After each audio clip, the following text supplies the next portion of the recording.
Chapter 1. Lured by the fox from the beginning. In the dead of night, the forest was filled only with the whisper of the breeze, interspersed with the occasional low growl of wild beasts. As the flames danced, they cast flickering shadows upon Axis' elongated fox-like eyes, which glimmered with a depth that hinted at both mischief and peril. Thinking of escaping again, Axu lowered his head slightly, his silver fox ears twitching, his tail swishing gently behind him, forming a barrier between her and a gnarled tree trunk.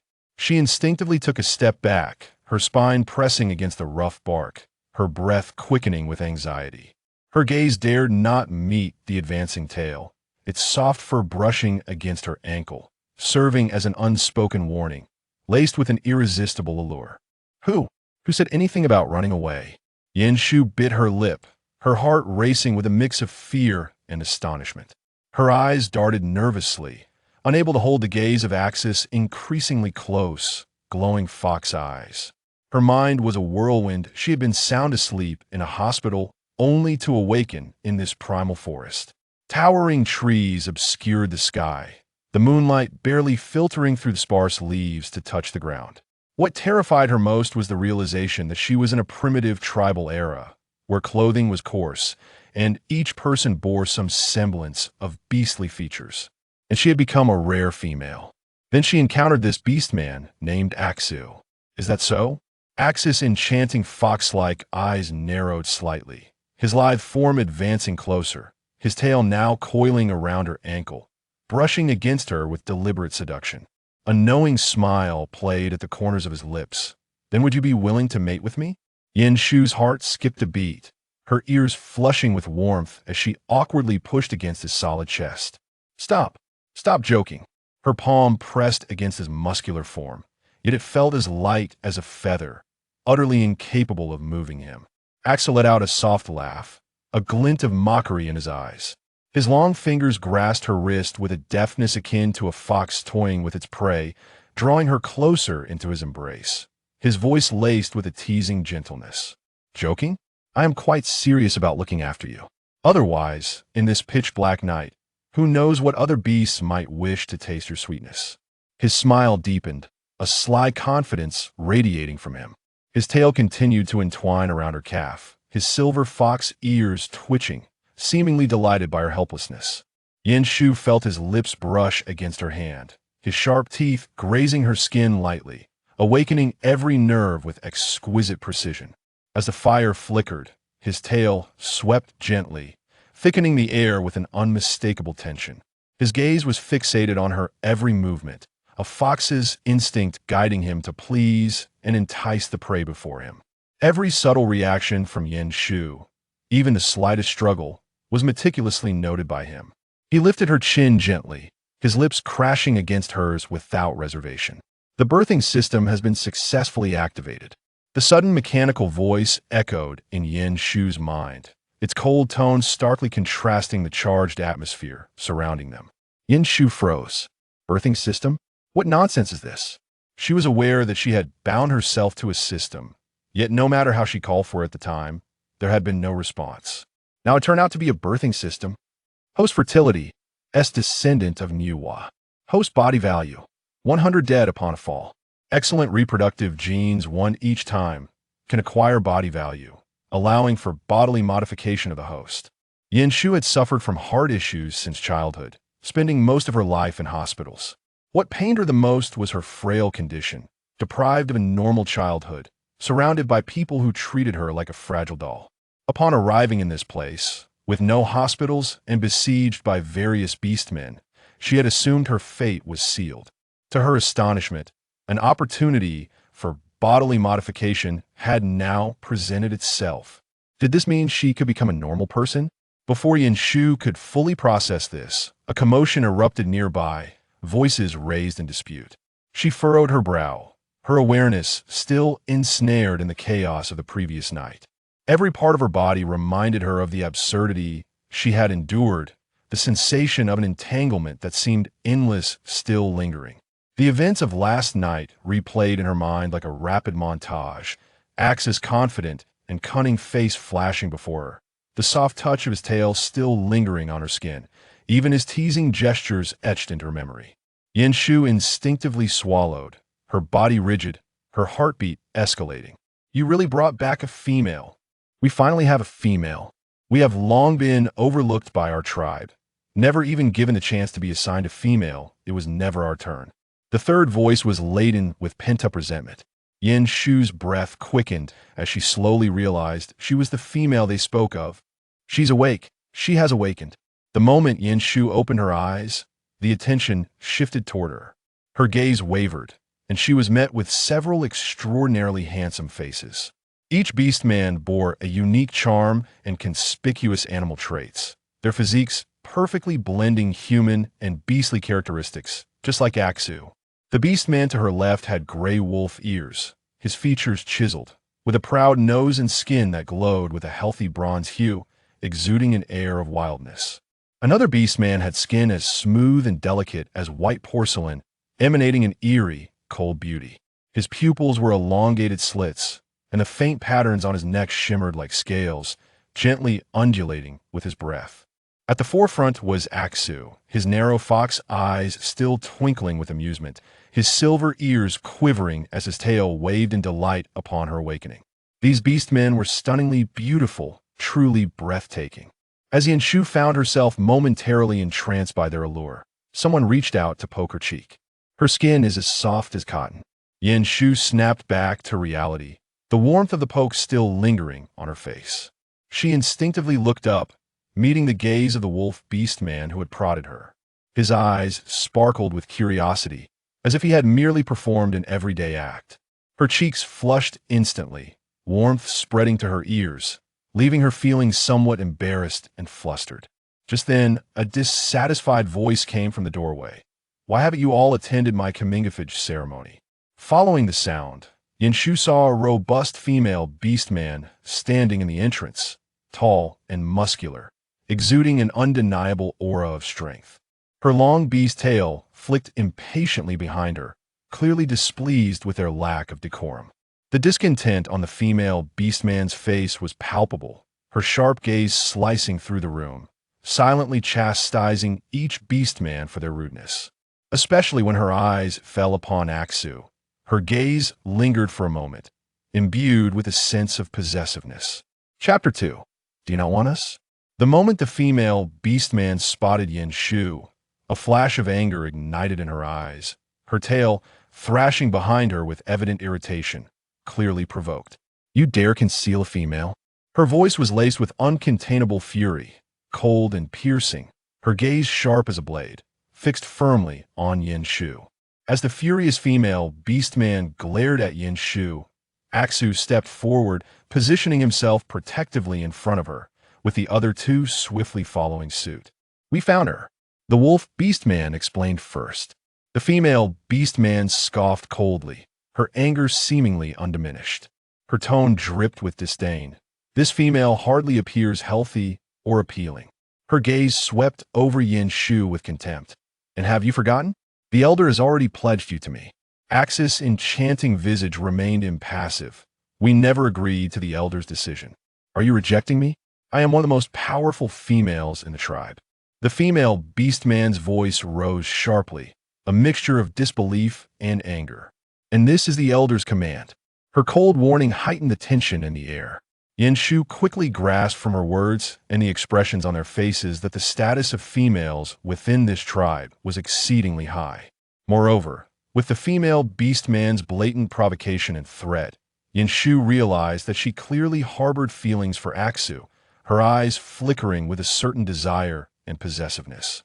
Axis' eyes narrowed slightly, his enchanting features now icy and impatient. "I have stated that we never consented to the elder's decision. Furthermore, we have no contract. We are not your males."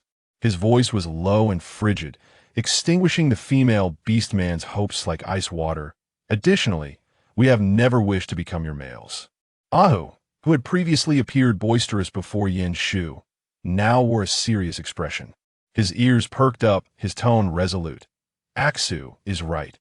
Aling remained silent, slightly tilting his head, his icy gaze sweeping over the female beastman, the calm golden orbs flickering with a faint hint of menace. The female beast man, upon witnessing this, wore an even more sullen expression. Yet they had not forged a contract with her, thus she did not consider them her males. Her voice brimmed with fury. "You are utterly foolish. You have no idea what it means to lose me." She lashed her tail behind her with a heavy swish, laden with palpable dissatisfaction and threat, simultaneously declaring her dominance. Aksu stood straight, his fox-like eyes narrowing slightly, revealing a distinctly disdainful smile. "We do not require you. How very fine you all are." The female beast man coldly tossed this remark over her shoulder before turning to leave. As she departed, Aksu and the others let out a derisive hum, entirely unperturbed. Yenshu finally summoned the courage to speak. The eyes of the three immediately focused on her, filled with concern and anticipation. Aksu, seated at the edge of the bed, gently embraced her, his gaze imbued with tenderness. "What do you wish to convey?" The wolf beast man stood beside them, his ears perked up, his face betraying a hint of anxiety and eagerness. Meanwhile, the stoic serpent beast man lingered in the background, his expression seemingly indifferent, yet he was evidently invested in what she had to say. Two just wanted to say, Yenshu felt their gazes enveloping her like a spotlight, causing her heart to race with apprehension. Taking a deep breath, she endeavored to calm herself and continued, "I do not wish to be the spark that ignites conflict between you." "Then do you not wish to be our female?" The wolf beast man's expression turned anxious, his eyes brimming with worry. "Do you not want us?" Axis' large tail had already coiled around Yanshu's waist, clearly anxious about the prospect of her departure. "That is not my intention." Yanshu struggled to articulate her thoughts. "I am not saying that I do not wish to be with you. It is simply that I am still unfamiliar with this place. Moreover, that individual seemed quite displeased due to your rejection of her, which must place you in a difficult position as well. If you do not accept us, we will be in an even more precarious situation," Aksu said, pulling her tightly into his embrace. "Without a female's protection, we may be sacrificed." Yenshu gasped in shock, taken aback by the gravity of the consequences. Thus, after being captured by Aksu in the forest, she found it impossible to leave. With such striking appearances, how could you lack for females? Aksu smiled faintly, clearly pleased by her admiration for their looks. He explained, "Females have exceedingly high standards for the strength of their males." The wolf beast man interjected, his voice tinged with resignation. "Females will only choose those males who are stronger to bear offspring. Our kind is not particularly formidable." The other remained silent, yet his expression indicated that the matter struck a nerve. Yenshu considered that this era belonged to primitive tribes, so such emphasis on strength was to be expected. But when had wolves not been the epitome of power? "So, could you possibly stay?" Aksu held her tightly, his tone laced with hope. That cunning fox. He had not allowed her to escape then, and now that she was within their abode, there was no way he would let her leave. Furthermore, she had nowhere to go even if she did. With her health at a dismal -100, she would likely perish within mere steps in this forest. Moreover, the childbirth system she was bound to require a target to be fulfilled. Yenshu acquiesced. "Very well, I shall remain." As soon as she consented, excitement illuminated their faces. Axis' eyes sparkled with delight, seemingly overjoyed by her decision. The wolf beast man clapped his hands in exhilaration, the tension on his face dissipating instantly. Even the stoic serpent beast man allowed a faint smile to grace his lips, a glimmer of warmth reflecting in his eyes. Yenshu, in a languid manner, once again posed a request. "Is there any water? I wish to bathe." Since her arrival in this unfamiliar world, her attire had become nearly unrecognizable, and especially her hair, which had become matted and sticky, leaving her feeling exceedingly uncomfortable. Asu immediately responded, concern flickering in his eyes. "Of course, I shall prepare it at once." He swiftly rose, his tail wagging with excitement, as though elated to assist her. The wolf beast man chimed in. "I will lend a hand. We have a lake nearby, and the water is pristine." With that, he quickly exited, seemingly eager to make preparations for her. The serpent beast man furrowed his brow, contemplating for a moment before deciding to remain by Yin Shu's side, his gaze revealing his concern. "Please wait a moment." Asu and Aho will return shortly. Yin Shu, intrigued by the name, tilted her head and inquired, "And what is your name?" The serpent beast man paused slightly, perhaps taken aback by the intimacy of speaking with a female beast man for the first time. His fair cheeks flushed, and the scales on his neck tightened. "I am Aling. Why does everyone's name begin with A?" Yin Shu chuckled softly, finding the name amusing. Aling smiled faintly, striving to keep his tone light. "It is a tradition in our clan. All male names begin with they. If one finds a female and forms a bond, their name will be combined with the female surname." Yin Shu narrowed her eyes. She had read extensively in books that humanity once thrived in a matriarchal society, where women held the dominant role within families. Chapter 3. The entire tribe is enchanted by Yin Shu. As Yin Shu stepped into the brook, the crystalline waters gently lapped against her legs, bringing a refreshing coolness. She inhaled deeply, feeling the invigorating essence of the water seep into her soul, and her heart began to relax. Ever since her transition to this strange world, her body had been in a constant state of fatigue. After washing 3 times, she finally felt somewhat cleaner. Just then, Asu entered carrying animal hides. He had intended to bring Yin Shu some clean garments, but the moment he crossed the threshold, his body stiffened, as if an invisible force had swept over him. He instantly felt an unusual sensation, akin to someone gently caressing his skin. Initially faint and barely perceptible, it soon grew more pronounced, as if ethereal fingers were exploring him. His gaze fixated on Yin Shu, her snow-white skin and exquisite features compelling him to halt, unable to suppress the fervor and intoxication that brewed within him. "You." Asu's voice was deep, and in that moment, his excited tail instinctively swayed lightly. As that peculiar sensation coursed through him, he took a deep breath, suppressing the rising desire. Asu's gaze intensified, shimmering with incredulity. "You are not an ordinary female." He paused, a flicker of disbelief crossing his expression. "You are a charmed beast." Yin Shu was momentarily taken aback, her face a canvas of confusion. She had never heard this term and could not fathom Asu's meaning. Yet, Asu's expression solidified with certainty. He had recognized that strange sensation. Their touch was not a deliberate act by Yin Shu, but rather an innate ability she possessed, one that no ordinary female could wield. Charm beasts, a rare breed of female, naturally have the ability to soothe and attract males through an intangible force, often unwittingly instilling a profound dependency in them. Most crucially, offspring born from charm beasts tend to be female. Asu's heart surged with tumult, understanding the implications of the existence of a charm beast. A tribe blessed with a charm beast female, regardless of its size, would ultimately flourish through her progeny, eventually blossoming into a formidable tribe. This gift made any tribe yearn for a charm beast female. However, charm beasts were exceedingly rare, typically found only in distant and advanced civilizations. To become a partner of a charm beast required fierce competition to emerge victorious. The air was thick with tension and disbelief. Asu's emotion swung between shock and incredulity. Yin Shu had donned the animal hide, initially fearing discomfort, only to find it surprisingly light and unrestrictive, not hindering her movements at all. She approached the dazed Asu, only to find her waist ensnared by his fluffy tail, rendering her unable to move even an inch.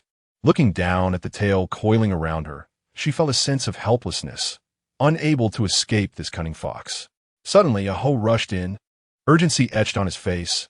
"Asu, someone is coming." Yin Shu sensed the searing gazes surrounding her, like needles piercing her skin.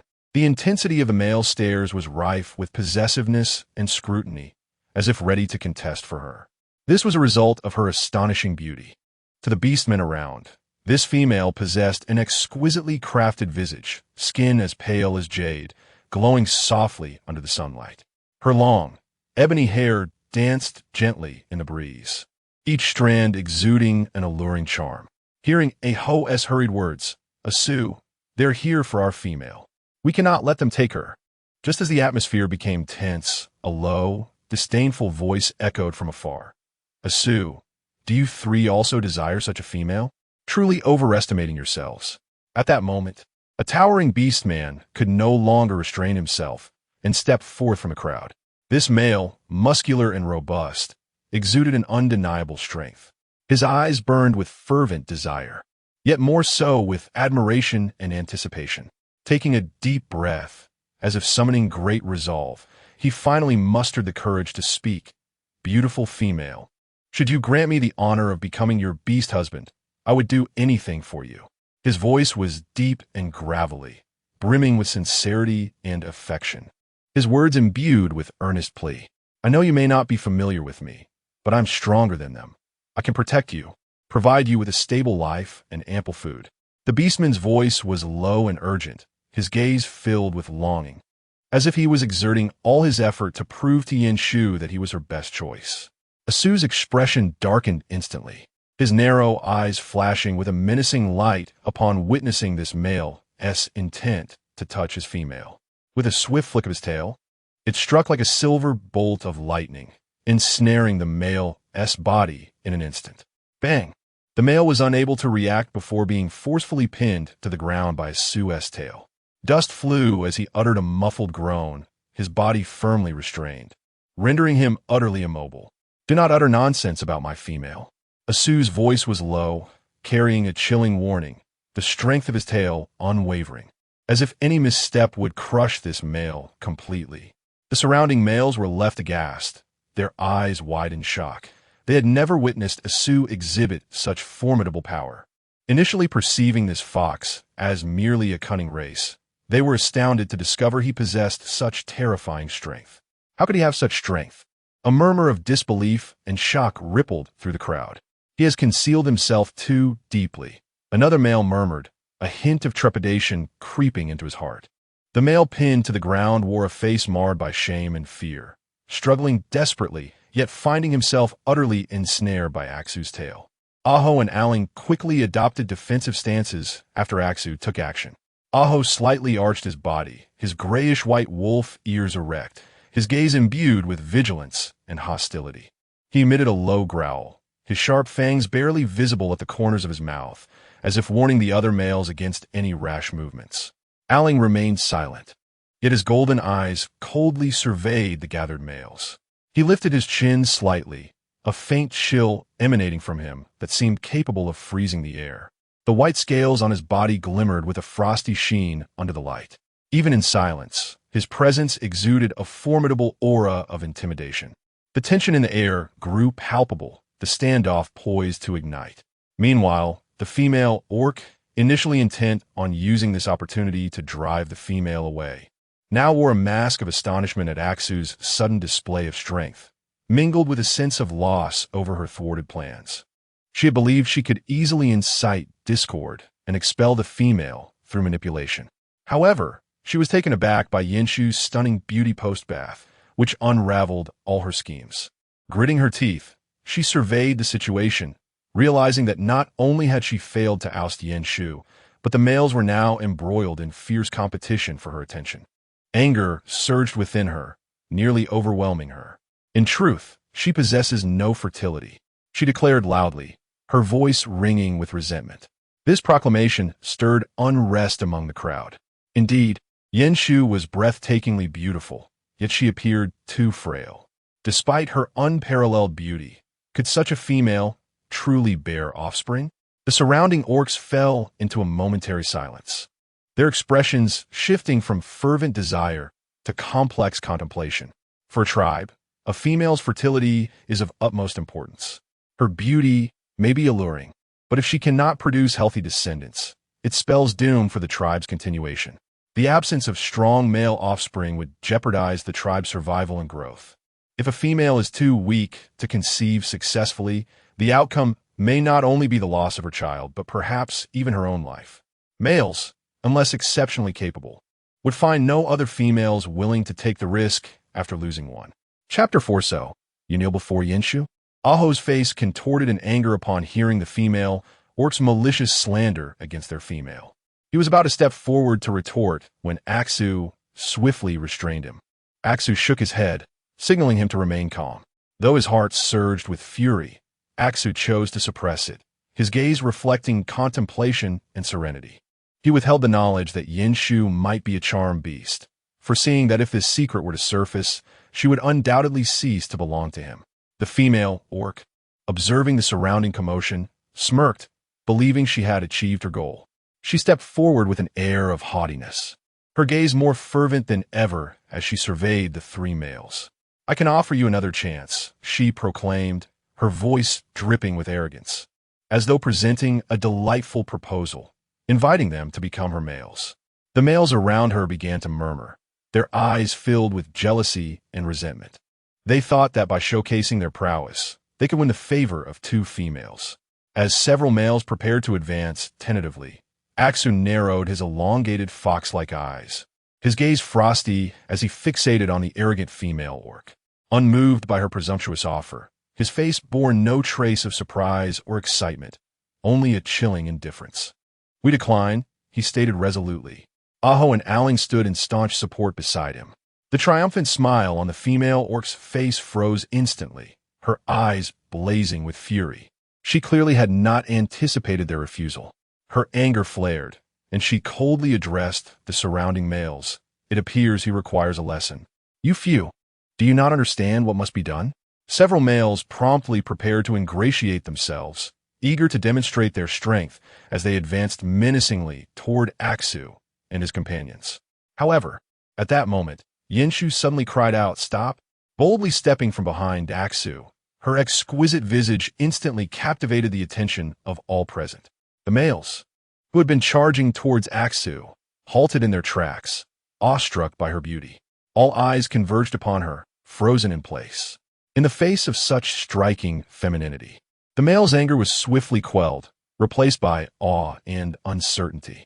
Though they were robust and combative, in this world, the status of females was paramount. Regardless of their strength, males dared not challenge the dignity of females in public. Moreover, the female before them was not merely any female. She was one of exceptional beauty. Each strand of her hair radiated allure, as if glowing, leaving no room for animosity to fester. Seeing the males hesitate at her emergence, Yinshu's courage surged. "They're my males. What right do you have to discipline them?" As she boldly asserted herself, Axu's demeanor softened, his voice low and imbued with an almost drowning tenderness as he called her name. Aho, unable to contain himself any longer, murmured, "You are truly remarkable." His round wolf-like eyes shimmered with unshed tears, resembling a pitiful creature striving to hold back its sorrow. Aling remained silent, standing quietly behind her, his golden serpent-like eyes fixed on her silhouette, a subtle smile playing at the corners of his lips. Axu's tail gently coiled around her waist, his movements no longer playful but imbued with a solemn and tender possessiveness. He leaned closer to Yinshu, his tone grave yet soft. "You are our female. No matter what happens, we are yours. Do you hear me? They're my males." Yinshu's voice rang out with renewed conviction. The female orc's complexion darkened, her eyes aflame with rage, as though struck by this unexpected rebuttal. She could not fathom that this seemingly frail female would dare to challenge her publicly. Anger and humiliation intertwined on her face, rendering her a figure of danger. "How dare you speak to me in such a manner? I demand a duel." As she finished speaking, her tail whipped fiercely behind her, stirring up a gust of wind. The tension in the air seemed to solidify as the female orc advanced step by step towards Yinshu, her eyes ablaze with fury and disdain. The surrounding males were cowed by her imposing presence, instinctively retreating a few steps, fearful of being caught in the crossfire. Asu and the others immediately positioned themselves in front of Yinshu, their expressions grave and their eyes glinting with a dangerous light. All held their breath, the anticipation of conflict palpable. Yet, in an unexpected turn of events, the once arrogant female orc's expression shifted dramatically. Her legs seemed to betray her as she suddenly knelt on one knee before the astonished onlookers. Her eyes widened with disbelief and terror, unable to comprehend the sudden shift in power dynamics. The overwhelming pressure she had exerted on Yinshu was now reversed, emanating from this seemingly frail female, as if an ancient, irresistible force compelled her to submit. How could this be? The female orc gasped, unable to fathom kneeling before this delicate figure. Yinshu stood there, equally bewildered, not understanding what had transpired. She had merely intended to assert herself, never anticipating that the female orc would suddenly capitulate. The surrounding males were also dumbfounded, struggling to reconcile the sight before them. A powerful female orc yielding to what appeared to be a weak female. "What have you done to me?" The orc's knees pressed firmly into the ground, refusing to rise. She fought desperately to stand, her face a mask of shame and fear, beads of sweat forming on her brow. Despite her efforts to push against the ground, her legs felt as though they were weighed down by an invisible force, rendering her struggle futile. Yin Shu was equally stunned, her expression one of confusion. "I didn't do anything. I still can't get up." The female orc, filled with indignation, felt her fury spiral out of control, further diminishing her grasp on her own body. Just as she attempted to rise, her legs buckled, and her posture shifted from kneeling to sprawled on the ground, her face nearly touching the earth, utterly vulnerable and held down by an unseen power. Yin Shu, with a hint of kindness, remarked, "Such a grand gesture, I cannot accept." Chapter 5. The legendary rare female, a foreboding premonition, surged within her. The surrounding males began to sense the anomaly, whispering among themselves, their expressions filled with shock and confusion. "Only certain legendary females can compel others to yield," one murmured. "How can this be?" Another male fixated on Yin Shu, disbelief etched on his face. "Those legendary females have long been extinct, haven't they? But isn't there still the charm beast?" "What nonsense! If she were a charm beast, we would know. The allure of a charm beast would have sent us all into a frenzy." The first male who mentioned the charm beast now recognized the absurdity of his claim. It seemed increasingly improbable. Asu, hearing the murmurs, felt his heart race, rushing to shield Yin Shu in his embrace. The tension within her began to dissipate. The orc, still on the ground, sensed the weight lifting, as if the 1,000-pound burden upon her had vanished. The orc wanted to speak, but upon meeting Yin Shu's gaze, she instinctively swallowed hard. Her eyes then shifted to Asu. "Do you truly not wish to be my male?"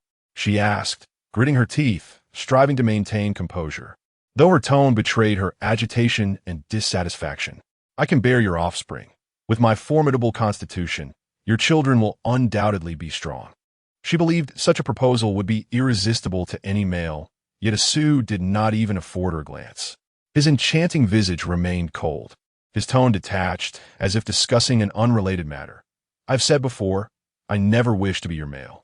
The female orc, repeatedly rebuffed, felt her anger rise once more. "Why? Do you know how many males desire to be my mate? I am powerful. I can protect you. Why do you refuse?"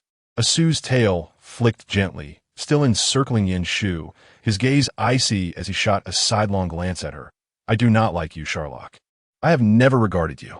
But her, I found myself enamored at first sight." Yin Shu blushed at his public declaration of affection. Sherlock's eyes widened in disbelief, and as their gazes briefly met, an invisible pressure washed over her, instinctively silencing her. Her throat tightened, breaths coming in quick gasps. In that moment, she realized that this seemingly fragile female was far more formidable than she appeared. The irresistible force emanating from her felt ancient and powerful, no matter how she wished to deny it. Her body's instincts forbade further provocation.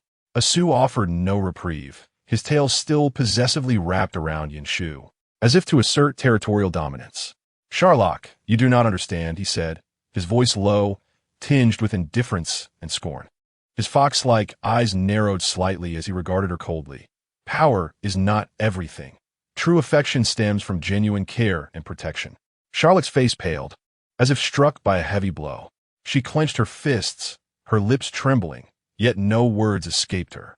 A profound sense of defeat enveloped her, the weight of humiliation rendering her rigid.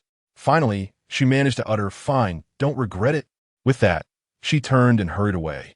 Yin Shu looked up at Asu, curiosity glimmering in her eyes. "I thought she seemed quite decent. Why do you dislike her?"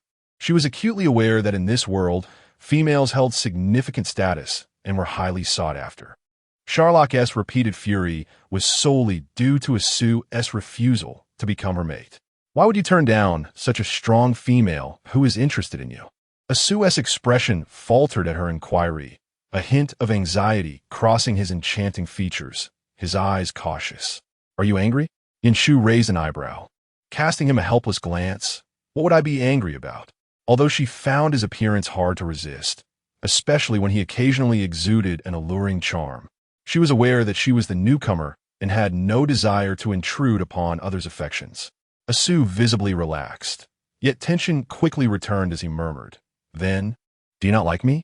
Yanshu was about to respond when she noticed that the crowd had not yet dispersed. Speaking of such matters in public made her cheeks flush with embarrassment. Just as she contemplated leaving, a steady sound of footsteps approached from a distance. Accompanying the footsteps was an elderly female orc of high standing, who entered the gaze of the onlookers. She was slender, yet each step she took exuded an undeniable authority. Her silver hair flowed with the wind, and her eyes reflected shrewdness and coldness. Her arrival silenced the surrounding males, who dared not move, bowing their heads in respect. Even Asu, Aho, and Aling followed suit. The old female orc's gaze quickly landed on Yanshu, a flicker of surprise passing through her eyes. "Whose female is this?" Yanshu sat upon a fur-covered chair, the soft pelts brushing against her back, offering a semblance of comfort, yet her heart remained restless. She gripped the armrests tightly, her knuckles whitening, her eyes darting around the room. The most authoritative middle-aged female orcs scrutinized her, filling the air with a tense and oppressive atmosphere. Asu, Aho, and Aling stood silently behind her, the tension flowing between them. Aho occasionally flicked his ears, clearly anxious, while Aling remained silent, his cold demeanor betraying a hint of concern. Asu's tail swayed gently, occasionally brushing against Yanshu's ankle, as if attempting to soothe her unease. Yanshu felt utterly powerless, having just been forcibly bonded with Asu and the others. The elderly orc then approached her, holding a piece of translucent, murky crystal. Upon hearing her command to raise her hand, Yanshu hesitated slightly, but complied. The old female orc pressed the crystal gently against her fingertip. The sharp edge of the crystal cut her skin, a sharp sting coursing through her. She grimaced as a droplet of crimson blood emerged, falling onto the crystal. Seeing Yanshu's pained expression, Asu's demeanor shifted to one of concern. He leaned forward, seemingly eager to inspect her fingertip but refraining from interrupting. Chapter 6. We also have females among males. As Yanshu watched the droplet of blood fall upon the crystal, the previously murky stone became suddenly clear, as if cleansed in an instant. A soft glow began to emanate from the crystal, increasing in brightness with the passage of time, gradually illuminating the entire room. As the radiance intensified, the atmosphere grew even tenser. The elderly female orc's expression became increasingly grave as she clutched the crystal, seemingly confirming something. The other female orcs held their breath, their eyes fixated on the crystal. Narrowing her eyes, the old orc scrutinized Yanshu, her voice lowering to a calm, yet somber tone. "Your constitution is weak, and your fertility remains uncertain." As her words hung in the air, the light in the room abruptly vanished, and the crystal reverted to its previous state. The expressions of all the orcs froze in shock. Uncertain fertility? For a female, such a condition was exceedingly rare. Typically, each female, upon testing, would display fertility levels classified as low, medium, or high. Yet, Yanshu's situation, marked by uncertainty, was nearly unheard of. An uncomfortable silence enveloped the room, the surrounding orcs exchanging bewildered glances, evidently puzzled. Could it be that she is infertile? Someone whispered, their voice tinged with confusion and concern. However, the old female orc shook her head, frowning as she replied. The earlier glow clearly indicated high fertility. It is perplexing why it vanished so abruptly. Aho paled, while Aling maintained his usual stoic demeanor. Surprisingly, Asu, who should have been the most anxious, seemed to have brushed off the statement, remaining silent. The elderly orc appeared poised to inquire further, yet hesitated for a moment, as if weighing her options before finally sighing. "Very well, grant her a plot of land." A female with a weak constitution, even with good fertility, would likely not fare well. Such females often succumb during childbirth. Throughout the ordeal, Yin Shu remained silent, the murmurs of those around her echoing in her ears, yet she refrained from interjecting, silently contemplating their discussions. The mention of her weak constitution tugged painfully at her heart. Upon finally departing from that oppressive room, the lingering tension still clung to her. As she pondered her frail constitution and the forced marriage looming ahead, she suddenly felt a surge of power from behind. Asu's fluffy tail enveloped her, lifting her off the ground. Startled, Yin Shu gasped, realizing she was perched upon the back of a massive silver fox, none other than Asu himself. His silver fur shimmered in the sunlight, resembling a magnificent cloak woven from silver threads, his tail playfully swaying as if delighting in her astonishment. Ha ha ha! We also have females among males. Aho laughed exuberantly from a distance, transforming into a large gray wolf and gracefully bounding to catch up with Asu. His wolf ears perked up, his eyes brimming with joy as his robust limbs moved nimbly upon the ground, the fur rustling in the breeze. At this moment, Yin Shu couldn't help but feel curious about Aling, given that both Aho and Asu had shifted into their beast forms. She naturally wished to see what species Aling belonged to. Reflecting on Aling's cold demeanor, she speculated, could he have scales? Surely not the creature I imagine? With a hint of uncertainty, she turned to glance at Aling. However, the instant her gaze met his, she froze. She beheld a gigantic white serpent, its scales glinting in the sunlight with a chilling brilliance. The serpent held its head high, coldly regarding her with golden slitted eyes that bore an air of icy authority. Yin Shu was instantly terrified, her heart racing as she instinctively clutched Asu's fur, her voice trembling. Asu, Aling, she's a snake? Asu chuckled softly, his tail gently tapping her waist in reassurance. Do not fear, he will not harm you. Besides, white snakes possess no ability to inflict harm. Noticing Yin Shu's trepidation, Aling's golden reptilian gaze flickered with a hint of sadness and insecurity. He gradually lowered his head, seemingly attempting to appear less intimidating. They led Yin Shu to a mountaintop. We also have our own dwelling now. Ah-Oh stood atop a massive boulder, howling at the sky, his voice resonating through the valley, brimming with exhilaration. Aling had reverted to her human form, quietly retreating to a corner, standing there in silence. Meanwhile, Asu had yet to return to his human guise. He noticed that Yin Shu seemed quite fond of his soft, silvery fur.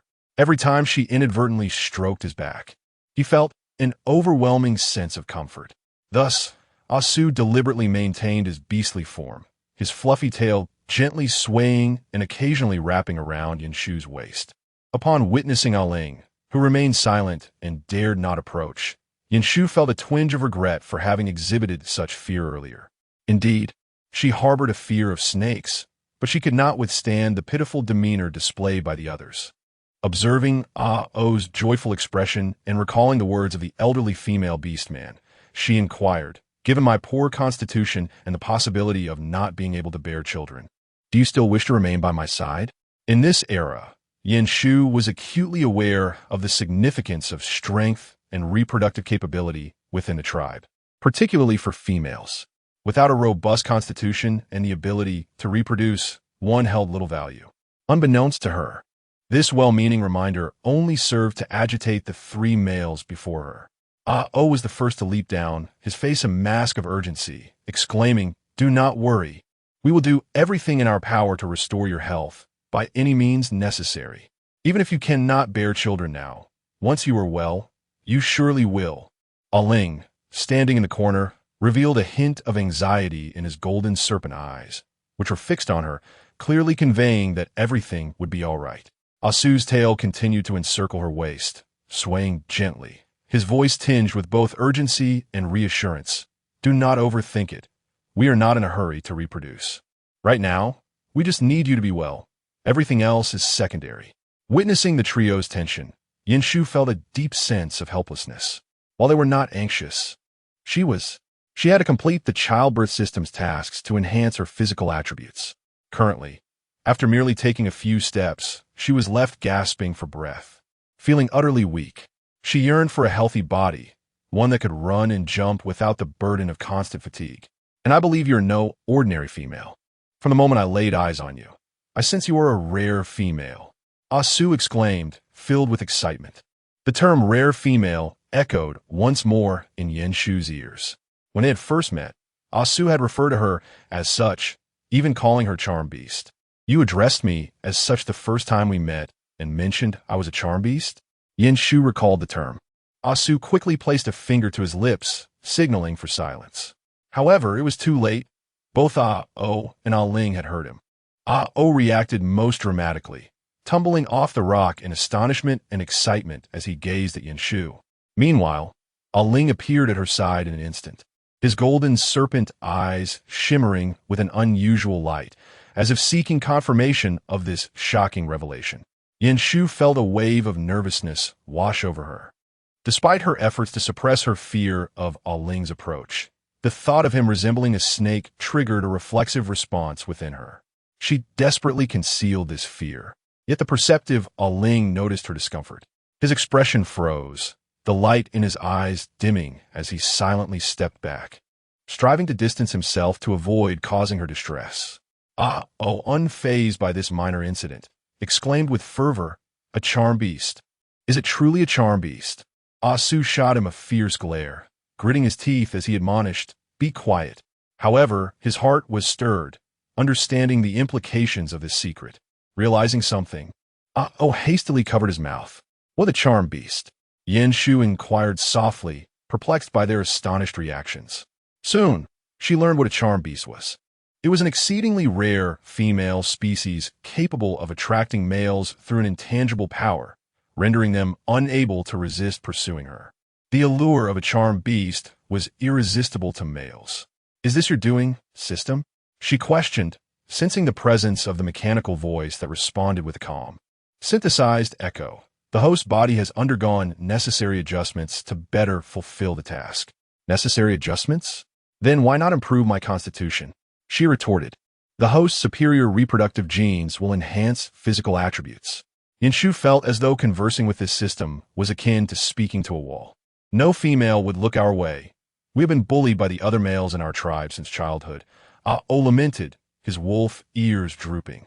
After a moment of silence, Su slowly spoke. "Our status is low. Only the strong males earn the favor of females. We have little chance. You are our sole female."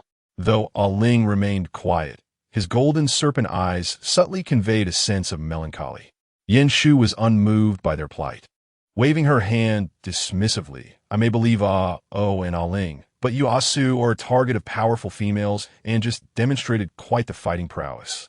Asu raised an eyebrow, a faint smile gracing his lips, his enchanting visage reflecting a blend of innocence and pride. "From the very first moment I saw you, I was drawn to you.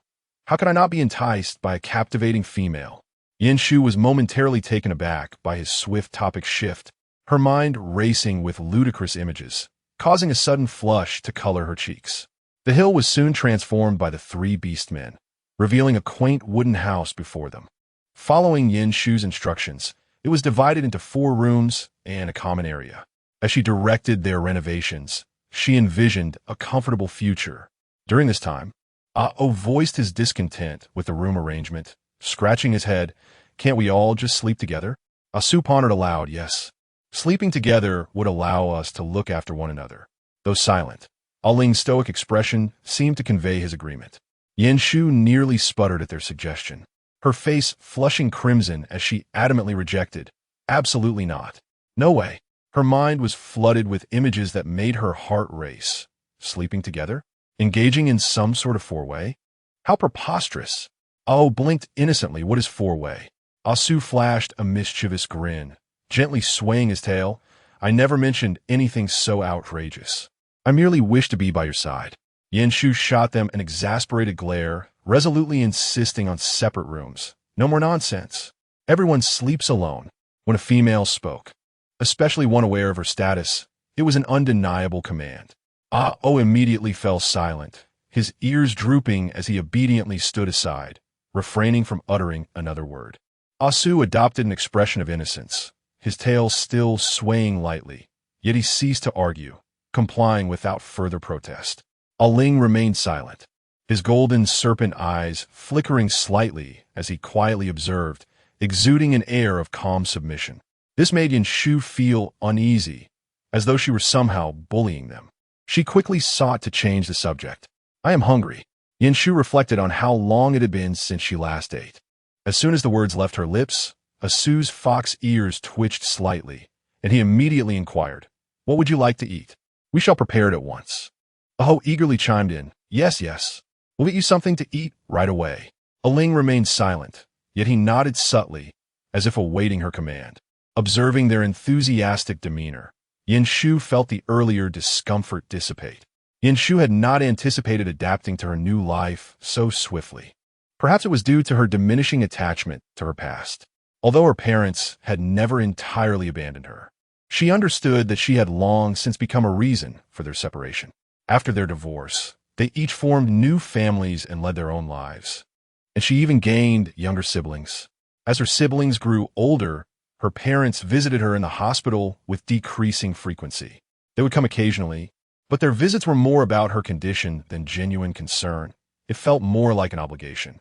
Whenever her parents sat by her bedside, the distance in their words left her with a profound sense of emptiness and helplessness. Upon entering this entirely new world, despite the unknowns and dangers it presented, this life, so different from her previous one, oddly granted her a sense of belonging. Perhaps it was due to the presence of Asu, Aho, and Ling. Though they were clumsy and rough around the edges, they consistently endeavored to protect and care for her, resembling true family. In her past life, she had never experienced such pure concern and warmth. "Sister, may I sleep beside you?" Asu's voice carried a hint of mischief as his fluffy tail stealthily cleared the obstacles from the doorway. Yanshu retracted her earlier words. Chapter 8.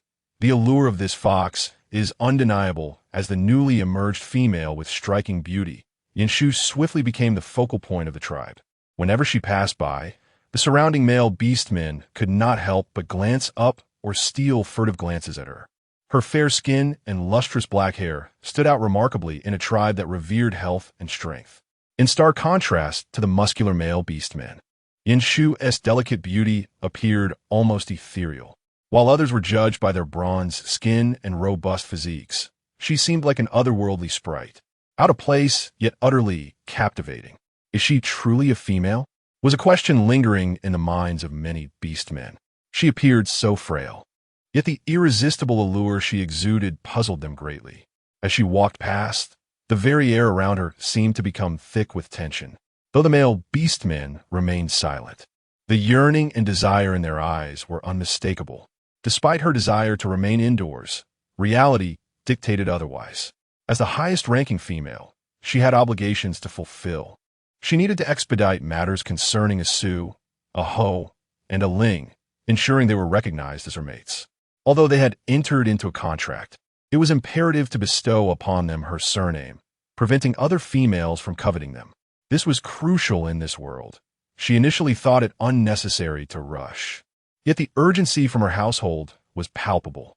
Moreover, the tribe occasionally held meetings to document demographic changes, particularly concerning female pregnancies or newborns. Although an outsider, as a female within the tribe, Yanshu was required to participate in such affairs.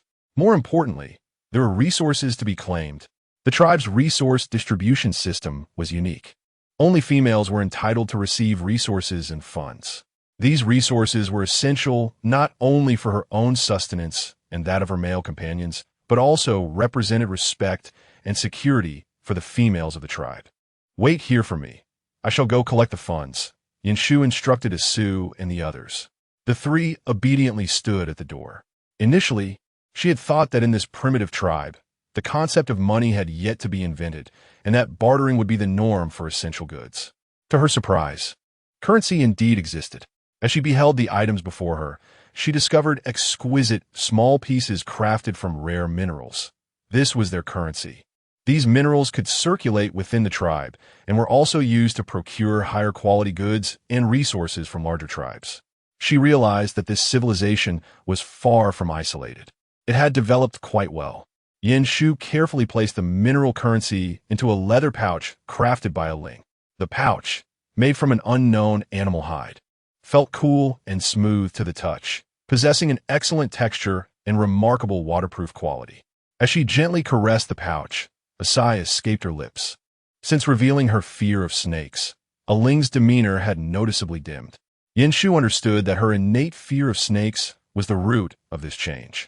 While she wished to comfort him, the thought of his serpentine nature triggered her instinctual retreat. What troubled her more was Aling's recent peculiar behavior. He, who had always silently followed behind her, now seemed restless, occasionally drawing closer when she was unaware, harboring an unspoken longing and anxiety. His golden serpent eyes, when meeting hers, would flash with a complex mix of emotions. Just as Yanshu stepped outside, she noticed an unfamiliar male standing conversing with Aling. "You won't be joining us this year, will you?" The male murmured, his tone laced with ambiguous implications. "No." Still, Aling fell silent the moment his gaze met Yanshu's. His golden eyes averted from her, and the intricate emotions on his face swiftly vanished. Yanshu was momentarily taken aback as she witnessed a faint flush on Aling's almost translucent face under the sunlight, his sharp features suddenly imbued with an enchanting allure. He lowered his golden serpent eyes, seemingly unwilling to meet her gaze again. The unfamiliar male, upon locking eyes with Yanshu, appeared utterly entranced. His breath caught in his throat, wide-eyed with disbelief and astonishment. The calmness that once resided in his gaze was now replaced by awe and infatuation. Yanshu's flawless complexion, glossy black hair, and exquisitely sculpted features rendered him momentarily paralyzed. His hand, overwhelmed by shock, loosened its grip, causing the item he held to slip from his fingers, clattering to the ground, yet he remained oblivious. "How could you be so breathtaking?" he murmured softly, thoroughly enraptured by Yanshu's beauty, his eyes sparkling with uncontainable awe and desire. Yanshu paused slightly, sensing the direct and intense gaze of the male, as if it sought to consume her entirely. The weight of such scrutiny and pursuit made her feel somewhat uncomfortable, stirring within her a sense of helplessness. Aling had quietly positioned himself in front of Yanshu, his cold, golden serpent eyes narrowing slightly. A frigid, sharp aura emanated from Aling, enveloping the male in an invisible pressure. The male suddenly trembled, snapping back to reality, a flush of embarrassment and confusion crossing his face. He hastily bent down to retrieve what he had dropped, his movements appearing frantic, his gaze darting uncertainly. "I am sorry," he stammered, his blush nearly impossible to conceal, before he turned and hurriedly walked away. Yanshu felt a surge of tension upon noticing Aling's sudden proximity, his golden irises appearing even colder in the sunlight, his gaze never leaving her, imbued with an indescribable emotion. "Aling," she began, but he abruptly lowered his eyelids. "Softly uttering, I am sorry." His voice was deep and somewhat hoarse, as if he were struggling to contain something. He then slowly took a few steps back, distancing himself from her, his demeanor even more taciturn than before. Yanshu sighed, aware that her innate fear of snakes had long made Ling feel insecure. Yet she found it difficult to overcome this instinctive reaction. At that moment, she could not devise a better solution. Upon returning home, she intended to inquire about Asu's trip to procure supplies from other tribes, but he had approached her of his own accord. She acknowledged that this fox possessed an irresistible charm, evoking desire mingled with trepidation. Chapter 9. You smell delightful. Yanshu lifted her gaze to Asu and noticed a lack of his usual teasing, replaced instead by solemnity. "Are you truly afraid of Aling?" he asked softly, concern evident in his tone. Yanshu hesitated for a moment before gently nodding. "Yes, I harbor some fear of snakes." Asu sighed, taking a step closer but refraining from his usual playful antics of wrapping his tail around her. Aling has been rather despondent lately. He directed his gaze toward Ling, who was isolated in the distance, diligently crafting a bow. Following his sight, Yanshu observed Ling's focused demeanor, and her guilt deepened. "I do not wish for it to be this way. Perhaps you could attempt to understand him. Aling is not malevolent, merely somewhat inarticulate," he suggested. "Moreover, recently Asu's voice abruptly halted, his expression becoming somewhat evasive. Fortunately, Yanshu did not catch his words. She noticed Ling had realized she was watching him. He momentarily appeared startled before lowering his head and retreating from her line of sight, clutching items close to him. Yinshu pressed her lips together. Days later, Yinshu began to sense an elusive fragrance lingering in the air. It was fresh, yet imbued with a peculiar sweetness, as if it hovered around her. Elusive and indistinguishable in origin. Initially, she presumed it to be the scent of wildflowers carried by the wind, but soon discerned that it emanated not from outside, but rather was always near her, particularly pronounced when Ling approached. As time passed, the aroma intensified, becoming increasingly difficult for Yinshu to ignore. Unable to restrain herself, she inquired, "You seem to smell delightful?" Aling appeared taken aback, his typically austere countenance rapidly flushing with a hint of crimson. His usually composed face became momentarily awkward, his golden serpent eyes flickering with a hint of panic. He quickly averted his gaze, his voice deep and restrained. It might be the wind. Yinshu noted his evident evasion.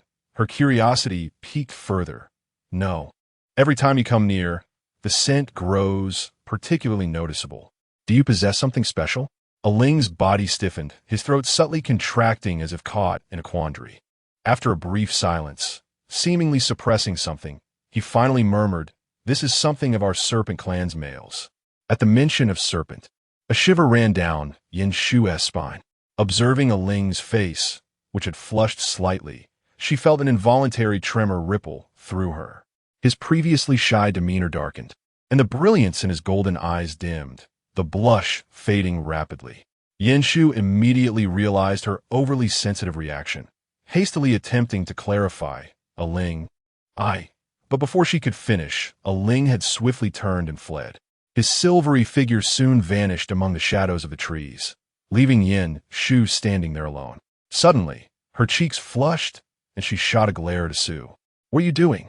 Asu tilted his head, his silver hair fluttering gently in the breeze. An innocent expression adorning his face, though a hint of amusement lingered at the corners of his mouth. His tail was entwined around her leg, gradually inching upward, seemingly delighted by her reaction. "What do you mean?" He feigned confusion, blinking innocently, his voice laced with mirth. "I merely wish to comfort you." Yinshu's face reddened further as she seized his fluffy tail, tugging in frustration. "This is not comfort. You are clearly—" Asu drew closer, his voice deepening with a magnetic allure. "I have a way to make a Ling happy. In truth, I sense he wishes to dissolve your bond." Yinshu's eyes widened in shock, her grip on his tail loosening. "What do you mean, dissolve the bond?" She questioned anxiously. "Didn't you say males cannot dissolve their bonds? Otherwise, they would perish?" Asu, having found her compliance, narrowed his elongated fox eyes, a satisfied smirk curling his lips. His voice turned more suggestive. "Yes, they would perish, but he also feels guilty for frightening you every day." As Yinshu prepared to respond, Asu's fluffy tail enveloped her tightly, effectively silencing her with a muffled sound, leaving her unable to articulate a coherent sentence. "Why you need to let go of me?" she managed to say, her voice tinged with shyness. Yet Asu seemed oblivious to her protests, continuing to whisper in a low, tantalizing tone, "Shoo. I know you don't want Ling to be upset, correct? If you are willing to heed my words, I assure you, he will soon regain his joy." Yinshu struggled to free herself from Asu's embrace, yet his tail clung to her more tightly, and she could even feel the heat of his breath. Then, a thin veil seemed to shroud her vision, and her consciousness gradually became hazy. It felt as if something was incessantly swirling in her mind, leaving her thoughts in disarray. That evening, Yinshu unexpectedly experienced a moment of tranquility. Asu did not cling to her as he usually did, which took her by surprise.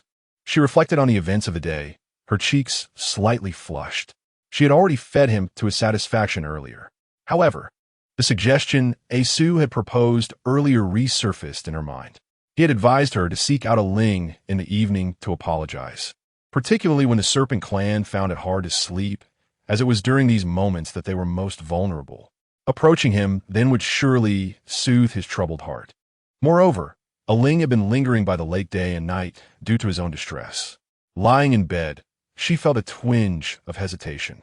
Ultimately, she rose slowly, draping a light garment over herself, and quietly pushed open the door. The inhabitants of the wooden house were still awake. For instance, a How was holding his nose, lamenting the increasingly potent odor emitted by a Ling, who refused to speak to the females or visit the serpent's den. Asu lay back with his hands behind his head, his eyes narrowed slightly. Aling was simply too indecisive. Despite the circumstances, he was still fretting over trivial matters. The scent was already so strong, yet he still refrained from confiding in Shu, truly torturing himself. Chapter 10. Aling's heat moonlight filtered through the sparse leaves, casting a silvery sheen upon the lake's surface, which mirrored the stars scattered across the night sky. The air was laden with a refreshing humidity mingled with a familiar, intoxicating fragrance. Following the elusive scent, Yanshu gently made her way to the lake's edge. Her gaze swept across the water, and she was momentarily entranced. In the lake, Aling's half-human, half-serpent figure was thrashing about. His fair upper body glimmered faintly in the moonlight, while silver scales cascaded from his waist, enveloping his elongated serpentine tail. The scales shimmered in the water, creating ripples with his every movement, causing the moonlight to fracture into countless shards upon the surface. Aling appeared to be battling some invisible force, his golden serpent eyes half closed, revealing a mix of endurance and anguish. The turmoil etched on his face was palpable, his brow furrowed as if he were desperately suppressing some primal instinct within him. With each attempt to steady his breath, the aroma in the air grew more potent. Yanshu stood by the lakeside, her breath catching slightly. The scent transformed from a mere whisper to an overwhelming presence surrounding her, fresh yet sweetly intoxicating, quickening her heartbeat and rendering it impossible to ignore. It felt as if an unseen hand was gently squeezing her heart, and the fragrance clouded her thoughts. Against her will, she took a step forward. "Aling," she called softly. His body tensed abruptly, and he slowly opened his eyes, the golden serpent pupils quivering slightly as they shifted to focus on Yanshu. Upon seeing her, the suppression and desire in his gaze ignited instantaneously, revealing a painful struggle. The fragrance intensified with his breathing, and Yanshu felt her own breath quicken in response. "Do not come near me." Aling's voice was deep and hoarse, laced with a powerful restraint, each word seemingly a desperate attempt to suppress something within. He exerted tremendous effort to control his body, striving to transform his serpent tail back into human legs, but each attempt only deepened his torment. Fine beads of sweat formed on his forehead, and his throat moved restlessly. Yanshu he managed to utter, his golden serpent eyes filled with overwhelming urgency and fear, fearing he might harm her. "Please, do not approach me." Yanshu's gaze fell upon the serpentine tail thrashing in the water, the silver scales glistening under the moonlight. Once a source of fear, the serpent now appeared extraordinarily beautiful to her. "You seem to be in pain. Should I call Asu?" Aling suddenly emitted a low, urgent growl. "No." His tail lashed violently through the water, sending up a spray, as if to delineate some boundary. Yanshu was startled by his abrupt movement, losing her footing. With a splash, she plunged into the icy lake. The water engulfed her instantly, the chill penetrating her skin, and before she could cry out, she gulped down a mouthful of the frigid liquid. "Yanshu!" Aling's expression shifted dramatically, panic and alarm flooding his senses. Without a moment's thought, his silver serpentine tail shot out, coiling around her and lifting her above the surface.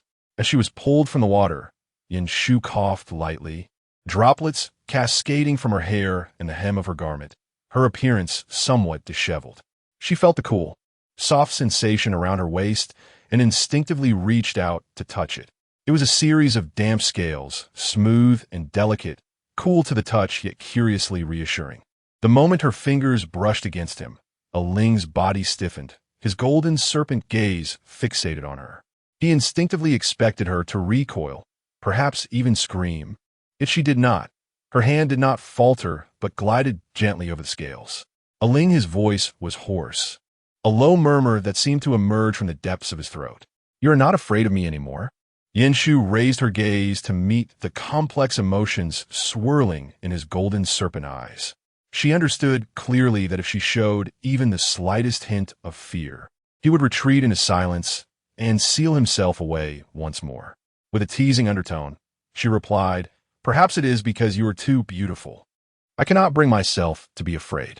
Aling's throat involuntarily moved, and a fleeting expression of surprise and embarrassment crossed his typically composed face. He parted his lips as if to speak, but ultimately lowered his gaze, long lashes casting a delicate shadow in the moonlight. His tail gently swayed in the water, emotion imbued with uncertainty and caution.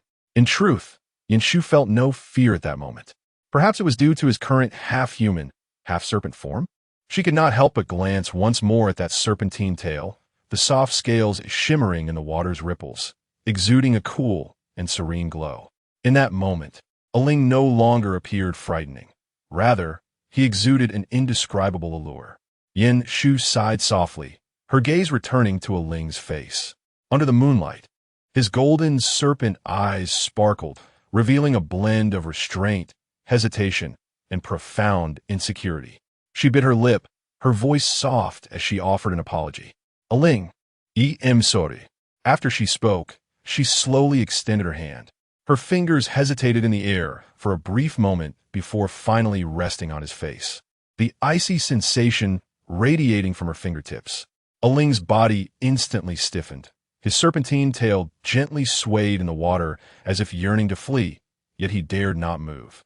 A hint of confusion flickered across his typically composed visage, while his golden serpentine pupils trembled slightly under her gaze, as if harboring some ignited emotion. Yanshu's fingertips glided softly across his pallid cheek, a gesture that seemed both tentative and soothing. Her touch was delicate, yet it caused Aling's breath to quicken involuntarily. "I should not let you think that I fear you." She endeavored to dissolve the chasm between them. Aling's throat moved as he struggled to swallow. His gaze fixated on Yanshu's face, akin to a drowning man grasping for the last piece of driftwood, his eyes reflecting a careful anticipation and a long-buried yearning. The water gently lapped at the lakeshore, producing faint ripples, while the night breeze brushed past, bringing a hint of coolness. Yet, the atmosphere between them grew silently fervent, saturated with an unspoken affection. Aling's tail hesitated for a moment in the water, seemingly drawn by an instinctual pull, before it slowly coiled around her ankle. The silvery tail was soft and frigid, like a silent invitation, gently probing her reaction. Chapter 11. Rest assured, neither a hone nor I have spied. Yanshu awoke in the gentle morning light, her body feeling so relaxed that she felt somewhat disoriented. The dampness of the lake seemed to have vanished. Her skin was dry, and she could even scent the fresh aroma of grass and trees in the air. She paused, images of last night's escapade with a Ling in the lake flooding her mind. No way, as she closed her eyes. The coldness of the lake water and a Ling's silver tail under the moonlight surged into her consciousness like a tide. The icy sensation of the tail wrapped around her ankle seemed to linger on her skin. She pressed her fingers against her forehead, attempting to calm her tumultuous emotions. But the images only grew clearer. A Ling in the water, his half-human, half-snake form entwined with hers, silver scales shimmering in the moonlight like a starry surface. At that moment, she had gently brushed her fingers over his tail. What a ridiculous contact! She vividly recalled the fervor in a Ling's eyes and the tightening of his serpentine tail. "This is truly madness," Yanshu murmured, her heart a whirlwind of embarrassment and confusion. She lifted her hand to cover her face, but the overwhelming shame surged within her. How could she have engaged in such an absurd entanglement with a serpent in the water? Even now, the memory quickened her heartbeat, and her ears burned. As Yanshu turned to hide beneath the covers, she suddenly froze. Her fingers brushed against something warm and soft, a fluffy texture. Glancing down, she noticed a silver fox tail casually draped over her waist, the tip gently twitching, playfully teasing her. Yanshu was momentarily stunned, her blood rushing to her head. Her breath momentarily halted. Lifting her gaze, she found Asu lying beside her, a satisfied smile gracing his enchanting face, his long silver hair cascading over the pillow, exuding an air of pride, even in slumber. "Asu?" Yinshu bit her lip and called softly. Asu's fox ears twitched, as if he had yet to fully awaken. He blinked lazily, his narrow fox eyes glimmering with sleepiness. "Good morning, Shu Shu," he murmured in a low, languid voice, as if still caught in a dream. "Asu," she retorted through gritted teeth. She attempted to lift the mischievous tail, but the fluffy sensation sent a shiver through her, momentarily halting her actions. She forcefully swatted his tail away, her ears flushing slightly from his teasing. "What are you doing in my room?" Asu lazily propped himself up, his silver hair cascading over his shoulder, his narrow fox eyes sparkling with mirth. "I was worried you might not feel well after all that commotion with a Ling in the water last night." Yinshu froze, her breath caught in her throat, heat flooding her face. "You." Asu's eyes sparkled with mischief as he observed her flustered demeanor, his tail playfully wrapping around her leg and gently brushing against her. "Rest assured, neither a hoe nor I spied on you," he teased. "Get away from me." Yinshu, furious and embarrassed, pushed his tail aside, her entire being shrinking from anger and shyness. Asu maintained a mocking demeanor, a smile lingering on his face. "You are truly adorable, Shu Shu. But what am I to do with you being so bashful?" His tail remained entangled, tightening its grip as if deliberately toying with her. Yinshu gritted her teeth. Seizing his tail, "I will count to 3. If you do not let go, I swear I will shave your tail today." Asu raised an eyebrow, his grin growing increasingly wicked. "Why don't you touch it a few more times and see if you can bring yourself to do it?" Yinshu was nearly exasperated to the point of exploding. 3, 2. Finally, Asu reluctantly released his tail, mumbling, "What a little temperamental female." He sprang up lightheartedly, his eyes glinting with mischief. "You should rest well. After all," he winked at her, his tail flicking playfully. "I might come back to take care of you tonight." Yinshu grabbed a pillow and hurled it at him, but Asu nimbly dodged, laughter dancing in his eyes as he scampered out of the room, his tail swaying with delight. "Cursed fox," Yinshu muttered through clenched teeth, burrowing deeper into her blankets, her cheeks still flushed with lingering warmth. Unlike other males who treated her with reverence, including a hoe and a Ling, this insufferable fox had been nothing but a source of unrest since their first encounter. Not only did he disregard her dignity as a female, but he also constantly jested with her, his tail entwining around her at the slightest provocation. Time passed, and after repeatedly steeling herself, Yinshu finally poked her head out from the covers, releasing a long sigh. After refreshing herself, she opened the door, only to find Asu lazily leaning against the doorframe. A gentle breeze tousled his silver hair, which shimmered with a subtle glow in the morning light, akin to flowing strands of silver.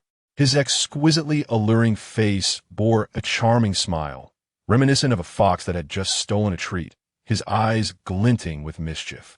Even though Yinshu had grown accustomed to his playful demeanor, she was still taken aback by his unreasonably beautiful face. Her heart raced uncontrollably, as if struck by a hammer, the beats reverberating in her chest. She clenched her teeth, striving to suppress the unwarranted panic and force herself to remain composed. She must not fall for his tricks. Should he detect her wavering resolve, this cunning fox would undoubtedly take advantage of the situation, laughing with reckless abandon. Soon, he would unleash his innate charm, wrapping his tail around her waist, his breath warm as he leaned in to whisper sweet nothings in her ear. The mere thought of such a scene sent shivers down Yinshu's spine and heated her ears. She knew all too well that if Asu succeeded, she would likely succumb to his seductive advances, losing her grasp on reason and ultimately becoming a mere plaything, subjected to his whims. Just as she contemplated pushing him away, Aling approached. His face remained as impassive as ever, the golden slits of his serpent-like eyes cast downward, shrouded in his customary silence. Yet, upon closer inspection, a faint blush adorned his pale cheeks. Yinshu blinked in surprise, instinctively stealing glances in his direction. Aling halted a few paces away, his lips pressed together, his gaze flickering. He stood there, silent, yet exuding an aura of nervous caution, as if fearful that drawing too close might startle her. Asu lounged lazily against the doorframe, raising an eyebrow and smiling meaningfully. "Oh, Aling, you've come as well?" He feigned sniffing the air, the The scent seems to have traveled from you to Shu Shu. Chapter 12. Yin Shu is pregnant. Aling's face instantly flushed crimson, a flicker of panic flashing in his golden eyes, rendering him rigid as if struck at his weak point. Yin Shu shot, a glare, silence. Her cheeks were aflame, her heart racing uncontrollably. Asu, in his usual nonchalant fashion, laughed even more brazenly. Did I say something wrong? Look at how red his face is. It's practically ripe. Aling's ears turned beet red, his head bowed, unable to meet Yin Shu's gaze. His hands instinctively clenched the fabric of his clothes, his typically aloof expression now one of utter confusion. Asu. Yin Shu, flushed with embarrassment and anger, kicked at Asu. His bushy tail skillfully ensnared her foot. Careful now, Shu Shu. Asu chuckled triumphantly, his fox-like eyes narrowing into a sly arc. I'm worried your foot might hurt. Yin Shu glared at him furiously, struggling to withdraw her foot, but his fluffy tail refused to relent, teasingly brushing against her ankle. Let me go, Yin Shu exclaimed in exasperation, her face resembling a ripened fruit. Asu tilted his head, his smile tinged with innocence. I'm merely concerned for your well-being. Aling stood to the side, watching the banter between the two, feeling slightly more at ease. Just then, Aho approached, wrapping his arm around Aling's neck, speaking bluntly. After mating with Shu Shu last night, aren't you feeling much better? No need to return to the snake den now. Aling's complexion turned a vivid shade of red, his Adam's apple bobbing slightly, yet he remained silent, avoiding everyone's gaze. Observing Aling's mute demeanor and then glancing at Yin Shu, Aho seemed to realize something, his expression shifting to one of astonishment. Wait, wasn't he there no mating last night? You just held each other all night? Yin Shu could no longer endure the conversation, her face burning with embarrassment. Just as she felt her head might burst into flames, a gentle knock echoed from outside the door. She quickly wiped her heated cheeks with the back of her hand, and before she could steady her racing heart, the door was gently pushed open.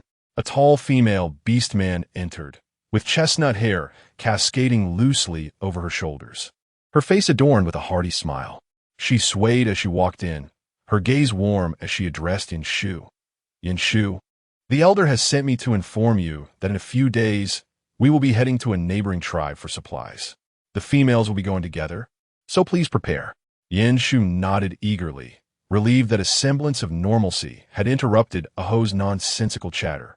However, the female beastman suddenly wrinkled her nose, as if detecting an unusual scent. She blinked, taking a step closer to Yin Shu, sniffing intently. In the next moment, her smile turned even more tender and suggestive. That scent. You're pregnant? Yin Shu. She was momentarily taken aback, doubting her hearing. Congratulations. The female beastman beamed, patting her shoulder, her tone filled with envy. No wonder you look so radiant. Asu's smile froze instantly, his usual carefree demeanor evaporating, replaced by sheer astonishment. What? Pregnant? Aling stood stiffly, the color draining from his face, his golden eyes quivering slightly, as if struck by a bolt of lightning, remaining rooted in place. Aho's eyes widened, his voice trembling. Wait, didn't nothing happen last night? We really didn't make a mistake, did we? Hearing this, Yin Shu hastily waved her hands. No. It's impossible that it happened so quickly. Before she could finish her thought, the voice of the system echoed in her mind. Congratulations, host, on your successful pregnancy. Upon announcing the new reward, the system continued. As a beginner's reward, the following benefits will be granted to the host. Painless pregnancy, swift recovery post-delivery. Please rest assured and enjoy the experience. Yin Shu. Her mind went blank, as if the entire world was collapsing around her. Am I really pregnant? Yin Shu took a deep breath, striving to maintain her composure. Don't panic, she reassured herself internally. Pregnancy was bound to occur eventually, especially since she wished to improve her physical condition. It was just a tad sudden. Yin Shu glanced at Asu, blaming him. Before she could speak, Asu had already leaned in, his demeanor as irreverent as ever. He squinted with his elongated fox eyes, his silver tail gently swaying beside her, then leaned down to inhale deeply. He frowned, as if analyzing something, And then his previous smile faded, his fox eyes drooping slightly, the lively energy of his tail vanishing, it drooping lifelessly behind him. "It's not my child." His voice turned somber, laced with an unexpected melancholy and resignation. His tail no longer coiled around her, but instead languidly lay on the ground. Yanshu felt her mind stall. What? Not a Sue's? This fox, who usually clung to her incessantly, tempting her with his tail, how could it possibly not be his? She furrowed her brow, her mind racing through the memories of last night. Wait, last night she... Her heartbeat quickened suddenly, and she instinctively turned to look at Aling, who stood silently beside her. His already pale face was now flushed to his ears. Aling's eyes were cast down, his Adam's apple bobbing lightly, hands nervously clutching the hem of his clothes, resembling a child caught in wrongdoing. Yanshu was stunned. "Aling?" she tentatively called. Aling still dared not raise his gaze, his voice low and throaty, tinged with tension. Yanshu was utterly petrified. No way. Just from one night. She was pregnant. Suddenly, she felt as though blood rushed to her head. How could it happen so fast? She murmured softly, feeling as though the world around her had become surreal. Aho, standing nearby, wore a look of sudden realization, patting Aling's shoulder with an expression full of envy. "Aling, you did well. So, you really made it last night. The Serpent clan is indeed formidable." With an astonishing accuracy, Yanshu remarked, "That foolish wolf." The female orc, beaming with delight, gently patted Yanshu's shoulder and cheerfully exclaimed, "Congratulations. Pregnancy is indeed a joyous occasion. I must inform the tribe's elder at once." Yanshu was momentarily taken aback, unable to respond before the orc turned on her heels and briskly departed. Asu and the others remained in a state of shock, primarily because they had not anticipated her swift conception. Yanshu cast a furtive glance at Asu, concerned that this news might discourage him, despite providing the most provisions. It was Aling's child that was conceived first. Chapter 13. Everyone can mate with Shu Shu. Asu squinted, his gaze laced with languor and pride, resembling a fox that had ensnared its prey. The fleeting pang of heartache Yanshu felt dissipated in an instant, replaced by an unexpected thrill within him. He lowered his head, a subtle smile gracing his lips, his eyes deep and inscrutable. "Any child will do." The words, spoken with an air of nonchalance, concealed a resolute certainty that brooked no dissent. Asu lazily swayed his tail, the soft appendage coiling around her waist, binding her firmly within his domain. "After all, you'll bear me a little fox cub." His voice, rich with mirth, seemed to have already sketched a vision of the future. Yanshu sighed in resignation, recognizing that familiar essence, that well-known formula. Rather than fret over his feelings, she needed to come to terms with the fact that she was carrying a serpent child. Snakes, her most dreaded creatures, sent shivers down her spine. The thought that her firstborn might be a slippery little serpent, or perhaps a serpent's egg, filled her with dread. She raised her gaze, meeting Aling's dark, profound eyes. He stood there silently, his presence as still as a mountain spring, capable of swallowing all emotions. Her fleeting glance revealed her inner turmoil, which Aling perceptively sensed. He parted his lips, his expression unchanged, yet his gaze dipped momentarily. A tinge of guilt unfurled within him like creeping vines. She was afraid, and that fear stemmed from him. Aling lowered his eyelashes slightly, his fingers unconsciously clutching his sleeves. After a brief pause, he murmured, "I'm sorry." His voice was low and restrained, cautious not to disturb her emotions again. With his gaze cast downward, the tension in his clenched fingers betrayed his uncertainty. That soft apology floated like a whisper on the wind, but landed heavily on Yanshu's heart. Hearing his subdued remorse stirred an inexplicable ache within her. Yanshu reached out, clasping Aling's cool fingers.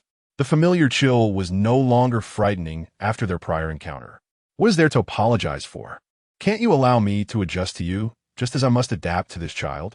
She said softly, a hint of grievance in her tone. "I'm innocent in this matter too." Aling's hand trembled slightly, his eyes flickering, caught in a whirl of unfamiliar panic and emotion, when suddenly, Aho's exuberant voice broke through. "When is it my turn to mate? I want to mate with Shu Shu too." The air froze for a heartbeat. Yin Shu stood, dumbfounded, akin to a statue, as she stared incredulously at Aho, who gazed back with innocent curiosity, as if genuinely wondering when his chance would arrive. Asu burst into laughter, his tail playfully thumping against the ground. You can when your mating season arrives. The blatant, bashful remark made Yin Shu's face flush crimson, a wave of embarrassment washing over her from head to toe. She raised her hand to swat Aho, but he remained blissfully unaware of the gravity of his words. Aho, you mustn't say such things. Yin Shu thought she could sink into the ground out of humiliation. Aho instinctively recoiled at her reprimand, his ears drooping as he muttered, but Asu said everyone can mate with Shu Shu. Yin Shu's mind erupted in chaos. She shot a fierce glare at Asu. You. Asu nodded. We three are your males. Both Ling and I can. And so can he. Aho, seemingly validated, added with a hint of pride, right? I am also your male. Every day, Yin Shu made a conscious effort to forget that she had 3 men in her life. Yet these rascals relentlessly reminded her, as if fearing she might truly run away someday. I have a headache, she groaned, pressing her temples, feeling as though they were driving her to madness. However, in the next moment, her world spun disorientingly. Watch out, don't trip, Aho shouted, moving with the speed of wind, seizing her leg. Asu's expression mirrored Yin Shu's as he swept his tail, securely supporting her waist. Hurry. Meanwhile, Aling remained silent, but adeptly lifted her shoulder. Hey, what are you doing? Yin Shu yelped in surprise, struggling fiercely, but these 3 seemed to have been prepared, leaving no room for her to escape. We're taking you to the tribe elder. Yin Shu was utterly dumbfounded. Who wants to see the elder? I was just speaking casually. Asu shook his head. Now that you are pregnant, it would be wise to let the tribe elder take a look. Consequently, Yin Shu was firmly carried to the elder's abode, where the elder, an older female orc, was busy preparing herbal remedies. She looked up in surprise as they barged in. What is the matter? The elder scrutinized the tense expressions of the 3, then glanced at Yin Shu, who was half reclined in their arms. Asu gently patted Yin Shu's waist, urging, She is pregnant. Please help us check. Pregnant? The elder was evidently taken aback, setting aside the herbs as she approached Yin Shu, disbelief flickering in her eyes. When did this happen? So soon? Clearly, the elder was unaware of Yin Shu's condition. Yin Shu, exasperated, covered her face, feeling as if she might faint from the antics of these unruly companions. I only just found out, and they hurriedly brought me here. The elder did not inquire further and swiftly entered a state of meticulous examination. As she delved deeper into her assessment, her previously gentle demeanor suddenly froze, and an expression of incredulity flickered across her gaze. She could distinctly sense the vibrant life force surging within Yin Shu, an overwhelming energy that momentarily left her in a daze. It felt as if this life force were a tidal wave, powerful and invigorating, even causing the elder a degree of disorientation. Initially, she had believed that Yin Shu's frail body and unsuitable constitution rendered her incapable of bearing life. Previous examinations had not indicated any potential for pregnancy. Thus, she had harbored little expectation for Yin Shu. However, to her astonishment, she discovered that the vitality contained within Yin Shu far exceeded her expectations, surpassing any female she had previously encountered. This life force was not only brimming with energy, but also imbued with a unique and awe-inspiring aura. The elder remained silent for a moment, then slowly raised her head, her eyes reflecting surprise as she regarded Yin Shu. Your physical condition surpasses that of an ordinary female, she murmured, her voice tinged with a barely perceptible tremor. Chapter 14, they all knelt on the ground, each exhibiting their own charm. Elder, what is the matter? Asu, standing nearby, could not help but inquire, his tone laced with urgency and anxiety. Is she all right? Aho and Aling shared his concern, observing the elder's alternating expressions of seriousness and shock, followed by her affirmation of Yin Shu's good health. After a brief silence, the elder took a deep breath and spoke slowly.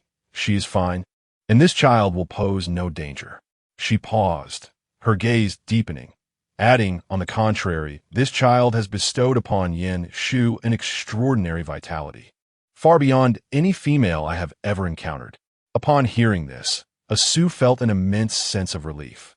Does this mean that Yin Shu's pregnancy is, in fact, a good thing? Aho's voice was laced with confusion and surprise. Indeed, the elder nodded, a profound glimmer in her eyes. This power has even surprised me. That is wonderful. Asu and the others finally felt reassured, their expressions softening into smiles. He turned to Yin Shu, his eyes filled with tenderness and concern. Yin Shu, you will be all right. She lightly huffed. I told you I am fine. You just wouldn't believe me. Now that you know I am all right, can we go home? Asu's gentle gaze remained fixed on Yin Shu, and upon hearing her playful huff, a weight lifted from his heart, and a smile crept upon his lips. All right, let's return. Seeing that Yin Shu was unharmed, the elder relaxed her grip, and the sternness on her face gradually faded, replaced by a gentle expression. Indeed, she is fine, and this medicine can be taken home. As she spoke, she placed a packet of herbs in Asu's hands. Yin Shu was somewhat taken aback. The elder's initial demeanor towards her had been somewhat indifferent, yet now it was entirely transformed, imbued with warmth and kindness. Truly, a female capable of bearing children is a good female, the elder mused, watching them depart, her face once again regaining its usual calmness and authority. She observed as they walked further away, seemingly lost in thought. Upon returning home, Yin Shu stood by the table, gazing at the bowl of herbs that exuded a potent bitterness. The acrid scent of the medicine was overwhelming, causing her brow to furrow in distaste. She brushed aside the herbal bowl offered by Aho, her tone resolute. The elder said, I am fine. I will not drink it. Aho paused, his ears twitching anxiously before he hastily retrieved the bowl, his eyes pleading like a small beast. Please drink it, Yin Shu. We only want what is best for you. Asu smiled, the corners of his eyes crinkling, his tail gently flicking as if playfully entwining around her wrist. His voice was low and soothing, laced with a hint of coaxing. Yin Shu, do not be like this. This is the medicine given by the elder. Please drink it, won't you? His tone was so gentle it seemed it could melt into her ears at any moment. Aling remained silent, quietly standing behind her. His hand silently rested on her shoulder, as if prepared to restrain her the moment she resisted, offering no chance of escape. The three of them moved in perfect unison, their intentions clear. They sought to force the medicine upon her. Just as Yin Shu pondered how to persuade them otherwise, an eerie and captivating aura suddenly filled the air. This presence surged like a tidal wave, heavy and oppressive, swiftly enveloping the entire room. In the next instant, the three were seemingly ensnared by an invisible net, their bodies crashing to the ground immobile. Aho was the first to succumb, letting out an unanticipated cry as he sprawled on the floor like a small animal, his ears pinned against his head, too frightened to move.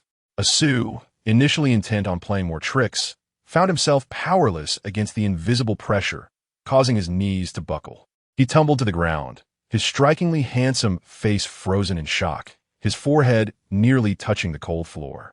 Yin Shu, Asu murmured, his eyes flickering with a complex mix of emotions, shock intertwined with a hint of delight.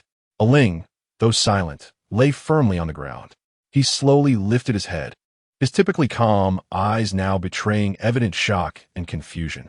This sudden force had taken him all by surprise. Yin Shu, too, was startled by this unexpected turn of events, glancing down at the three figures prostrate on the floor. She had merely wished to refuse the medicine.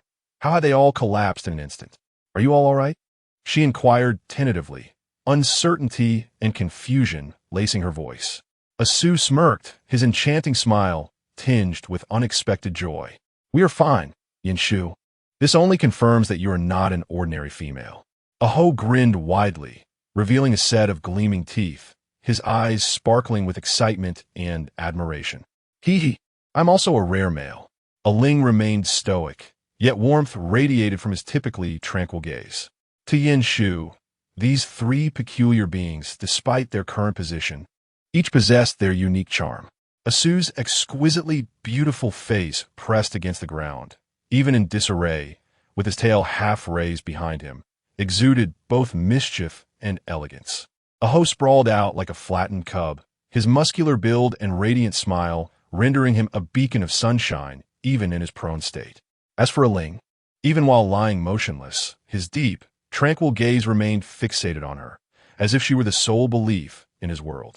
She regarded these three oddities, each more exasperating than the last, yet all strangely endearing.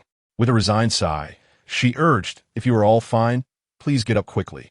As Yin Shu's voice faded, the three individuals instantly regained their freedom, converging towards her almost simultaneously.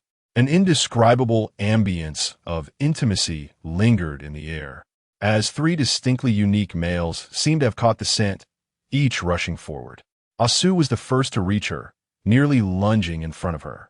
His enchanting visage drew near, warm breath cascading against her ear, his voice low yet tinged with provocation. "Shoo shoo."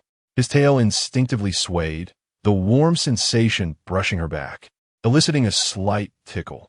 Aho, with a radiant smile, unabashedly displayed his desires, pressing against her waist as if yearning to meld into her embrace. Innocently lowering his head to murmur, "Shoo shoo, it's wonderful to have you." In contrast, Aling remained silent, merely standing beside her with a gentle demeanor. His presence felt less like a physical touch and more like a subtle pull of energy, as if every inch of his skin craved her existence. Chapter 15. Oh dear, they are inseparable, clingy creatures. Yin Shu finally managed to extricate herself from the trio's clinginess.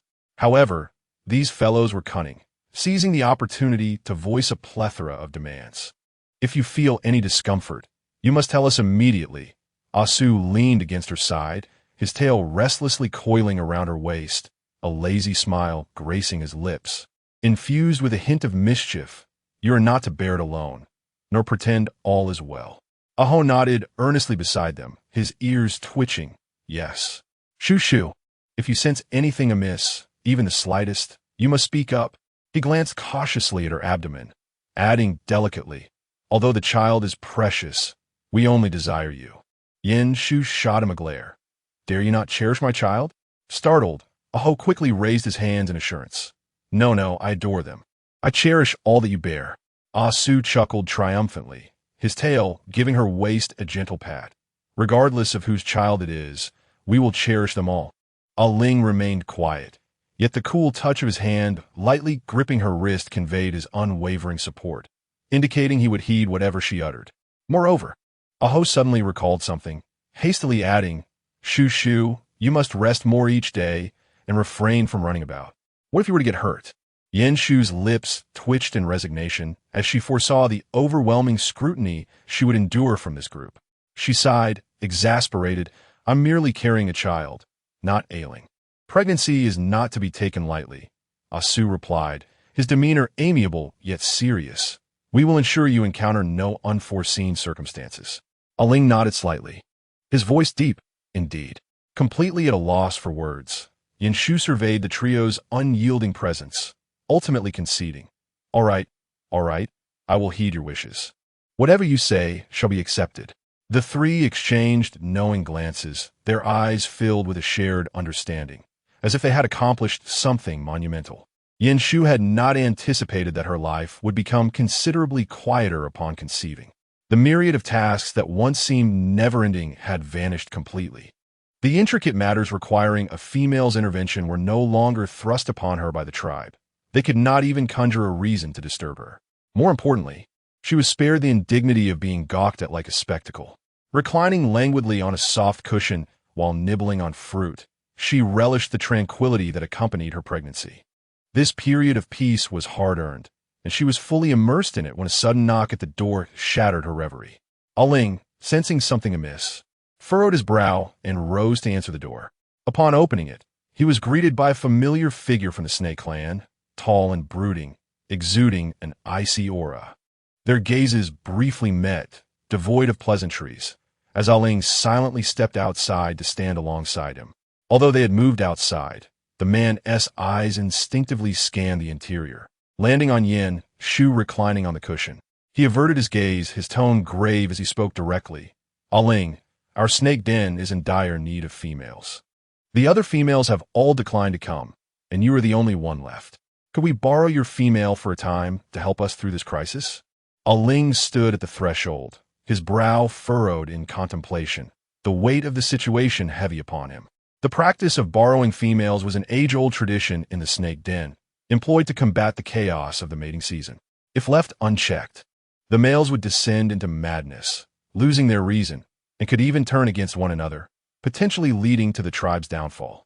With females being exceedingly rare, appearing only once in a century, the snake clan found themselves reliant on external assistance. Had it been anyone else, he would have refused without hesitation. But this man was the clan leader. The leader lowered his gaze, his expression devoid of hostility, instead reflecting desperation and entreaty. His voice was heavy, each word laden with gravity. Aling, we truly cannot endure this any longer. Every other female has turned us away. Without your help, our tribe faces extinction. Aling's fingers involuntarily clenched, the chill of his fingertips embedding into his palm. The leader, witnessing Aling's silence, revealed a glimmer of profound pleading in his eyes. Aling, have you not always benefited from our snake den? The shelter provided during the mating season, the food allocated to you. It is all thanks to the snake den that you have thrived as a white snake. His tone was earnest, heavy with sincerity. Now, we are in peril, Aling. Can you truly stand idly by? Aling felt the weight of these words pressing down upon him. He understood that this was not a request he could easily dismiss. Each favor bestowed upon him was tangible, and he had indeed reaped substantial benefits from the snake den. Thus, he found himself unable to refuse outright. However, he ultimately murmured, his voice hoarse and restrained, "She is with child."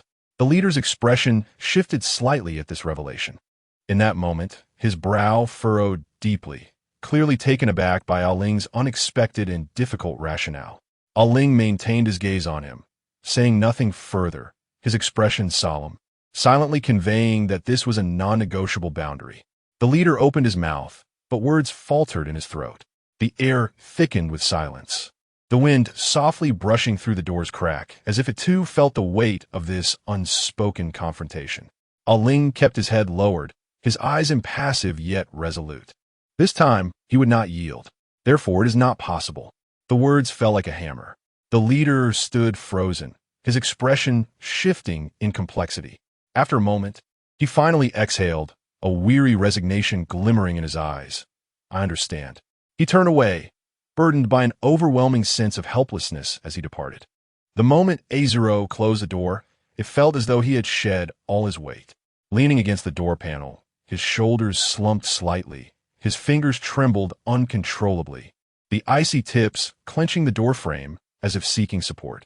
Just then, Yanshu entered and stumbled upon Azuro's vulnerable side, a sight he had never revealed before. Typically silent and composed, he seemed impervious to anything that could disturb his inner tranquility, save for that indescribable night. It was the first time she witnessed his defenses crumble like a fragile leaf in the wind. The faint tremor of his fingers, his downcast eyes, and the unspoken repression and struggle concealed beneath his stoic fa-ade revealed the extent to which he strained to maintain his composure. Chapter 16. Shushu's hands are so soft, I cannot get enough of them. Yanshu stepped forward, gently grasping Azuro's wrist. The chill of his skin met the subtle warmth of her palm. Azuro, she called softly, her voice gentle, yet seemed to penetrate deep into his heart. What troubles you? His gaze involuntarily fell upon their clasped hands. Her delicate, warm touch starkly contrasted with his cold, stiff skin, momentarily catching him off guard. He hesitated, as if fearful that this warmth might vanish at any moment. His fingers curled slightly, cautiously tightening their grip around her wrist, as if afraid to shatter her with too much force. He was unaccustomed to such intimacy, his fingers awkwardly clutching her hand, fearing that his chill might extinguish this warmth. Noticing his silence, Yanshu's gaze softened. She gently traced circles on the back of his hand with her thumb, silently reassuring him with a hint of casual affection. You don't seem like yourself. Her tone was half teasing, half concerned, infused with her characteristic nonchalance. Azuro's fingertips stirred slightly at her words, wavering under their weight. Yet, he did not release her. Instead, he gripped her wrist more firmly, as if to affirm her presence, to ensure this warmth would not dissipate. From nearby, Asu lazily leaned in, his tail playfully curling around her waist, a mischievous grin on his face. "Oh, getting cozy so soon? I want to hold hands too." Aho chimed in, grinning foolishly. "Shall we take turns holding Shu-Shu's hand?" Yin-Shu replied, "Just a moment." She cast an exasperated glare at the two mischievous creatures, sighing inwardly as her palm bore faintly reddened marks, exuding a decidedly ambiguous atmosphere. After enduring their antics, she shook her tingling hand, her voice weary. All right. Have you had your fill?" Asu laughed dismissively, his foxtail still lazily wrapped around her waist. "Shu-Shu's hands are so soft. I can't get enough." Aho beamed with a hearty grin. "Hee, I want to touch them again next time." Amidst their playfulness, Yin-Shu completely forgot Azuro's unusual demeanor, mainly due to their clinginess. While Yin-Shu was nurturing her pregnancy, Xiao Luo Gu arrived. This proud female beast clearly came to see her, her expression a mix of reluctance and palpable jealousy. She stood at the door, arms crossed, her eyes unabashedly surveying Yin-Shu's abdomen. "I never expected a fragile female like you to conceive." Listening to her words, Yin-Shu continued to leisurely munch on her fruit, barely lifting her eyelids, as if the woman's remarks were merely whispers in the wind. She felt little fear of this female beast. After spending time in the tribe, she had learned the significance of females. Females could challenge each other, but they must not inflict serious harm. Especially for a pregnant female, neither males nor females could engage in violence. "I can't say how fortunate I am," Yin-Shu replied lazily, taking a bite of her fruit, "but at least I'm pregnant, unlike some." She lifted her gaze, a faint smile gracing her lips, her eyes floating lightly over Xiao Luoge. "You are so formidable. Why haven't you made any progress?" Her words, neither heavy nor light, struck precisely at Xiao Luoge's vulnerable spot. The smile on Xiao Luoge's face instantly froze, her eyes brimming with jealousy and resentment. Reacting, she scoffed heavily. "So what if you're pregnant? With your constitution, whether you can carry it to term is another matter. Don't end up wasting your efforts." Yin-Shu, instead of being angered, smiled even more casually. "At least I'm busy, unlike some who haven't even had a chance." Her nonchalant tone seemed to carry a sharp edge, subtly piercing Xiao Luoge's heart. Unable to contain her emotions, Xiao Luoge clenched her fist, knuckles whitening, on the verge of an outburst. "I've been struggling with pregnancy lately and have no time for visitors." She waved her hand dismissively, as if swatting away a fly. "If you have nothing else, please leave." These seemingly casual words acted as the final straw for Xiao Luoge's pride. Her face flushed crimson, her chest heaving like a trapped beast. Jealousy and rage nearly spilling over, yet finding no outlet. She could only shoot Yin-Shu a fierce glare, her eyes filled with defiance and dissatisfaction. "Don't get too complacent." With that, Xiao Luoge stormed off, her departure characterized by a huff and an angry toss of her sleeve, akin to a retreat. Yin-Shu watched her leave, unable to suppress a smile. What a quintessential villain.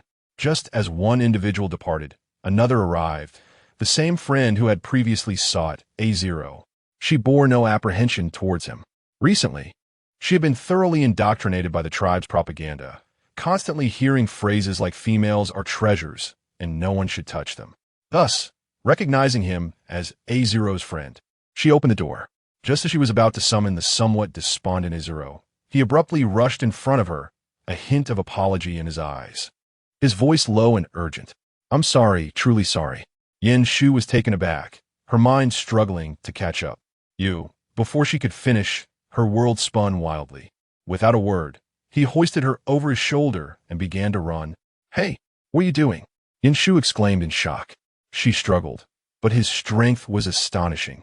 After just a couple of twists, she found herself pinned to his shoulder, utterly immobile. The bones of his shoulder pressed painfully against her. The wind howled past her ears, and the scenery blurred in her vision. Her heart raced as she finally grasped the terrifying truth. She had been abducted.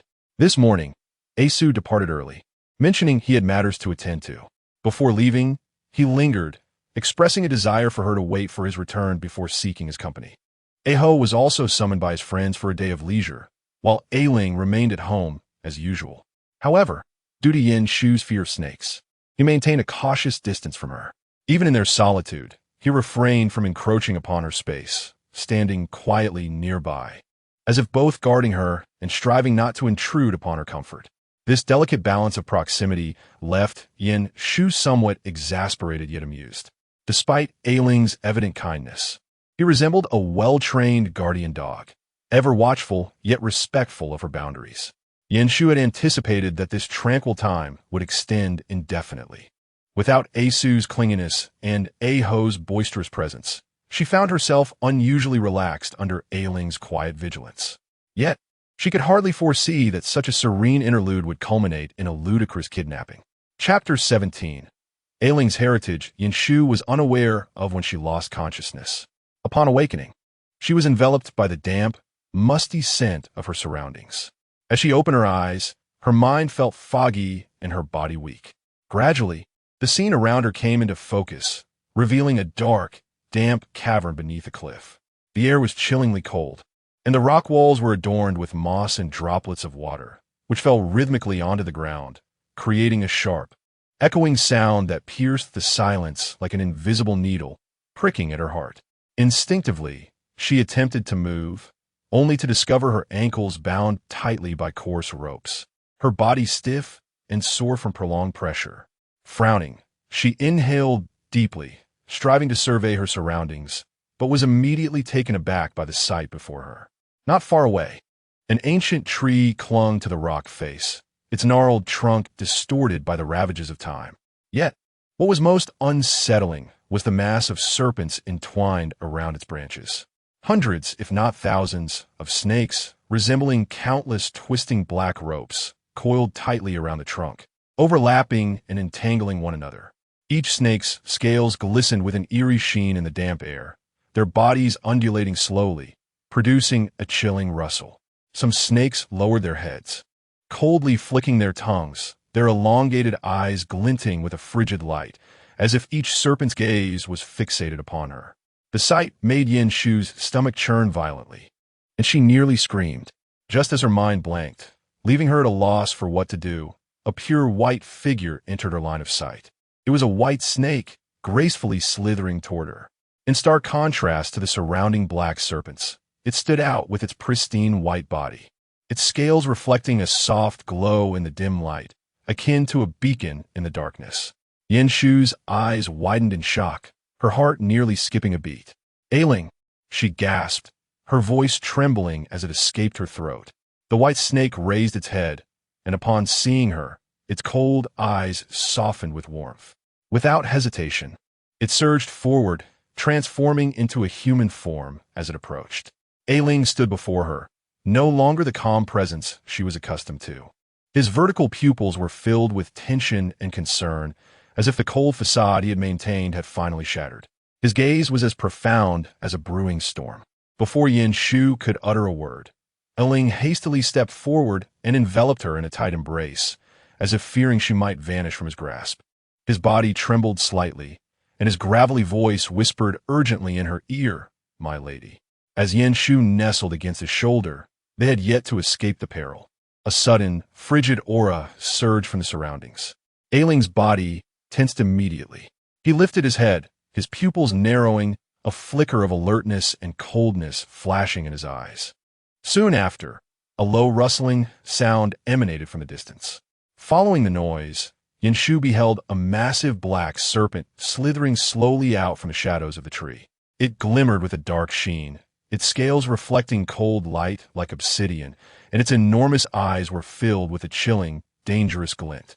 "Aling," the serpent spoke in a deep voice, laced with a hint of desperate pleading. "If she departs, the children shall perish." It lowered its head, the tone of its plea heavy with a sense of inevitable fate that seemed to suffocate each word. Aling's lips moved slightly, a complex emotion flickering in his gaze. Yin Shu keenly sensed that he was concealing something from her. "Aling," she urged softly, attempting to pry the truth from him. Yet, before her words could fully escape, a blinding silver light ignited in the air, followed by a deafening roar that reverberated through the cliff. A colossal silver fox leaped into the air, descending with unparalleled majesty. Its massive form obscured the sky, and as its limbs struck the ground, It sounded like thunder. Its silvery first shimmered in the darkness, each strand glowing as if ignited by an ethereal flame. Flames erupted around it, lighting up the entire cliff like the sun, dispelling all shadows and dampness. These were no ordinary flames. They were silver fires, swirling like a moving galaxy, illuminating its every movement with a dangerous beauty.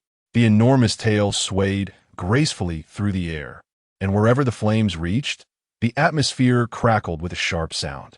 The silver fox's deep-set eyes sparkled with unmistakable fury and disdain. "Begone!"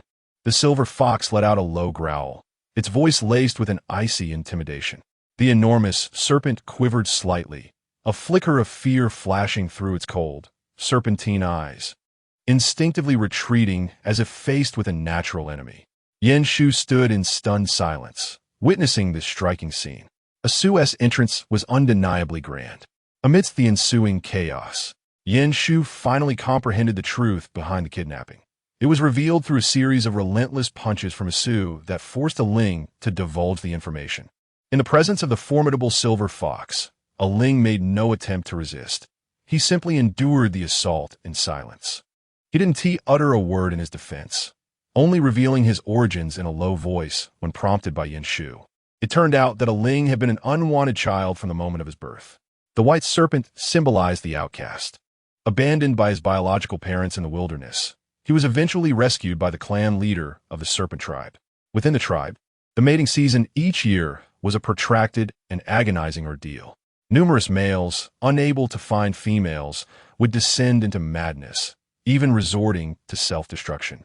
Each year, Aling returned to the serpent den to endure this period, for as long as he remained in a corner of the den. Catching even a faint whiff of a female's scent, he could barely survive. However, this year, the mating season arrived, but no female was willing to come. The rampant agitation among the males grew perilous. Without a female to soothe them, the den faced imminent collapse. At that moment, the clan leader learned of Ling's possession of a female.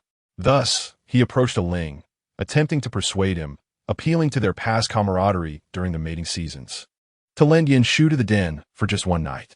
Yet Ling unhesitatingly refused. Ultimately, the clan leader failed to procure a female, and in desperation, chose a reckless course of action. Aware that abducting a female was a grave offense that would lead to his own sacrifice if discovered, he proceeded nonetheless. Upon hearing this, Asu's expression darkened ominously. Seizing Ling by the collar, his vertical pupils flickered with a dangerous light, demanding, "So you simply stood by and allowed them to take Yen Shu away?" Ling lowered his head, his lips pressed tightly together. He neither resisted nor defended himself, silently enduring Asu's wrath. "Speak!" Asu bellowed, forcefully pinning him against the stone wall, his silver tail igniting with flames as the surrounding temperature soared. Observing this, Yen Shu felt a tightening in her chest and rushed forward to grasp Asu's arm. "Asu, enough!" Asu's gaze shifted to her, his eyes no longer possessing their usual gentleness, now glimmering with a dark red hue, akin to a concealed flame flickering amidst his fury. Even before the flames fully erupted, the heavy anger emanating from him was enough to induce trepidation. Yet, upon seeing the anxious expression on Yen Shu's face, the crimson glow within his eyes dimmed slightly, resembling embers on the verge of extinguishing. The flames along his tail gradually receded, and the temperature slowly diminished. "How can I not be angry?" he murmured, laden with guilt. "When I failed to protect you." Yen Shu gently patted Asu's arm, signaling him to release Ling. "If he hadn't shielded me, how could I stand here unharmed?" Asu's gaze turned cold as it swept over Ling, yet he reluctantly loosened his grip, forcefully tossing Ling aside. Ling staggered a few steps, leaning against the frigid stone wall, slowly regaining his balance. His expression remained calm and unruffled, though the hand hanging by his side was clenched into a fist, the knuckles turning white. "I'm sorry," he whispered, his voice barely audible like a whisper of wind. Yen Shu regarded him, sighed softly, and stepped closer, gently clasping his wrist. In that instant, she was taken aback by the bone-chilling coldness emanating from him. Yet she did not withdraw. Instead, she tightened her grip. The warmth of her palm, sought to dispel the chill that enveloped him. "It's all right. I don't blame you," Yinshu reassured quietly, her gaze softening. "I know you refused him. You did not acquiesce." Aling's throat bobbed slightly, as though words were lodged within, yet ultimately succumbed to silence. With his eyes cast downward, he appeared resigned to punishment, his silence eliciting profound sympathy. Yinshu observed him, her heart heavy with a sigh, her fingers tightening around his wrist. She understood that Ling was accustomed to burying his emotions deep within, unaccustomed to expression, and could only bear the weight in silence. At that moment, Asu's voice broke through once more. "Yinshu, let us depart." His tail flicked impatiently against the ground, stirring a gentle breeze as silver sparks flickered in the dark of night. His eyes, now glowing red, swept over the encroaching serpents, their gaze icy and menacing. The serpents seemed to sense the pressure from the flames, but remained unable to contain their escalating agitation. Their cold, serpentine eyes glimmered with greed, inching closer, as if ready to pounce and ensnare Yinshu completely. Her heart raced, a chill creeping down her spine, goosebumps rising all over her body. The oppressive atmosphere nearly robbed her of breath. She knew they had to escape this place swiftly. Yet her gaze returned to Aling, the silent man still standing beside her, enveloped in despair and silence. This place held memories of Aling's most challenging times. Even though the clan leader had committed an unforgivable error, this location still bore an unbreakable bond for Aling. All of this represented the sentiments and debts he carried. No matter how far he fled, the kindness of those years had taken root deeply in his heart, like a heavy shackle he could not shed. Yinshu took a deep breath, resolute in her decision, her gaze growing steady and determined. She turned to face the clan leader of the serpent tribe, along with the restless serpents surrounding them. "I would like to inquire." Her voice was soft, yet resonated clearly in the air. "Is there any way to assist them through this mating season without letting these serpents approach me?" Asu paused, his red eyes flickering with realization, immediately grasping her intent. His expression revealed profound disapproval. "Yinshu, please don't tell me you're considering some misguided act of kindness." Upon hearing Yinshu's proposal, the clan leader's eyes, once filled with despair, suddenly brightened, brimming with excitement and gratitude, as if grasping at a final lifeline. He stepped forward, his tone urgent and trembling. "There is a way. Truly, there is a way." Yinshu instinctively shrank back behind Asu and Ling as the clan leader approached, her expression tinged with nervousness. "Speak, but don't come so close." While she was unafraid of Ling, she lacked the courage to confront the other serpents, realizing his actions had encroached upon her space. The clan leader hurriedly retreated a step, suppressing his excitement, yet his voice still trembled with gratitude and hope. "It only requires a drop of your sweat. Just sprinkle your sweat on the trunk of that tree, and it will emit the scent of a female. Our male serpents can rely on this tree's fragrance to endure the mating season." Upon hearing this, Yinshu was momentarily taken aback, inadvertently repeating, "Sweat?" The clan leader nodded vigorously, his tone brimming with uncontainable gratitude. "Yes, your essence contains the unique information of a female. This tree can disperse those scents, soothing all the males in mating season and preventing them from losing control. With just a touch of sweat, we could save our entire clan." In an instant, Asu's expression darkened, his crimson eyes flickering ominously, enveloped in a palpable aura of danger. "No." Yinshu was taken aback, surprised by Asu's blunt refusal. She bit her lip, preparing to gently soothe him, wondering why he was reacting so intensely to a mere bit of perspiration. Before she could speak, Asu anticipated her thoughts, tightening his grip on her hand, his tail curling around her waist, encasing her half in a protective embrace. He leaned closer to her ear, his voice tender yet resolute. "Shoo shoo, the sweat they seek isn't sufficient just once." Yinshu blinked in confusion. "Huh?" She turned her gaze to the serpent clan leader, who was already glistening with sweat, his demeanor tense as if facing a trial, stammering, "We only need 2, no, 10 times. 10 instances of sweat will suffice." Yinshu sighed in exasperation, her forehead resting against her palm, fatigue flooding her. She had no intention of lingering in this place. After a moment of contemplation, inspiration struck her. This is quite manageable. I shall provide you with a garment soaked in sweat, which you can hang on a tree. The fabric won't dry quickly, enough for you to utilize for a while. The Serpent clan leader was momentarily dumbfounded, evidently caught off guard by her suggestion. After some thought, he nodded vigorously. That enormous serpent head bobbing. This is entirely feasible. Yin Shu breathed a sigh of relief, absent-mindedly pinching the damp hem of her clothing, shaking off the fabric that clung to her skin, inadvertently causing a chill to run down her spine. Chapter 19. Shu, I too desire a child. Yin Shu lowered her gaze, fiddling with the drenched hem of her garment, preparing to remove it. Perfectly timed. I can take off this attire for them. Yet, before she could finish her sentence, Asu abruptly halted her hand, his crimson eyes glinting, his tone grave and decisive. No. Yin Shu was momentarily stunned. Is it merely a piece of clothing? Asu's tail flicked lightly, encircling her, exuding an air of dominance and undeniable authority. Not here. We shall change at home. Though his words were not harsh, they carried an unmistakable firmness. The Serpent clan leader, wishing for the female to provide the garment immediately, found himself in a position of compromise. In that case, I shall await your clothing. Suddenly, his form shifted before Yin Shu, transforming into a magnificent silver fox. He lowered his head and clutched the collar of her attire, effortlessly tossing her onto his broad back. Yin Shu was momentarily taken aback, as the soft, expansive tail enveloped her like a warm curtain, concealing her entirely. In that instant, her essence vanished from the air. The already restless serpents became bewildered, their guidance lost. They halted in confusion, writhing anxiously in place. Emerging from the cliff's depths, Yin Shu nestled within the thick silver fur, only hearing the wind rushing past her ears. Ah, Su, you rascal, she murmured in resignation, brushing aside the fur covering her face.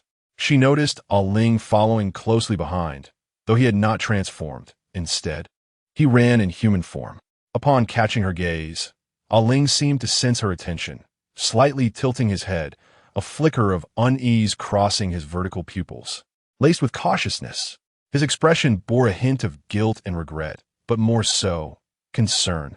Meeting his gaze softened Yin Shu's heart. This fellow harbored a profound unease and aversion towards his serpent form, often maintaining his human guise solely to spare her fright. She sighed softly, her voice carried by the wind, to Aling's ears. I am not afraid of your serpent form. As soon as Yin Shu stepped through the door, still catching her breath, she heard Su's languid voice behind her. Shu, you may now remove your clothing.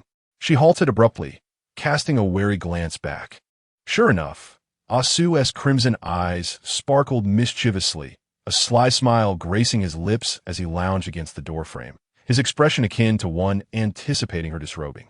Alarm bells rang in Yin Shu's mind as she forcefully shoved him away from the door, unceremoniously pushing him outside. Out. Immediately, Asu stumbled back a step, but continued to wear a delighted grin. Shu, why are you being so distant? I was just considering whether to help you with that. Get lost. Yin Shu shot him a fierce glare. All right, I'll step outside first, he chuckled, retreating with a playful tone. Take your time. Bang. The door slammed shut behind him, cutting off the triumphant laughter of that fox.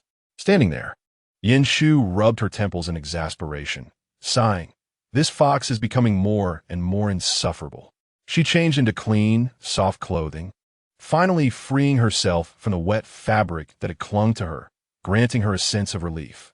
As she carried the damp garment outside, she noticed Ling approaching silently.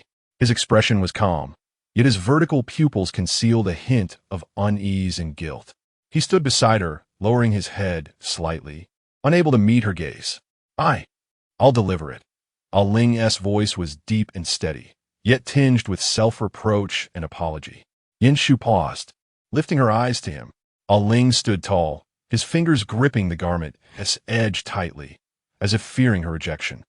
Su leaned lazily against the doorframe, amusement glimmering in his red eyes, a smirk playing on his lips. Sure, let Ling go. Yin Shu glanced at Ling's averted eyes. his demeanor seemingly awaiting her judgment. Very well, she sighed, handing him the damp clothing, returned swiftly. Aling accepted the garment with utmost solemnity, as if entrusted with an important mission. His fingers delicately grasped the fabric, treating it as though it were a sacred responsibility. Yanshu wished to speak, but hesitated, fearing it might frighten him, and could only exhale a quiet sigh. At that moment, Asu suddenly drew near. His tail coiled around her waist with an irresistible force, pulling her into his embrace. His gentle breath brushed against her ear, his low laughter tantalizingly light, sending tremors through her heart. Yanshu reached out to push him away, but hesitated, a blush creeping onto her cheeks. "You scoundrel," she bit out, attempting to mask her inner flutter. However, that large tail slid upwards, pressing against her thigh, its warmth and strength undeniable. "Where am I a scoundrel?" Asu grinned wickedly, tightening his tail, each movement precisely targeting her sensitive spots. You're so angry, yet you hold me so tightly?" Yanshu felt a surge of frustration, yet her body felt powerless to resist him. Asu's smile deepened as he leaned closer to her neck, inhaling her scent. "TSK, I still dislike this smell. It reeks of those foul serpents," Yanshu whispered, her breath shallow. "And yet, you hold me so tightly despite your disdain." Aksu's tail gently brushed against her leg, the sound carrying a tender allure. "What shall we do then? I can only hold you for a while longer," slowly enveloping you in their scent. He lowered his head, his nose delicately brushing against her ear, exuding an air of unintentional intimacy. The gesture was both playful and imbued with the distinct charm of a fox. His other hand reached out, and she felt the silky smoothness glide between his fingers, a delicate warmth akin to grasping a handful of shimmering water. Yanshu's breath hitched. "Shoo, you seem quite tense." His voice was low and soft, laced with a hint of teasing. "Your breath is all over the place." Yanshu bit her lip, striving to regain her composure, but the gentle caress of his tail and the whispers at her ear felt like relentless waves eroding her rationality. "Aksu," she warned softly, attempting to suppress the increasingly potent atmosphere of intimacy. Yet, Aksu appeared wholly uninterested in granting her any chance of escape. He tilted his head, his nose gliding along the skin of her neck, feather-light, finally pausing near her ear, his voice a seductive incantation. "Shoo, I too wish for a child." Chapter 20. Ahu's sense of injustice. Yanshu leaned against Aksu's embrace, her breath slightly disordered, the echoes of his seductive whispers lingering in her mind. She endeavored to reclaim her rationality, only to discover her limbs felt weak, her breaths still erratic. In that moment, having emerged from Aksu's enchantment, she lay against his chest, gasping softly. "You sly fox." She inhaled deeply, attempting to steady her racing heart, realizing the danger she was in. Aksu wore a smug smile, his crimson eyes glinting with mischief. Shoo, you certainly did not say that just now." He flicked his tail playfully, his expression proclaiming, "I did not force you." Yanshu shot him a glare, pushing against him. "Stop being so smug." But as she inadvertently touched a sensitive spot, she gasped, reflexively grasping Aksu's back. Aksu's smile deepened, lowering his head to inhale near her ear, the warmth of his breath brushing against her neck, carrying a hint of provocation. Shoo, you're the one holding on so tightly." Yanshu's cheeks flushed, her heart racing. Just as she was about to respond, she caught a glimpse of the doorway. The memory of Aling's departure flashed in her mind, his clenched fists and silent endurance appearing vividly, stirring a soft ache in her heart. She turned, eager to seek out Aling. "Aling, has he not returned yet?" Instantly, Aksu's smile faltered, his crimson gaze dimming, his tail flicking in displeasure. He grasped her gently, an edge of jealousy in his voice. "Are you that concerned about him?" Yanshu frowned. "He has it quite tough." His tone bore a hint of bitterness as he squeezed her gently. "You truly care about him?" Yanshu furrowed her brow, trying to mask her emotions. "He has it quite tough." Aksu's smile completely vanished, leaning closer to her ear, whispering, "You always say he has it tough. Yet, Ahu and I seem insignificant in your eyes, don't we?" His tail tightened, as if deliberately challenging her. "What are you being jealous over?" Yanshu's face heated, her heart racing as she pushed against his chest, her breath quickening. Aksu's crimson eyes sparkled, his tail wrapping around her waist even tighter. He lowered his head, his nose brushing against her ear, his voice low and tinged with unmasked grievance. Clearly, you favor one over the other. It is not fair. Yenshu's cheeks grew even warmer, her attempts to resist feeling feeble. Aksu, please stop. But how could Aksu relent? Yenshu raised her hand to caress his soft silver hair. His silver locks were lustrous and fluffy, obediently flowing through her fingers. Aksu squinted slightly at her touch, much like a content little fox basking in warmth, a satisfied smile gracing his lips. Shu, linger a little longer, he murmured in a hypnotic tone. I enjoy it. Indeed, Yenshu was well aware of his fondness, perhaps even to an excessive degree. The moment her fingers brushed against him, he seemed to dissolve into a cloud of fluff, lazily leaning against her, thoroughly relishing the moment.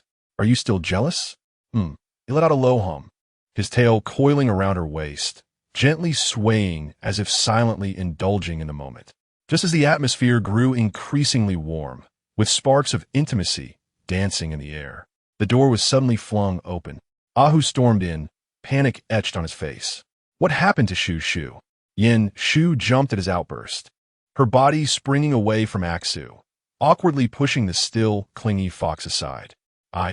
Before she could finish her sentence, Aksu lazily cast Ahu a glance, his tail thumping against the ground in irritation. What are you making such a fuss about? Ahu, sensing the jealousy in Aksu's tone, felt his face flush with embarrassment. I didn't mean to. I heard someone say Shu was taken away. He sniffed the air, his keen nose picking up on the subtle tension, feeling increasingly flustered. Were you two mating just now? Yenshu's face burned with shame, wishing she could sink into the ground. Ahu pouted, looking utterly pitiful.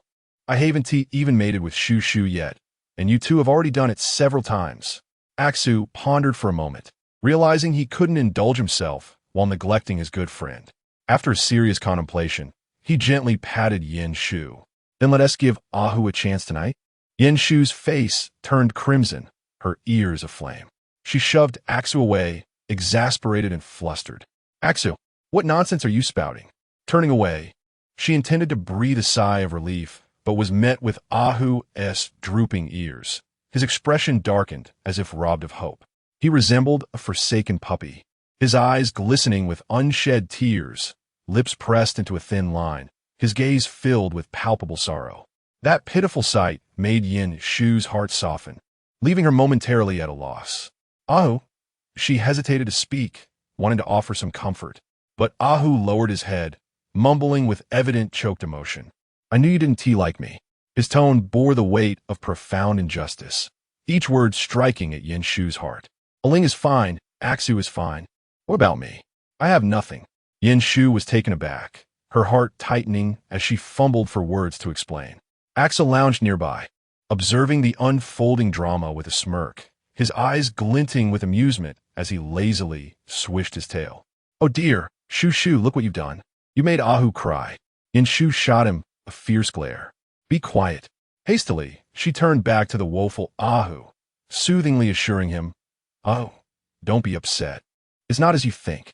Ahu slowly lifted his head, his large, glistening eyes gazing at her with palpable sorrow, the corners tinged with red.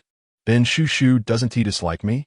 Yenshu let out a helpless sigh, gently stroking his head.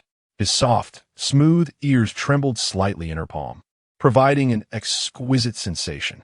Unable to resist, she caressed him a few more times, assuring him, Of course, I do not dislike you. You are the most obedient.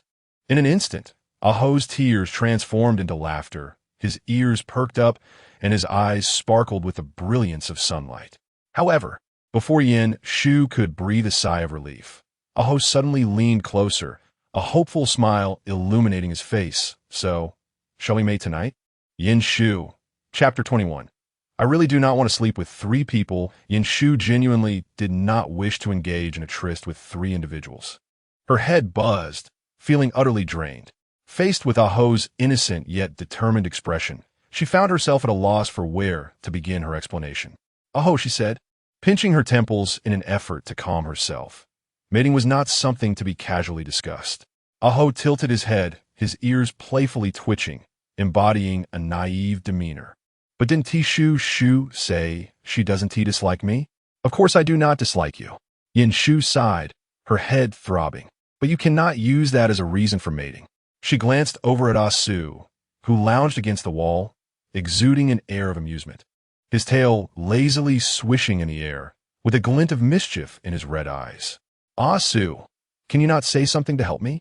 Yin Shu shot him an annoyed glare. Asu grinned devilishly, feigning innocence. What help can I offer? Aho makes a valid point. Yin Shu felt an overwhelming urge to strangle the fox.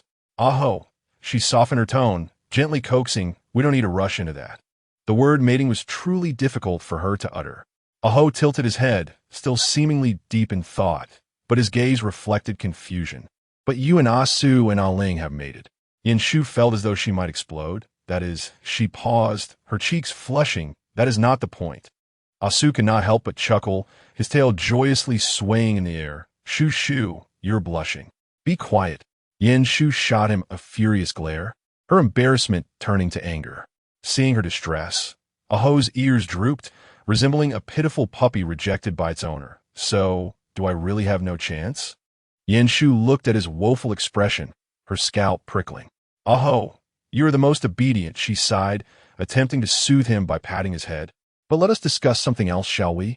Aho's ears quivered slightly, his forlorn appearance strikingly pitiful, yet his bright eyes remained fixed on Yin Shu, clearly unwilling to let the matter go easily.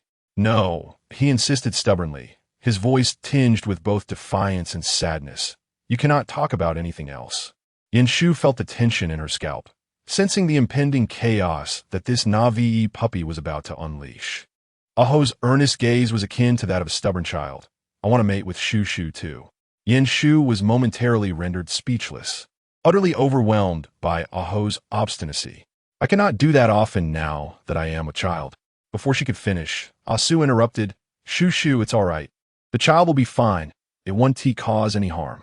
Yin Shu, speechless. She descended from the bed to take a bath. After some time, the sky had brightened. Yin Shu noticed Aling had not yet arrived, stirring a sense of worry within her. However, she feared that expressing her concern might provoke jealousy in Asu, who had already caused enough trouble. Just as her worries escalated, Aling returned. He gently pushed the door open, stepping inside with a light tread. Upon seeing her standing at the door, his deep, cold eyes began to glimmer. Why did you take so long to return? His tone concealed an unmistakable concern. Aling lowered his head, masking the pallor on his face. I waited for a while. Yin Shu observed the lingering dew on his figure, unable to resist stepping forward to grasp his sleeve. Next time, do not hide anything from me. You must tell me, understood? Aling posed momentarily, lowering his gaze to her. In his calm eyes, it seemed as if the ice and snow had melted, revealing soft ripples of warmth. He nodded slightly, responding in a low voice, all right. His voice was husky, yet softened by her concern. His sleeve was firmly held by her, the cool sensation traveling through the fabric to her fingertips. Aling averted his gaze, feeling the warmth radiating from her palm. Aling, you're back. Aho chimed in excitedly. I must tell you, tonight I'm going to mate with Shu. Aling displayed no displeasure, maintaining his gentle and composed demeanor. Upon hearing Aho's declaration, he nodded slightly, his tone soft. Yes, it is time for Aho. Yin Shu was momentarily stunned, her cheeks instantly flushed, as if set ablaze. She opened her mouth to refuse, but feared hurting the feelings of this naive wolf cub. Seeing her hesitation, Aho's ears perked up, and his tail began to wag joyously. Shu, look, Aling agrees. You cannot back out tonight. Yin Shu facepalmed, the heat on her face nearly reaching her ears. It felt as though the world was ending. After managing to coax Aho away, Yin Shu turned to Aling. Was that piece of clothing useful? Did they get through their mating season? Aling's tone remained as calm as ever. The adult clothing is quite effective. The males of the serpent's den gathered around that tree, and the mating season passed smoothly. Yin Shu exhaled in relief, unable to suppress her internal commentary. In this day and age, who would have thought that her old clothes would serve such a purpose? Just as she was about to say more, She noticed Aling lifting his gaze, quietly observing her, his calm slit pupils seemingly filled with her reflection. "Thank you, my lord." Aling's voice was low and husky, imbued with subtle sincerity and gratitude. "If it weren't for your help during this mating season, things would not have gone so smoothly." Hearing him refer to her as my lord repeatedly, Yanshu inquired, "Why do you always call me my lord?" "Everyone else calls me Shu Shu." Aling lowered his eyelashes, falling into silence for a moment, as if contemplating how to respond. His voice, soft and restrained, conveyed, "I have great respect for you, Yanshu." This felt even more absurd than Aho's insistence on mating with her tonight. She was momentarily at a loss for words. "Respect?" She echoed, her voice tinged with evident confusion and disbelief. "Are you serious, Aling?" She had expected Aling to offer some profound reasoning, only to be met with such a solemn declaration. Aling nodded slightly, his pale, austere face devoid of any hint of jest. "Yes, I hold great respect for you." Just as she struggled to find a way to navigate this bizarre conversation, Aho naively approached once more, his ears standing straight. "Shu Shu, I can also respect you." Aho wished to say something, but before the words could escape his lips, Yanshu abruptly pushed him aside. With a weary sigh, she rubbed her temples, feeling as if she were on the brink of madness from the antics of these two unconventional individuals. They had already experienced sleepless nights and had children of their own. What was there left to respect? With a resigned gesture, she urged them to attend to their own affairs. Chapter 22. Shall we continue our shenanigans tonight? Sunlight streamed through the cracks in the window, bringing with it a refreshing chill. Yanshu had barely settled into her chair when she heard the sound of heavy footsteps approaching from outside. She frowned slightly, uncertain of who it might be at this hour. The door was gently pushed open, revealing the weary and aged face of the Serpent clan leader. His snake-like eyes bore no coldness. Instead, they were filled with a profound sense of guilt and exhaustion. He bowed his head, uttering no words, and knelt silently, his body trembling as though burdened by an immense weight. "Thank you, esteemed lady," he spoke hoarsely, his voice heavy like gravel in the wind. "Without you, our people would not have survived this calamity." Yanshu was momentarily taken aback by this scene. Aling stood in the shadows, his gaze lowered, his vertical pupils hidden in darkness, inscrutable in expression. Asu leaned lazily against the doorframe, arms crossed, his crimson eyes narrowing slightly, his tail tapping the ground in rhythmic annoyance, silently conveying his discontent. It was Aho, however, who sprang forth, his ears perked up like a startled wolf cub. In a few strides, he confronted the clan leader, fists clenched tightly, eyes ablaze with fury.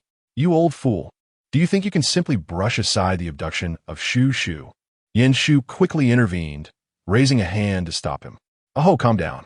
With a disdainful snort, Aho revealed his sharp teeth, his voice low and resentful. This old man deserved a good beating. The clan leader remained with his head bowed, offering no defense, only speaking in an even deeper tone.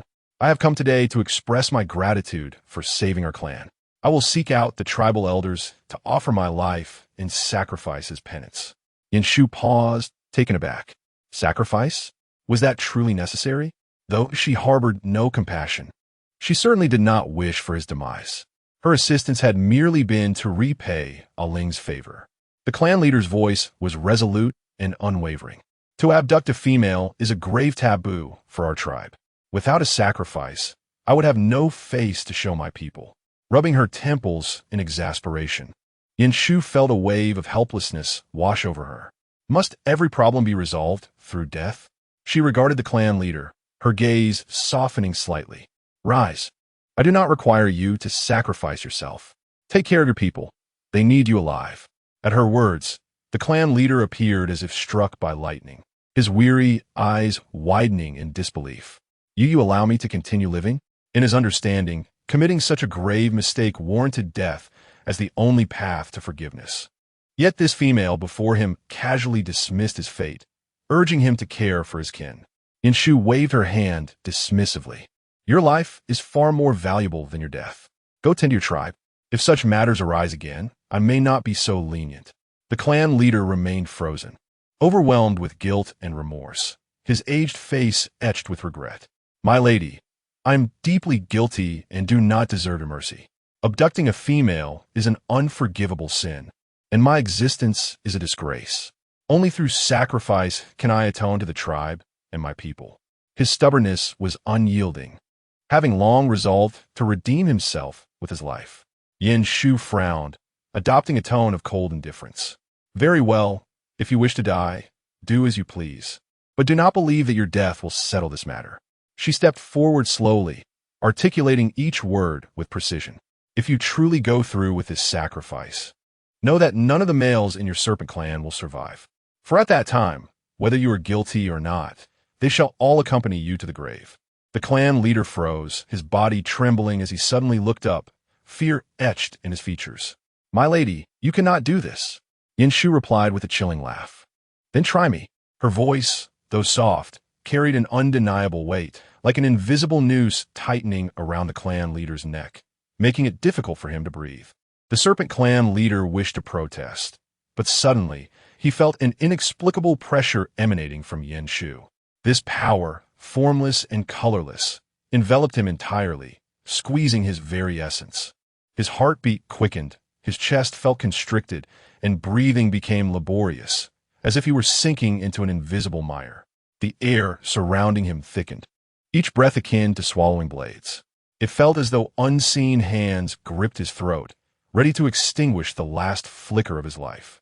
His hands trembled, cold sweat beading on his forehead, his body seemingly frozen in ice, unable to maintain his kneeling position.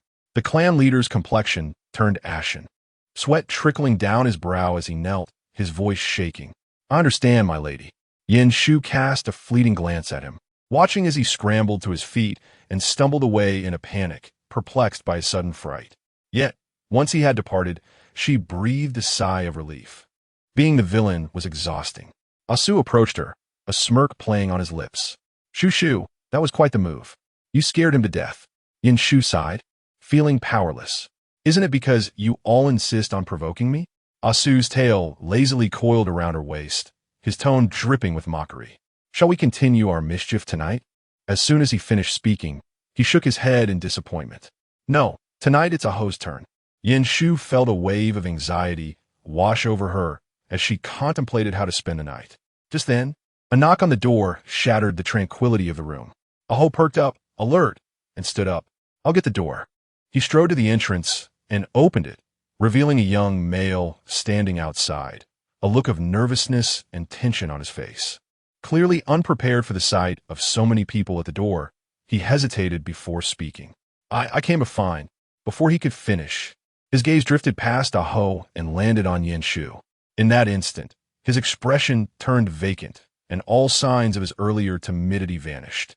Yin Shu's beauty shone like a brilliant star in the morning light, exuding an air of majestic nobility that left him breathless. His breath caught in his throat, and his cheeks flushed a deep crimson, his ears turning a rosy hue.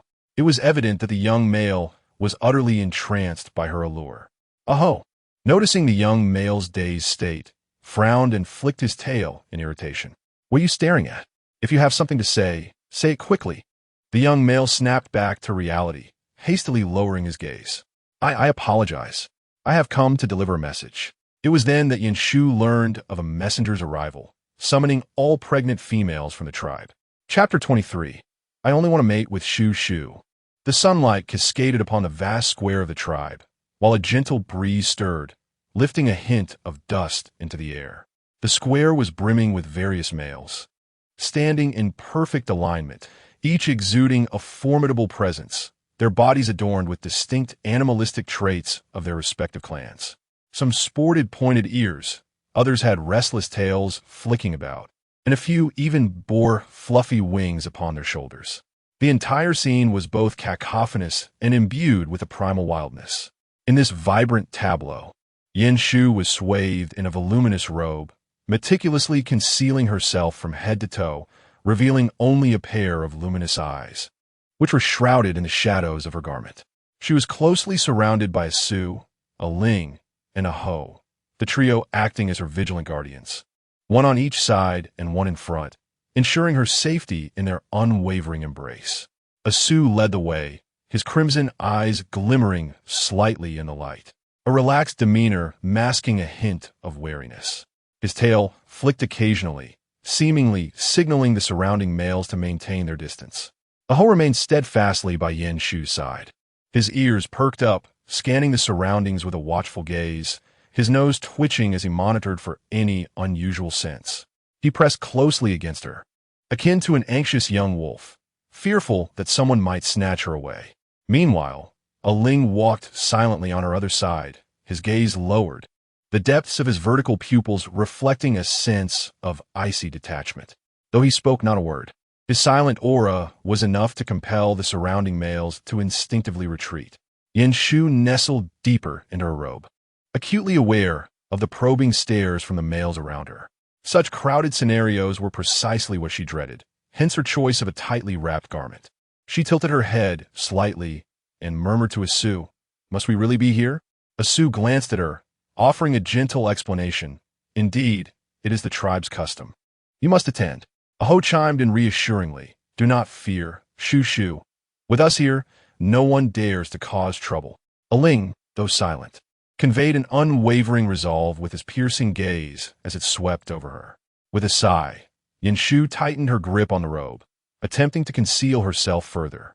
Charlock, a female yet to conceive, stood nearby, watching the spectacle unfold with a tinge of envy, lamenting the missed opportunity, as envoys did not visit every year. Yin Shu also spotted Charlock and other females, typically seen only in passing during tribal duties. Now, witnessing a dozen females gathered, each surrounded by devoted males, was a striking sight. The males remained acutely vigilant, their gazes sharp and scrutinizing, protective of their companions. Their bodies were closely pressed against the females, some with arms wrapped around waists, others holding hands, their movements radiating possessiveness and guardianship. Even Asu, Aho, and Ling were no exceptions. They formed an impenetrable barrier around her, their eyes frequently darting in alertness. Asu lounged beside her seemingly indifferent, yet his tail coiled possessively around her waist, silently asserting his claim. Aho was more overt, a hand gently resting on her shoulder, as if to ward off any potential intruders. Aling remained stoic, positioned at her other side, his vertical pupils narrowed, his expression inscrutable, but the droop of his eyelids and his stance revealed his vigilance. The males greatly outnumbered the females in the tribe, making Yin Shu's situation all the more precarious. Her gaze drifted across the square until it settled upon the envoy, a female radiating an aura of cold authority. Her skin was adorned with delicate scales, shimmering softly with a golden hue, starkly contrasting the rigid white scales of Aling.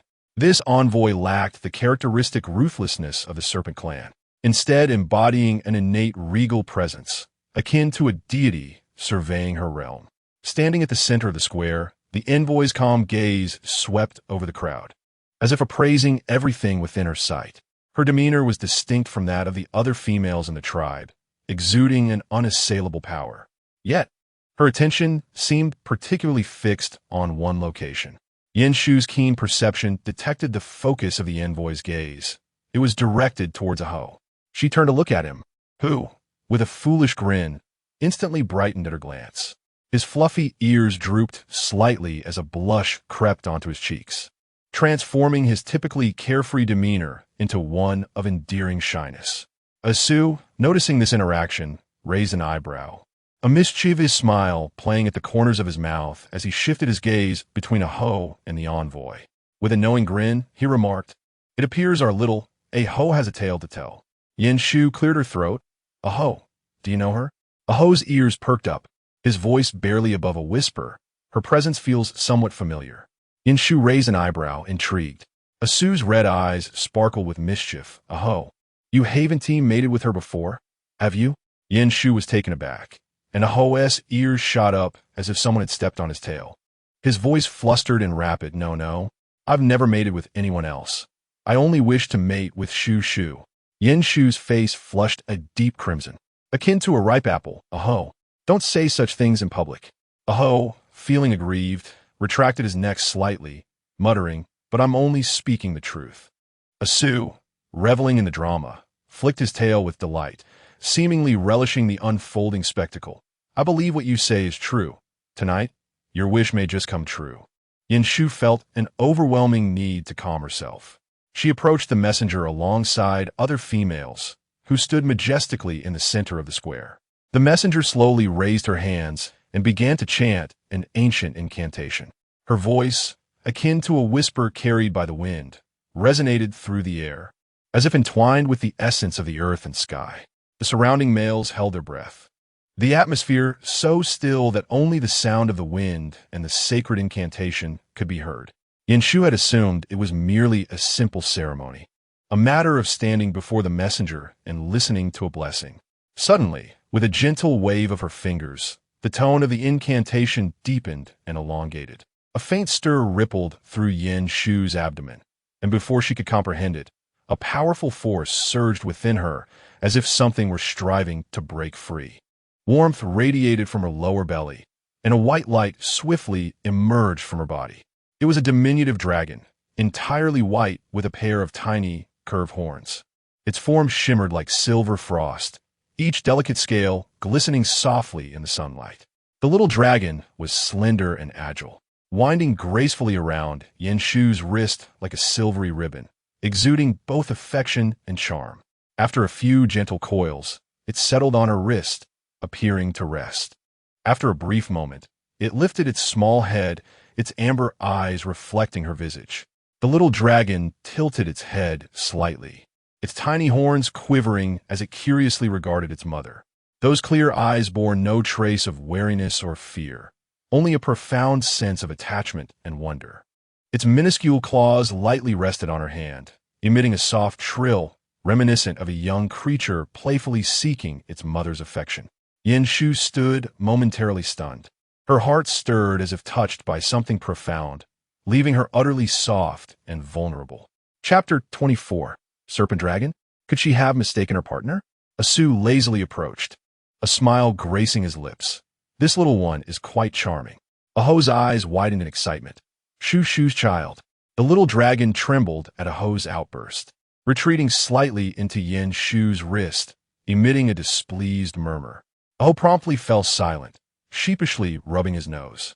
Aling stood nearby, observing the small dragon coiled around Yanshu's wrist, his slit pupils narrowing slightly, disbelief reflected in his gaze. This tiny being carried a familiar essence. It was so pure and unblemished. His hand instinctively rose, yearning to draw closer, yet hesitant to disturb the softly murmuring creature. Indeed, it was a serpent dragon. The messenger appeared slightly astonished, noting its remarkable adaptability and regenerative abilities. Yanshu's heart churned as her gaze shifted between a Ling and the small creature adorning her wrist, her heartbeat inexplicably quickening. The serpent dragon bore a resemblance to a Ling in color, yet every other detail diverged, with its horned head and elongated fin-like ears suggesting it was far from an ordinary serpent. She inhaled deeply, a sense of trepidation creeping in as her mind conjured various images, unable to suppress the alarming thought. Could she have mistaken her partner? This child. Surely it couldn't be a Ling's, could it? While her mind raced with uncertainty, a Ling remained silent, his gaze fixed upon her, imbued with a softness and expectation that showed no doubt regarding the little dragon's origins. Soon, the serpent dragon flickered and transformed into a ray of light, returning to Yanshu's womb. Other females began to reveal their own little ones, creating a lively scene. She caught sight of a nearby female, showcasing a small tiger, its vibrant stripes shimmering in the sunlight. The little cub let out soft growls, its paws playfully thumping the ground, embodying a regal demeanor. The female stood proudly, her posture straightened, her face radiating undeniable pride. Yanshu's serpent dragon drew considerable attention, especially due to its unique potential to transform into a dragon. The bloodline of dragons was traditionally regarded as immensely noble, particularly revered among smaller tribes. She never anticipated such an opportunity. In the distance, a tribal elder remarked, and as the messenger completed the blessing, Yanshu prepared to depart with a Su and a Ling unexpectedly. Aho was halted by the messenger. Would you like to become my male? The messenger regarded Aho with a calm demeanor, yet her gaze held a serious inquiry. Aho froze, his ears perking up in disbelief. Yin Shu, too, halted, turning her head slightly in surprise. Aho stared at the messenger, his voice recovering after a moment. I have a female. I care for her deeply. Very well, the messenger acquiesced, nodding slightly. I wish you well. With that, she turned and departed, leaving behind an air of haughtiness. Aho exhaled in relief, a hint of pride illuminating his expression as he leaned closer to Yin Shu and whispered, Shu Shu, I only have eyes for you. Yin Shu thought, had she not witnessed the messenger's identity with her own eyes, she might have suspected a Su and a Ling orchestrated this encounter to pave the way for Aho's rightful place tonight. As Yin Shu was about to return home, she suddenly heard the elder's voice calling from behind. Yin Shu, come here. The elder's tone resonated with authority. She turned to find him waiting, accompanied by several other females. Yin Shu paused briefly before approaching the elder, standing alongside the other females before him. This is for you, the elder declared, extending a small pouch of coins, his eyes reflecting a mix of pride and approval. Conceiving a child is an honor for the tribe, as well as a reward for your hard work. This is your prize. Accept it and nurture your unborn. Yin Shu accepted the pouch, feeling its weight and momentarily taken aback. She gazed at the pouch in her hands, astonished that there was money to be had for being pregnant. The surrounding females beamed with delight, exchanging excited whispers, clearly pleased with this unexpected reward. The scene bore a striking resemblance to receiving a year-end bonus. Take the money home. She had initially thought the messenger was merely a minor episode. On the way back, the group remained silent about the event. As Yin Shu arrived at her doorstep, intending to rest briefly, she was startled to find the messenger awaiting her. Aho's ears immediately perked up, defensively positioning himself in front of her, while Asu approached nonchalantly, his crimson eyes narrowing in displeasure as he scrutinized the unexpected visitor. Aling, though silent, subtly shifted his stance to shield Yin Shu from the other side, enveloping her in a protective embrace. He lowered his gaze, maintaining his usual calm demeanor, yet his slit pupils glimmered with latent sharpness, clearly wary of the messenger's presence. The shadows from the previous encounter with Charlog loomed large. Yin Shu was momentarily taken aback by the unexpected visit, gently furrowing her brow as she inquired, Messenger, do you require something? The messenger slightly raised her chin, the golden scales on her neck shimmering with a dazzling light under the sun, endowing her with an air of authority and detachment. Her gaze fixed upon Yin Shu, laden with scrutiny, and after a moment of silence, she spoke in a calm and steady tone. I still wish to inquire whether he can be my male. Naturally, she referred to Aho. Aho flinched, genuinely taken aback by the unexpected pursuit from female. In the past, he would have felt elated at such attention, but not now. Especially not today. Tonight, he was to mate with Shu Shu. I do not wish to be your male. Aho adamantly shook his head. Moreover, I am neither as handsome as Asu nor as clever as Aling. How could you possibly favor me? It will thunder today, the messenger remarked cryptically before departing. Aho momentarily froze, his expression stiffening, but he quickly regained his composure. Yin Shu, initially feeling exasperated at this familiar scenario, wondered if all three of them were destined to experience such pursuits from a female. She questioned whether she had been deceived, for it seemed the three of them were hardly lacking in female companions. As she listened to Aho's reasons for refusal, she found herself feeling a twinge of sympathy. With a playful arch of her brow, she teased him, Why are you so lacking in self-confidence? Suddenly, Aho leaned closer, peering down at her. In his profound eyes glimmered a stubborn light, imbued with a hint of expectation, as though he sought her affirmation. The sunlight caressed his face, highlighting his chiseled features, and the usual simplicity of his demeanor vanished, replaced by breathtaking handsomeness. Does Shu Shu think well of me? His voice was low and hoarse, tinged with a cautious inquiry.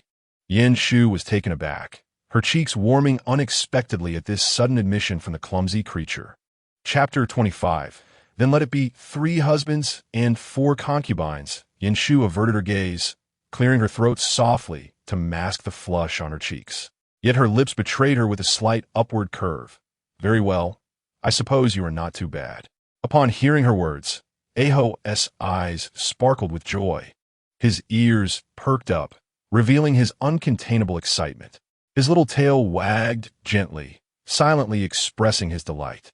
His handsome features appeared even more radiant in the soft light, his innocent smile enhancing his overall allure. He edged closer, his gaze soft yet earnest, with a hint of stubbornness. "Can Shushu like me a little more?" Yinshu found herself unable to suppress a laugh at his expectant expression, feigning exasperation as she sighed. "Aho, why are you so clingy?" Embarrassed, Aho scratched his head, revealing a youthful, innocent grin. "Because I truly like Shushu." His candid and sincere confession left Yinshu momentarily speechless, her cheeks warming further. Stealing a glance at him, she pretended to maintain her composure, but within her heart, a torrent of emotions surged. Noticing her silence, Aho's eyes flickered with urgency as he leaned slightly forward. His voice low and sincere. "Shushu, I will not let you down. I shall grow stronger to protect you." His words, imbued with steadfastness and gentleness, and the fervent sincerity in his clear gaze made Yinshu pause, her heart softening. She smiled and sighed, reaching out to ruffle his hair, as if soothing a loyal and obedient young beast. "All right, I understand." Aho beamed at her words, his expression foolishly satisfied, his eyes shimmering with joy akin to a sky full of stars, his tail wagging even more exuberantly, illuminating the entire room with his presence. Yinshu felt utterly dazzled by him. She eventually broached the subject concerning her unborn child, clarifying that it was not a mere snake, but a snake-like creature. After much contemplation, she could no longer restrain herself. "Aling, I always believed I was carrying a little snake. How is it that it is a snake-like creature?" Aling's vertical pupils narrowed slightly, his eyes brimming with excitement. Lowering his lashes, he could not suppress a smile as he spoke in a soft, warm tone. "The adult snake-like creature is not an ordinary lineage. It is a rare type within my kind, only possible through the union of a female and male of exceptionally strong bloodlines." Yinshu's brow furrowed slightly, a hint of confusion surfacing. "So, it is because of me?" "Indeed, my lady. It is precisely due to your lineage that it has evolved from a snake into a snake-like creature."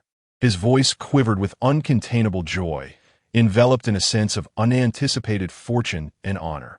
A hint of pride and gratitude laced his words. Yinshu gently lowered her gaze, resting her hand on her abdomen, seemingly attuned to the faint, warm life within. Aling observed her with barely concealed excitement and joy, cautiously placing his hand over hers, his voice trembling. "Thank you, my lady." His unexpected initiative took Yinshu by surprise, as did Asu and Aho, particularly Aho, who discreetly took hold of Yinshu's other hand. Asu, the fox, lounged nearby, observing them with a languid gaze, a glimmer of mischief dancing in his crimson eyes, his lips curling into a sly smile, seemingly enjoying the spectacle before him. He showed no surprise at Aling's rare boldness, appearing as though he had anticipated this all along, casually leaning back in his chair, hands folded across his chest, adopting a posture of one who relished the unfolding drama. Yinshu, caught off guard by Aho's gentle grip on her other hand, stared in astonishment at the earnest wolf pup. Aho's eyes brimmed with hope, almost pleadingly asking, "May I also be included?"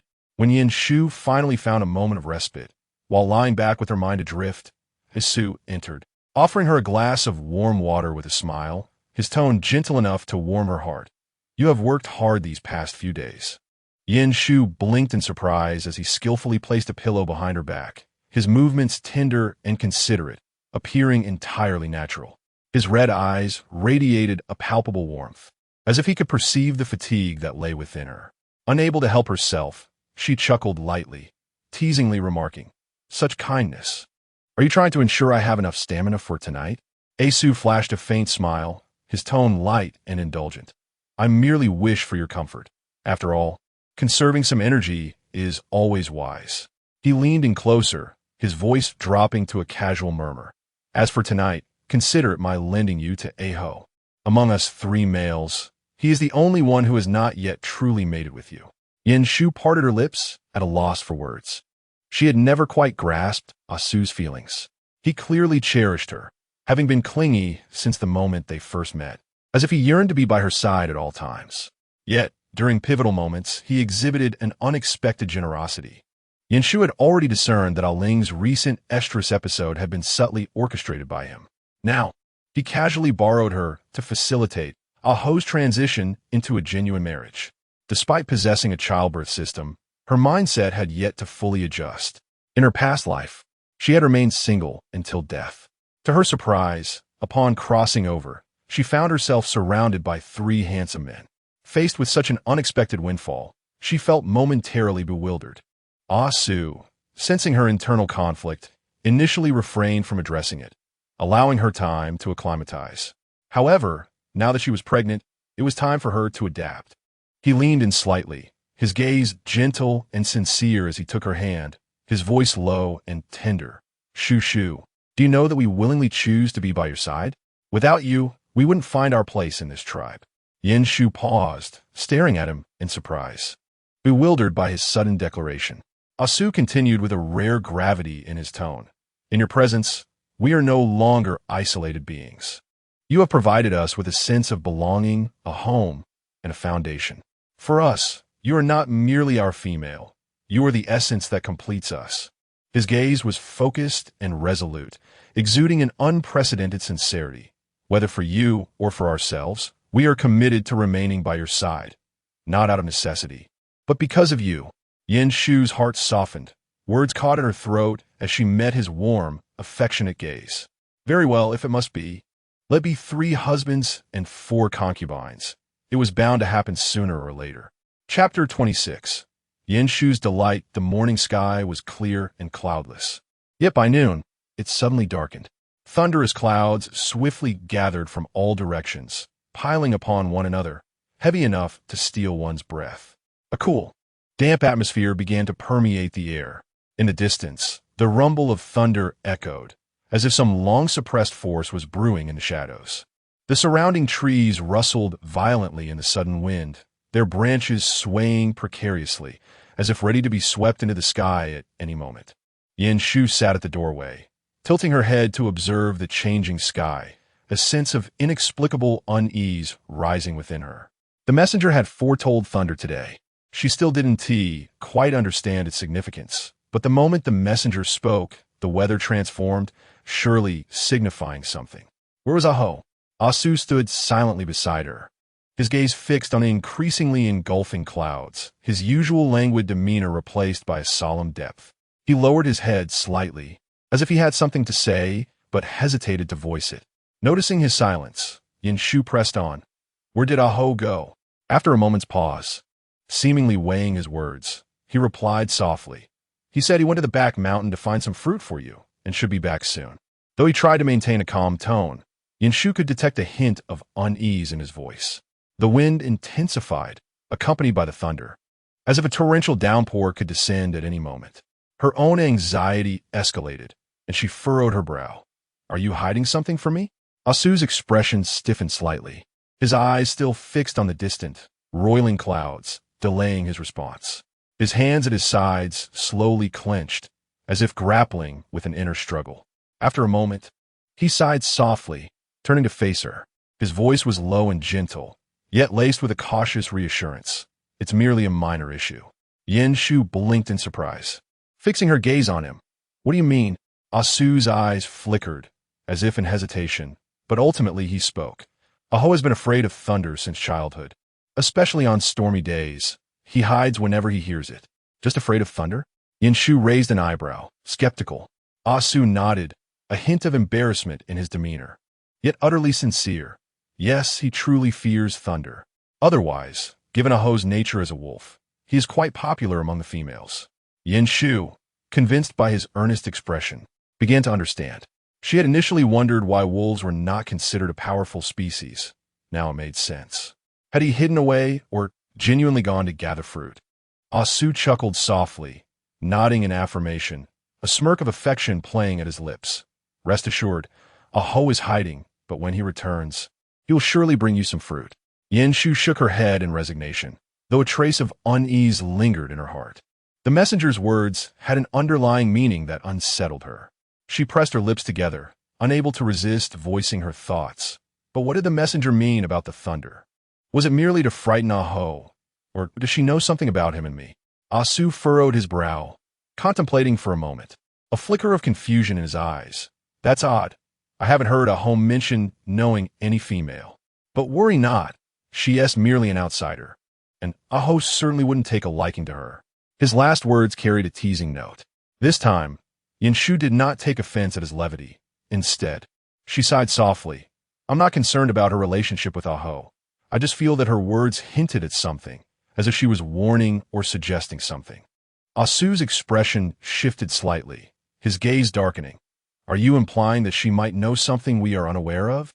That is the impression I get, Yanshu murmured, her gaze drifting toward the distant storm clouds. Since she came as a messenger, she wouldn't have mentioned thunder without reason, and she spoke with such certainty. Asu frowned, falling silent for a moment, as if he too was contemplating her theory. He spoke softly, if she indeed means something else. Then today, as thunderstorm might bring about unforeseen events.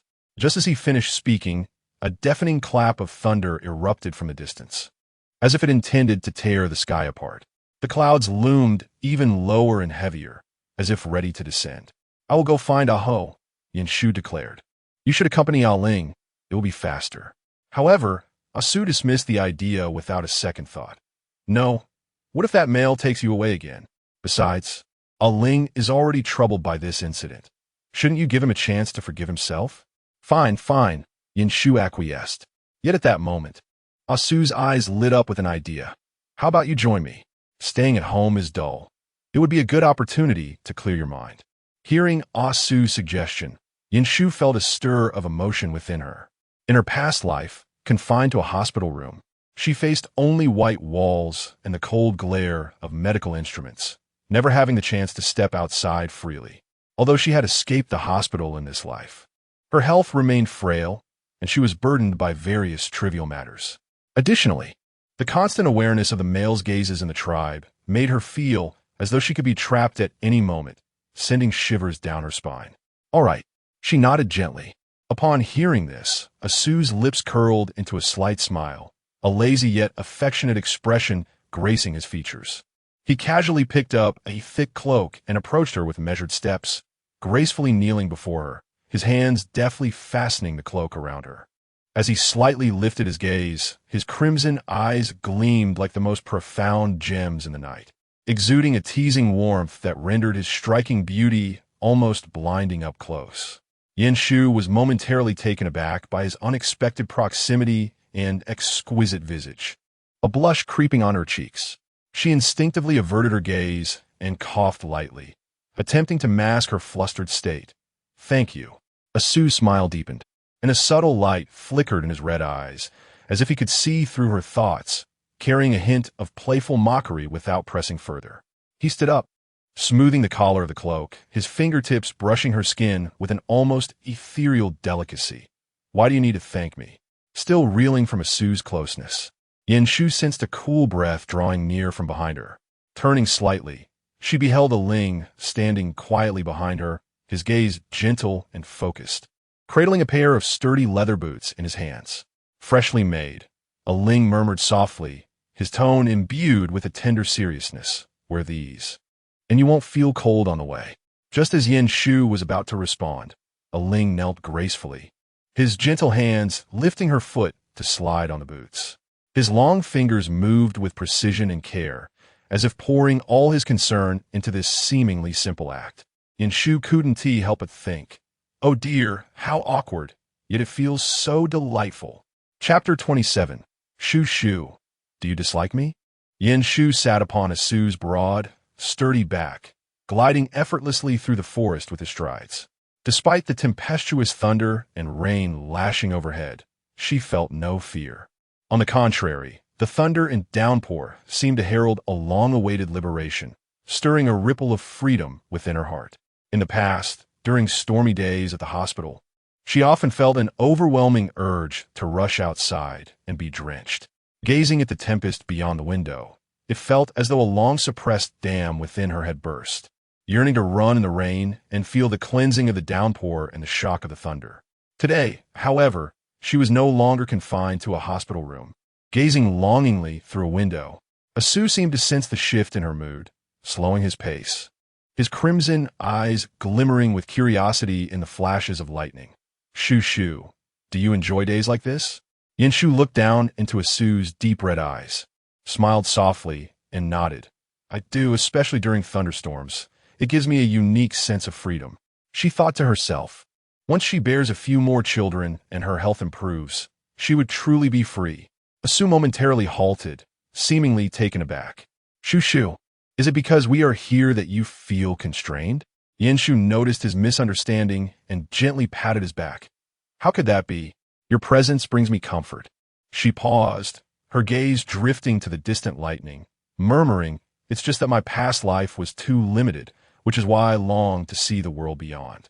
Naturally, she added, I always feel unafraid as long as you are with me. Asu appeared to reminisce about their first encounter, a soft glow flickering in his red eyes as he asked earnestly, Shu, when I found you in the woods, you were alone, injured. What compelled you, a female, to venture into such a place? Yinshu anticipated this question and had prepared her excuse. Honestly, I don't know. I only remember waking up in an unfamiliar environment and wandering until I stumbled upon your territory. I never expected to meet you after collapsing there. Asu was not entirely satisfied with her response, but chose not to press further. He raised an eyebrow, leaning in closer, a teasing smile gracing his lips. So, finding you was my stroke of luck. He chuckled lightly, though his tone turned serious. It's fortunate you appeared when you did. Otherwise, I might never have met my lifelong mate, as the elders intended for you to be sacrificed. Yinshu had prepared for him to continue questioning, but he paused. While he could contain his curiosity, she found it harder to hold back. Just trust me. Are you not afraid that I might be a creature that could take your lives?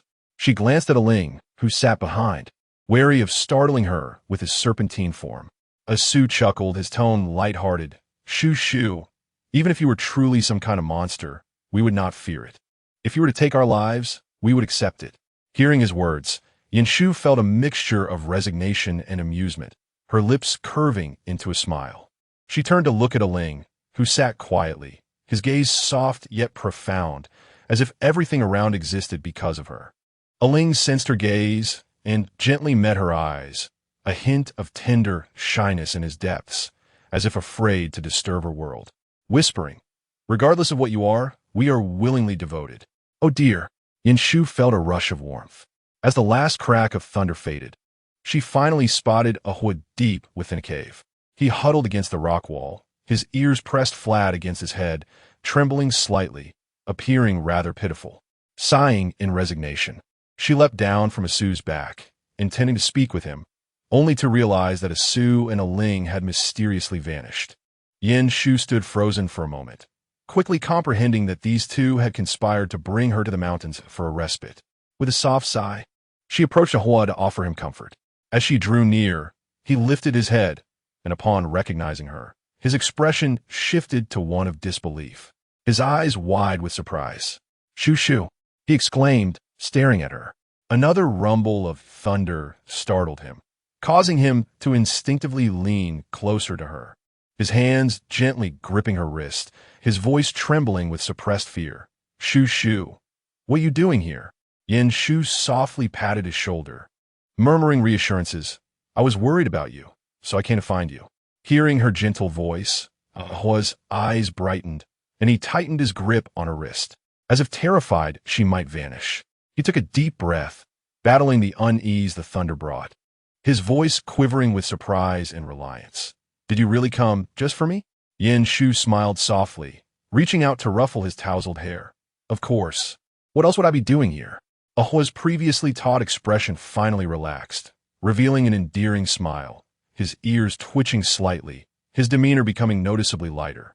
Yet, as another crash of thunder resounded, he instinctively pressed closer to Yinshu, nearly leaning against her like a frightened little creature seeking shelter.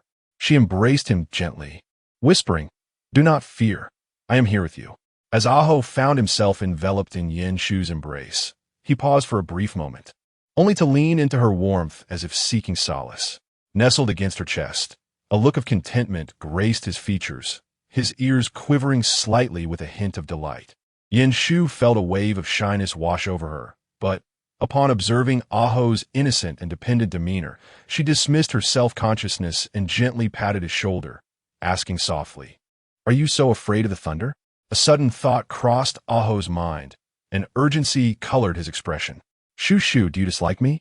His voice carried a note of desperation as he grasped her shoulders tightly, fearing that a mere loosening of his grip might cause her to vanish. "I am trying my best to adapt. Truly, I promise I won't let you down in the future." He hastily added, "Look, the thunder is so loud now. Yet I haven't hidden far away. I merely wanted to pick some fruit for you." As his words fell, another clap of thunder erupted, causing him to shudder involuntarily. Yet he quickly steadied himself, fighting to maintain composure. In Chapter 28, Aho's astonishment lingered in his eyes. His tall frame trembled slightly, hands trembling as they clutched Yin Shu's shoulders, disbelief dancing within his gaze as if he could not fathom what he had just heard. His deep-set eyes shimmered with the cautious glimmer of an injured creature. Shu, you really don't dislike me?" he murmured, his voice trembling, as if seeking confirmation while also attempting to reassure himself. His labored breathing and the reddening of his eyes rendered this typically fierce male figure vulnerable and helpless. Observing Aho's humility and caution, Yin Shu felt a pang in her heart, a memory surfacing from the depths of her past. In her previous life, during her hospital stays, she would often greet her parents with the same trepidation, dreading their disappointment and fearing she was a burden.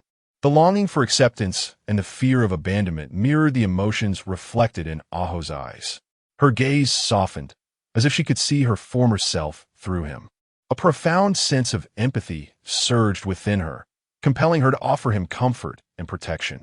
She gently raised her hand, her fingertips tenderly tracing his cheek, her voice soothing.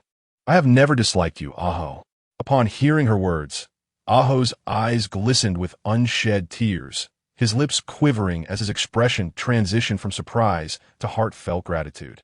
Instinctively, his hands tightened around her, as if to confirm that this was not a fleeting dream. He struggled to contain his emotions, his breath quickening, the moisture in his eyes threatening to spill over.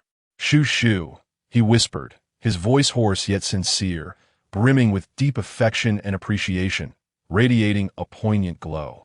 Yin Shu regarded him with a gentle smile, her hand brushing against his cheek to wipe away the faint beads of sweat, her eyes warm and resolute. "You need not prove anything, Aho. You are simply you, and that is more than enough." In a surge of excitement, Aho suddenly toppled her to the ground. Given her petite stature, she was ill-prepared for such an impact, leaning back against the stone. The coldness of the surface momentarily startled Yin Shu, but Aho, attuned to the situation, swiftly cradled her head with one hand while the other supported her back, preventing her from feeling any pain. Aho drew closer, his breath warm and rapid against her skin, his eyes betraying a mix of excitement and a hint of apology. Shu, I'm sorry. I was too impulsive," he admitted, his tone tinged with regret and unease. Yin Shu's heart raced as she met his anxious gaze, feeling the careful way he held her. Her heart softened, and she gently shook her head, reaching up to caress his cheek, murmuring, "It's all right." Aho's eyes brimmed with emotion as he gradually eased his grip, ensuring she was secure in his embrace. Outside, the thunder grew quieter, and the air filled with a damp chill, mingling with the earthy scent of the mountains. Aho felt the softness and warmth of Yin Shu in his arms, and his heart raced, his gaze tender yet cautious, as if fearing this moment might vanish. Shu, he called softly, his voice laden with affection and reluctance. He tightened his arms around her, drawing her closer, as if to affirm her tangible presence. Yin Shu leaned against him, feeling the rhythm of his heartbeat synchronize with the fading thunder. Looking up at his slightly disheveled face, she offered a reassuring smile. "Aho, don't worry, I'm right here." Aho's ears twitched slightly, revealing an uncharacteristic shyness, yet his eyes sparkled with unwavering determination and satisfaction. He gently pressed his face to her forehead, replying quietly, "Yes, as long as you're here, I'm not afraid." As the thunder gradually receded and the rain began to fall in a gentle patter against the leaves, Yinshu began to feel the chill seep into her bones. Despite Aho's warmth, the breeze from the cave entrance made her shiver. Noticing her tremors, Aho's expression shifted to one of concern. He pulled her closer, attempting to share his warmth, but the cold wind rendered his efforts futile. Recognizing that she could not endure the chill any longer, he declared, "Shoo shoo, I will take you somewhere. You won't feel cold anymore." Before she could respond, he swiftly lifted her, and with a slight shudder, transformed into a magnificent wolf. His silver-gray fur glistened in the rain, and his powerful limbs anchored him firmly to the ground, his broad back radiating warmth. Yinshu gasped, feeling the heat emanating from his damp fur as she climbed onto his back, gripping his thick neck fur tightly. Aho glanced back to ensure her stability before bounding forward. She nearly slipped off, as his fur was smooth and unlike Asu's. Soon, they arrived at a secluded hollow surrounded by towering trees that shielded them from the biting wind. The steam rising from the hot spring filled the air with a faint smell of sulfur, and Yinshu's eyes widened in astonishment at the sight before her. Aho lowered his body so she could dismount, but she hesitated, still clutching his neck. "Shoo shoo, hurry down. The hot spring will warm you up," he encouraged softly. Finally, she released her grip and carefully slid off his back, her feet touching the moist ground.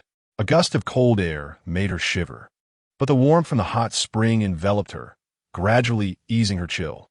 Once Aho returned to his human form, he stood beside her, concern evident in his gaze. "Please, step in.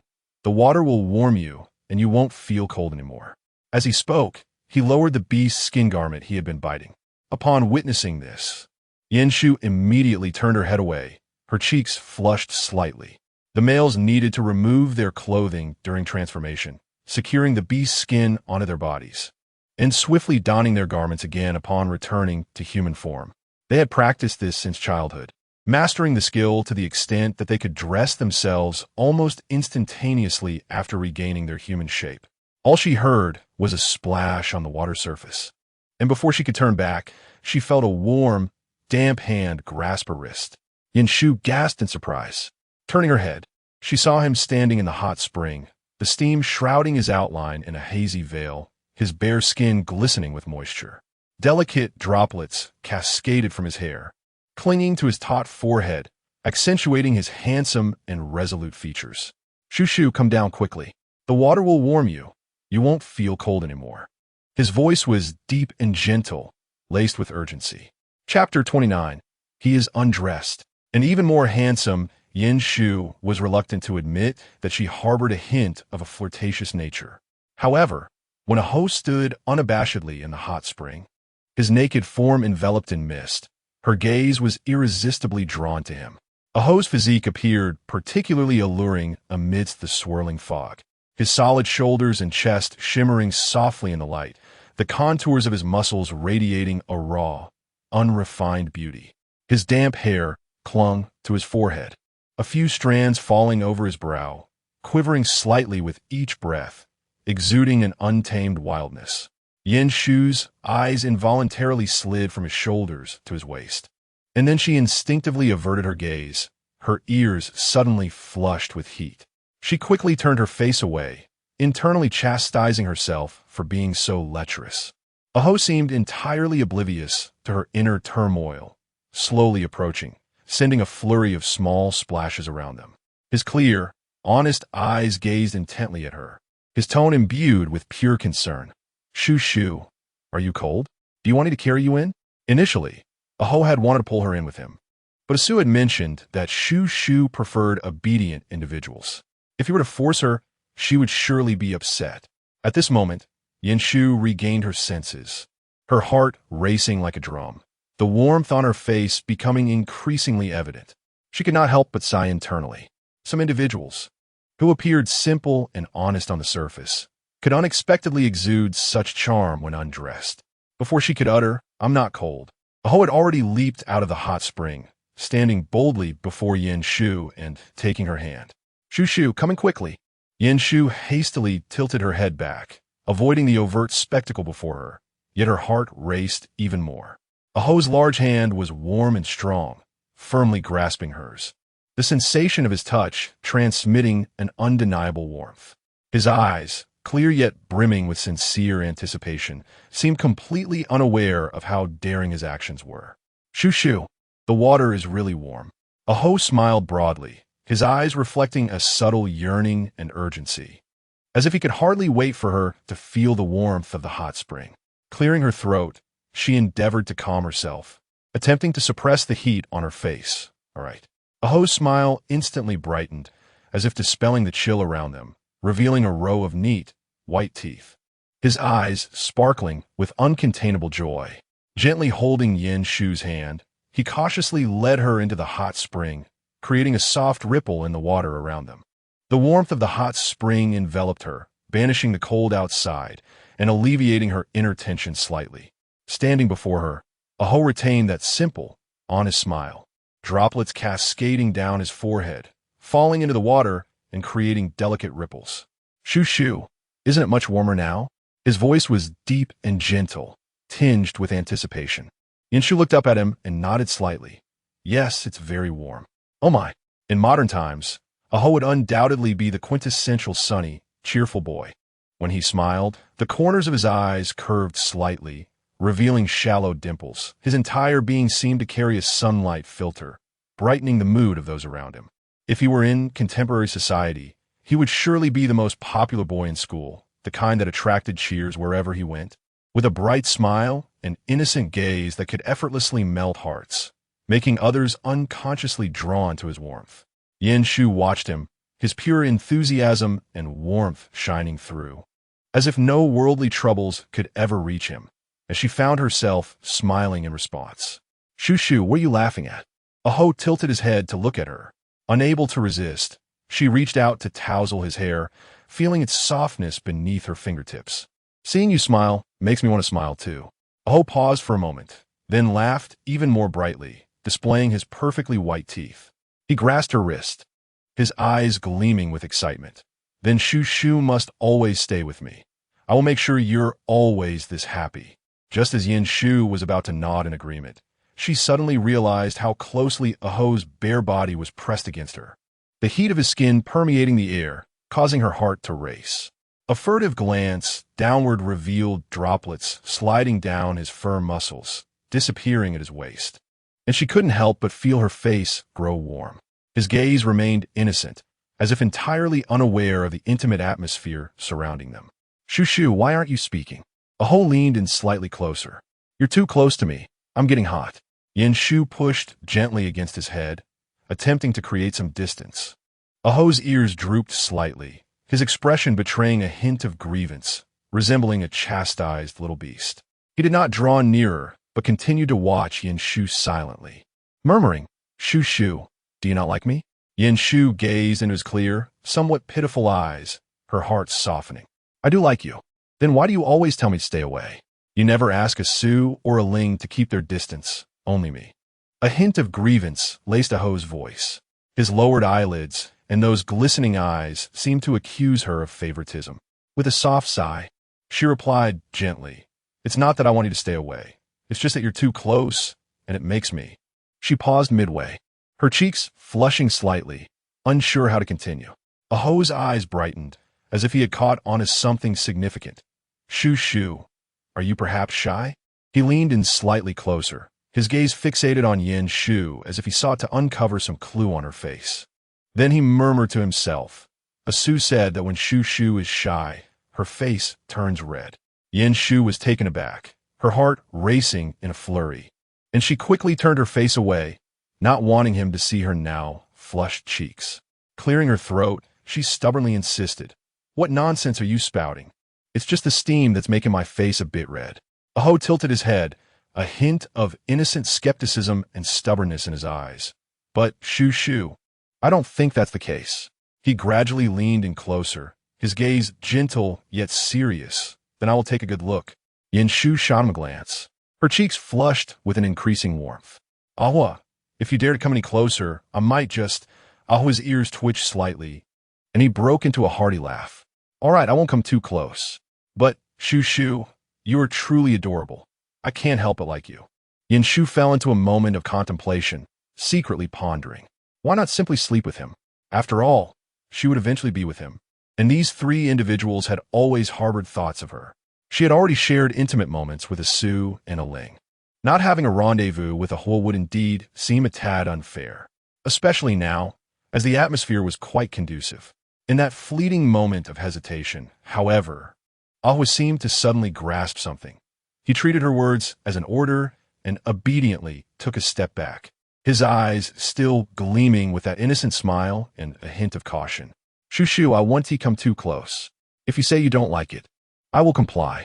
He scratched his head like a praised loyal dog, displaying a radiant smile. Yin Shu thought to herself, why was he so compliant when he shouldn't be?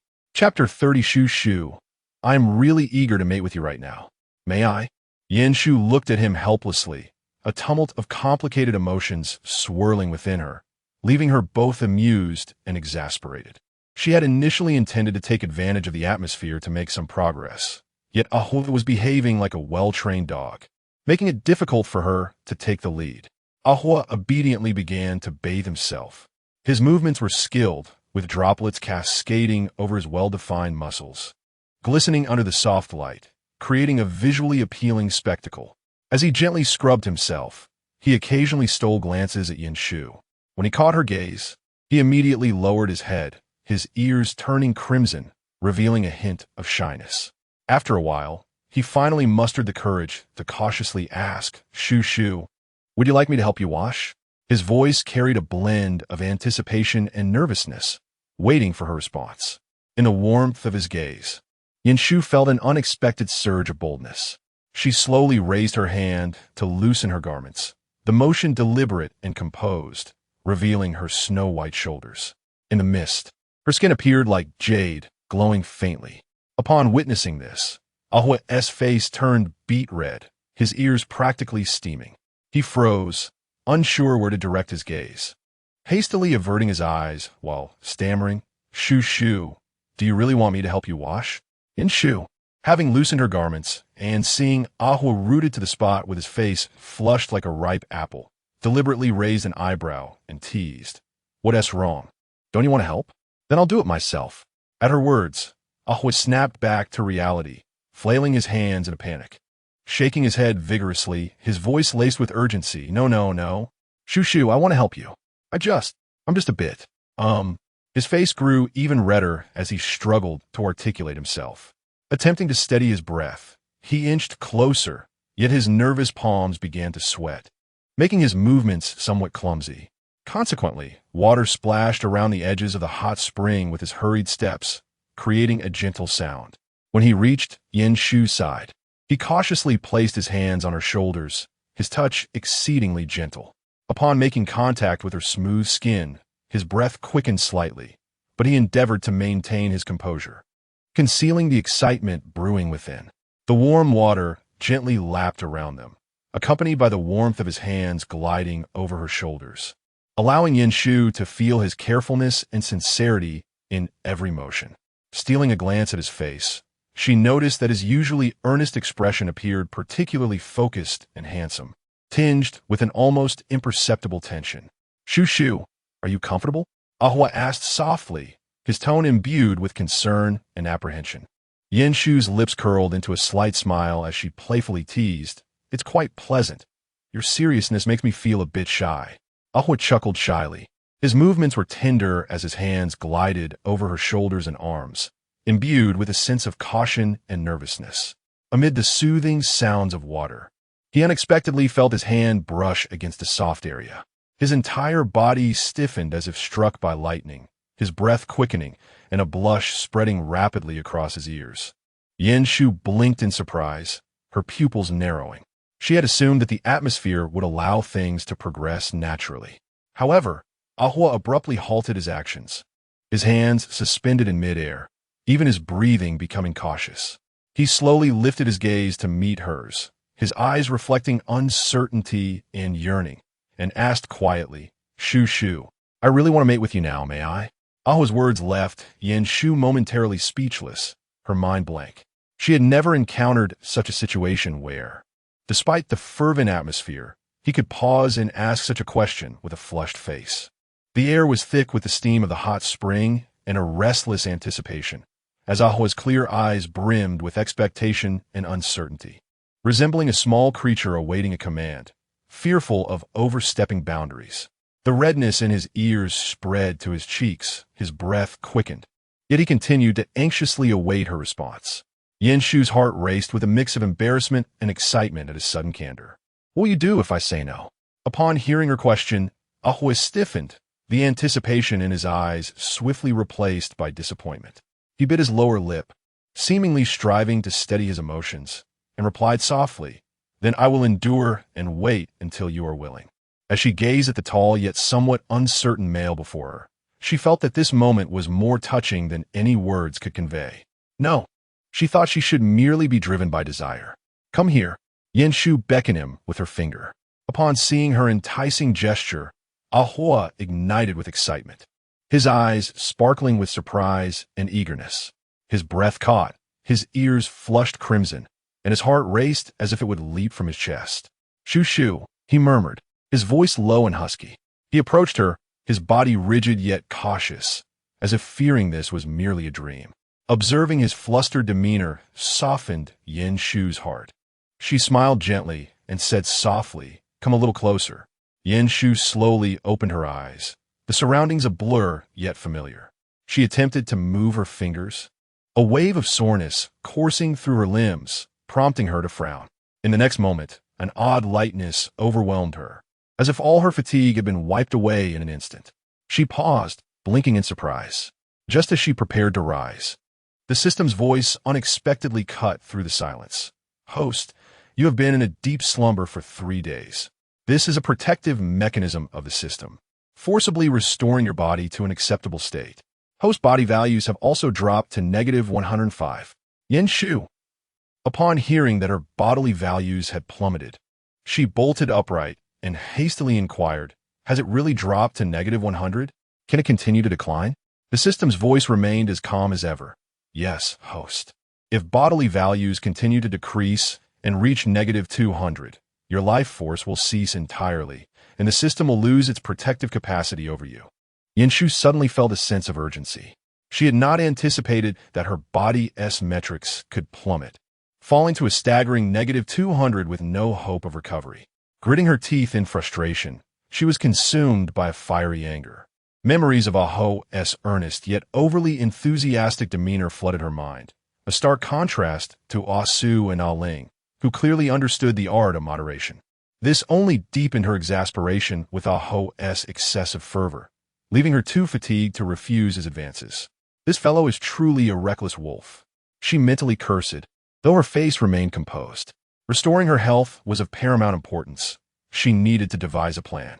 That plan was to hasten the arrival of the child. Yanshu still felt inclined to confront Aho, to give him a piece of her mind.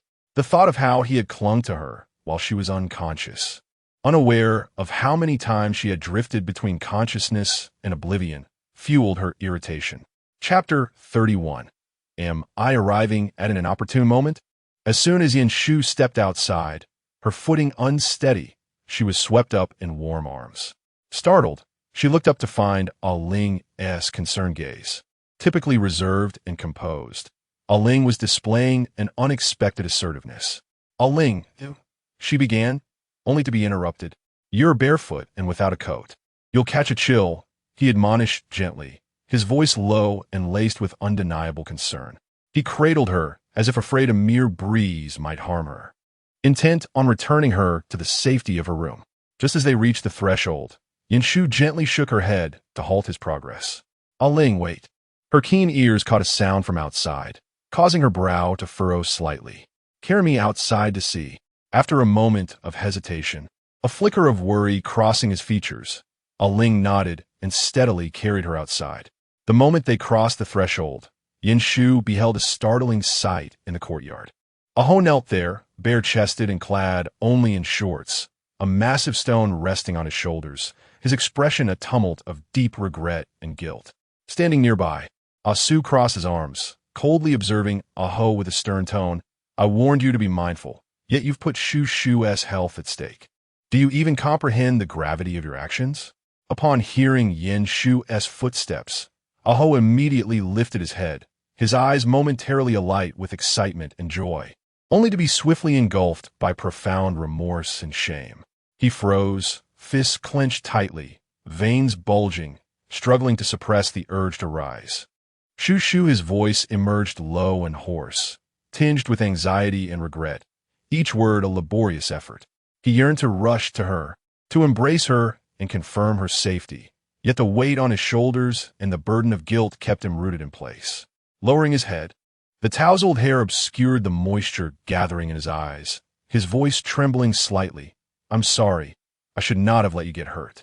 Yin Shu's heart softened at the sight before her. Aho's disheveled and remorseful state tempered her anger, yet she knew he needed to remember this lesson. As she opened her mouth to speak, her tone carrying a hint of reproach, Aho, do you realize? Before she could finish, Sue stepped forward, presenting a long whip to her, his eyes cold as he declared, Shu, use this to teach him a lesson. He must learn the meaning of restraint. Yin Shu gazed at the whip in her hand, its dark body glimmering ominously, adorned with intricate silver patterns that shimmered in the sunlight, exuding a silent threat. The cold, hard touch of the whip sent an inexplicable chill through her. Aho, this is what you must endure, commanded Asu. Aho, resembling a pitiful puppy, nodded in compliance, offering no resistance. She hastily returned the whip to Asu, exclaiming, I lack the strength to wield this whip. Asu, anticipating her reluctance, sighed softly and said, Shu, you are too soft-hearted. He is not merely bearing the stone. He is receiving punishment. Aho remained kneeling, his gaze never leaving Yin Shu. A complex swirl of emotions, regret, guilt, and deep-seated anxiety shone in his eyes. Seeing her refrain from punishing him, instead attempting to defend him, tightened his throat and moisture brimmed in his eyes. Shu, I truly understand my mistake, he rasped, his voice quaking with profound remorse. I lost control and caused you harm. Please grant me another chance. I am willing to accept any punishment, just don't be disappointed in me. Yin Shu stared at the scene before her, momentarily at a loss for words. Her intention had merely been to provide a small warning to Aho, to ensure he remembered the importance of moderation. Yet, the atmosphere had become unexpectedly solemn and serious. Clearing her throat softly to ease the tension, she said, Aho, I'm not disappointed, just don't behave that way again. I only wish for you to remember to exercise restraint next time. That will suffice. There is no need for further self-recrimination. Aho lifted his head, profoundly moved by her words. He had not anticipated that despite his wrongdoing, Shu would not punish him. In contrast to the other males in the tribe, who would be cast out for transgressions, her mercy was a revelation. Tears glimmered in his eyes as he vowed, his voice trembling yet resolute, Shu, I swear I will never allow you to suffer again. All right, I understand, Yin Shu replied, feeling somewhat overwhelmed. She gestured for Aling, let us go inside. It's inappropriate for him to be kneeling here, holding that stone. Obediently, Aling scooped Yin Shu into his arms, carefully cradling her as he strode back to the room with steady steps. Behind them, Aho remained kneeling, his gaze a mix of guilt and determination. Asu, standing nearby, cast a cold glance at Aho and scoffed, consider yourself fortunate this time. Shu's compassion has spared you. Should there be a next time, I won't be so lenient. Aho nodded, his voice hoarse as he replied, understood. Inside, Aling gently placed Yin Shu on the bed. She exhaled deeply, her thoughts drifting to how these three males always managed to turn situations into such solemn affairs. It was truly exhausting. Aling sat beside her, his eyes radiating warmth. My lady, are you well? I'm fine, Yin Shu replied, just as Asu entered with Aho in tow. To her astonishment, Aho had brought the stone along, kneeling at the doorway. Yin Shu remarked, I allowed him to enter without punishment. Why did he bring the stone with him? Asu approached her, wrapping her in a comforting embrace. Shu, had I known, I would have allowed him to mate with you. Yin Shu harbored no regrets regarding this matter. Aho's physique was indeed commendable. As this thought crossed her mind, a flush crept on her cheeks. She quickly turned her head, ensuring that Asu did not catch sight of her embarrassment. Yet, Asu noticed the subtle hue, And as a thought entered his mind, he grasped her chin, turning her towards himself, just as a knock echoed through the air. The visitor did not wait for them to open the door and entered unceremoniously. Upon the door's abrupt opening, the newcomer was taken aback by the scene before him. Aho knelt on the ground, bare-chested, arms raised as if lifting a large stone, while Yanshu sat at the center, embraced by Asu and Aling. Asu's hand gently pinched her chin, his expression caught between a smile and intention, seemingly poised to lean in for a kiss. The air thickened with tension as the newcomer's gaze swept across the room, and upon noticing Yanshu, his cheeks flushed. Am I interrupting something? Chapter 32. No, you must kiss us as compensation. He was a male, and as he glanced at Yanshu, awe flickered in his eyes, followed by a fleeting moment of infatuation, which was quickly replaced by a blush creeping up to his ears. Hastily, he averted his gaze, forcing a semblance of calm as he pressed his lips together and attempted a casual smile. My lady has sent me to convey a message. In a few days, the tribe will send an envoy to Ling City, and she wishes to know if you would like to accompany them. Without hesitation, Yanshu nodded eagerly. Yes, I want to go. Very well, I shall relay your response. The male showed no hesitation as he turned to leave, only to collide directly with Aho, tumbling clumsily to the ground. What an embarrassing situation to face before such a striking female. How awkward. He stammered, profusely apologizing while wiping the sweat from his brow. Hastily rising and straightening his clothes, forcing himself to maintain composure as he looked towards Yanshu. I am sorry. Yanshu couldn't help but chuckle at his flustered demeanor, her laughter like a gentle spring breeze, delightful to his ears. It's all right. I hope you're not hurt. The male felt his heart race under her gaze, the flush on his face deepening. He quickly shook his head. No, I'm fine. Having uttered those words, he hurriedly exited. Once the male departed, Asu, Aho, and Aling simultaneously turned their attention to Yanshu, their expressions a complex tapestry of emotions. Asu, usually composed, raised an eyebrow, the smile at the corners of his lips tightening slightly. Sister Shu, you smiled so sweetly at that male. A hint of jealousy laced his voice. Aho nodded in agreement. Sister Shu, that male looks at you with an unusual gaze. Aling remained silent, but inched closer to her. Seeing the trio's jealous and uneasy expressions, Yanshu found it amusing. She feigned exasperation, spreading her hands in mock surrender. What's the matter? He is just one male. There's no need for such a reaction. Asu stepped forward, grasping her wrist gently, pulling her into his embrace with a tone that was both soft and slightly assertive. Your smile was too tender. You've already captivated his heart. No, you must kiss us as compensation. Yanshu began to recuperate, attempting to restore her vitality, which had been pushed to its limits. Aho's relentless teasing had caused her health to plummet to -105, making even the simplest act of breathing a formidable challenge, as if each breath sapped her strength. For the past 2 days, Aho had knelt beside her bed, his gaze fixated on her pallid face, his heart swelling with guilt and regret like relentless waves.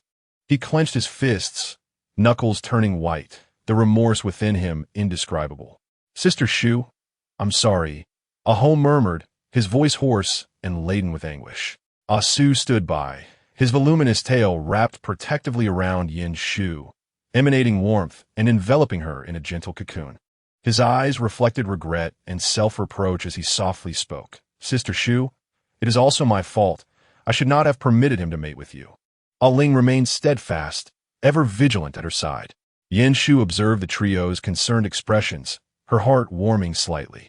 Although her body remained frail, the intensity of their care offered her solace.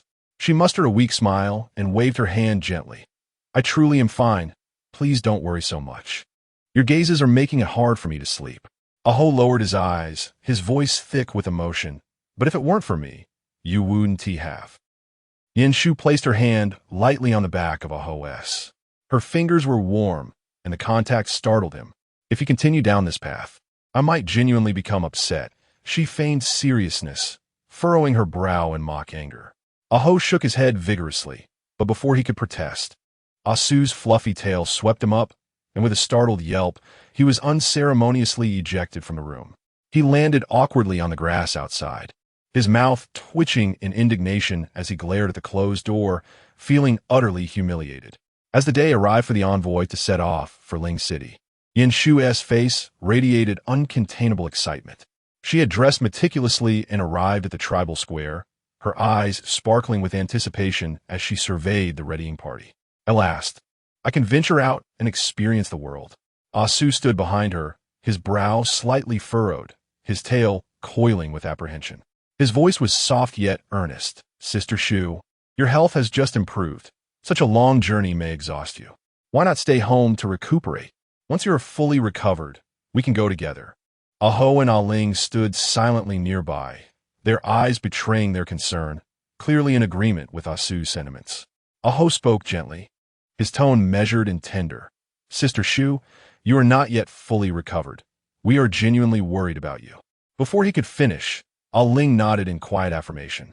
Yin Shu regarded their cautious entreaties and anxious expressions, feeling both warmth and a hint of frustration.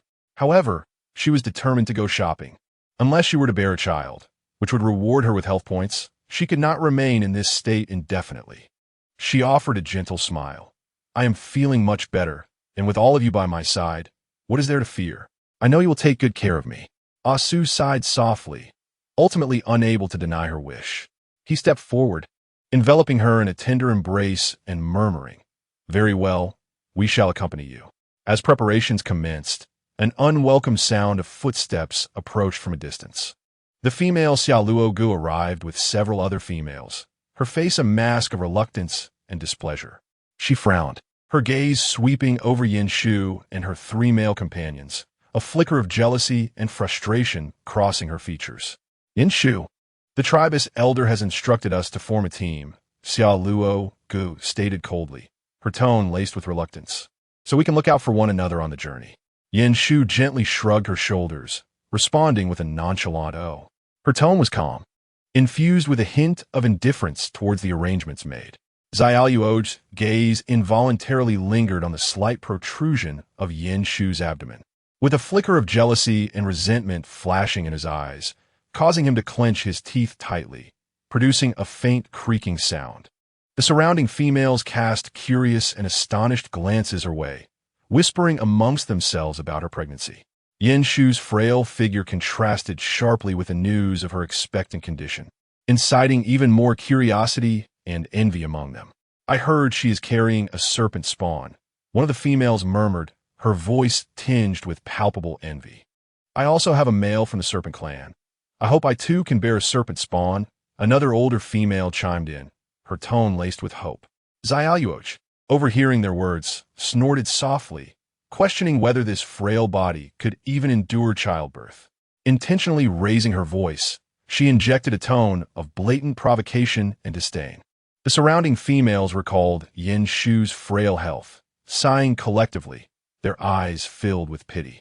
Some even approached Yin Shu, offering herbs with genuine concern, suggesting, These will help you nurture your health and safeguard your pregnancy. I'm sure the child will be born safely. Do not fret. Xiaoluogu thought. Chapter 33. Do not worry. I will not let you fall, dear Shu. Are these people out of their minds? A surge of anger welled up within her as she observed the surrounding females' concern and sympathy for Yin Shu, her inner jealousy and dissatisfaction boiling over. She had anticipated that her provocative remarks would place Yin Shu in an awkward position, yet unexpectedly, they only heightened the female's concern for her, even prompting offers of assistance. It was utterly perplexing. Xiaoluogu murmured softly, her tone icy enough to freeze, her inner fury nearly bursting forth. She turned her head away, choosing to ignore the situation. At that moment, the designated time to depart arrived. The males and females in the group began to transform into their beast forms, each morphing into their own robust and wild animal shapes. The scene was lively, resembling a vibrant zoo, with roars and footsteps reverberating against the ground, kicking up light dust. However, only Yin Shu retained her human form, standing amidst the shadows of beasts, appearing somewhat isolated. Just then, a silver figure approached slowly. Asu, his silver fur shimmered softly in the sunlight, and his tail gently coiled around Yin Shu, carefully lifting her and then tenderly placing her upon his neck. Yin Shu nestled against his neck, almost buried in the silvery fur, which seemed longer and fluffier than usual, imparting a sense of comfort. As Yin Shu reveled in this sensation, the surrounding males transformed into their beast forms, showcasing their strong physiques. Asu's silver fur glistened in the sunlight, reminiscent of moonlight spilling across a snowy landscape, exuding an almost mystical beauty.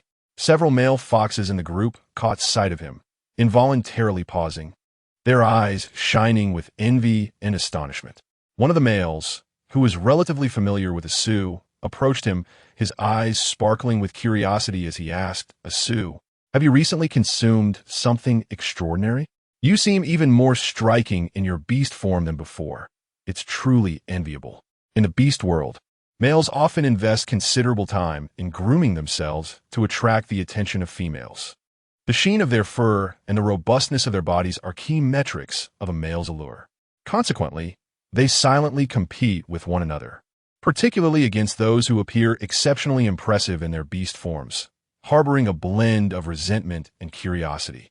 "I've been taking extra care of myself lately," Asu replied, his voice calm, yet tinged with a hint of pride, especially in Yin Shu's presence, as if every glimmering strand of his silver first shone for her.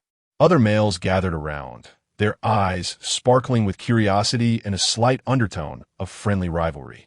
They silently vied against each other, contemplating how to enhance their own appearances to avoid being outshone before the females.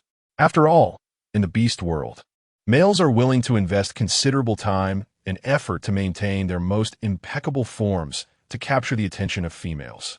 It was not just Asu who attracted attention. Even Aling did. He initially hesitated to transform into his beast form, fearing he might startle Yin Shu. However, upon her assurance that she was not afraid and that traveling in human form was impractical, risking damage to her clothing, Aling ultimately transformed into his beast form at her encouragement. He morphed into a slender white serpent, his scales as pristine as snow, glimmering with a subtle radiance. Yet, as soon as he unveiled his beast form, several male serpents cast mocking glances his way, taunting him. After a few jibes, they derided him for being a white serpent, which is deemed the lowest within the serpent clan. Aling chose not to respond to their jeers, his gaze tenderly directed towards Yin Shu, who was resting upon Asu's neck. Just then, several males suddenly noticed 2-minute protrusions on Aling's serpent head, resembling tiny horns, shimmering with a faint glow. The surrounding laughter ceased abruptly, their expressions shifting to a complex mix of astonishment and skepticism.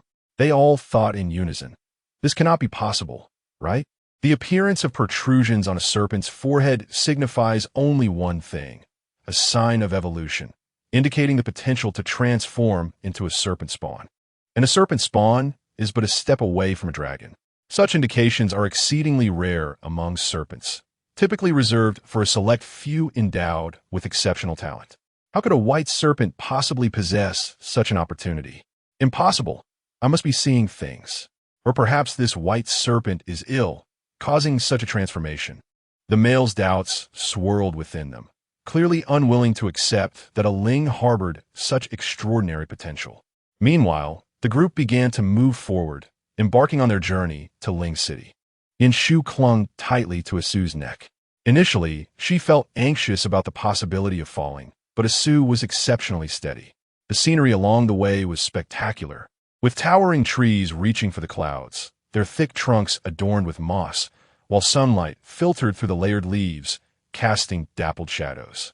Yin Shu mused that such a landscape, if it were in the modern world, would undoubtedly become a coveted destination for countless individuals.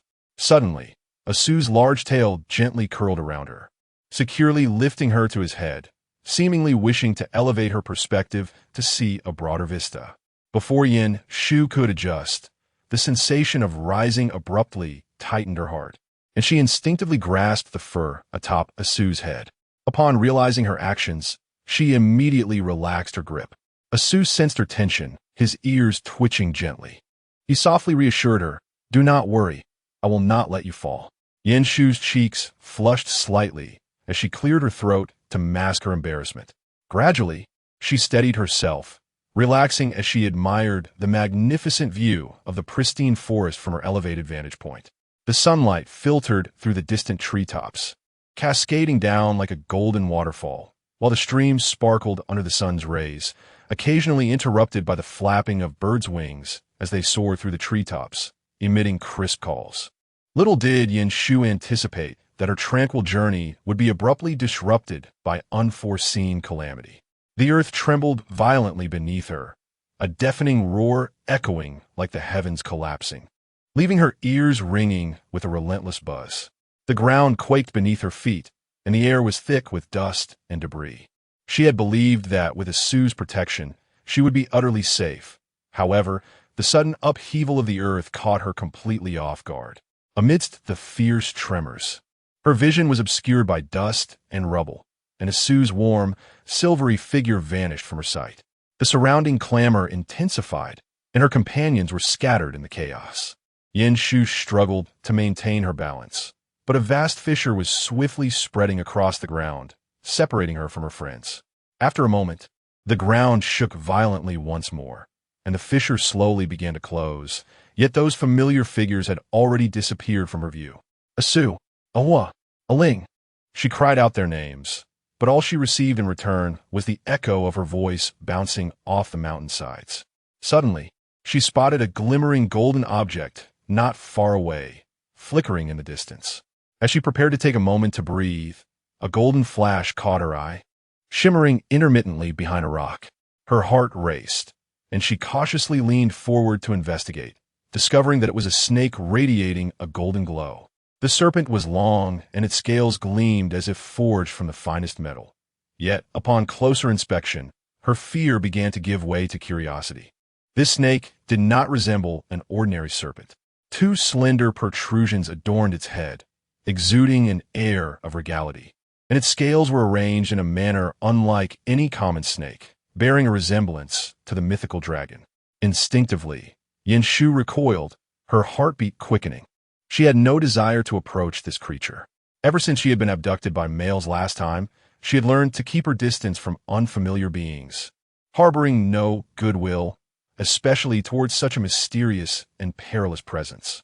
Just as she was about to quietly withdraw, the golden creature moved unexpectedly, as if sensing her presence, swiftly coiling around her ankle. A chilling sensation enveloped her skin as it slithered around her ankle, sending her into a panic, her heart nearly ceasing to beat. Her complexion turned pale, and she froze, her hands trembling slightly. Since childhood, she had harbored an intense fear of such slippery creatures, especially when they attempted to crawl onto her. The sensation alone sent shivers down her spine. A shriek erupted from her throat, piercing the surrounding silence. Yet, the golden being seemed unfazed by her terror, tightening its grip around her ankle. In a heartbeat, it suddenly leaned in and gently bit her ankle. A sharp pain coursed through her, and Yin Shu stared down, aghast at the spot where it had bitten her. This was it. She feared she might be poisoned. Her mind raced with various possibilities, envisioning scenarios of toxicity spreading, paralysis, and fainting as thoughts swirled chaotically in her head. She could almost feel the sting radiating through her veins, as if something was expanding within her. Then, she truly lost consciousness. Time slipped away, and she awoke in a haze. Her body burned with an intense heat, and she found herself involuntarily perspiring, beads of sweat trickling down her forehead as if engulfed by flames. As her awareness gradually returned, she sensed that she was tightly embracing something, its texture smooth yet firm, resembling a robust rope, but its temperature was alarmingly hot. She abruptly opened her eyes, and the sight before her left her frozen in shock. She was utterly unclothed, her face flushed crimson, her heart racing, as her mind conjured various unsettling possibilities. What she held in her arms was no ordinary creature. It was a golden being thicker than her arm, its scales shimmering with a faint golden light. This was undoubtedly a dragon from legend. She shrieked, her voice cracking as if it would shatter from her throat. She instinctively recoiled, hastily covering herself, overwhelmed with panic.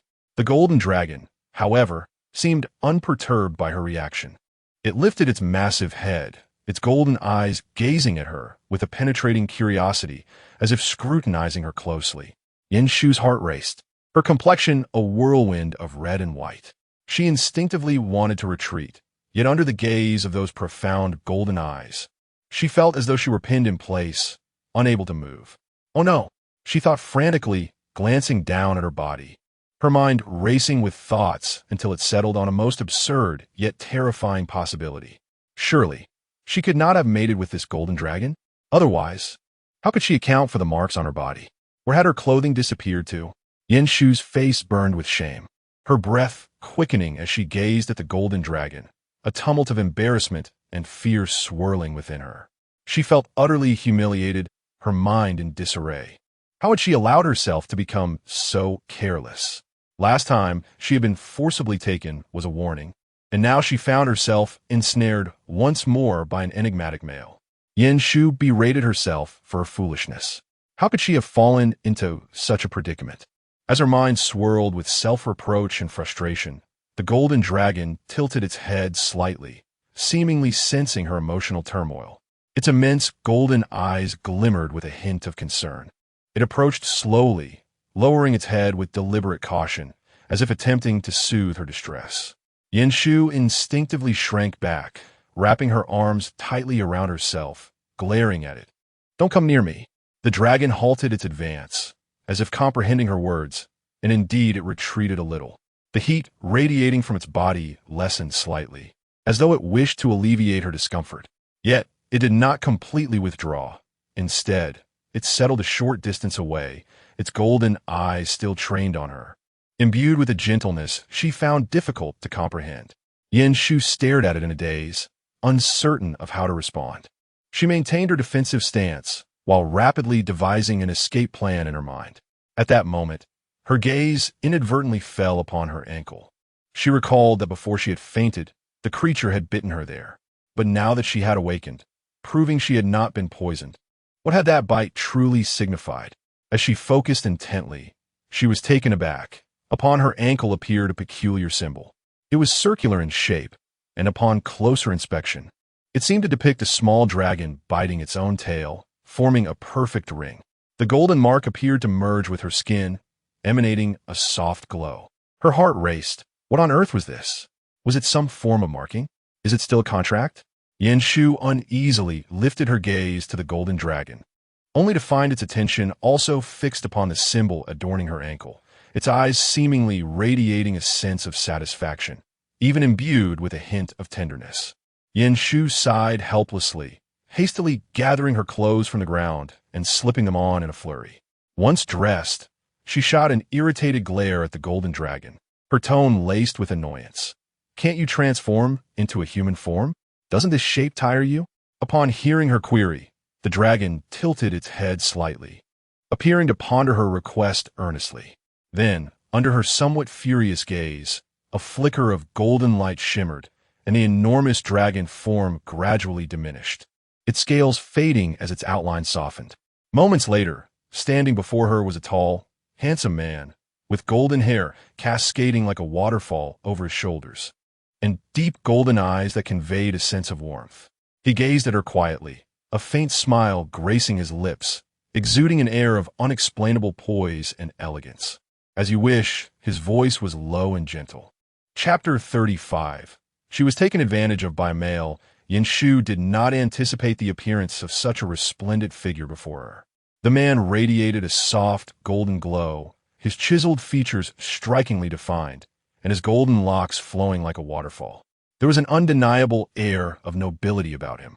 His penetrating golden eyes were fixed upon her, carrying an expression that seemed to smile without truly smiling, as if he had already discerned her every thought.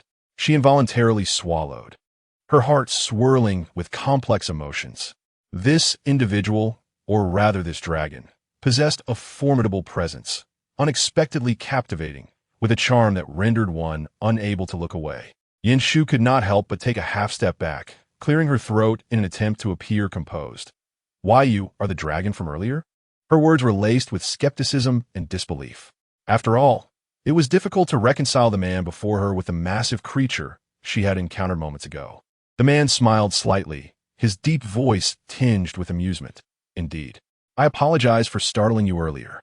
His tone was gentle and cultured, completely unfazed by her prior defensiveness and anger.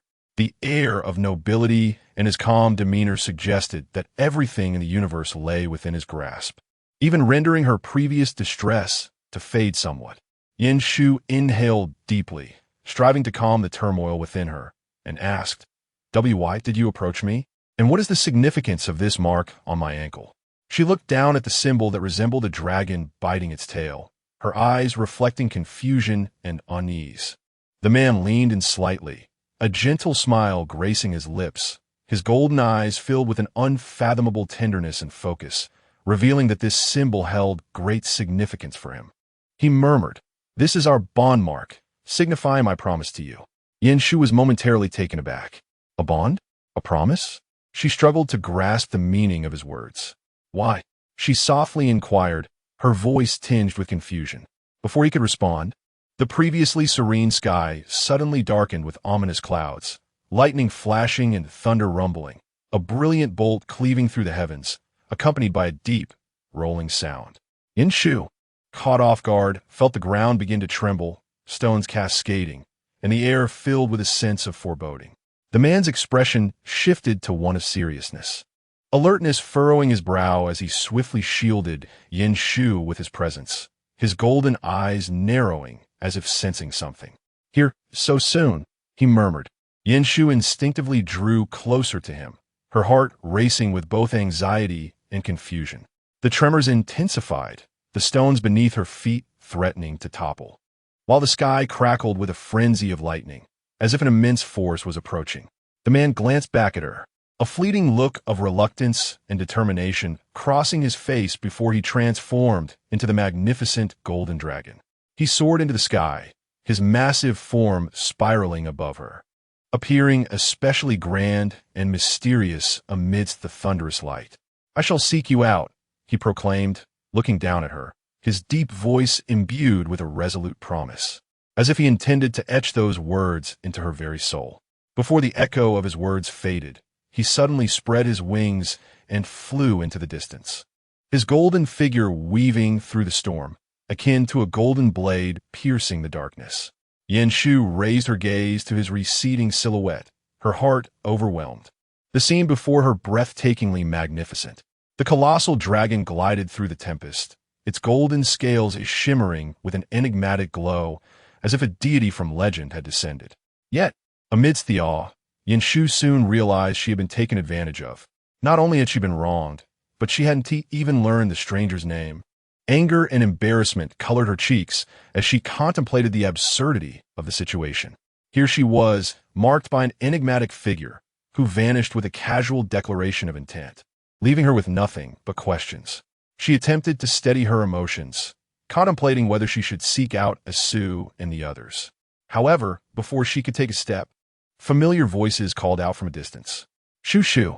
She looked up to see Asu, a Ho, and a Ling rushing towards her. Upon spotting her, the three dashed forward without hesitation. Asu's tail waved in the air, a Ho's face was etched with concern, and even a usually composed Ling hurried with a worried expression. Before Yin Shu could react, the trio enveloped her. Asu pulled her into a tight embrace, his voice trembling. "Shu Shu, are you all right? You scared me to death." A Ho and a Ling also pressed closely to her, their eyes filled with worry, seemingly unable to believe that she stood before them unharmed. "I am fine, truly," Yin Shu replied, lowering her head, warmth flooding her heart at their concern. A Ling furrowed his brow, scrutinizing her closely, as if confirming she was indeed unscathed. Suddenly, his gaze fell upon the peculiar mark on her ankle, a flicker of confusion crossing his features. "My lady, what is this on your ankle?" Yin Shu froze, recalling the awkward and helpless experience she had just endured, her cheeks flushing as she hastily tugged at her sleeve, attempting to conceal the mark. Just then, Asu leaned in, sniffing her closely, his expression darkening. "Where's that person?" he demanded, his voice low and simmering with restrained anger. Aho's demeanor also turned grave, scrutinizing her with an intense gaze, filled with concern and fury. "Did someone take advantage of you while we were away?" Yin Shu quickly waved her hands, feeling increasingly flustered, and hastily clarified. No, it can't be considered that. I assure you I'm fine. Please don't be alarmed. She hurriedly defended herself, attempting to soothe their emotions.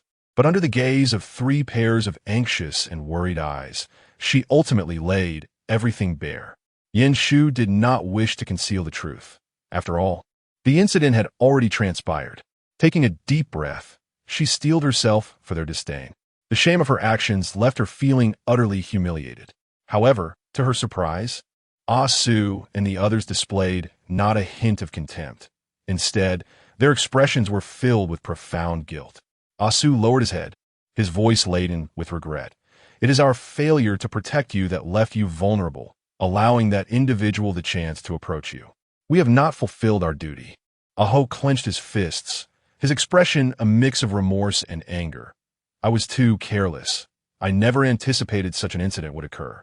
Although Ling spoke little, his downcast eyes were brimming with deep remorse as he moved closer to Yin Shu, gently grasping a corner of her garment. Chapter 36. The Cold and Ascetic Visage. If only it bore a hint of crimson. On their way back, Ah Su, Ah Ho, and Ling surrounded Yin Shu, meticulously vigilant of their surroundings, as if fearful of any further mishap.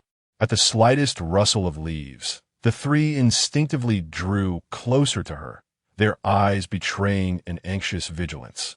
Not long into their journey, Ah Su could no longer contain himself. He turned to Yin Shu, his eyes filled with bewilderment and disbelief. Shu, are you certain you are truly a dragon? And a golden dragon at that? Ah Ho chimed in, unable to restrain himself. Ling silently regarded her, clearly processing this information. Yin Shu nodded. Yes, indeed, I'm a golden dragon. I witnessed him transform into that enormous golden dragon, soaring above me. She paused, her face slightly flushed as the memory of her earlier embarrassing encounter resurfaced, her voice softening. He left behind this mark. Ah Su's gaze fell upon the golden mark on Yin Shu's ankle, his brow furrowing slightly. He had just lightly touched that symbol, instantly feeling a surge of immense power emanating from it, imbued with an unfathomable presence that was chillingly authoritative, instilling a palpable sense of intimidation that warned against any offense. This mark was indeed extraordinary. Ah, Su murmured. The power contained within is far too formidable. It does not belong to our realm. Yin Shu realized that this world was, in fact, structured by hierarchies. Based on species and strength, beings were categorized as higher or lower entities. Before her stood Ah Su, Ah Ho, and Ling. Despite their loyalty and strength, as ordinary males, they were classified as lower beings within this system. The higher entities comprised ancient and mysterious powerful races, possessing a lineage of profound antiquity and unparalleled strength, inherently superior to all other creatures. As Yin Shu pondered this, she lifted her gaze to find the 3 men looking at her with anxious expressions, as if fearing her disdain. How could I ever despise you? She shook her head gently and spoke softly, then lowered her eyes, feeling a tinge of embarrassment. Her voice barely above a whisper. But would you resent me for being with other males? The moment her words fell, the 3 were momentarily taken aback before quickly regaining their composure. Ah Su was the first to shake his head, determination evident in his eyes as he spoke gently. Shu, it is your allure that attracts others. It is only natural for other males to be drawn to you, reflecting your radiant charm. Ah Ho nodded in agreement, sincerity evident in his tone. Indeed, Shu, we have never doubted your worth. Being admired is a testament to your magnetism, and regardless of what transpires, our only concern is your well-being. Aling inched closer, his voice deep and soothing. Regardless of any mark, contract, or even the existence of that dragon race, our feelings for you remain unchanged. In truth, she should have felt guilty, distressed, or even tainted by the situation. Yet, strangely, Yin Shu felt none of these emotions. Instead, she was frustrated by her inability to recall the details. Speaking of which, that golden dragon possessed a face of cold detachment, stern as if it were a sacred being. What would that face look like if it were flushed with color? She could hardly fathom it, finding it utterly incongruous with his inherent demeanor. How could such a serious and aloof individual be associated with feelings of desire? Yanshu sighed helplessly. She seemed to be straying further down the path of a femme fatale. Since arriving in this world, she felt herself gradually being assimilated. At that moment, Aho cautiously leaned closer to her, his eyes filled with expectation as he asked, Shu, since you do not resent us, does that mean you will not cast us aside? His careful demeanor and tone resembled that of a forsaken creature, his gaze tinged with a hint of vulnerability and unease. Having finally found a female, he feared that the dragon race would seize her. His heart raced at the thought of being left without a female companion. Yanshu could only chuckle at his concern. Why would I ever think of dismissing you? I hardly know him, and I certainly do not harbor any feelings for him. Upon hearing this, the trio's expressions brightened, their prior tension dissipating. Aho cautiously inquired, You truly do not like him? Shu, is that genuine? Yanshu could not help but laugh, gently ruffling his hair and replying softly, Of course it is true. You have all treated me so well. Why would I ever consider sending you away for a stranger? Aho, with her gentle touch on his head, felt an overwhelming joy surge within him, his eyes betraying an unmistakable satisfaction. He instinctively leaned closer, cautiously nestling against her shoulder, his head gently brushing against her hand. The gesture was both submissive and affectionate, radiating an undeniable delight. Yanshu couldn't help but smile at his endearing demeanor, her heart softening as she playfully pinched his cheek. Aho closed his eyes in bliss, a radiant smile illuminating his face, as in that moment, all his worries dissipated into thin air. Asu, standing nearby, observed the affection bestowed upon Aho with a twinge of envy. He cleared his throat softly, feigning nonchalance as he edged closer. Yet his gaze inevitably drifted toward Yanshu, tinged with a hint of jealousy, seemingly yearning for such comfort himself. Chapter 37. A forceful kiss, Yanshu finally located the main body of the tribe, surrounded by familiar faces. After a series of tribulations, they had miraculously reunited. She quietly blended into the crowd, relieved that her return had not attracted undue attention. However, as she lowered her head to collect her thoughts, she suddenly felt a piercing gaze fixed upon her. Looking up, she was surprised to find the envoy standing not far away. Their eyes locked onto her, with an expression of unmistakable astonishment and confusion, as if they had discerned something significant about her. Yanshu furrowed her brow, puzzled by the envoy's expression, uncertain of its meaning. Her mind was already cluttered with questions, particularly concerning the envoy's previous remarks to Aho. Not only did they instruct Aho to assume a masculine role, but she was also keen to uncover the truth behind the thunder incident. Just as she was considering an opportunity to approach the envoy for clarification, the envoy made their way toward her. Now, it was Yanshu's turn to be astonished. Before she could react, the envoy stood directly in front of her, their gaze still laden with that same blend of shock and complexity. The envoy scrutinized her from head to toe, their eyes reflecting an enigmatic emotion, as if they were meticulously confirming something. In a subdued tone, the envoy inquired, their voice low and laden with gravity, clearly wishing to avoid drawing the attention of others. Have you encountered something? Or perhaps experienced something unusual? Yanshu, under the intensity of their gaze, felt a wave of unease wash over her, coupled with a flicker of surprise. Did they know about the golden dragon? She nodded slightly, her tone tinged with hesitation. I encounter male. The envoy's expression shifted subtly, a complex emotion flickering in their eyes, suggesting that this answer was anticipated. Yet it also bore an unmistakable trace of concern. Yanshu felt a flutter of anxiety under their meaningful gaze, but the envoy's ambiguous demeanor prompted her impatience, leading her to finally speak up. Envoy, what else do you know?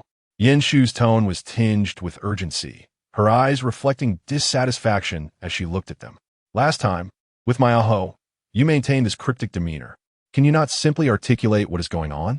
Upon hearing Yanshu's inquiry, the envoy fell silent for a moment, seemingly weighing their words before responding in hushed tones. It is not that I wish to withhold information, but rather, these matters are not easily disclosed. Yanshu did not press further, merely rolling her eyes in exasperation and retorting, "Then at least share something I can comprehend. I need to grasp the general situation." The envoy remained silent for a while, seemingly deliberating how to articulate their thoughts. After a considerable pause, they finally sighed softly and began. "Your male possesses a trace of ancient bloodline." Yin Shu was taken aback, her face etched with confusion as she looked at them. "Ancient bloodline? What does that mean? Is Aho not an ordinary male?" The envoy's demeanor turned serious as they explained in a low voice. "He indeed carries remnants of an ancient race's power. Though faint, I can perceive it. Such bloodlines are rare, and once awakened, they can bring significant benefits." Yin Shu was left speechless, and after a moment, she blurted out, "So, you wish for him to be your male because of that trace of ancient bloodline?" The envoy nodded slightly, unperturbed by her straightforwardness, accepting it with candor. "Indeed, the ancient bloodline offers not only strength but also a legacy. I hope to bear offspring with that lineage, which would greatly benefit my tribe." Yin Shu couldn't help but twitch her lips. Wasn't this a clear case of wanting to father children with a specific heritage? The envoy so openly expressing the desire to use Aho's seed was rather startling. Aho, overhearing, felt a cold sweat break out. The slight pride he had felt from possessing a trace of ancient bloodline evaporated instantly. He nervously scratched his head, stealing a glance at Yin Shu, his expression revealing a mix of indignation and anxiety. "Shu, Aho said softly, his tone cautious, "I never intended to do anything of the sort. I would never abandon you to become her male."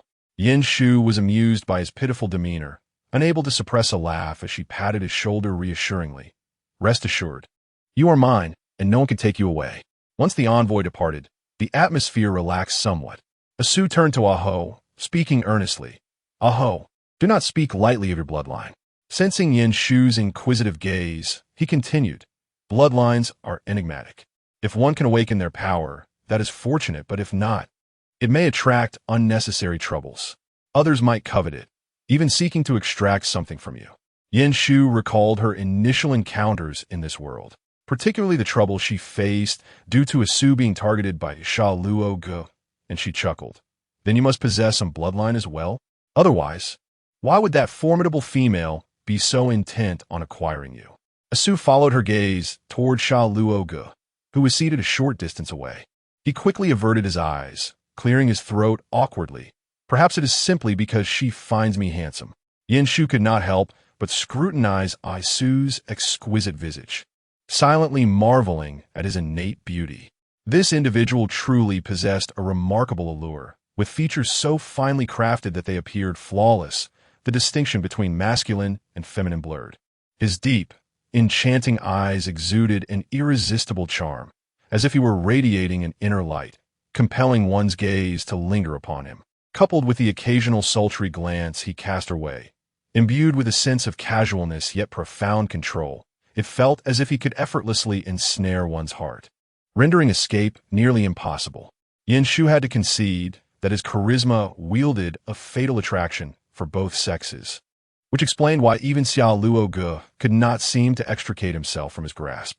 Seemingly aware of her scrutiny, Asu slightly turned his face, a glimmer of an elusive smile flickering in his eyes, his lips curling with a blend of satisfaction and composure. Clearly, he not only welcomed her gaze but seemed to relish it, as though wishing for her to behold him longer. Yin Shu felt a pang of alarm, yet found herself ensnared by his captivating stare, which bore a teasing tenderness that drew her in like an invisible web.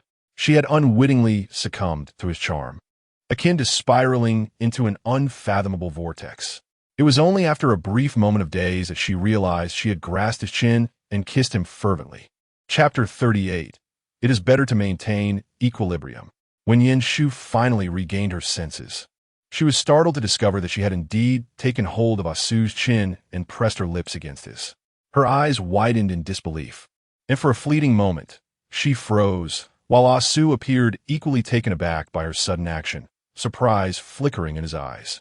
Yet he quickly acclimated, a faint smile gracing his lips as he gently wrapped his arms around her waist, deepening the kiss. Yin Shu, enveloped in his embrace, felt her rationality shatter into fragments. She struggled momentarily, but found herself utterly entrapped by Ah Su's tender allure. His hand pressed lightly against her waist, securing her firmly in his hold. Just as Yin Shu felt herself teetering on the brink of losing control, Ah Hao's voice rang out nearby, his eyes wide with innocence as he stared at the two of them, incredulity coloring his expression. Can it really be like this? In an instant, Yin Shu felt as though she had awakened from a dream, abruptly pushing Ah Su away, her cheeks flushing crimson, breath quickening as she stood there. Flustered and attempting to explain, I just accidentally.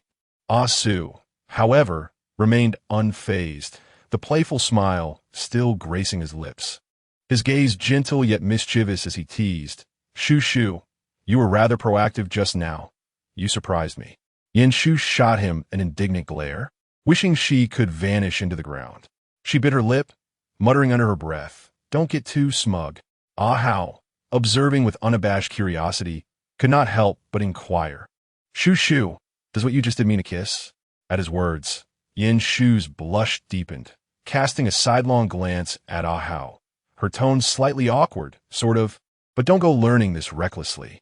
Ah Hao's eyes sparkled with excitement as he turned to Ah Su, seemingly pondering the earlier scene. So, is it possible to be this forward when kissing? Can I do that too, Shu? Yin Shu felt a twitch at her temple, her lips curling in exasperation as she raised her hand to lightly pat Ah Hao on the head, conveying her resignation. Ah Hao, taken aback by the gentle slap, merely grinned wider, his expression radiating joy, as if this light reprimand were a special form of affection. Meanwhile, Aling stood quietly to the side, observing the scene with his usual calm demeanor, exuding a quiet warmth and steadfast presence beside Yin Shu. His gentle, unobtrusive gaze, though silent, spoke volumes of his protective nature. This demeanor stirred a flicker of guilt within Yin Shu, who felt a twinge of concern for perhaps favoring others and neglecting him. She reminded herself that balance must be maintained. While waiting, Yin Shu eventually gleaned from the murmurs around her that the sudden upheaval had been caused by a fierce battle nearby. As the news spread, many wore expressions of palpable shock, gathering in small clusters to whisper among themselves. What kind of formidable beings could engage in such a cataclysmic clash? An elder female frowned, anxiety etched on her face. The entire mountain is shaking, as if the heavens themselves have shifted. Indeed, another concurred, incredulity lacing their voice. Who among the powerful we've encountered could wield such might? Could it be that ancient races are clashing? The surrounding discourse swelled with astonishment and uncertainty. As Yin Shu listened to their speculations, thoughts began to swirl in her mind. The image of that golden dragon surfaced, recalling the oppressive majesty it commanded while coiling through the air, and the words it had spoken upon leaving. Could have been him, yet doubts soon followed. Such strength as the golden dragon possessed, what could it see in her? If it were to return, Ah Su and the others would surely be no match. Disquiet began to seep into her thoughts. The first time, she felt anxious about being too popular. She knew she could not let the others find out. Before long, the tribal party resumed its journey. Their pace noticeably quickened, each member bearing a hint of vigilance, wary of further surprises. After several days of hurried travel, the outline of Ling City finally emerged on the horizon. It was far more prosperous than their tribal settlement, retaining a rustic simplicity yet infused with a unique charm. Towering stone walls, grand gates, and patrolling guards created a bustling scene, while the architecture within varied in height, with streets paved in wood or stone crisscrossing throughout. Outside the city, numerous individuals roamed, having abandoned pure primitivism while still adorned in traditional animal skin attire. As they entered, the city guards methodically registered the incoming party, maintaining a steady yet orderly pace.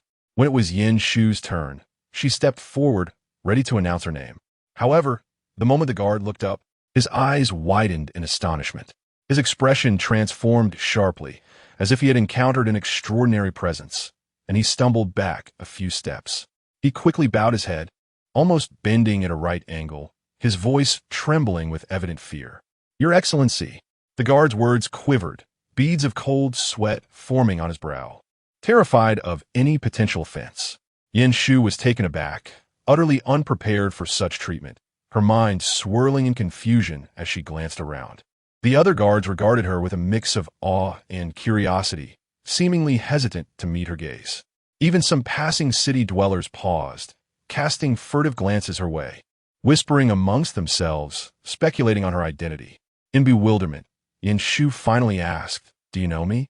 She distinctly recalled that she had never set foot in this ridge city. So how could she attract so much attention?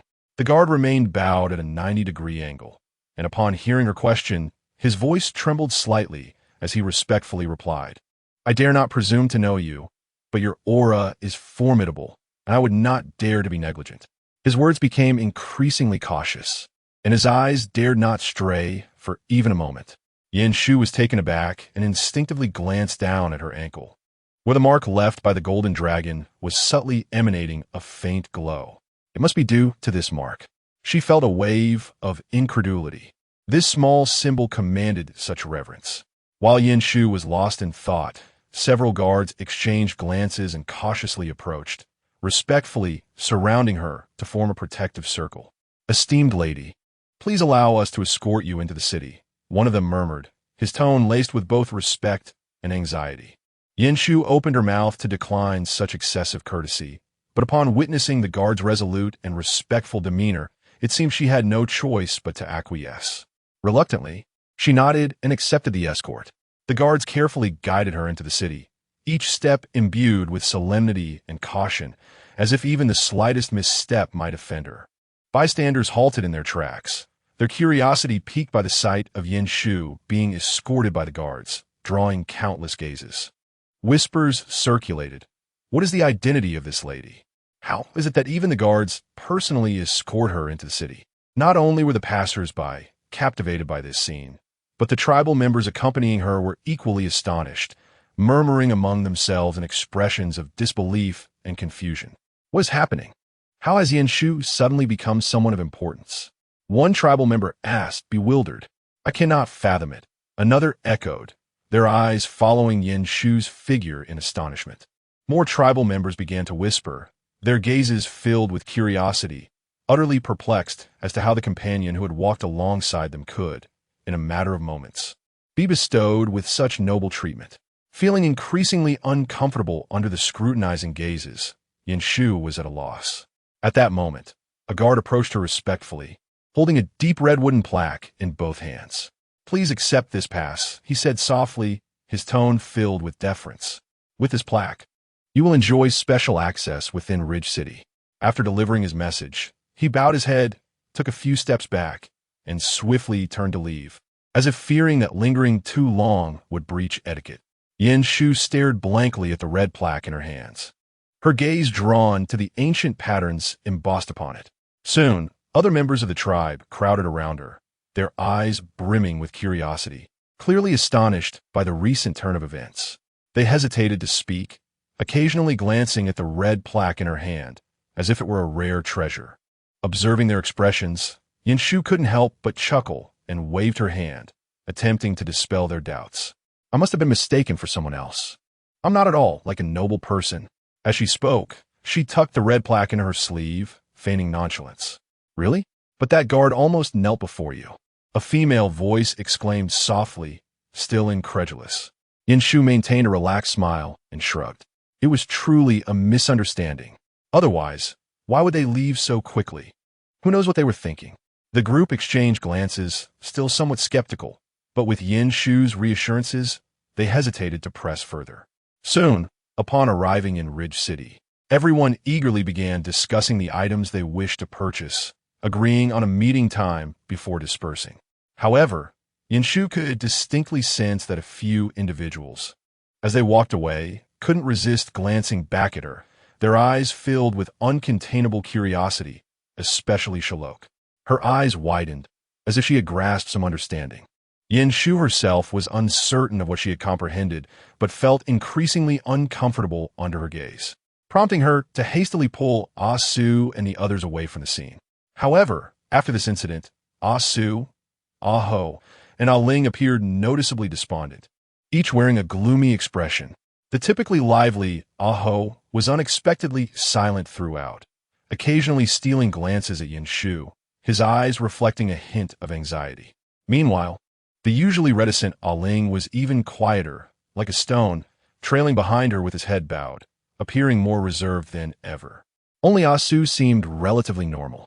Afraid that Yin Shu would leave, his tail remained tightly coiled around her waist, never loosening its grip. Noticing their unease, Yin Shu gently reassured them, "Don't overthink it. Once we finish shopping and return home, no one will be able to find us." The three nodded in unison, though still feeling a bit anxious. Yin Shu's comfort allowed them to relax somewhat. "It will be fine once we are home." Particularly, Asu felt that Yin Shu should not be allowed to venture out anymore, fearing that other males would take notice of her. As they entered the bustling marketplace, the lively atmosphere gradually lifted everyone's spirits. Stalls overflowed with an array of goods: animal skins, dried fruits, bone ornaments, and even rare stone carvings and gleaming metal utensils. The streets bustled with people coming and going, the sounds of vendors calling out filling the air. Seeing that the others were still somewhat restrained, Yin Shu took the initiative to approach a stall, cheerfully picking up a few beautifully patterned animal skins. "Look at this. Aho, this color suits you perfectly. Didn't you mention wanting a cloak? This fur is just right, warm and durable." Aho paused, gazing at the animal skin in her hand, a flicker of warmth crossing his eyes as he shyly nodded, revealing a rare smile. "I like whatever you choose for me, Shu Shu." Yin Shu then turned to Aling, pointing at a stall displaying intricate bone ornaments. "Aling, these bone trinkets look quite intriguing. I noticed you have several in your room, and these would be perfect for your space." Aling examined the delicate bone carvings, responding softly, his gaze focused as if he were carefully selecting. Asu stood quietly beside her, still clinging tightly to her waist, and playfully inquired, "So, what do you think I should choose, Shu Shu?" Yin Shu gently patted Asu's tail, feigning exasperation with a smile. "Oh, I'm not sure what you like. Why don't you tell me?" Upon hearing this, Asu pouted slightly, his eyes betraying a hint of grievance, as if accusing her of not paying enough attention. Captivated by his expression, Yin Shu's heart softened, and she quickly surrendered. All right, of course I'll buy something for you." With a playful grin, she picked up a beautiful agate necklace from a nearby stall. "Look, this necklace is lovely. It will make you look even more handsome." However, as soon as she finished speaking, Aho immediately leaned over, his eyes fixated on the agate necklace with eager anticipation. "Shu Shu, I want one too." Yin Shu couldn't help but chuckle as she glanced at Aling, who was also silently admiring the necklace. Though he remained quiet, a glimmer of anticipation was evident in his eyes. With a gentle sigh, she boldly retrieved her coin purse and declared with enthusiasm, "Absolutely. Not a single piece shall be spared." With that, she decisively purchased 3 agate necklaces, distributing them to each individual and personally adorning them one by one.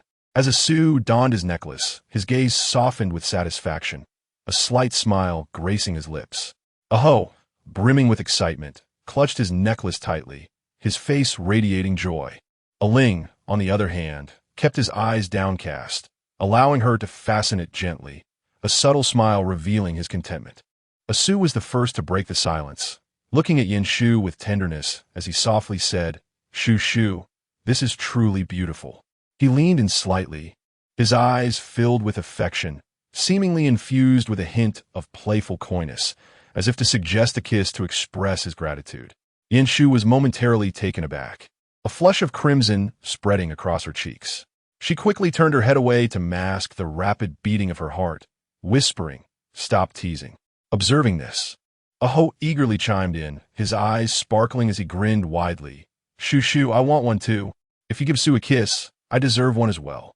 Just then, Aling approached, his expression still stoic, yet a rare softness flickered in his eyes as he quietly said, "My lady, thank you." He paused, seemingly contemplating, before nervously continuing, Yin Shu's face instantly burned with heat, feeling overwhelmed by their exuberance. Surrounded by 3 beastly men, their fervent gazes filled with expectation. She could only stand there, flustered, as they bestowed a kiss upon her cheek. Chapter 40. Do I look beautiful? Yin Shu accompanied Asu, Aho, and Ling to a clothing store. Eagerly, she prepared to enter and browse through a few garments. However, as she stepped forward, a male attendant blocked their path, sizing them up before coldly stating, "I apologize, but our clothing is quite precious. Only females are permitted inside. Males are not allowed."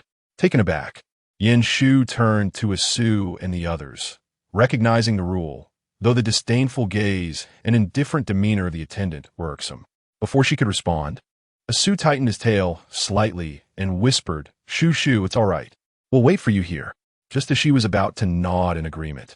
The attendant's next words ignited her anger. Casting a dismissive glance at Asu and the others, the attendant sneered, "It seems you come from a lower tribe." Unaware of the rules, his contempt was evident, particularly judging by their attire, which suggested they hailed from a remote area. He refrained from showing hostility towards Yin Shu, directing all his scorn at Asu and the others. Yin Shu was astonished to encounter such arrogance in this era.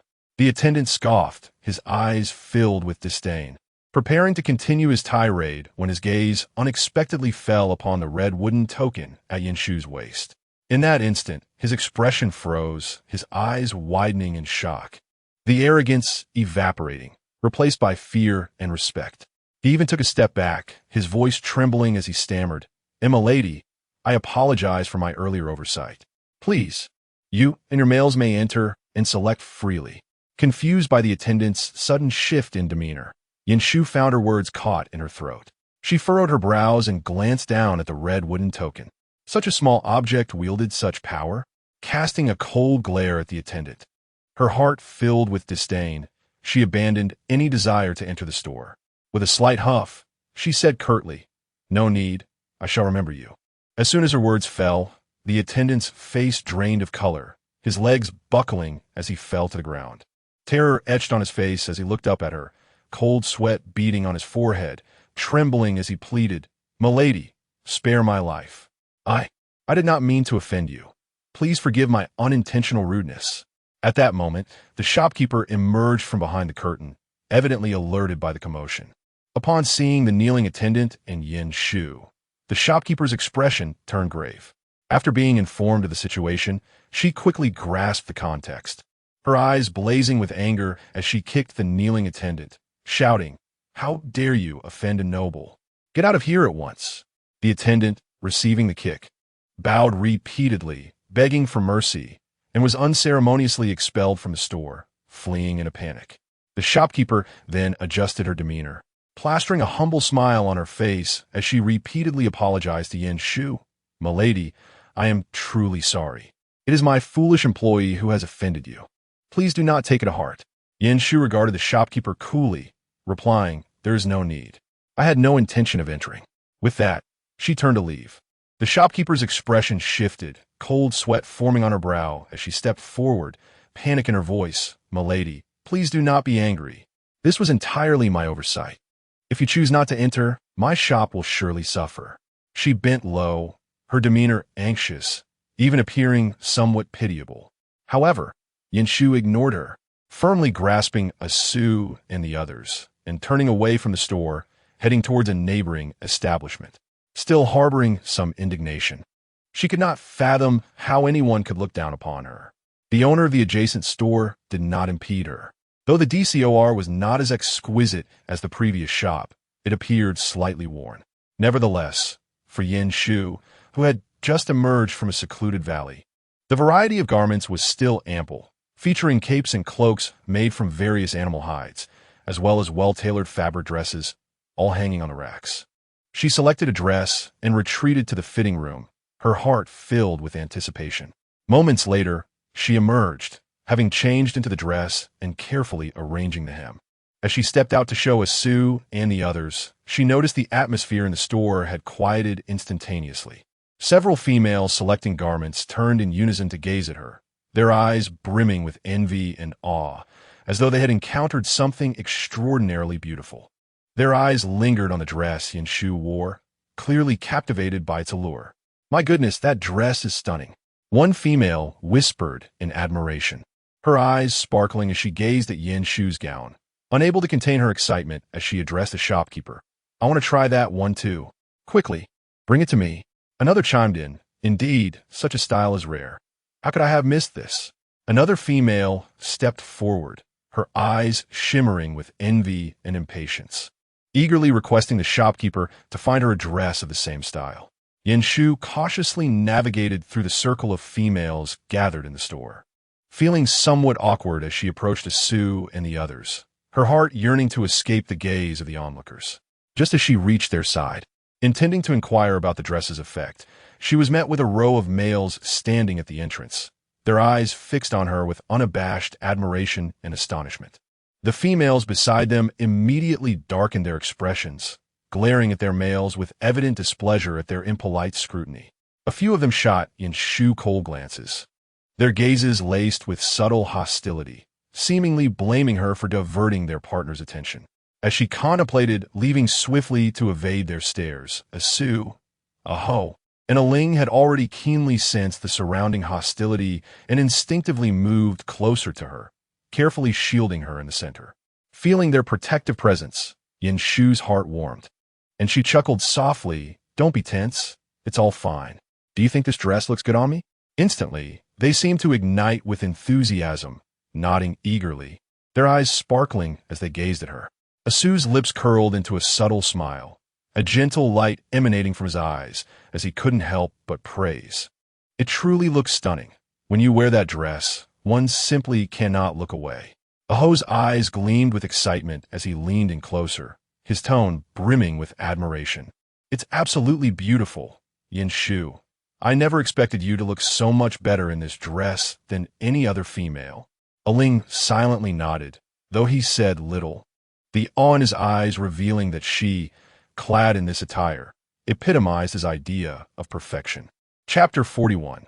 This is what I should do. Yanshu glanced at the pouch of money in her hand, pondering briefly before deciding to keep a little and spend the rest on clothing, considering that she might not return in the future. She wandered through the store, trying on several new dresses and carefully assessing Sue and the others, contemplating what styles would suit them. After selecting a few elegantly designed garments for herself, she chose appropriate outfits for Sue, Aho, and Aling. Although she didn't mind them dressing lightly, she thought that occasionally donning such attire would make them look remarkably handsome. Sue suited silver gray. Aho radiated a sunny disposition, best complemented by deep brown or dark green, while Aling appeared more composed and gentle, light-colored garments. As she approached the counter with her selections, ready to take out her purse to pay, the shopkeeper caught sight of the red wooden token at her waist, his expression instantly shifting to one of reverence and fear. He waved his hands repeatedly, his voice trembling slightly. "My lady, you need not pay for these clothes. Please take them." Yanshu was taken aback, looking at the shopkeeper in confusion. "Not pay? Why not?" Panic crossed the shopkeeper's face as he hurriedly bowed his head, softly explaining, "You bear the red wooden token, a symbol of nobility. How can my humble shop dare to accept your money? It is an honor for me that you grace my little store." Yanshu felt the wooden token grow warm against her skin, realizing its influence was rather overwhelming. She insisted on handing over her money, her tone tinged with exasperation. "This simply cannot be. You must accept payment." However, the shopkeeper dared not reach out to take it, stepping back and shaking his head vigorously, as if to touch the money would invoke divine retribution. His voice filled with trepidation. "My lady, truly, it is unnecessary. These garments are a small token of respect. If we were to accept your money, we could not bear it." Yanshu, of course, was equally resolute. Yet, despite her insistence, the shopkeeper remained steadfast in refusing her payment, and no amount of persuasion seemed to sway him. When she maintained her firm stance, he prostrated himself on the floor. The shopkeeper knelt, his forehead nearly touching the ground, his voice trembling with fear. "My lady, your insistence is truly overwhelming. These garments are merely a small gesture of gratitude. Please, you must accept them, or else this humble shop may truly be unable to endure." Momentarily taken aback by his posture, Yanshu felt a pang of sympathy. With a soft sigh, she raised her hand, gesturing for him to rise. "All right, no need to kneel. You are making it impossible for me to refuse." Seeing her finally relent, the shopkeeper quickly expressed his gratitude, rising cautiously with a relieved smile. He stood trembling and repeatedly thanked her. "Thank you for your understanding, my lady. Should you require anything in the future, please do not hesitate to command." My shop shall do its utmost. Asu and the others stood by, observing this scene with mixed emotions. They should have felt pleased that Yin Shu was treated with such respect, even prompting the shopkeeper to kneel in fear. Yet a wave of inexplicable disappointment and helplessness surged within them. Asu lowered his head silently, his silver tail drooping behind him, a hint of bitterness clouding his heart. The nobility and intimidation that Yin Shu commanded were not bestowed by them. For the first time, Asu felt powerless to shield her from harm or uphold her honor. A crushing sense of defeat weighing heavily on his chest, almost suffocating him. Aho's expression was significantly graver than usual, his fists clenched, his eyes shadowed with a hint of melancholy, resembling a once bright boy who had lost his sparkle. He had previously felt disheartened by a lack of females, but the intensity of this feeling now far surpassed those times. In this moment, he realized how utterly powerless he was to give Yin Shu the status she deserved, relying instead on the strength imparted by other males. Aling stood on the opposite side of Yin Shu, his gaze ever gentle. Yet beneath that calm exterior lay a flicker of concealed despondency. The three exchanged silent glances, a shared sentiment rising within them, yet none dared to voice it. They wished to shield Yin Shu from their sorrow and resentment, fearing that revealing their emotions would only cause her distress. Naturally, Yin Shu sensed the subtle shift in Asu, Aho, and Aling's emotions, although their exterior remained composed. The suppressed tension and dimness in their eyes tightened her heart. She paused, her intuition igniting a realization. This token was not a good thing. Without hesitation, she removed the red wooden token from her waist. Raising it and observing the astonishment on their faces, she tossed the token far away. The red emblem traced an arc through the air before disappearing into a thicket, no longer visible. Feeling unencumbered, she laughed softly as she clapped her hands. Asu slightly parted his lips, taken aback by her resolute abandonment of the token, symbolizing her noble status. Aho's eyes brightened, his earlier disappointment evaporating, revealing a broad grin. Aling maintained his usual silence, yet his gentle eyes sparkled with warmth. Yin Shu chuckled lightly, tenderly linking her arms with theirs as she urged them forward. Let us not dwell on those trivial matters. We should find a place to rest. Yin Shu strolled beneath the sun, her gossamer dress swaying gently in the breeze, elegantly outlining her enchanting figure. Oblivious to the absence of her cloak, she radiated an alluring aura. Instantly, passers-by halted, their eyes ablaze with admiration and fervor, nearly all males involuntarily drawn to her presence. Whispers fluttered around her like leaves in the wind. Asu, Aho, and Aling quickly sensed the heated gazes surrounding them and vigilantly shielded her at the center. Just as Yin Shu momentarily lost her focus, Aling swiftly produced a voluminous cloak from seemingly nowhere, unfurling it without hesitation, tenderly draping it over her shoulders, thus enveloping her and shielding her from those covetous and astonished stares. Aling lowered his gaze, his voice soft and deep, tinged with a hint of cautious concern. My lady, the breeze outside is rather chilly. You should wear this. Yin Shu gazed at the cloak resting on her shoulders, momentarily taken aback, then lifted her eyes to meet Aling's gentle and cautious expression, his lowered lashes quivering softly in the sunlight, imbued with a touch of tender concern. She smiled softly. Thank you, Aling, she replied, delicately brushing the edge of the cloak, pulling it closer around herself, completely enveloping her within its warmth. Upon hearing her gratitude, Aling paused slightly, his lashes fluttering even more fervently. A faint smile crept upon his lips, typically reserved and taciturn.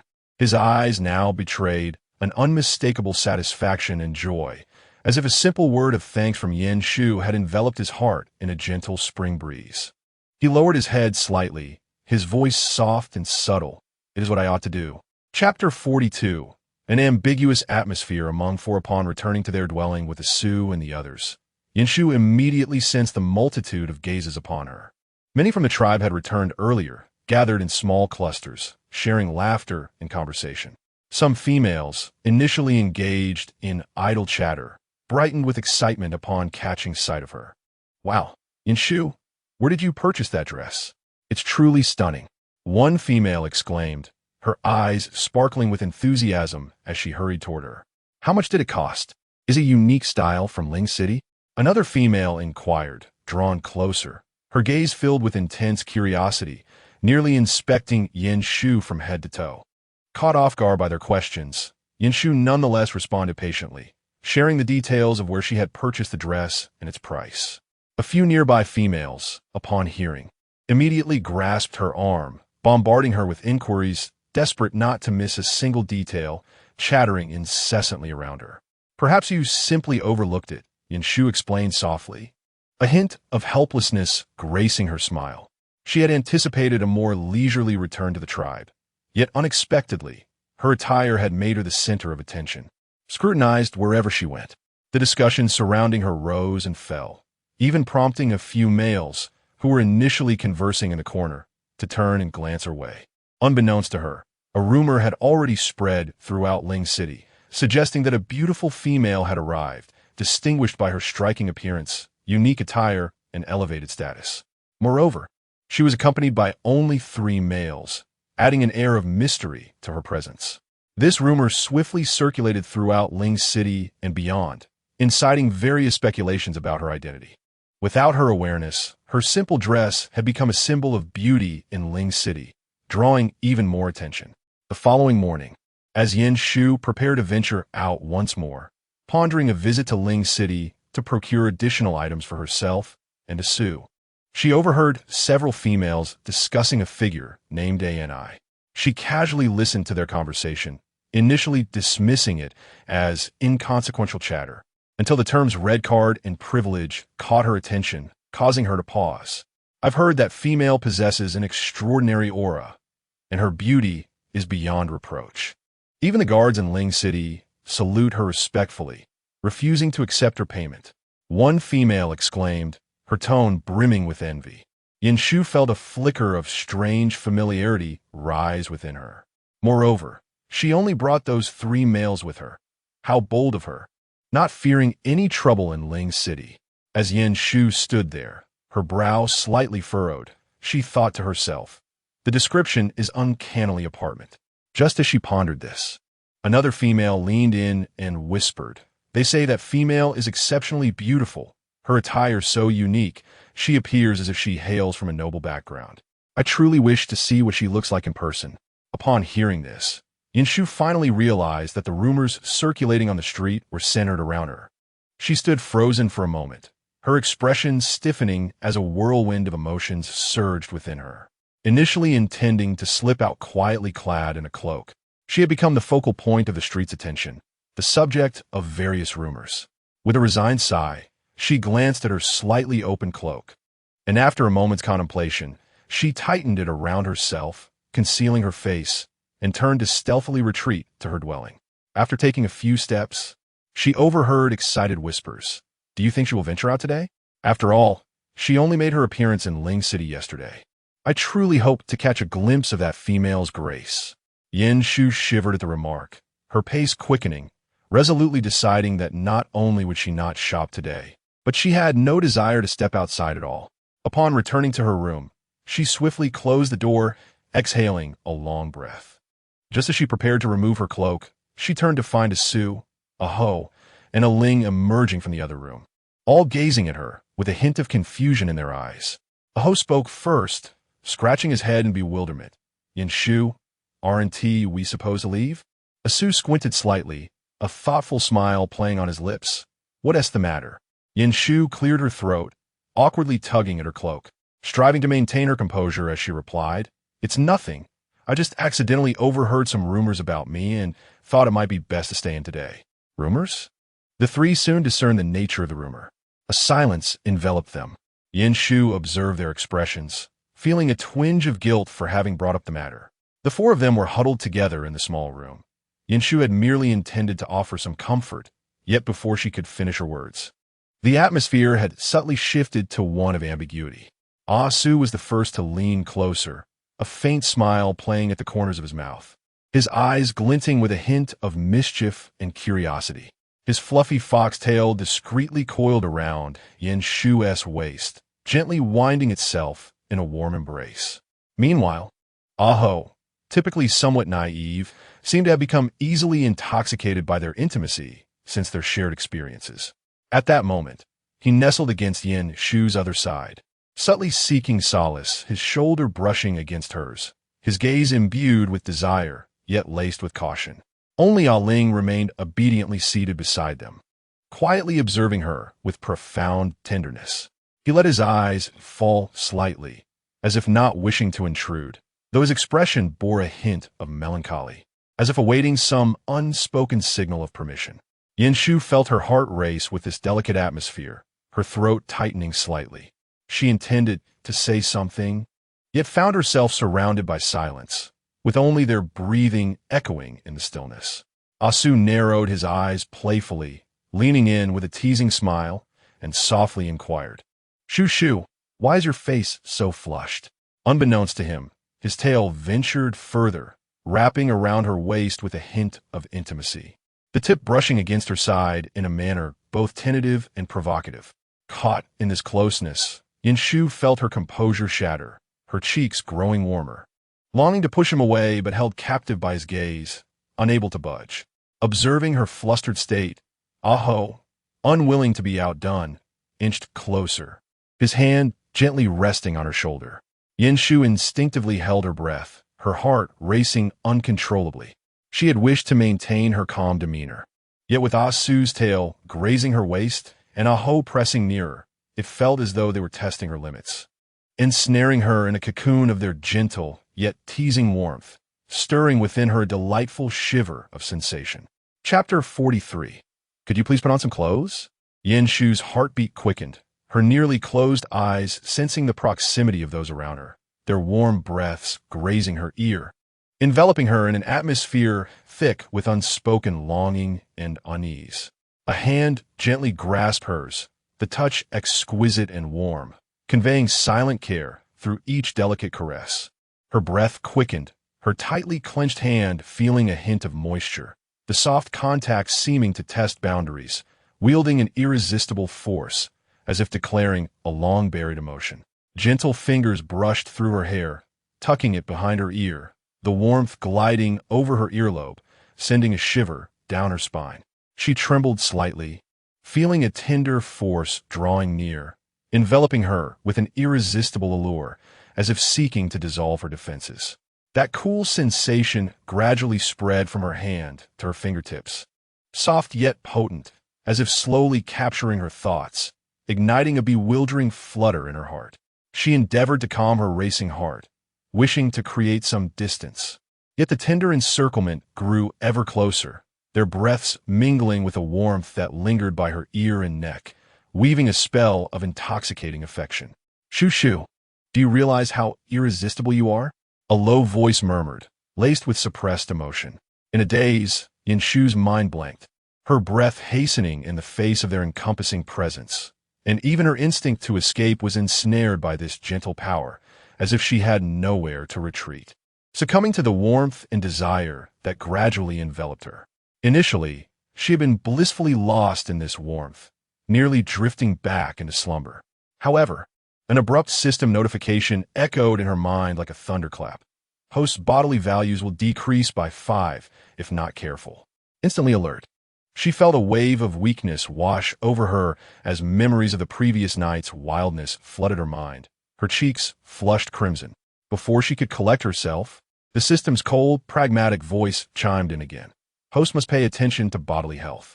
Current values are declining too rapidly. It is advisable to moderate actions to ensure safety. The stern reminder from the system made her blush even deeper. She pressed her forehead in exasperation, muttering softly, truly, handsome men are a distraction. At that moment, her slight movement caught the attention of the three beside her. Asu was the first to notice, a hint of concern in his eyes as he leaned closer, softly asking, Shu, are you unwell? Yin Shu shook her head, attempting to steady herself, lifting her gaze only to be captured by the sight before her. His skin glimmered with the soft light of dawn, a gentle sheen gracing his form, completely unclothed, every line flowing and elegant, exuding an inadvertent sensuality. She instinctively averted her eyes, her heart racing. Just then, Aho leaned in as well, his broad shoulders and defined contours radiating a primal allure. Meanwhile, Aling sat quietly on her other side, his cool demeanor undiminished, offering a soothing presence. Yin Shu froze, her cheeks aflame, uncertain where to place her gaze. Ultimately bowing her head and clearing her throat, her voice tinged with embarrassment. "Could you please put on some clothes?" Asu chuckled softly, rising to gather the scattered garments from the floor. The remnants of the previous night's revelry lay strewn about, telling tales of their heated encounters. He glanced at the disarray, smiling as he handed a robe to Yin Shu, acknowledging, "Last night did get a bit out of hand," Asu half-jokingly remarked. His eyes filled with a gentle apology, albeit one that seemed rather insubstantial. Yin Shu soon realized she was not dressed either. She quickly took the garment. Her cheeks slightly flushed and coughed softly to mask her discomfort. Aho and Aling also gradually rose, silently tidying their clothes, occasionally stealing glances at her with a hint of affection and tenderness that made her heart race. Once all four had donned their attire, the atmosphere grew excessively quiet. Yin Shu felt a touch of awkwardness and lowered her head in silence. Asu, Aho, and Aling busied themselves with arranging the room, meticulously cleaning up the remnants of the previous night, none daring to disrupt the serene ambience. As they worked quietly, whenever their gazes met Yin Shu's, she hurriedly averted her eyes, appearing somewhat flustered. Observing her shy demeanor, Asu's lips curled into a barely perceptible smile, seemingly understanding her bashfulness and refraining from teasing her further. Meanwhile, Aho and Aling continued their quiet task, occasionally glancing her way, their eyes reflecting a blend of contentment and gentleness. The warmth of the previous night filled their hearts with satisfaction. Just then, a knock echoed on the door. Yin Shu hurried to open it, only to find Sherlock passionately embracing a male figure, almost as if intent on devouring him whole. The shocking sight left her momentarily stunned, and she swiftly shut the door. Another knock followed. Yin Shu muttered to herself about the early morning disturbances at her doorstep. The knocking continued, steady and insistent. Taking a deep breath, she prepared to open the door once more, silently hoping for a more subdued encounter this time. Upon opening the door, she found Sherlock still standing there, the male in his arms blushing and appearing somewhat dazed. Their eyes met, and Sherlock regarded her with a mixture of mockery and amusement, the corners of his mouth lifting in a faint smirk. "Yin Shu, the commotion from your side these past few days has been unparalleled. Now, you play the innocent?" Sherlock raised an eyebrow, his tone dripping with sarcasm. Yin Shu felt her face heat up, momentarily at a loss for words, before finally responding, "What do you want?" Sherlock's smile widened, and he stepped closer, his gaze piercing as he appraised Yin Shu. "The day to return is approaching, and we plan to visit the beauty house. Would you care to join us?" Yin Shu was reluctant to go out. Just as she was about to decline, Sherlock impatiently grasped her arm. Chapter 44. Yin Shu visits the brothel without giving her a chance to protest. Sherlock dragged her forward, dismissively stating, "Stop pretending. Don't tell me you want to see more handsome males at the beauty house." "More handsome males?" Yin Shu hesitated, a flicker of secret curiosity igniting within her. Images danced in her mind, stirring a sense of intrigue. Yet, she feigned indifference, retorting, "I already have 3 handsome ones at home." Sherlock's gaze was knowing and disdainful. 3? That's nothing. Without at least 100 males, they're all worthless. Besides, the males at the beauty house are wild. Unlike those from the tribe, they possess a unique charm. As he spoke, Sherlock swallowed hard. Yin Shu found herself doing the same, glancing back at the 3 behind her, anxious yet excited. Just as she feared, Asu was the first to step forward, his tail swaying slightly. "We'll go too." Sherlock scoffed, unceremoniously blocking their path and gesturing towards the beauty house with a mocking tone. "The beauty house is for females. Males are not permitted inside to avoid disturbing their enjoyment. You should stay here and wait." Naturally, they were reluctant to let Yin Shu venture to a place filled with males. However, as it was a female activity, they had no authority to follow without the consent of the females. Watching as Yin Shu was half dragged away by Sherlock, she felt a mix of trepidation and anticipation. Upon stepping through the threshold of the beauty house, a rich fragrance enveloped her, mingling with an atmosphere that made her cheeks flush. Ornately carved drapes hung low, and soft lighting cast enchanting shadows throughout the room, where several exquisitely adorned males lounged against stone pillars. Yin Shu was momentarily taken aback, an inexplicable feeling washing over her as if she had entered a den of vice. The males around her were tall and graceful, exuding an innate charm with every gesture, their glances laced with a languorous allure that seemed to silently beckon. She inhaled deeply, glancing at Sherlock with a hint of bewilderment. The males here are truly extraordinary. Sherlock smiled subtly, a hint of pride in his voice as he replied, "Of course they are. These are not ordinary males. They have been meticulously selected. Only those of superior beauty and physique can enter the beauty house." As Yin Shu surveyed her surroundings, captivated by the gentle smiles of the males, she couldn't help but reflect on the stark contrast to the strong, wild male she was accustomed to in the tribe.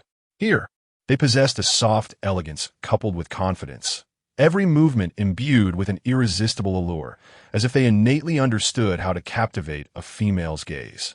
Some bore a slight resemblance to Asu. See that one on the far left? He is quite the favorite here, having enchanted many a female. Sherlock pointed to a refined male in the corner, admiration flickering in his eyes. Yin Shu found herself intrigued, wondering how he was so familiar with this place. Sherlock, noticing her curiosity, chuckled softly. "I've been here a few times. Naturally, I'm familiar with it." She regarded her with a hint of nonchalance, as if her life required excitement. Suddenly, a thought struck Yin Shu, and she inquired, "How many males do you have?" Sherlock shot her a glance. "Certainly more than you." Yin Shu replied, "Fine, enjoy yourself. I'm off to find my heart's desire." As the departure of Sherlock left her in solitude, she began to observe her surroundings. Delicate, gauzy curtains hung around, partially concealing a series of intimate spaces. Each nook was arranged with comfort and secrecy in mind, with soft lounges that seemed ever ready to welcome guests. The scenes within these alcoves were hazy yet tantalizing, as several females nestled beside their male companions, sharing soft laughter and whispers, occasionally punctuated by suggestive and ambiguous conversations. Shadows behind some curtains appeared to draw closer, hinting at intimate embraces, while a few pairs seemed already enraptured, their gestures sparking with palpable allure. Yin Shu stood aside, her cheeks flushing faintly. Just as she contemplated leaving, a few males approached her silently, their gazes ardent with curiosity and a hint of trepidation. Despite her cloak, her figure, and the aura she exuded unmistakably revealed her femininity. One particularly handsome male stepped forward, his voice a blend of warmth and mischief. "My lady, do you find yourself here alone?" He inclined his head slightly, maintaining a respectful distance, yet his eyes betrayed an insatiable curiosity. The others soon gathered around, exchanging knowing glances. One of them proposed softly, "Beautiful lady, allow us to alleviate your boredom with conversation." Yin Shu was half dragged into a small alcove, compelled to sit. As her cloak was tugged, it slipped away, revealing her visage, which illuminated the entire room. The male's eyes widened in astonishment, their previous curiosity transforming into unabashed admiration. "My lady, you are truly enchanting," one murmured, his gaze fixed upon her. Captivated by her beauty, another could not resist stepping closer, his eyes aflame, whispering, "Fair lady, your presence is like moonlight gracing the night, utterly mesmerizing. May I serve you?" Flustered by their overt compliments, Yin Shu felt a blush rising to her face. She took a step back, smiling softly. "You flatter me. I am merely wandering." Yet, her words did little to dampen their fervor. Their eyes remained fixed upon her, filled with admiration and longing. Just as Yin Shu found herself cornered by their attention, a slender youth entered, carrying an exquisite tray with graceful movements. "My lady, please enjoy some tea," he said softly, extending the tray towards her. Quickly seizing the opportunity, Yin Shu accepted the tea and shifted a few steps aside, feeling relieved as the males finally retreated slightly. Sipping her tea, she noticed the slender youth still standing nearby, and smiled gently at him. Chapter 45. Yin Shu rescues a beautiful youth. The youth, taken aback by the beautiful lady's smile, stood frozen in surprise, his hands slackening, causing the tray to slip from his grasp, shattering the cups and plates upon the ground with a sharp clatter. The surrounding males, feeling their pent-up frustration transform into anger, glared at him with jealousy. The indifference of the female towards them had already bred resentment, and now, witnessing her gentle smile directed at this youth only fueled their ire. Their envious gazes pierced him like daggers, eager to drive him away and monopolize her attention. Realizing the hostile stares directed at him, the youth's heart raced. Snapping him out of his stupor, he quickly lowered his head, his face paling, trembling slightly as he instinctively clenched his hands in front of him, fighting against the rising tide of fear. He understood that he had unintentionally provoked these powerful males, and in his panic, dared not glance at the alluring female any longer. "Useless wretch, leave at once. Do not disturb the lady," came a cold taunt, causing the youth to shudder violently, humiliation and anxiety flooding his senses. Biting his lip, he retreated towards the door, nearly shrinking into a shadow, desperate to escape the fierce gazes that bore down upon him. Just as he was about to exit, the beautiful lady spoke gently. "Wait." Her soft voice brought a hush to the surrounding tumult. The youth halted in surprise, too timid to raise his eyes to her. He could only murmur an apology, his voice trembling. "My lady, I apologize for the disturbance." Yin Shu extended her hand towards him. The youth instinctively shut his eyes, gripping the hem of his clothing tightly, body tense with uncertainty, unsure whether to stay or leave. Observing his fearful demeanor, Yin Shu felt a flicker of confusion. She presented a small stone to him, which emitted a gentle glow from her fingertips, radiating warmth as if awakening some dormant power. A soft smile graced her lips as she praised, "You dropped this stone? It is quite lovely." The youth gazed in awe at the shimmering light in her palm, shock evident on his face. He had never seen such a mundane stone shine so beautifully in another's hands, especially not in the hands of this enchanting lady. He accepted the stone, exclaiming, "Thank you, my lady," before turning to leave. As the youth departed, Yin Shu found herself surrounded once more by the eager males. Fear gripped her, and she sought an excuse to slip away. Once outside, she pondered whether she should pay, but the males had not required her to do so. Rewrapping her cloak, she intended to find Sherlock and the others to inquire about their return, yet she could not locate them. Just as she contemplated returning alone, a piercing scream echoed from nearby, laced with anguish and a hint of desperation, causing her to pause. Frowning slightly, she scanned her surroundings but saw no one, yet sensed the sound approaching her direction. After a moment's hesitation, she tightened her cloak and slipped into the shadows, straining to see. As the voice grew clearer, she finally discerned its source. The slender youth was being brutally pinned to the ground by an older male, who struck him mercilessly, mocking him with cruel laughter, his low voice dripping with malice. "Today marks your last day in this brothel. No female would ever look at a worthless creature like you. Just wait, come tomorrow, and I shall sell you into the abyss." The youth struggled on the ground, weakly shielding his head with trembling hands, his entire body quivering from pain. His tattered garments were caked with dust and stained with blood, rendering him exceedingly pitiful. Upon hearing the words of the older male, despair and fear surged in the boy's eyes, as if he were particularly terrified of the term despair. Yet he could only endure it all, powerless to resist. Yin Shu, initially a mere spectator, did not wish to intervene, reluctant to invite unnecessary trouble from a fleeting moment of compassion. However, upon witnessing the boy, bruised and curled on the ground with not even a hint of strength to fight back, a flicker of sympathy crossed her heart, her brow furrowing as she exhaled softly. She stepped forward, her voice icy as she commanded, "Stop. Do you intend to beat him to death?" The older male halted abruptly at her reprimand, turning to find a female gazing at him. His expression shifted instantly, donning a sycophantic smile as he withdrew his fist, bowing his head in humility, repeatedly nodding and ingratiatingly speaking. "Esteemed lady, what brings you here? You may not know, but this boy is of no use, quite unlikable, mere lowly stock. Punishing him is for his own good. Who says he is unlikable? I find him quite appealing. Let him come and serve me." The older male's face froze at her words. He glanced awkwardly at the boy on the ground, still forcing a smile, his tone laced with trepidation. Esteemed lady, you truly overestimate him. This boy lacks ability, is clumsy, and does not know the rules. He may not serve you well. Yin Shu shot him a cold glance, her voice imbued with undeniable frost. Do you require me to seek your guidance? If I like him, that is sufficient. Or do you wish to refuse to hand him over? Upon hearing this, the older male trembled, hastily lowering his head and adopting an air of reverence. I would never dare, esteemed lady. Your discerning eye is commendable. How could I presume to speak otherwise? He quickly kicked the boy, hissing, hurry and go. Serve the lady well. Enduring the pain, the boy struggled to rise, timidly approaching Yin Shu, lowering his head as he murmured, Thank you, esteemed lady, for your favor. His voice trembled slightly, his eyes reflecting gratitude, as if he could scarcely believe he had received such compassion. Yin Shu cast him a fleeting glance, nodded slightly, and turned to walk away, stating, Follow me. The boy hesitated momentarily before hurriedly trailing after her.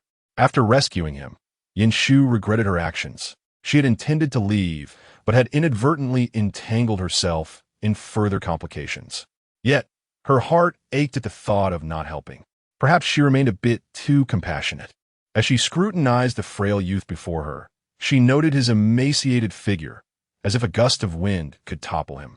His clothes were ragged, his complexion pale, revealing signs of considerable distress, while his downcast eyes exuded timidity and helplessness. Chapter 46. Yin Shu slept again, observing the boy's frailty. As if he might be swept away by the breeze, his garments tattered and stained with dirt and blood, and his face alarmingly pale from evident injuries. Yin Shu felt an involuntary pang of pity.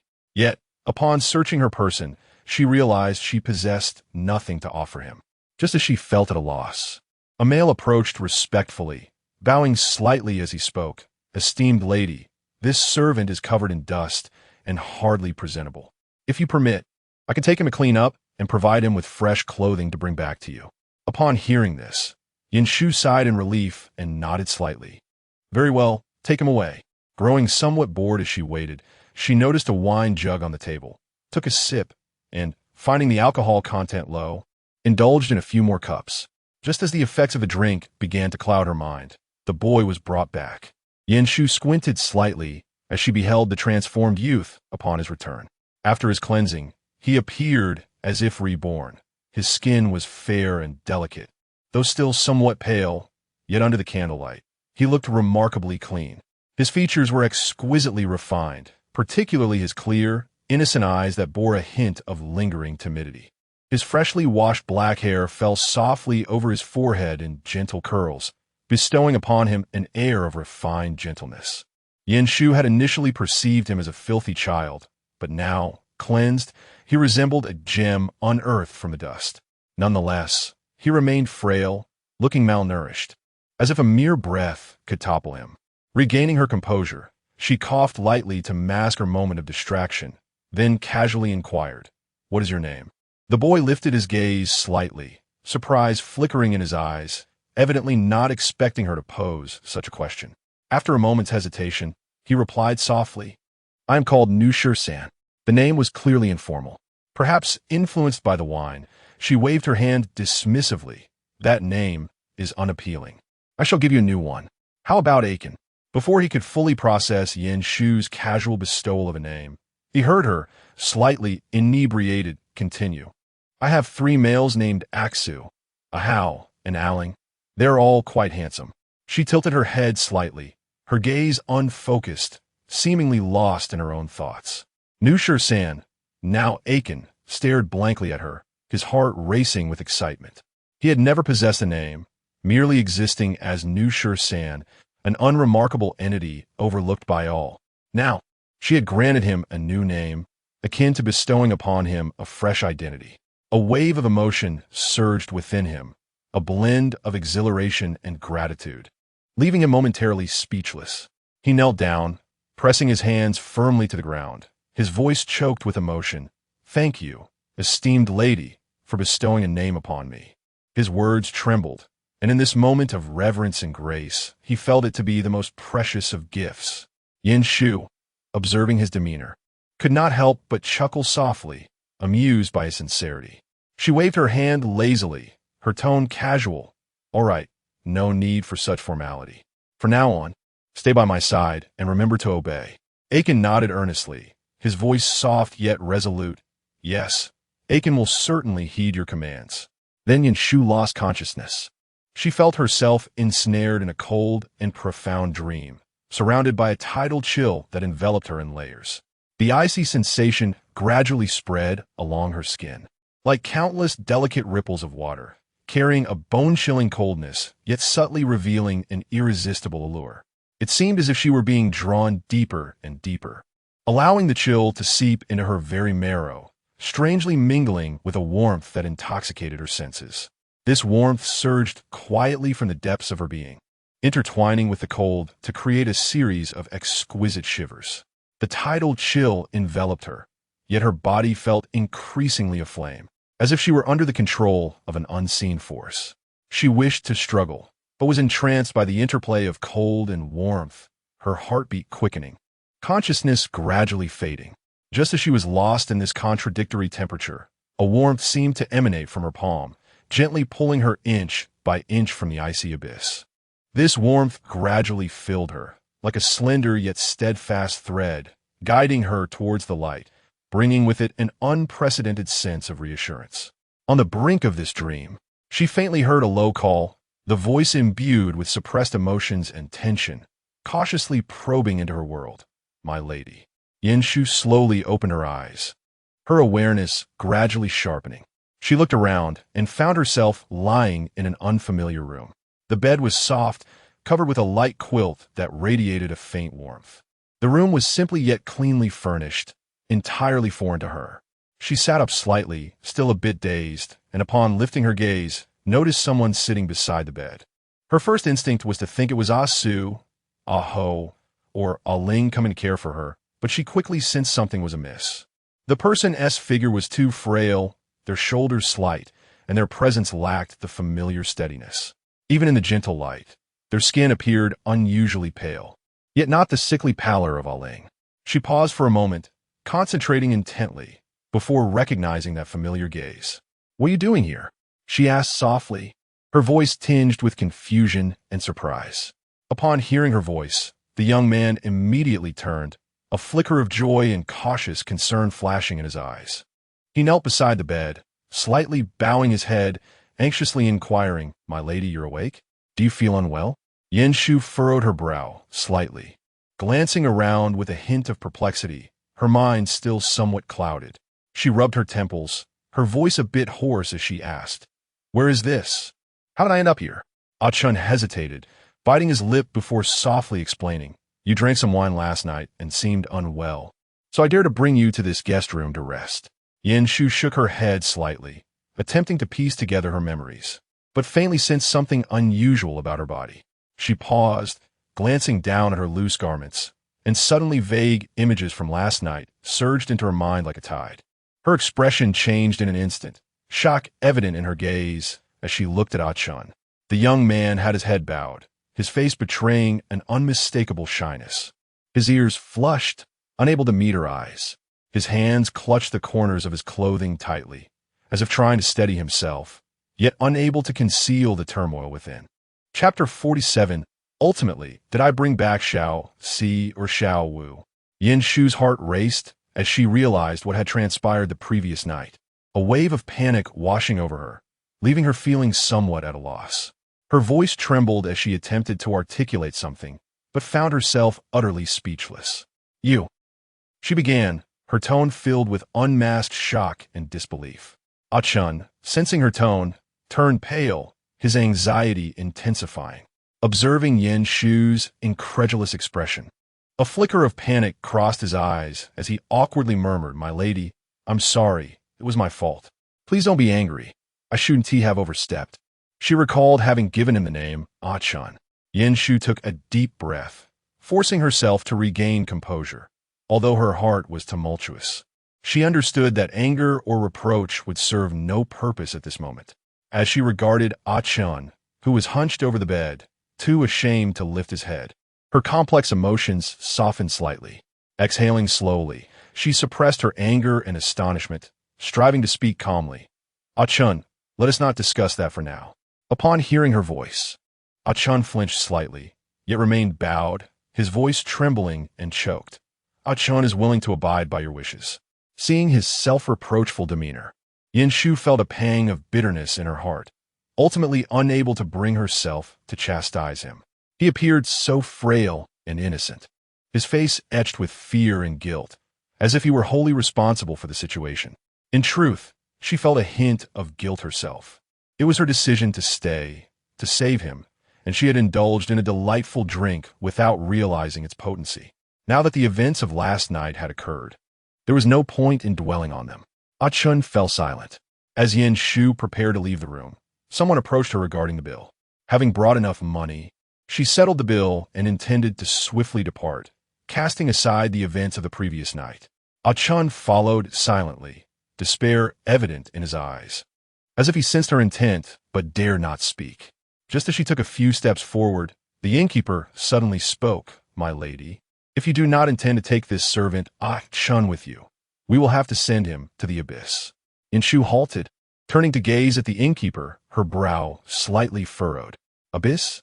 Before she could inquire further, her gaze fell upon Ah-chun, and she froze. Upon hearing the word abyss, color drained from his face, and he trembled slightly, as if cornered. In his helpless eyes, fear surged like a tide, his hands gripping his clothing tightly as he struggled to maintain composure.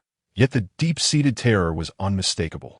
Although Yin-shu had initially resolved to leave, she now found herself unable to move, though she was unaware of the true nature of the abyss. Ah-chun's reaction made it clear that it represented a dire fate for him. Witnessing his distress softened her heart. The thought of abandoning him wavered, and a flicker of compassion emerged, yet she was still hesitant. How would Ah-su, Ah-ho, and Aling perceive her decision to bring Ah-chun back? The events of the previous night had already left her emotions tangled, and bringing him along would likely stir considerable trouble. After a moment of internal struggle, she suddenly felt compelled to refuse, but Ah-chun's frail silhouette remained etched in her mind, imbued with fear and a silent plea. Even without words, his imploring gaze seemed to convey more than 1,000 words. Finally, she slightly turned her body and softly said to Ah-chun, "Come, return with me." Ah-chun was momentarily stunned, then disbelief and joy filled his eyes, his gaze glistening with unshed tears. He knelt, bowing his head in gratitude, choking out, "Thank you, my lady. Ah-chun will never forget your kindness." Yin-shu merely waved her hand, gazing at him with a hint of exasperation, softly saying, "Get up. There is no need to keep kneeling. I dislike it." Yin-shu returned to her residence with Aling, her heart still fluttering with unease. After all, she was not entirely prepared to face Ah-su, Ah-ho, and Aling. As expected, the moment she stepped through the door, the three of them approached her. The faint, unfamiliar scent surrounding her caused their expressions to subtly shift, yet they refrained from displaying overt displeasure. Although they posed no questions and had thoughtfully prepared warm water for her to freshen up, Yin-shu keenly sensed their underlying apprehension. She nodded in gratitude for their thoughtfulness, but was acutely aware that she could not evade the situation indefinitely. Just as she was about to turn and enter the house, Aling, who had been standing behind her, revealed himself. In truth, Ah-su and the others had long noticed Aling's presence. They simply refrained from inquiring further, since Yin-shu had not broached the subject. Now, however, she could no longer avoid it. Clearing her throat, she awkwardly stated, "This is Aling. He has nowhere else to go and may be staying with me from now on." Ah-su, Ah-ho, and Aling exchanged glances, although they did not openly express their emotions. The subtle tension in their demeanor betrayed their feelings. Their gazes fell upon Aling, scrutinizing the frail boy with a mix of assessment and doubt. Yin-shu bit her lip, deciding that it would be better to clarify the situation sooner rather than later. She casually mentioned, "I happened to meet him last night and felt pity, so I brought him back." Naturally, they did not believe her. The strong, unfamiliar male scent emanating from her led them to suspect something had transpired. Yet, Yin-shu had already rationalized her actions. When she spoke with an explanatory tone, their expressions softened somewhat. Although confusion lingered in their hearts, they felt it inappropriate to press further. For the first time, Aling was the most proactive among them, calmly stating, "Since this is an adult's decision, we shall respect it." A twinge of guilt welled up within Yen Shu as she reflected on the experiences of the past few days, feeling a sense of indebtedness toward Aksu, Ahu, and Aling. She did not wish to become this way, but ever since leaving her home, events had spiraled out of her control, diverting her from her original path. She cast a glance at the timid Aiken standing beside her, sighing inwardly. Perhaps it was her momentary compassion that had led her to keep him by her side. Yet she understood that bringing him back would inevitably affect Aksu and the others as well. Taking a deep breath, she faced Aksu, Ahu, and Aling, and resolutely declared, "If you cannot accept Aiken staying here, I will give him some money to leave." She had hoped that her words would evoke some understanding of her feelings. However, as soon as she spoke, she felt Aiken tremble slightly beside her. His head hung low, shoulders quaking imperceptibly, yet he remained silent, desperately suppressing the emotions within him, unwilling to reveal any hint of anxiety or dissent. Chapter 48. Yen Shu is pregnant again. Still a mermaid, Aksu paused for a moment, letting out a soft sigh. His tone calm, yet tinged with undeniable fatigue. "Since Yen Shu has made this decision, we will naturally support it. However, if Aiken stays, he cannot leave easily in the future." As his words settled, a heavy silence enveloped the room, the atmosphere growing increasingly oppressive. Ahu and Aling did not respond immediately, merely nodding in silence, their expressions betraying their inner turmoil. After a while, Ahu cast a fleeting glance at Aiken, his gaze devoid of warmth, and said flatly, "Since it is Yen Shu's decision, we shall respect it." The dissatisfaction in his words was almost palpable. Aling maintained his stoic demeanor, his indifferent gaze sweeping over Aiken as he remarked, "I will heed the adult's words." His tone was calm, devoid of any emotion. Yen Shu stood there, feeling as though she were ensnared by their intense scrutiny. The air felt heavy, and she sensed the invisible pressure bearing down on her, making it difficult to breathe. She could clearly perceive that they did not fully accept Aiken's presence, but were merely feigning reluctant compliance due to her decision. She dared not meet Aksu's gaze, fearing the disappointment and restraint she might see reflected in his eyes. At that moment, the weight of their collective stares became unbearable, each pair of eyes silently condemning the choice she had made, amplifying her sense of despair. Aiken, standing behind her, continued to lower his head, though he remained silent. She knew his eyes were filled with anticipation and anxiety.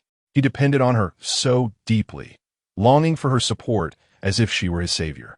Yen Shu felt on the verge of collapse.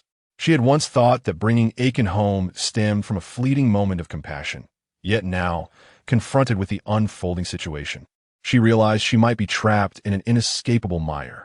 Each gaze felt like an invisible shackle, constraining her movements. Yen Shu's heart raced, and a throbbing pain in her head rendered her nearly incapable of thought, as though the very weight of the room rested upon her chest, causing her breaths to grow short and shallow. She lowered her head, attempting to regain her composure, but the tide of confusion and helplessness surged within her, overwhelming her reason in an instant. Her mind became a blank slate, and she wished to speak, but found herself utterly at a loss for words. "Yen Shu." Suddenly, Aksu's voice shattered her tumult, infused with palpable urgency. Startled, she lifted her gaze, only to find that the scene before her had transformed dramatically. She gasped, her eyes widening in disbelief. Aksu, Ahu, Aling, and the others were all collapsed on the ground, seemingly immobilized by an unyielding force, their faces contorted in agony and struggle, as though they bore an insurmountable burden, their bodies bent in unnatural angles, and their throats choked with low groans and anguished cries. Yen Shu instinctively reached for Aksu's shoulder, desperate to help him rise, but the moment her fingers brushed against him, he jolted as if struck by lightning. His body recoiling from her touch as though it were unbearable, his expression twisted in pain. "What is happening to you?" she cried, panic flooding her voice. "Yen Shu." Aksu's voice emerged faint and hoarse, almost a whisper amidst his suffering. "Do not be angry. Each word seemed to be forced from his throat, laden with profound remorse. Yanshu swiftly grasped his hand, attempting to lift him from the ground, but he felt utterly beyond her control, as if the weight of his body rendered him impervious to her strength. Aksu, what has happened? Yanshu's heart twisted in anguish, her body chilled, struggling to comprehend this sudden shift in reality. Her hands trembled, and she found herself incapable of formulating a plan. Yanshu, Aksu's eyes fluttered open slightly, revealing an indescribable torment. We cannot let you be angry. We cannot bear to see you unhappy. His voice was steeped in profound self-reproach, as if each word bore an unbearable weight. Yanshu was still somewhat perplexed. However, upon hearing him claim he was not angry, she swiftly inhaled deeply several times, suppressing her intense emotions. In truth, she too found herself bewildered, grappling with an inexplicable headache and a sense of suffocation, as though she were on the brink of death. Beep, beep, beep. The host's physical readings dropped by 10.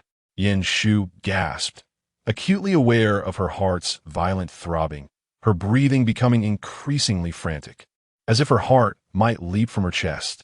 Lowering her gaze, she felt a stabbing pain with each heartbeat, as though an unseen force were constricting her insides, rendering her nearly unable to endure. Beep, beep, beep. The host's physical readings fell by another 10. The sound of the system's notification startled Yanshu. She clutched her chest tightly, her vision spinning as if the world were swirling around her. She struggled to control her breath, yet the oppressive weight in her chest intensified. Nevertheless, her sight continued to blur, her body grew weak, and her consciousness faded. Ultimately, she succumbed to unconsciousness, as Yanshu gradually regained her awareness. The world before her remained a haze, accompanied by a peculiar sense of pressure surrounding her. She attempted to move, but found herself enveloped by the warmth of a familiar bed, the atmosphere imbued with a sense of familiarity. With a slight effort, she opened her eyes, her vision slowly sharpening. Several individuals surrounded her, including a Sioux, a Ho, a Ling, and several females from the tribe. With a serious-faced middle-aged female standing beside her bed, the envoy. Upon noticing her awakening, the envoy inclined her head slightly, her voice tinged with astonishment. You are actually carrying twins. Yanshu was momentarily stunned, her mind blank. What? Twins? The envoy continued. Given your already precarious condition, it is astonishing that you conceived twins midway. Her tone carried an undercurrent of shock and doubt. The room fell into an almost suffocating silence. Yanshu's heart raced, a palpable pressure constricting her body, making it difficult to breathe. A Sioux, a Ho, a Ling, and the other females appeared utterly astonished, their eyes reflecting disbelief and profound confusion. A Sioux and the others were taken aback, evidently caught off guard by the sudden news. They lowered their heads, fists clenched, as if striving to contain their inner turmoil. After a prolonged silence, a Sioux finally spoke, his voice heavy with barely concealed shock and unease. Twins? How is that possible? Her body was already so fragile. How could she conceive twins under such circumstances? His voice trembled slightly, struggling to accept the reality before him. The envoy remained steadfast, her expression grave as her gaze shifted to Yanshu. The danger of her initial pregnancy had already been extreme. Now, with twins, the burden on her body would be even greater. Chapter 49. The deceptively fragile mermaid. Yanshu sat quietly, listening to the envoy's words. Yet her heart began to feel a different sensation. Despite the shock surrounding her, she felt an unexpected sense of relief and joy. Twins. Just as her physical readings had recently dropped, she was now presented with the prospect of twins. This could potentially be a splendid opportunity, a chance for her to restore her health. Are you pleased? The envoy's voice once again interrupted Yanshu's thoughts, laced with undeniable skepticism. Do you comprehend the burden that carrying twins imposes on your body? Yanshu had not anticipated her inner thoughts being unveiled. The envoy's brow remained furrowed, seemingly unable to fathom Yanshu's perspective. After a moment of silence, she continued in a hushed tone. You are not carrying ordinary twins. Both of these children possess extraordinary lineage. She paused before elaborating. You are expecting a serpent dragon and a mermaid, both belonging to aquatic races. The serpent dragon is a formidable force in the waters, possessing immense power, while the mermaid, though not as powerful, remains a significant presence in aquatic realms. Yinshu felt a jolt at this revelation. A mermaid? She recalled her previous inquiries about a Chun.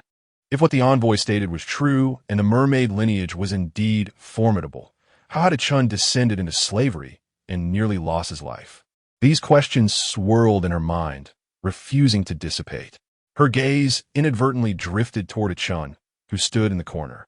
However, before she could delve deeper into her thoughts, the expressions of Asu and the others suddenly darkened, their brows furrowed in visible concern and anxiety. Envoy Asu finally spoke, his tone somber, since it is twins.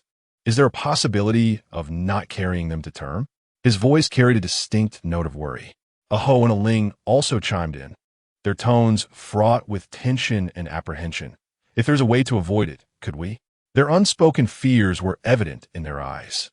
The envoy remained silent for a moment, her expression complex, before finally responding. If it were a single fetus, perhaps we could manage, but now, with both children entwined with Yinshu's life force, it is no longer feasible to separate them. Should we attempt to terminate the pregnancy recklessly, her body would be incapable of withstanding such an extreme shock. As her words hung in the air, the room fell into yet another silence. Asu, Aho, and Aling's expressions grew even graver as they faced an unprecedented dilemma. Yinshu observed the tension etched on their faces and couldn't help but chuckle softly. Clearing her throat, she forced a smile, striving to infuse her voice with an air of nonchalance. Do not worry. I assure you, I am perfectly fine. If fate has decreed that these little ones are meant to arrive, then so be it. I believe my body is strong enough. There is no way I will simply succumb. Her words carried a hint of self-deprecation and an air of casual ease, as if she could weather any storm. Listening to her, Asu and the others sensed an underlying strain in her tone, clearly recognizing that she was merely putting on a brave front. The envoy regarded Yinshu with a complex expression. She had intended to offer caution against overconfidence. Yet witnessing Yinshu's resolute demeanor, she hesitated to dissuade her. With a resigned sigh, she rose silently. Since you feel this way, I shall say no more. Ultimately, the decision regarding your body rests with you. Should you require assistance, I am but a call away. With that, the envoy turned to leave. Asu and the others exchanged glances, their concerns still palpable. Yet they refrained from voicing further worries. Instead, Aling spoke in a subdued tone. My lady, upon returning to the tribe, consulting the elder may yield some solutions. The elder possesses remarkable medical skills. Yinshu nodded. Very well. Sensing their lingering unease, she jested, I assure you, I am far stronger than you perceive. Do not be fooled by my delicate exterior, for I possess great strength within. The atmosphere in the room was momentarily engulfed in silence. It seemed that everyone had something to express, yet no one dared to break the quietude. The other females had departed one by one, leaving only the faint sounds of footsteps and the heavy, oppressive air. Yinshu sat at the edge of the bed, her emotions a tangled web, her gaze involuntarily sweeping over Asu and the other three. She had intended to speak, to shatter the suffocating stillness, but before she could utter a word, Asu had already approached Ah-chun, his expression grave, tinged with an unmistakable fury. Asu's movements were startlingly swift. He seized Ah-chun by the collar and mercilessly dragged him across the floor, slamming him down with a muffled thud. Ah-chun offered no resistance, merely bowing his head and biting his lip, seemingly resigned to the inevitable, maintaining a posture of submission. What are you? Asu's voice was frigid as ice, brimming with unrestrained anger. How dare you put Shu in such peril? Ah-Ao and Aling stood silently to the side, their eyes mirroring the same indignation. Yinshu, observing Asu's increasingly icy gaze and the blame-laden words that dripped from his tongue, felt her heart race with anxiety. Instinctively, she wanted to rise and intervene, yet she feared that her voice would only exacerbate the already volatile situation. Asu's grip remained firm on Ah-chun's collar as he hurled him to the ground once more. his tone as cold and merciless as before. Do you think yourself something special? A powerless male who dares to endanger Shu Shu. You are nothing but a burden. Merfolk, he scoffed. They are not what they seem. Shu Shu never conceived with that golden dragon. After just one night, she is already with child. Who else could it possibly be? Chun maintained his bowed head, lips pressed tightly together, his complexion pale and slick with cold sweat. He did not resist or attempt to break free. Yet his feeble demeanor only fueled Asu's wrath. Knowing that Shu Shu despised such weakness, Asu dragged him outside. As Yin Shu made to rise, she saw Asu pulling Chun away, only to be quickly restrained by Ao's hand on her shoulder. Shu Shu, don't move. Asu wouldn't truly kill him, he reassured, his tone a mix of coaxing and irritation. Ling interjected coldly. He is quite peculiar. His gaze is sharp, filled with a hint of disbelief. How could a merfolk feign such frailty? Ao nodded in agreement, adding, his lineage is far more noble than ours. There was a hint of sarcasm in his voice. Compared to their ordinary races, his bloodline was indeed superior, yet he chose to masquerade as a helpless weakling, a notion that was utterly baffling. Chapter 50. The Awakening of the Merfolk Bloodline. Yin Shu's heart brimmed with confusion. She comprehended the concerns of Asu and the others. After all, Chun's behavior was truly enigmatic. Nonetheless, even in light of this, she found it hard to believe, for she had witnessed Chun's vulnerability and helplessness firsthand. She sighed softly, lowering her head as a multitude of questions swirled in her mind. She had no inkling of where Asu had taken Chun. After a considerable time, he returned. Chun stood behind Asu, head bowed, appearing somewhat listless. He was damp, droplets of water falling to the ground with a gentle sound. His complexion was ghostly pale, almost devoid of color, and to Yin Shu's astonishment, a layer of blue scales adorned his face and neck. These scales appeared to sprout from his skin, scattered around his neck and cheeks, although not large. They were strikingly conspicuous. They glimmered faintly, their surface exuding an unusual chill that starkly contrasted with his current frail demeanor. Clearly, he was unaccustomed to this state, lacking even the strength to raise his head. Asu cast a cold glance at Chun before turning to Yin Shu. Shu Shu, I have inquired of him. He is entirely unaware of his merfolk heritage. He has always believed himself to be an ordinary fish, completely oblivious to any other abilities he might possess.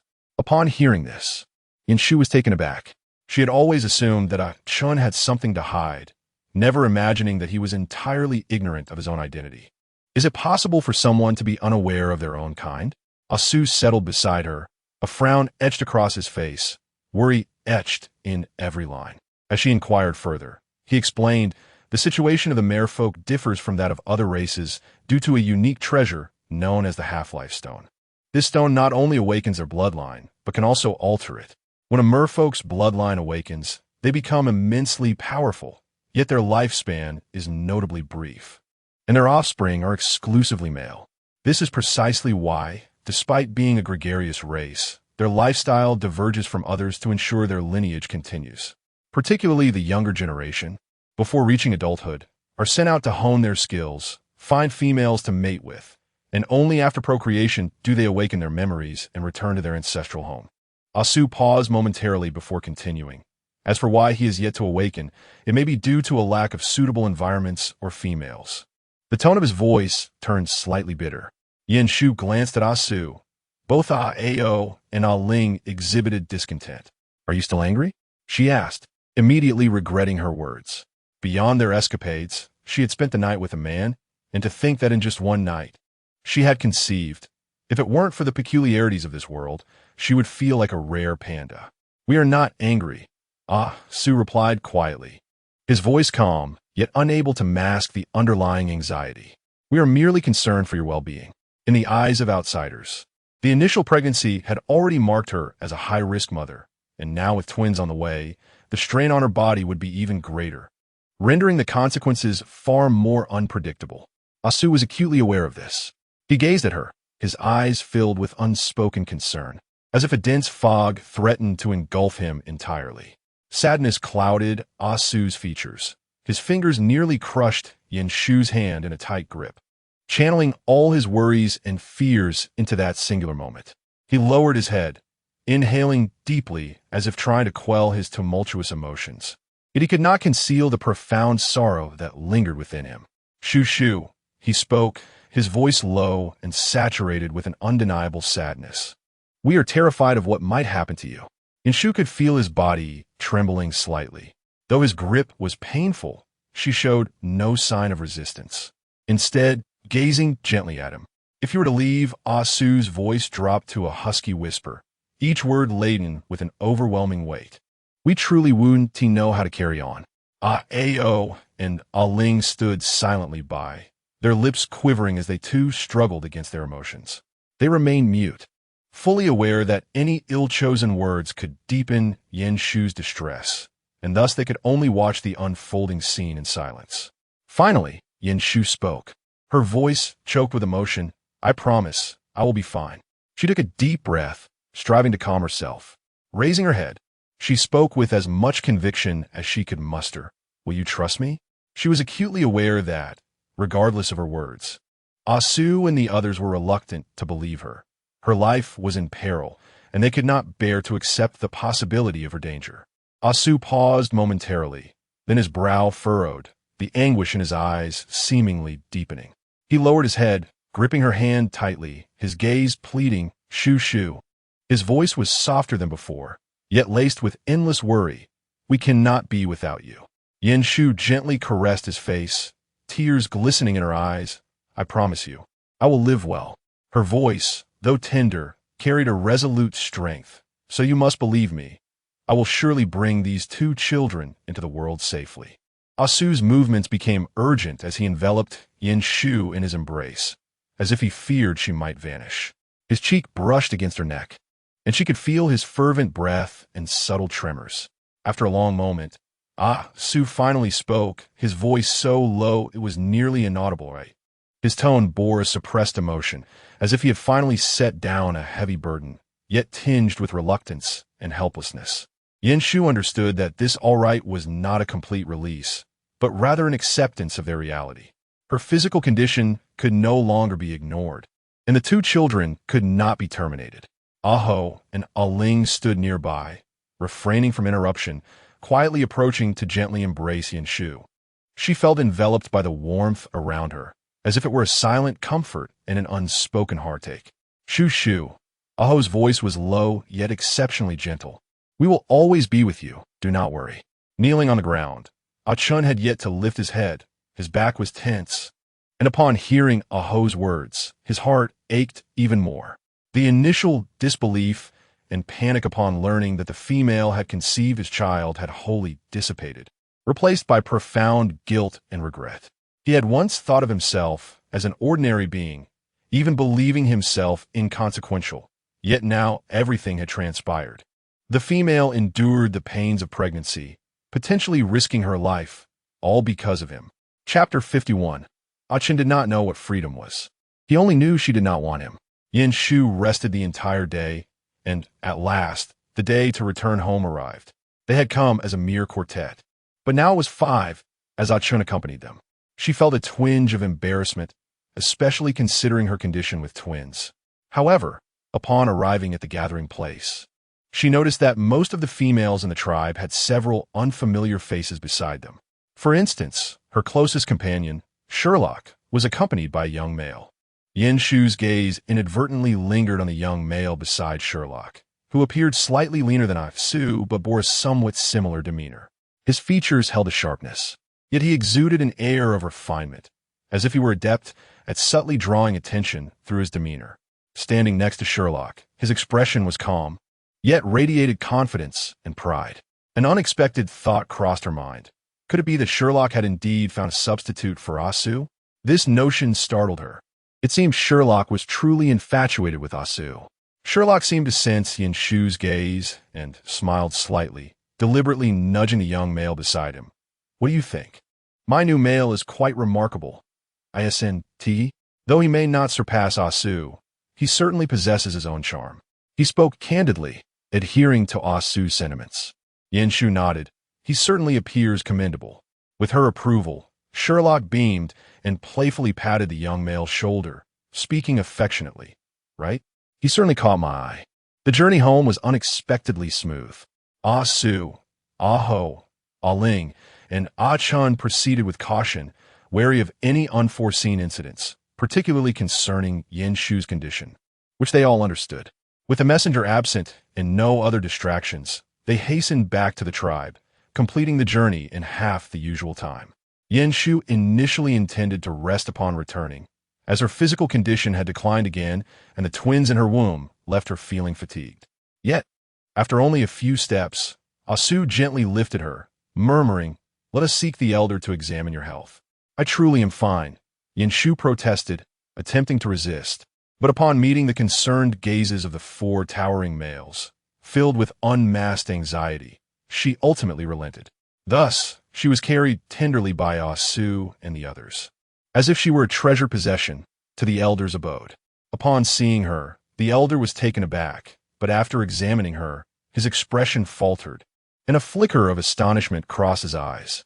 Yin Shu could almost sense the silence in the air, as if the world had paused for a moment. After all, he had previously declared her incapable of bearing children. Yet, to his astonishment, not only had she conceived her first child, but now, even before the first was born, she was already expecting a second. "You truly are carrying a second?" The elder's voice trembled, clearly shaken by the sudden revelation. "Let me examine you again." After numerous checks, the elder confirmed the truth. He sighed, saying, "The condition of these two children appears stable, yet your physical state is alarmingly frail." His brow furrowed as he spoke. Although the position of the fetuses was favorable and stable, given her current condition, the prospect of delivering both children remained uncertain. The elder's words trailed off, leaving the air heavy with unspoken concerns. Yin Shu regarded the elder calmly. "Elder, I believe I am well. You once stated I could not conceive. Yet here I am with two. I am certain I can deliver them." Her unwavering conviction momentarily startled the elder, who had been frowning. Her tone was resolute, devoid of hesitation, as she fought for the survival of her unborn children. "Elder, I genuinely feel fine. I will bring these two children into the world safely." The elder slowly nodded, a rare softness in his gaze. After a moment of contemplation, he inhaled deeply. "Since you are resolute in your decision, it seems I have overlooked something. If fate has granted you this opportunity, I shall lend my utmost support." He paused, his tone growing more serious. "However, your condition is indeed fragile. For the time being, I will personally oversee your care to ensure you could deliver the children safely." Upon hearing those words, Yin Shu felt an immediate sense of relief, as if a heavy stone had finally been lifted from her heart. She exhaled softly, a relaxed smile gracing her face. A Su, a Ho, and a Ling exchanged glances, finding some solace in her demeanor. Yet, traces of concern still lingered in their expressions as they cautiously surrounded her. Noticing their tension had eased somewhat, Yin Shu felt a slight sense of security and smiled at them, saying, with the elder present, "There is no need for you to worry so much. Rest assured, both I and the children will be fine." Asu gently took her hand and softly replied, "Shu Shu, it's you who has to endure the hardship."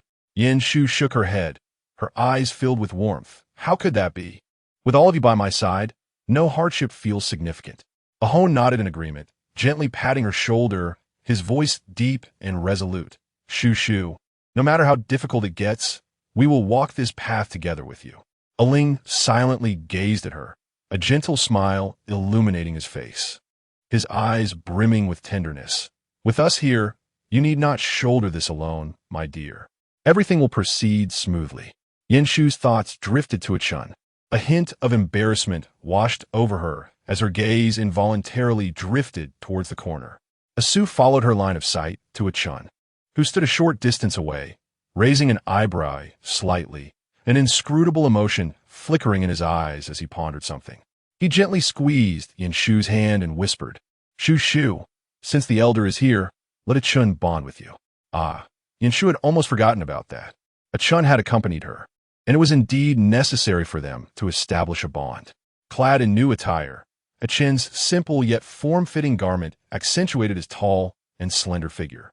His complexion appeared somewhat pale, his handsome features framed by long, cool-toned eyes, which upon meeting Yin Shu's gaze, reflected tension, worry, and a hint of fear of being rejected by her. During their journey, Yin Shu had mentioned that he had activated the bloodline of the merfolk, granting him the chance to return to his homeland, to be free.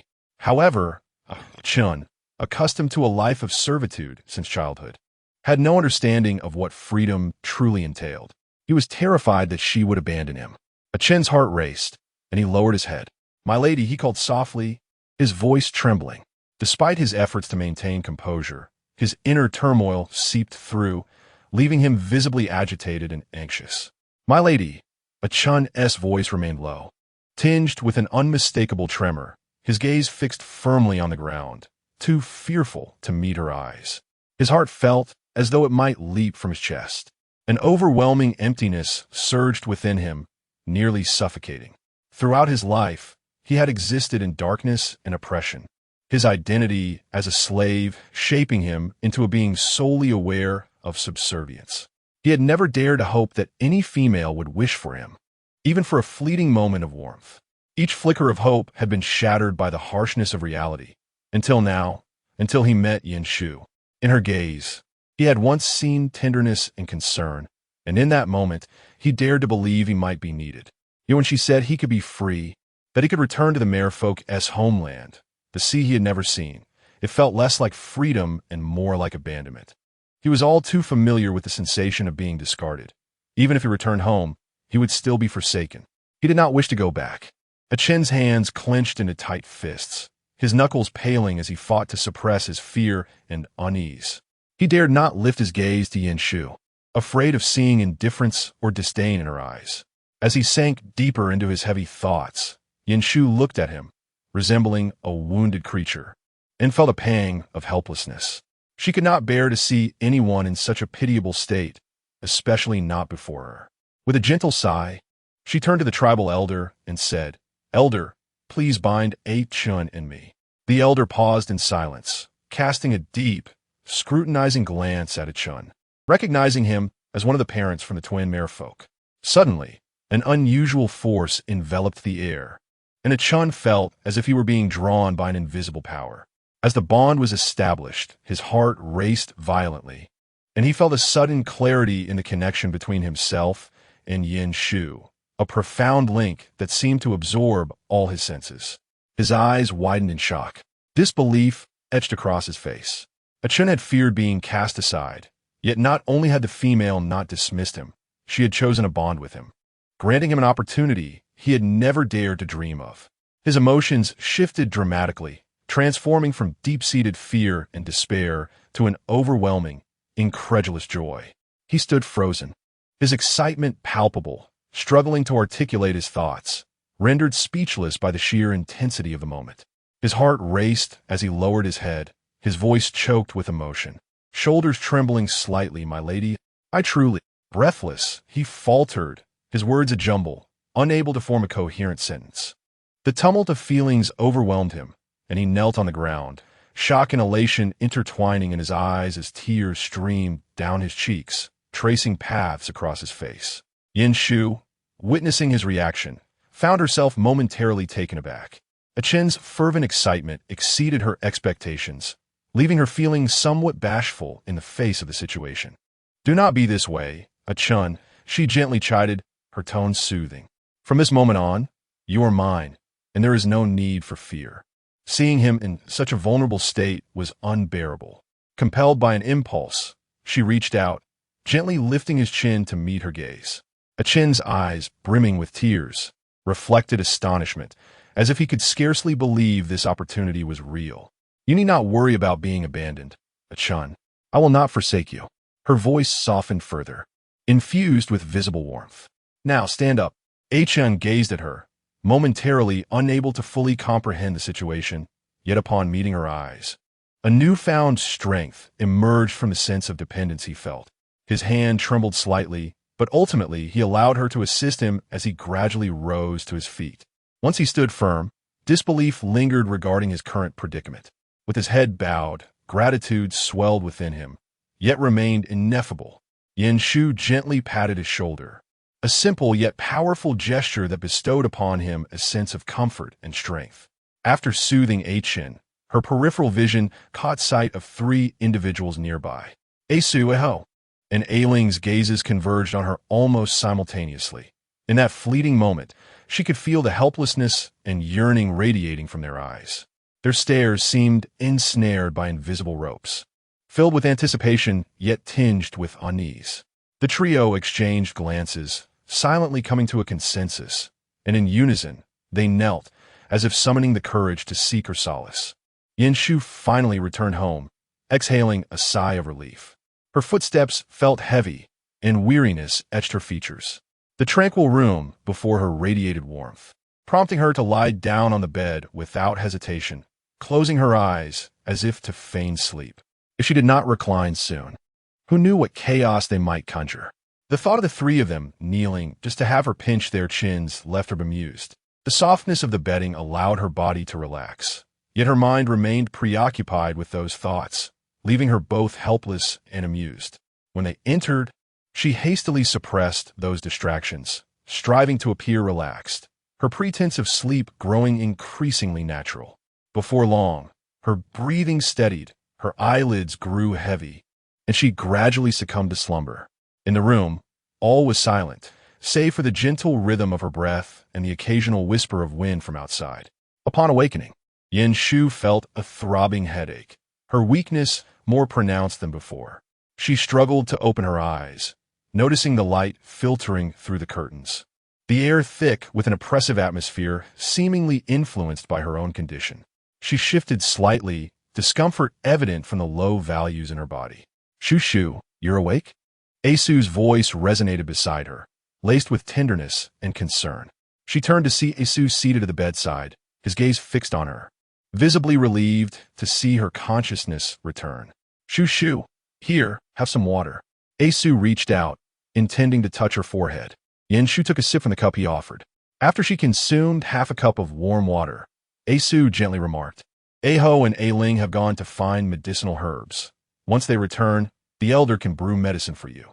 He then tenderly helped her lean back against the pillow, tucking her in with care, which eased her mood slightly. She nodded in acknowledgement, softly responding, all right. However, when her gaze inadvertently drifted to a corner of the room, it paused momentarily. There, Achun knelt with his head bowed, diligently scrubbing the floor. Yanshu was taken aback, a flicker of confusion sparking within her. It dawned on her that Achun had begun to take the initiative with household chores, likely influenced by some unspoken cues. Asu, noticing her gaze, sighed, it's not that I mistreat him. He insists on doing this. Chapter 53. In front of Achun, Asu forcibly kissed Yanshu. Stop it, Achun, Yanshu exclaimed urgently. Achun momentarily paused, taken aback, yet he did not lift his head, his voice low. My lord, I've grown accustomed to this. It's nothing. Yanshu observed him treating himself as an inconsequential entity, as if performing these tasks could imbue him with a sense of worth. It was an attitude of acceptance. She descended from the bed, crouching before him. You needn't do this, she said gently, her tone imbued with undeniable concern. Achin blinked in surprise. Lifting his gaze to meet hers, his delicate, elongated eyes shimmering with confusion and despair, the corners drooping slightly, revealing an innate melancholy and fragility. My lord, I'm used to it. Yanshu's expression softened, her voice adopting a warmer timbre. You need not prove your worth through these trivialities. She sighed lightly, her voice soothing and gentle. You are mine, not a servant. You should not regard yourself so lowly. Achun lowered his head, his slender neck and fine shoulders quivering slightly, his dark hair cascading beside his face, obscuring his porcelain-like features. His slight frame appeared extraordinarily delicate, akin to petals that might be scattered by a gentle breeze. After a few moments of silence, a flicker of bewilderment danced in his eyes. Stand up, Yanshu urged, extending her hand to grasp his. Achin instinctively recoiled, as if shocked, his fingers curling inwards, his expression rife with tension and unease. My lord, my hands are dirty. I wouldn't want to soil you. Yanshu was momentarily taken aback, her heart aching at his cautious demeanor. Achun's head hung low, his dark strands half concealing his face, revealing only the faint flush of his ears and his tightly pressed lips. "Achun," Yin-Shu gently called, her tone lacking reproach, filled only with warmth. She reached out again, directly clasping his hand. Achun's hand felt rough, slightly cool to the touch. He gazed at her in astonishment, his slender eyes widening as if he had never fathomed that someone would hold his hand without disdain. "Even if it's dirty, I don't mind."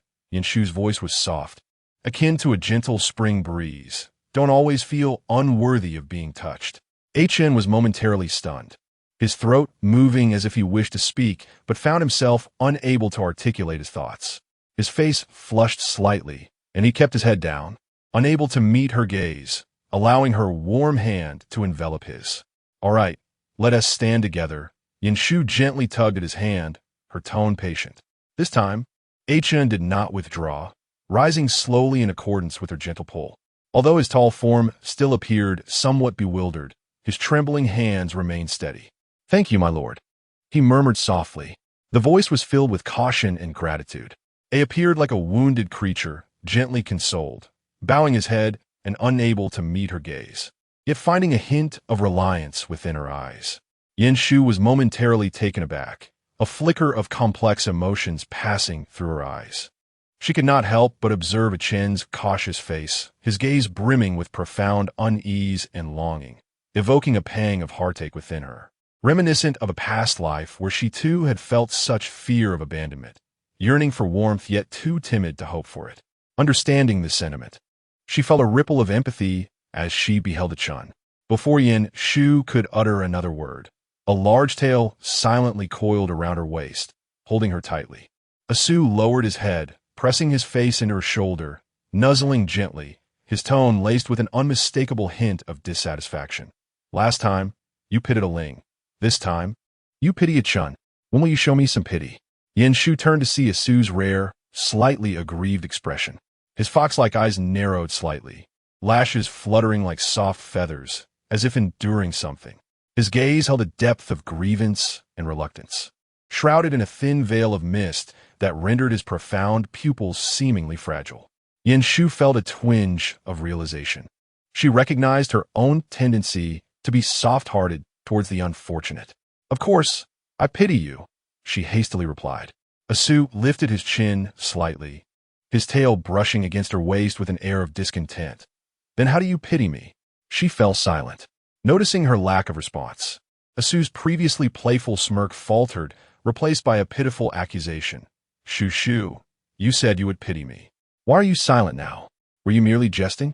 Yin-Shu lowered her head, pondering for a moment before leaning in to kiss him softly, her lips leaving a warm imprint upon Asu's. His gaze ignited with intensity, and he gently grasped her chin, his movements tinged with urgency, as if conveying an emotion that demanded attention.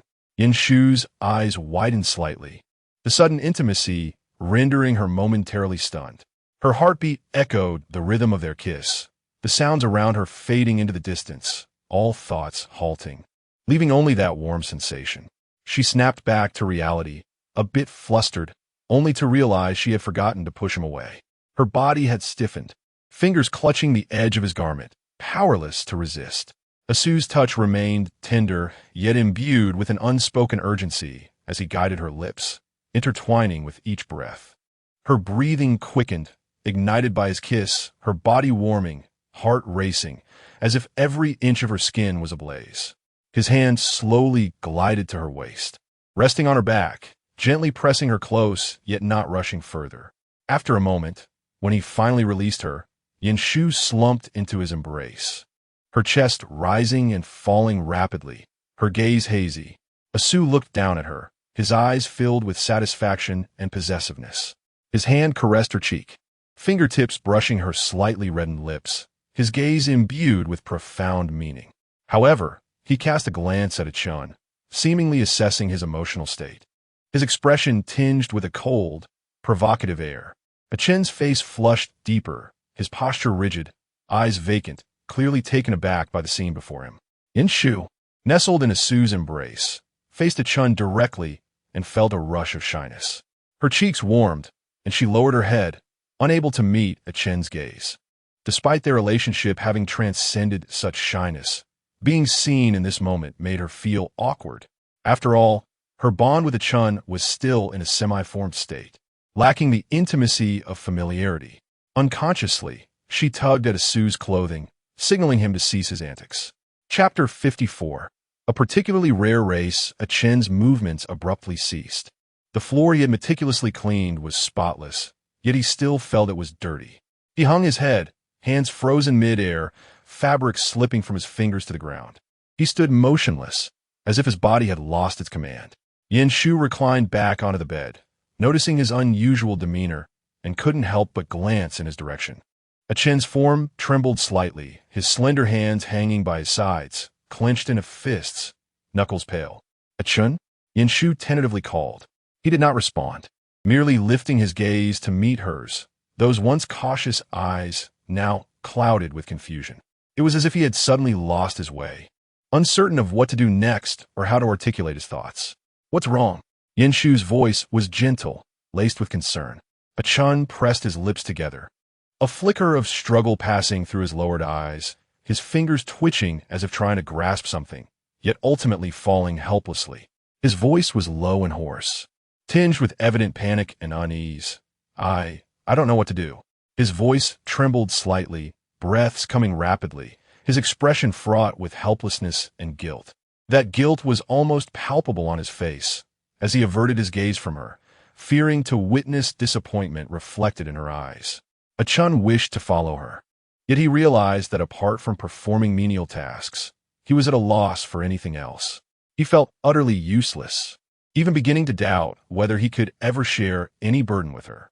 Yin Shu opened her mouth, intending to offer some comfort, but found herself at a loss for words. At that moment, Asu's languid voice broke the silence. "Shu, just let him work." His tail swayed gently, his tone exuding an air of understanding, suggesting that denying Achen the chance to act would only lead him to overthink and worsen the situation. Yin Shu turned to Asu, observing him as he meticulously folded the blankets with graceful precision, as if engaged in a task of utmost importance. He glanced at Achen, his fox-like eyes curving into a playful smile, saying, "Sometimes giving him something to do is better than anything else." With no alternative, Yin Shu nodded in resignation. "All right, do whatever you wish." Upon hearing her acquiescence, Achen hurriedly bent down to pick up the cloth, his movements frantic, as if seizing a final opportunity. He lowered his head, his gaze still tinged with caution. "Thank you, my lady. I will do well and not let you down." Yin Shu gazed at him, her heart tinged with melancholy, yet she was at a loss for how to offer consolation. His deep-seated guilt and anxiety were so ingrained that mere gentle words could hardly alter them.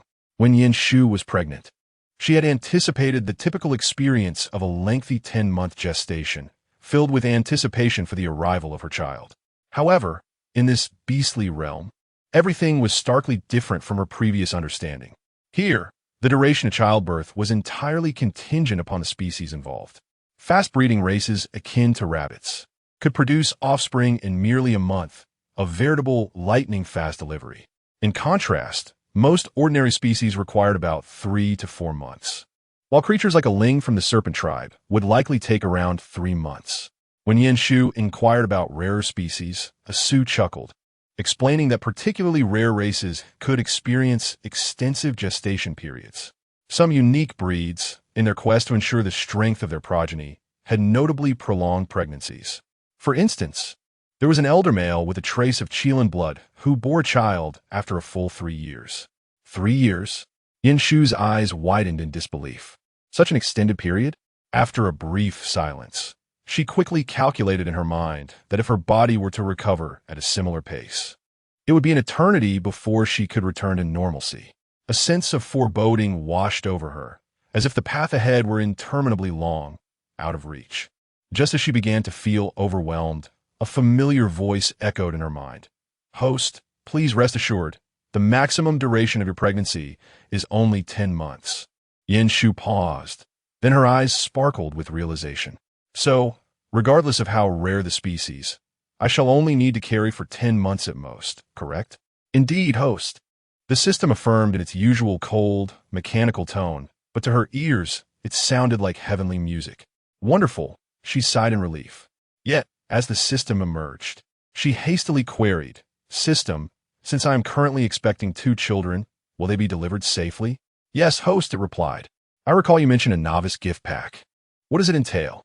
The system responded, you possess benefits including painless childbirth, a sensation-free pregnancy, and rapid physical recovery post-delivery.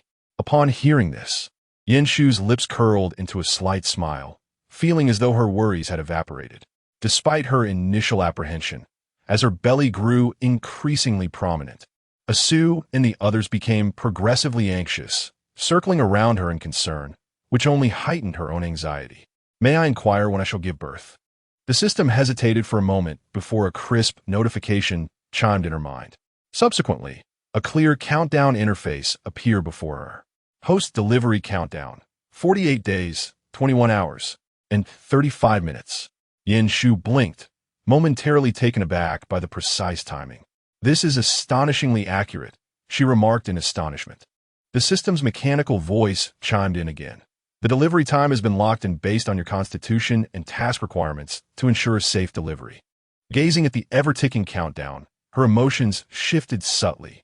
She knew she would be fine, yet the emotionless precision of the timer gave her the uncanny sensation of having scheduled a surgical procedure. She gently caressed her belly, murmuring to herself, so many days left. It seems their worry will continue for a while. At that moment, Asu, observing her dazed expression, approached with suspicion, his tail lightly tapping her hand. Shoo-shoo. Yanshu snapped back to reality, meeting his fox-like gaze, and couldn't help but smile. It's nothing, just lost in thought. There's no need for you all to be so tense. What could possibly happen to me?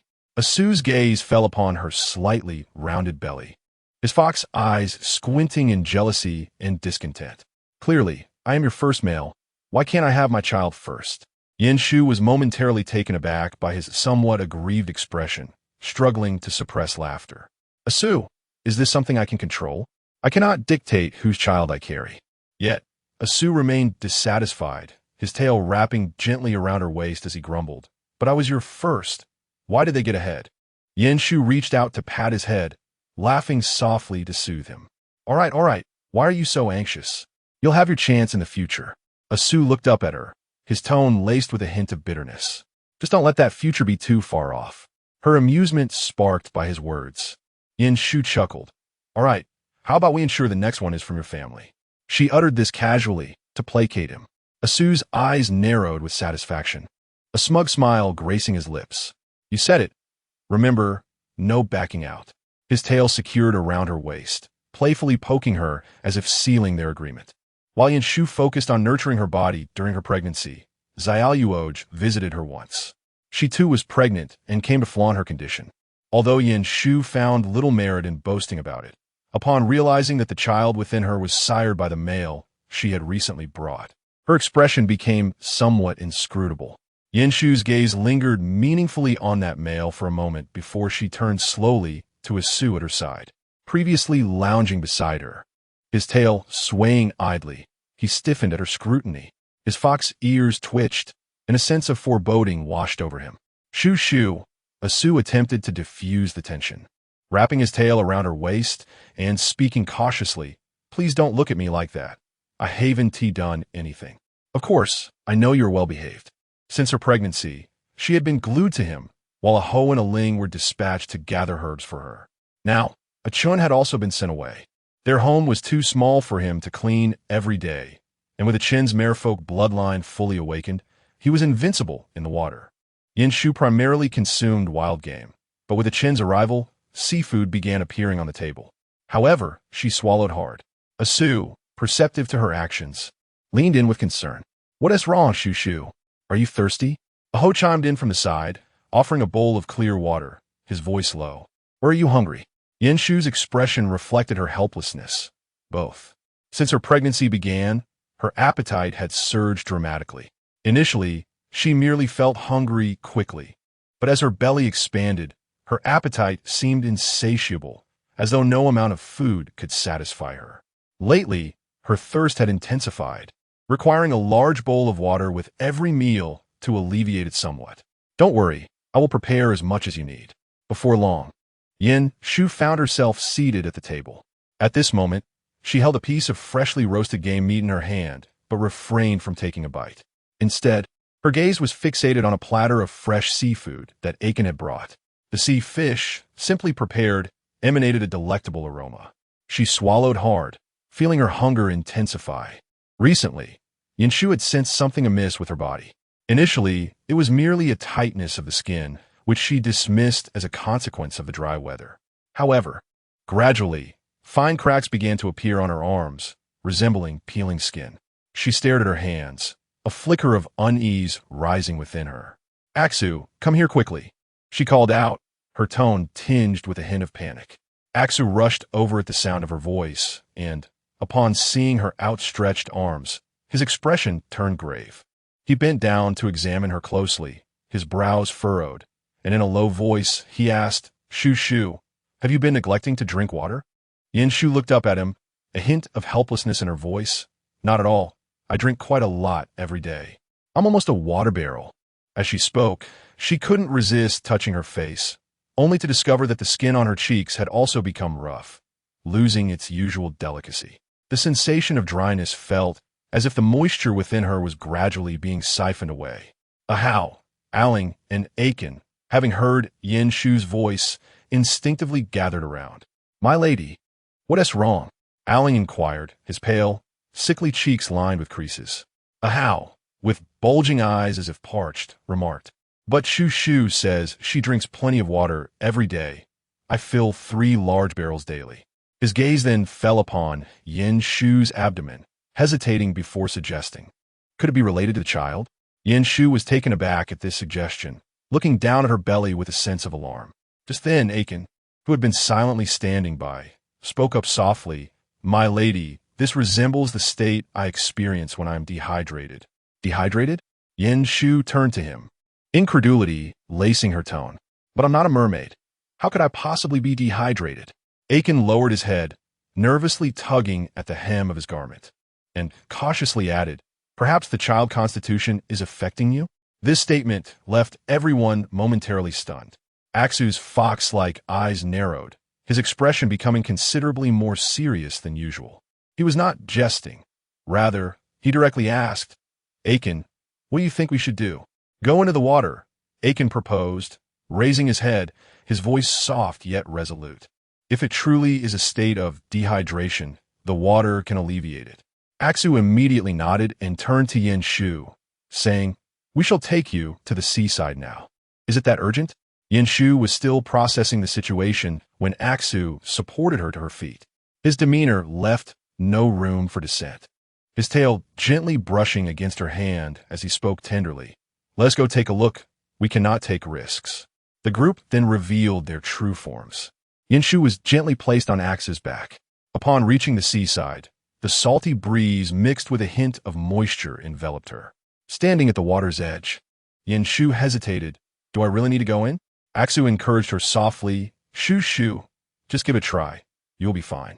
Aling and Aling had already ventured into the sea. Aling had reverted to his human form, his porcelain-like skin glistening in the water, appearing even more ethereal. His long hair clung wetly to his neck, exuding an otherworldly beauty. Aling slowly emerged in his mermaid form, his silvery tail gracefully swaying beneath the water, creating ripples. His long hair cascaded over his shoulders, the strands lightly brushing against his elegant neck, where faint silver scales shimmered under the sunlight. Looking further down, the smooth, tight lines of his tail glimmered, each movement sending waves rippling as if a silver fan unfurled in the water. Yin Shu was so captivated by their wet appearances that she nearly forgot the purpose of her visit. Chapter 56. I might be having a baby. Yin Shu inhaled deeply, gradually stepping into the sea.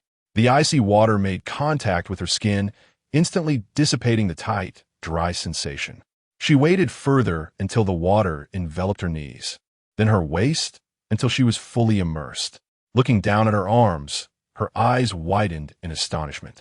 The previously cracked lines were slowly vanishing, and the taut skin was becoming smooth and soft, as though it had been rejuvenated. She extended her hand, skimming the water's surface, the cool sensation sending relief through her fingertips, as if she had been liberated. The weight, dryness, and discomfort were all swept away with the flowing sea. "How does it feel?" Aksu inquired from the shore, his tone laced with anticipation and concern. Yinshu turned back, raising her hand to display her arm, a smile gracing her face. "It's so much better. I feel considerably lighter." "Indeed, it must be dehydration," Aksu murmured, his gaze filled with worry. "It is certainly related to the child." Ahau, standing at the water's edge, appeared somewhat relieved. "Thankfully, we caught it early." Yinshu stood in the water, glancing down at her belly, letting out a resigned sigh. "You two little rascals are quite the handful." Aiken swam over, his silver tail gently splashing, droplets dancing around him. He cautiously positioned himself beside Yinshu, his eyes reflecting a hint of concern. "My lady, how do you feel now? If it's not sufficient, I can take you to deeper waters." Yinshu gazed at the azure expanse before her, her brow furrowing slightly. Instinctively, she took a step back. She had never learned to swim, having spent her previous life in hospitals, devoid of any athletic skills. Axon nodded, extending his foxtail to gently wrap around her wrist, soothing her anxiety. "Shoo, why don't you try with Aiken?" Aiken, being singled out, paused momentarily, his silver tail swaying gently, seemingly flustered and anxious. Yinshu, fixated on the shimmering surface of the water, felt increasingly uneasy. Aiken spoke softly, a hint of caution lacing his words. "My lady, may I support you?" After a moment of hesitation, Yinshu took a deep breath, nodded, and slowly stepped further into the sea. When the frigid sensation reached her neck, she shivered involuntarily, instinctively drawing closer to Aiken, her arms wrapping around his neck almost reflexively, as if clutching a lifeline. "I'm a bit scared," she admitted, her voice trembling with anxiety. Aiken froze instantly, his silver tail halting in the water, not daring to move. He lowered his head, gazing at the close proximity of Yinshu, his breaths becoming tentative. "And my lady," he stammered, his voice quaking slightly, unsure where to place his hands. Supporting her waist felt intrusive, yet not holding her could mean she might truly slip into the water. Unaware of his discomfort, Yinshu felt increasingly secure the closer she got to him. Her arms tightened around his neck, her body almost pressed against his, her eyes vigilantly scanning the surrounding water surface. "Aiken, you must hold on tight. I can't swim." "Yes, my lord." Aiken's tail gently swayed, creating ripples that caused Yinshu's body to float slightly in the water. His hand rested on her waist, yet it felt as rigid as a piece of wood, hesitating to move even an inch for fear that any action might cause discomfort to Yinshu. As Aiken turned, Yinshu caught sight of Aling standing nearby, his expression indifferent as he observed the scene.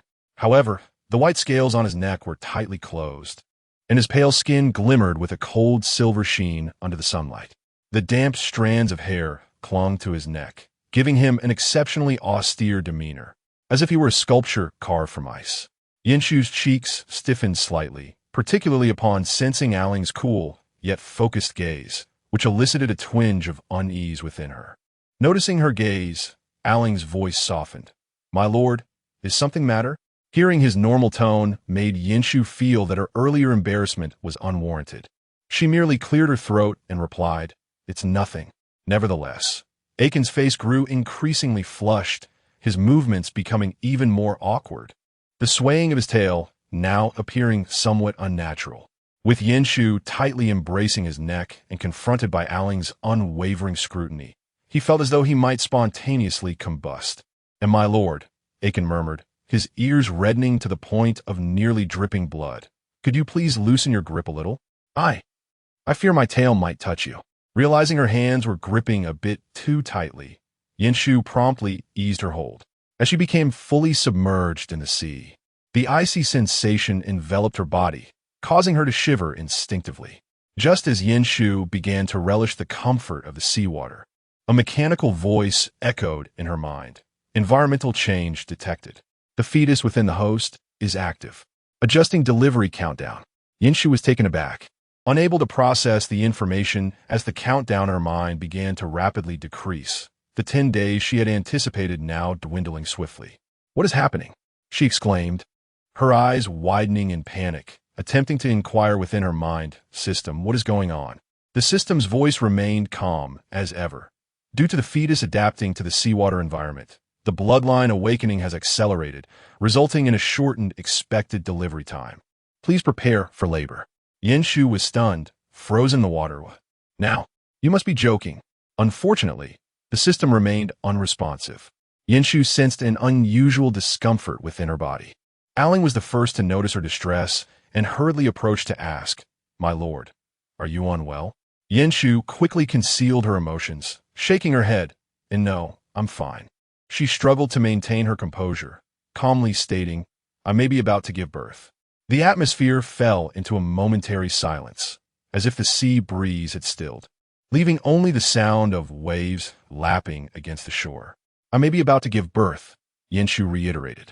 At this, everyone appeared momentarily stunned, as if struck by lightning. Before the scene erupted into chaos. Ahu was the first to react, his tail shooting up as his voice rose an octave. "Shushu, what did you say?" "Now." He dashed down from the shore, his movements sluggish in the water, not being fond of it. Ahau, already fearful of thunder, was naturally terrified of the water. Yet upon hearing that Shushu was going to give birth, he forgot his fear and attempted to swim over to Yanshu alongside Ahu. "Ahau, go tell the elders." Ahu commanded, blocking Ahau's path. Chapter 57. The child has arrived, but I thought there was still a long time left. Aiken's voice trembled, his silver tail splashing against the water's surface, sending droplets flying as he anxiously circled around Yanshu. "But we haven't prepared anything." Even Aling's typically calm countenance revealed signs of tension, his luminescent white scales oscillating between open and closed. He leaned closer to Yanshu, his voice urgent. "My lord, we must get you back immediately. We need to reach the shore." Ahu rushed forward, his fox eyes wide with alarm, his tail quivering nervously. "Don't panic. Don't panic." Yanshu waved her hand, striving to remain calm, though beads of sweat began to form on her brow. "I still feel capable. Don't make things worse by panicking." However, her attempts at composure proved futile as the surrounding males descended into chaos. Aiken attempted to support her, but, overwhelmed with anxiety, his movements were stiff and trembling. Even the motion of his tail became erratic. "My lord, hold on to me. I'll support you. Please don't move." Ahu seized Aiken's hand, pushing him aside. "What are you trembling for? I'll handle this." He himself was in a state of utter disarray, having just placed his hands on her before withdrawing as if recalling something, muttering, No, I need to dry off first, or it will make Shushu even more uncomfortable." Aling bent down, intending to lift Yanshu, but froze upon contact, stiffly inquiring, "My lord, does it hurt? Is your stomach in distress? Will moving now be more dangerous?" "Enough." Yanshu finally erupted. "I haven't given birth yet, but you're all about to drive yourselves mad. Now listen to me. Let me sit on the shore first." Instantly, the group fell silent, yet they soon began to act with even greater urgency. Aiken reacted the quickest, vigorously sweeping his tail to support Yanshu, carefully cradling her waist, his voice trembling with anxiety. "And my lord, please don't worry. I'm holding you. Slow down." Ahu shot him an irritated glare, his foxtail swishing as he shoved Aiken aside. "Don't move. You're so nervous. I'm afraid you'll slip." "I'm sorry," Aiken said, his face pale, his tail thrashing in the water in distress. "Enough arguing," Aling said coldly, extending his hand to stabilize Yanshu on the other side, his tone serious as if conducting a military briefing. "Steady yourselves. Don't jostle, my lord." Yanshu observed them floundering around her like frantic ducks, nearly rolling her eyes. "I've said it. I'm still capable. Stop acting like ants on a hot pan. Just listen to me." Yet before she could finish, Ahu decisively bent down and lifted her, his foxtail carefully supporting her back, muttering, "If you're about to give birth, what more can you endure?" In truth, Yanshu felt quite capable. She glanced at her slightly rounded belly. Although the system had warned her of an impending delivery, she hardly felt any pain. Apart from the occasional gurgling noises from her stomach and the fleeting glimpse of small hands pressing against her distended abdomen, she genuinely felt disconnected from a notion of being a mother on the verge of giving birth. It seemed the system's promise of painless childbirth was indeed not unfounded. Just as Ahu set her down gently on the shore, Yinshu abruptly began to struggle, her eyes filled with panic. No, no, no. I can't go ashore. Put me back in the water. Ahu, startled by her sudden movement, turned pale and swiftly shielded her with his tail, his voice urgent. Shoo shoo. What's wrong? Are you uncomfortable? I feel completely wrong. Yinshu gritted her teeth, her tone laced with urgency. I feel as if I've been drained. Quickly, let me back in the water. I need to return. Upon hearing this, Akin's expression immediately shifted with a swift flick of his tail. He cautiously moved to her side and exclaimed, It may be due to the child. They require a watery environment to stabilize. This knowledge emerged in his mind since the awakening of his bloodline. What sort of uncertainty is this? Can you not speak with more precision? Anxiety breeds impatience. And upon hearing Akin's indecisive words, Aksu felt an overwhelming urge to eliminate him. With a calm yet tense voice, Aling remarked, Both my child and I have a strong reliance on water. Prolonged absence may pose a danger. We should return to the water. Upon hearing Aling's words, Aksu nodded in agreement. Quickly, come help. Be careful not to disturb her. He gingerly lifted Yinshu once more, cradling her with his foxtail, and swiftly made his way towards the sea. As Yinshu first touched the water, the discomfort that had plagued her instantly diminished by half. Her body felt as though it had been rejuvenated, and she could not help but exhale deeply. This feels so much better. At that moment, Yinshu floated on the water's surface, enveloped by the sea, her previous discomfort gradually fading, replaced by an indescribable sense of ease. The gentle waves caressed her body, as if soothing her troubled spirit. Just as Yinshu closed her eyes to relish the calming embrace of the ocean, an unexpected sensation surged from her lower abdomen, akin to a subtle ripple. She slightly opened her eyes, intending to inquire, when a sudden, clear sound of an infant's wail pierced the tranquility. The sound echoed distinctly across the calm sea, startling the three males surrounding her into a momentary freeze. The baby's cry rang out again. Aling held his breath in trepidation. My lord, the child has already arrived. Where? Aksu quickly leaned down, scanning the surroundings with urgency, his foxtail sweeping across the water surface. Wasn't it still in her womb? How could it be so fast? Aling, with an unflappable gaze, swiftly pointed to the water's surface. There, following his, they beheld a tiny infant floating nearby, its silvery fishtail gently swaying in the water, the tail fin shimmering with delicate light, its small body cradled by the sea. The clear cries breaking the silence of the ocean. Congratulations, host, on completing your first childbirth task. Current rewards have been issued. Stamina restored to 100. Body metrics elevated to negative 110. Instantly, Yinshu felt a wave of relief wash over her. The group shared a glance at the child and quickly inquired, Yinshu, do you feel any discomfort? My lord, can you see me? My lord. Yinshu exhaled softly. I am fine. Please bring the child over for me to see. As the father of the child, Akin swam over cautiously, cradling the infant. The baby's silvery fish tail flickered gently in his hands, its damp little face slightly flushed from crying, the scales catching the sunlight with a gentle glow.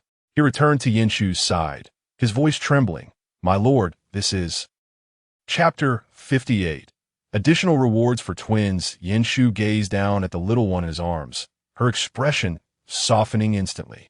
The blue-scaled fishtail flickered gently, its moist scales reflecting a soft light in the sunshine. The child's face slightly reddened, eyes not yet fully open, yet the cries rang out strong and clear. She reached out her hand, carefully taking the infant into her embrace. The tiny life seemed to sense her presence. The cries gradually subsided, replaced by soft, instinctive movements of its little hands, as if yearning to grasp something. Yinshu tenderly caressed the child's cheek, her voice imbued with an unmistakable tenderness. This truly is my child. So small. Yinshu. Aksa stepped closer, his foxtail splashing water as he spoke urgently. This child arrived so suddenly. Yinshu, do you feel unwell? Yinshu glanced down at the infant, sensing the small life calming in her arms, a smile creeping onto her lips. I assure you, Aksu, I am perfectly fine. There is no need for alarm. I feel even better than before. Yet Aksu's foxtail remained taut, Suspicion etched across his features as he scrutinized her. Really? You aren't just putting on a brave face, are you? That was so abrupt, without any forewarning. What if something goes wrong? Sighing, Yinshu intended to reassure him further, when another subtle ripple stirred in her lower abdomen. Frowning slightly, she looked down at her belly, an unsettling premonition washing over her. As Yinshu furrowed her brow, ready to voice her concerns, a familiar, deep voice called from the shore. Yinshu, how are you? Ahu rushed over, accompanied by a composed elder female. The elder moved with steady steps, her expression solemn, her gaze swiftly assessing the scene, finally settling on the child in Yinshu's arms and her gently undulating abdomen. The elder has arrived. Aksu's foxtail finally relaxed a bit, and he swiftly turned to urge the others. Quickly, check if Yinshu is all right. She just gave birth, and now it seems she is about to give birth again. The elder frowned slightly, approaching Yinshu, her eyes scrutinizing her closely. Kneeling down, her tone was soothing. Do not panic. Let me take a look. Yinshu nodded.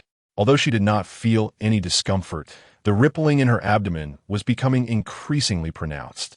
She raised her gaze to the elder. There is some movement in my belly. I believe I may be about to give birth again. The elder had already noticed the tiny figure swimming nearby. She nodded, gently pressing on Yinshu's abdomen, then looked up at her, her voice calm yet assured. You are indeed in labor. Everyone, step back. The males promptly retreated a bit, yet they dared not stray too far, anxiously surrounding Yinshu. Suddenly, a silver figure emerged. Entering the water as a faint silhouette of a silver dragon began to manifest behind it, as if a special power accompanied the silver figure, gradually spreading outwards. The surrounding waters seemed to calm upon the arrival of this silver presence. Even the drifting ripples softened. The elder glanced back at Yinshu, her expression one of shock. The second child had already emerged. Over there, Aling's sharp gaze quickly focused on the water surface. He reacted faster than the others, immediately swimming over. In the water, a silver creature was slowly surfacing. It was a slender little dragon. Its form was still small, scales shimmering with a gentle silver light. And two tiny horns could be faintly discerned forming atop its head, its tail gently waving, creating faint ripples. Aling instantly recognized his lineage, yet his movements showed no hesitation. He swiftly reached out, firmly grasping the little dragon, his actions gentle yet decisive, then turned, shielding the child in the water with his body. He did not immediately hand the child over, but lowered his gaze to Yinshu, his tone deep and reassuring. My lord, this is the child, but there is no need for fear. I will handle this. Yinshu was taken aback, pondering his words, her mind swirling with a cascade of questions. She gazed at Ling with a look of bewilderment, her eyes briefly scanning the small silver-scaled dragon nestled in his embrace, seemingly not yet comprehending his intentions. However, upon witnessing Ling's cautious yet earnest expression, she suddenly had an epiphany. With a tone tinged with bemusement, she inquired, Are you worried that I fear the child? Pausing for a moment, she fixed him with a serious gaze, infused with a hint of exasperation. Ling, although it resembles a serpent, it is a dragon, our child.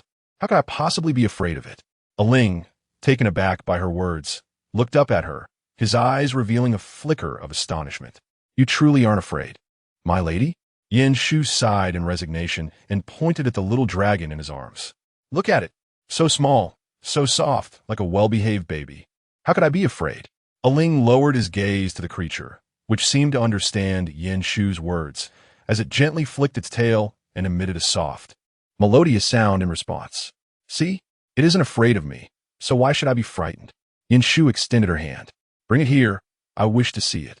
After a moment's hesitation, Ling carefully handed the little dragon over to her, his movements incredibly gentle, as if fearing that a mere touch could harm this fragile life.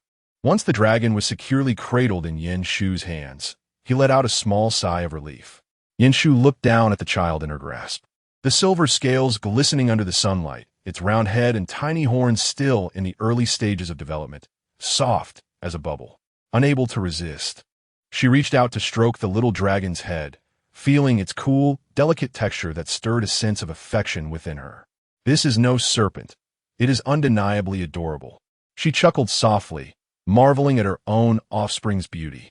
Congratulations, host, on the birth of another child. Current task completion updated. Stamina restored to 100.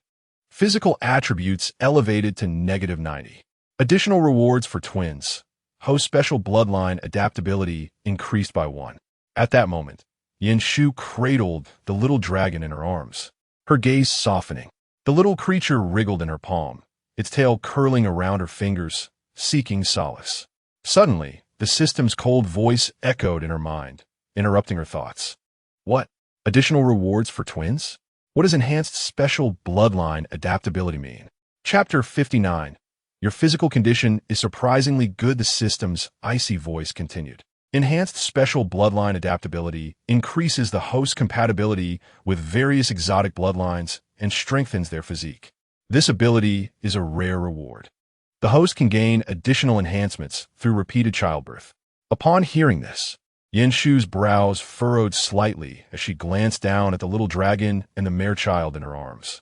I didn't expect that after giving birth to these two, there would be such benefits.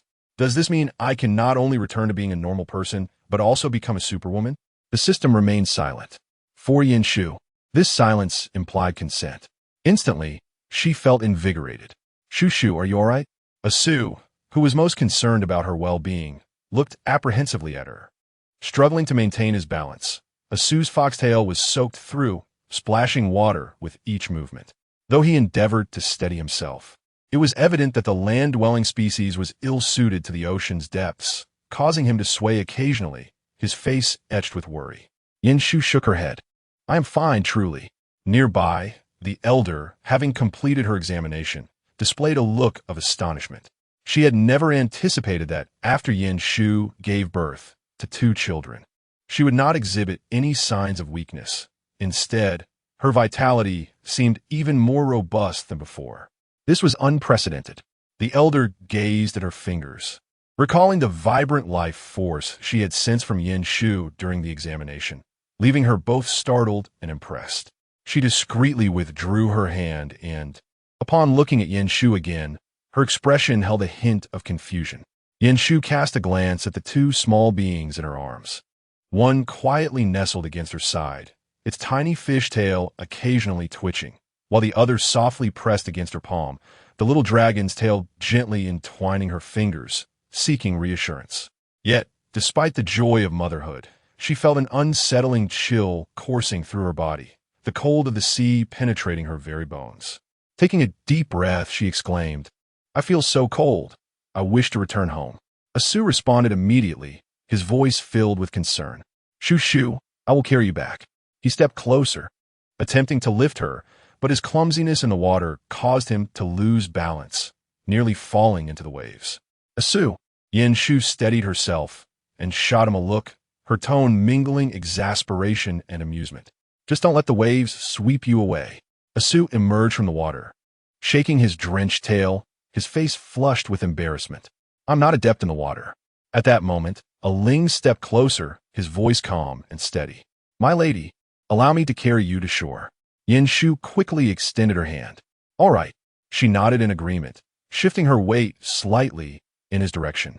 Aling said nothing further, gently lifting her and the 2 children with utmost care, cradling them as though they were precious treasures. Yet, when his icy skin made contact with Yanshu's body, the penetrating chill made her shiver slightly, her shoulders instinctively hunching. Aling glanced down at her, concern evident in his voice. My lady, are you very cold? Indeed. Yanshu gritted her teeth, striving to adapt to the frigid touch, though her voice trembled slightly. It is rather cold. Aling quickened his pace. Upon returning home, Yanshu felt as if she had been frozen, the coldness clinging to her. Just as she placed the 2 children down, she wrapped her arms around herself, shivering involuntarily. I only wish for a hot bath. Otherwise, I fear I shall turn to ice. Asu sprang into action, urgency lacing his words. Shushu, don't move. I and Aho will go prepare it right away. Aho nodded in agreement, clearly supportive of the plan. As they dashed out, the house became a flurry of activity. Yanshu sat in a chair, gazing at the 2 little beings in her arms, letting out a soft sigh as she touched her numbed face.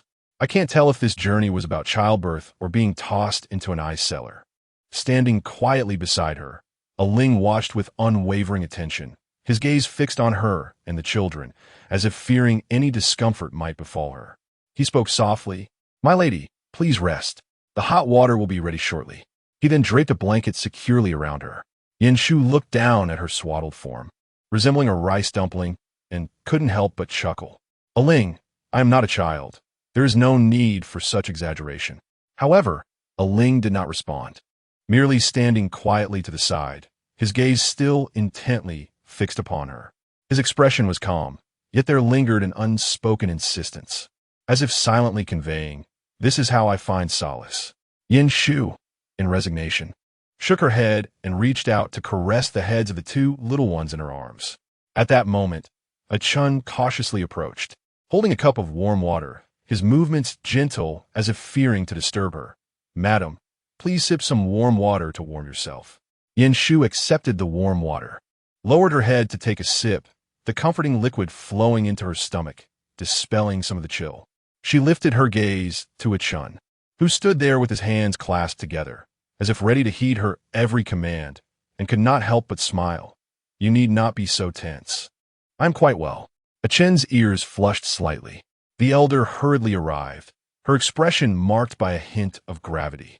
She scanned Yin Shu, her gaze settling on the two quiet little ones in her arms, then scrutinized Yin Shu's complexion and demeanor. "Yin Shu, I need to confirm your physical condition once more," she stated, her tone carrying a note of seriousness, evidently still unconvinced by Yin Shu's current state. "Elder, I truly am fine," Yin Shu replied helplessly, yet obediently extended her hand for inspection. "See, I am perfectly all right." The elder remained silent, gently probing her pulse before placing her palm softly on Yin Shu's abdomen to sense the flow of qi and blood. After a moment, she ceased her examination, a flicker of undeniable perplexity and astonishment crossing her features. Yin Shu, puzzled, inquired, "Elder, what is it?" "Your body shows no issues." The elder slowly shook her head, yet her tone bore a hint of incredulity. "In fact, your condition is surprisingly robust. Isn't that a good thing?" Yin Shu tilted her head in confusion at the elder's solemnity. "You are scaring me." However, the elder's expression did not soften. It grew more intricate. After a moment of contemplation, she spoke slowly. "I have encountered many formidable females. Even those with superior physical constitutions endure immense pain during childbirth. Yet you have experienced not a trace of discomfort." Chapter 60, Astonishing. Both of her offspring are female. Yin Shu feigned calmness, her tone light, as she replied, "Perhaps I am simply fortunate, or maybe these two little ones pity me and do not wish to cause me distress." The elder, however, was not swayed by her nonchalance. Her gaze fixed intently upon her, brows slightly furrowed. "Luck can only account for part of this. The fact that you have not suffered any loss of qi or blood is indeed unusual." At a loss for words, Yin Shu could only feign ignorance. "Elder, is that not a good thing?" "I am quite well. The children are safe and healthy. Is that not sufficient?" The elder paused for a moment, seemingly weighing her thoughts, before finally nodding. "Indeed, it is a good thing." Yin Shu was just beginning to relax when, in the next moment, the elder produced a luminous crystal ball from her sleeve and presented it before her. The familiar object caused Yin Shu's brow to twitch, her mind racing. "Surely, I cannot escape the examination." She inwardly grumbled. If this were a high-tech society, I would have surely been whisked away to a laboratory for dissection by now. "Is this really necessary?" she tentatively asked, clutching the two little ones in her arms, attempting to use them as shields to divert attention. "I feel quite well. Must we complicate matters right after childbirth? The children are still small. Shouldn't we tend to them first?" The elder remained unyielding. "All I require is a single drop of your blood. It will not affect the children. Moreover, this will ensure your health poses no hidden dangers. It is for the well-being of both you and your children." Upon witnessing Asu and the others' anxious gazes, evidently trusting the elder and hoping she would proceed with the examination, Yin Shu had no choice but to extend her finger. The elder swiftly pricked her fingertip, a drop of crimson blood slowly forming before sliding onto the surface of the crystal ball. The crystal ball instantly illuminated, a gentle glow flowing within. The light intertwining to form intricate patterns, resembling a vibrant map of life. After a few moments, the radiance stabilized, revealing a warm, silvery hue with a hint of gold. Asu, observing the crystal ball, felt his tail stiffen with tension. Elder, what does this mean? The elder did not respond immediately. Her gaze fixed intently on the crystal ball, her expression revealing a trace of concealed astonishment. After a moment, she finally spoke. Her body's recovery ability is extraordinarily strong, even surpassing her condition prior to childbirth. Surpassing her condition prior? Aho's eyes widened in disbelief. Does this mean that Shu Shu is now even more formidable? Asu cautiously leaned closer, his voice laced with uncertainty. Elder, does this imply that Shu Shu will face no issues in the future?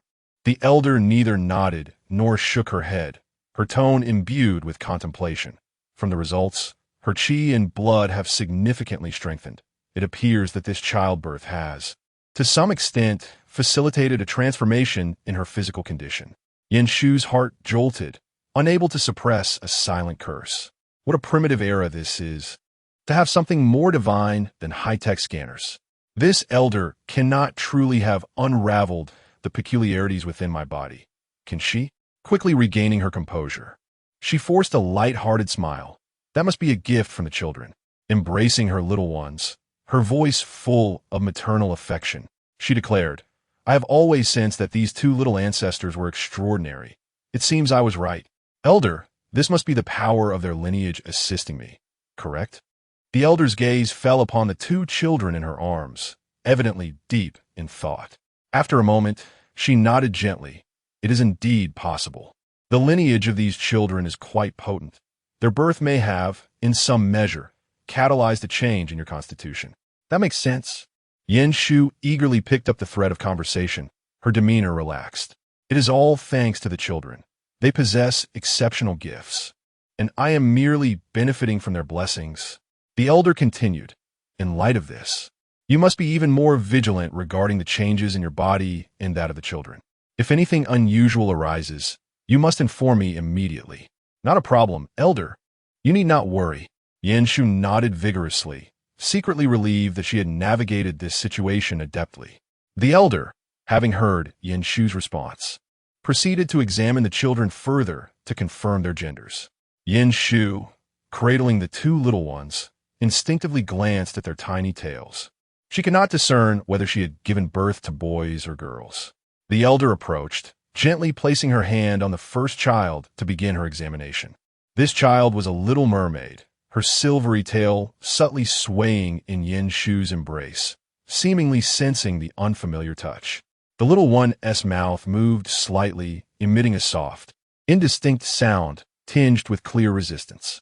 After a moment, the elder lifted her head, her gaze complex as she looked at Yen Shu.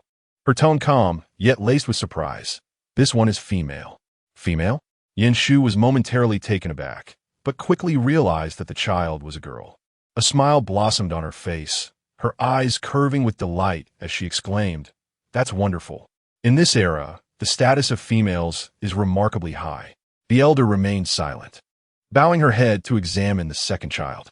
This one was a small dragonling, curled up with scales shimmering softly, its tail gently coiling around Yen Shu's fingertips, appearing exceedingly well-behaved. After a gentle inspection, she slowly lifted her gaze, her tone calm, yet her eyes sparkled with rare astonishment. The second is also female. Yen Shu was utterly stunned. All females? The room fell silent, all eyes fixed on the two little beings cradled in her arms. 2 females. Yen Shu had given birth to 2 females. In the tribe, the birth of even a single female would significantly elevate a mother's status, benefiting the entire family. Moreover, they would be even more cherished than before reaching maturity. The occurrence of twins, both female, was nearly unheard of, except in some large tribes where such rare females might appear. The elder's expression turned grave as she meticulously re-examined the children. Upon confirming the results, a flicker of incredulity danced in her eyes. She murmured to herself, in cases of multiple births, there is usually at least one male. This situation, She trailed off, her expression betraying her shock and contemplation. Yin Shu gazed down at the two little ones, slowly processing the news. Before looking up with a smile, 2 female children. How lovely. They will be our treasures. However, the elder did not share her ease. Her gaze remained fixed on the children, her tone tinged with caution. 2 females are the pride of our entire tribe. Yin Shu. You must protect them well as yourself. Chapter 61. Males from the tribe come seeking courtship. Yin Shu was still absorbing the elder's profound words. But she did not dwell on them for long, handing the 2 children over to their father. Aling and Achun carefully took the children, their expressions stiff and awkward. Aling, usually composed, now bore an imperceptible complexity on his face as he looked at the soft, curled-up dragonling in his arms.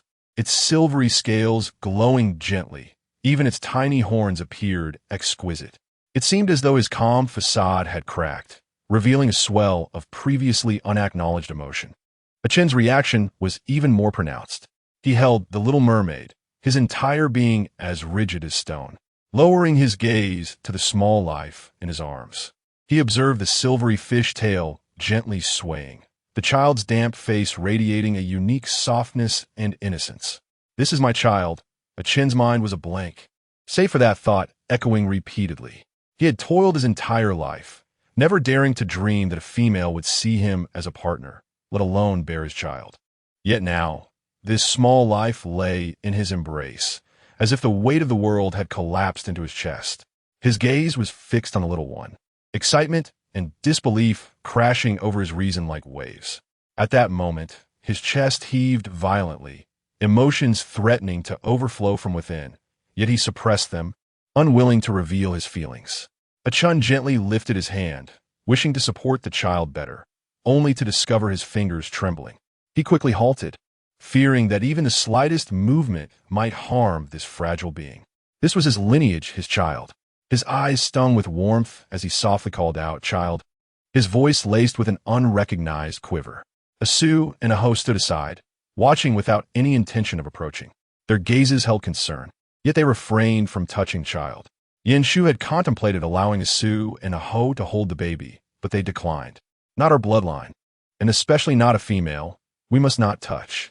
After some thought, Yin Shu chose not to insist. With someone else holding the children, she could take some time to adjust herself. She attempted to rise from the bed, but Asu stopped her. "I will carry you." Yin Shu insisted she was fine, her body having returned to its former state, even stronger than before. Yet, she did not refuse. She sensed her refusal would be futile. Naturally, once in the bathroom, Yin Shu declined their offer to assist her with bathing, wary of what they might do. Just as she finished bathing and felt warmth enveloping her, a commotion erupted outside. She looked toward the door, confusion evident in her tone. "What is happening outside? Why so loud?" After changing into clean clothes, she opened the door to find a crowd of males gathered in the yard, their eager gazes fixed within, clearly impatient. "Asu, it's good that you are out," one male exclaimed, excitement lacing his voice. "We heard that Yin Shu gave birth to 2 female children and came to see her. Indeed, we heard she had a smooth delivery and is in good health. We wish to express our concern," another added, their eyes darting toward the room. Try to glimpse the situation inside. Asu's face darkened, his tail swishing behind him as he spoke with suppressed anger. "The adult's condition is none of your concern. She has just given birth and needs rest. Do not disturb her." "How can you say is disturbance?" Someone in the crowd retorted, discontent evident in their voice. "She is not yours alone. We have the right to care about her, for she is the pride of the tribe." "Yes," another echoed, their tone laced with provocation. "Do not speak as if she can only belong to you. We have the right to pursue her." Asu's expression darkened further, his fox tail sweeping the ground, stirring up dust. He scoffed, his voice thick with restrained fury. "Pursue her? Do you think you are worthy?" The males outside erupted in uproar, some angrily countering. "She does not belong to you alone. According to tribal rules, any male has the right to express their courtship as long as she is willing to accept." "Exactly." Another chimed in. "Do not act as if she can only be yours. We could challenge you." Yin Shu was utterly bewildered, her mind racing back to the elder's earlier words, a chill running down her spine. So that was what the elder meant by protecting herself. Seeing as Sue preparing to confront them, it was evident that they intended to gang up on him. She hurriedly stepped outside. Sue, come here. The moment she crossed the threshold, the clamor ceased abruptly.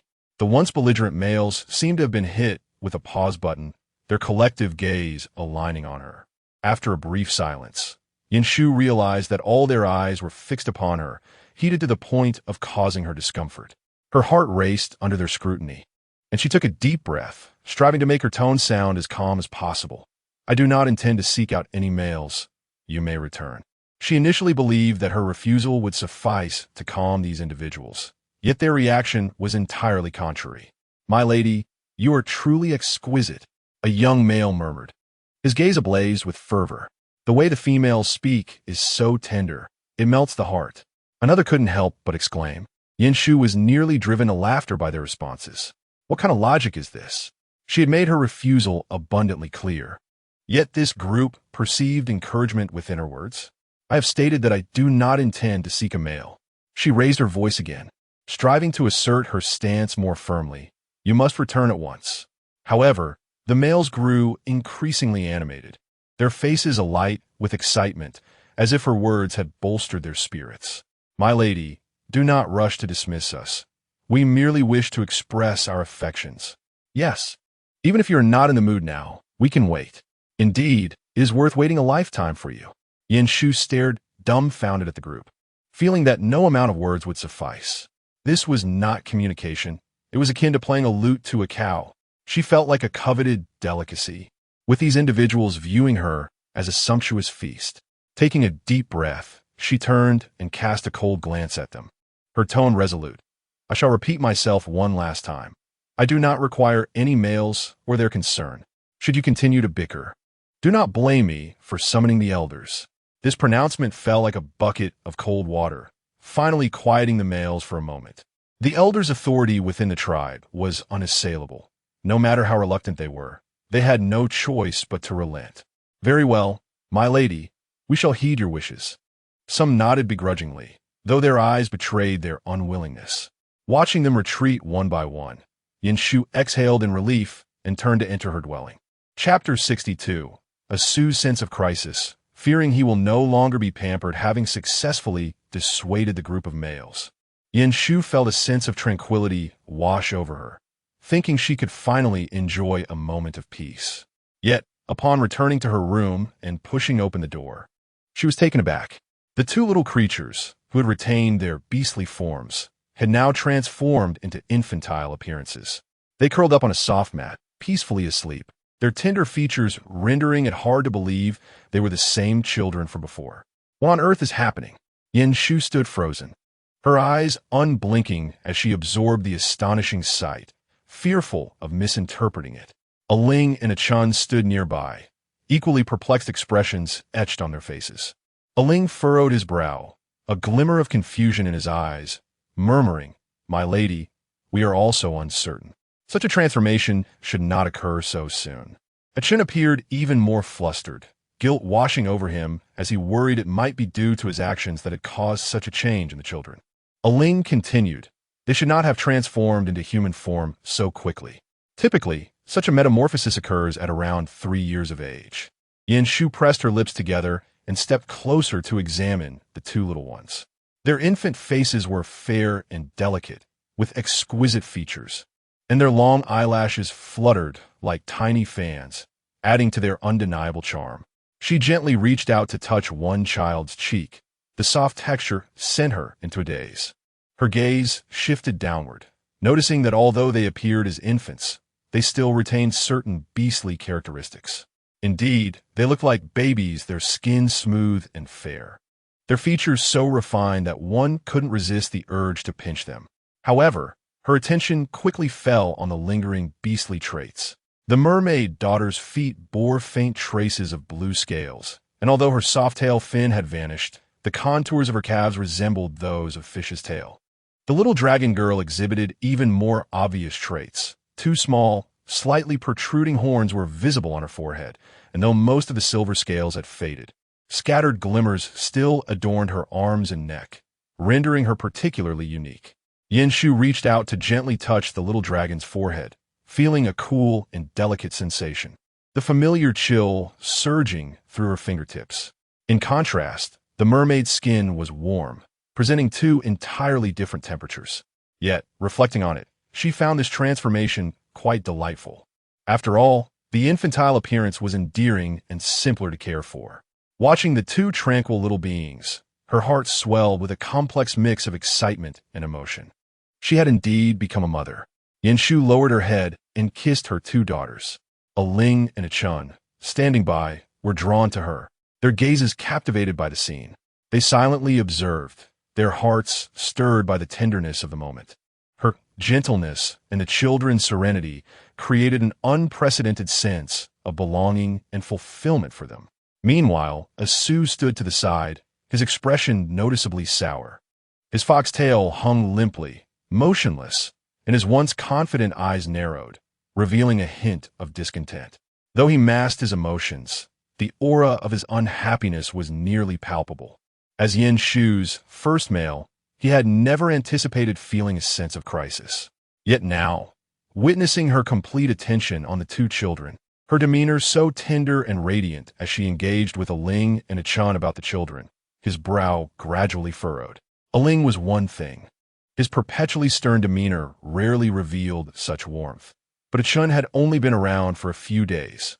How could he engage with her so familiarly?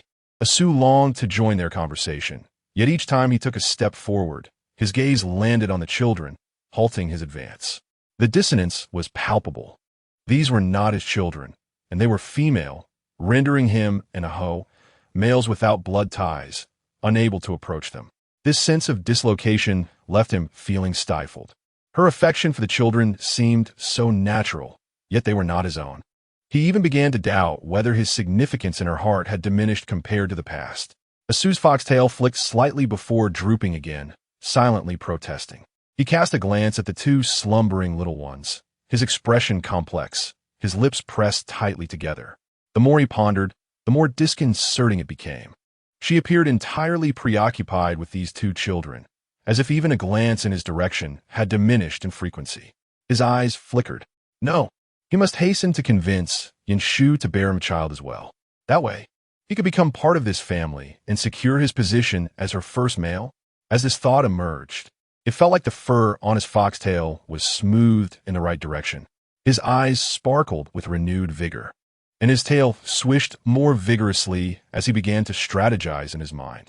Yin Shu, having playfully engaged with her two soft daughters, leaned contentedly against the headboard, her entire body succumbing to fatigue as she lay flat on the bed. She let out a long sigh. Finally, I can take a break. I feel as though I'm about to fall apart. Su stood at the bedside, his foxtail gently sweeping the ground as he deftly pulled the blanket over her.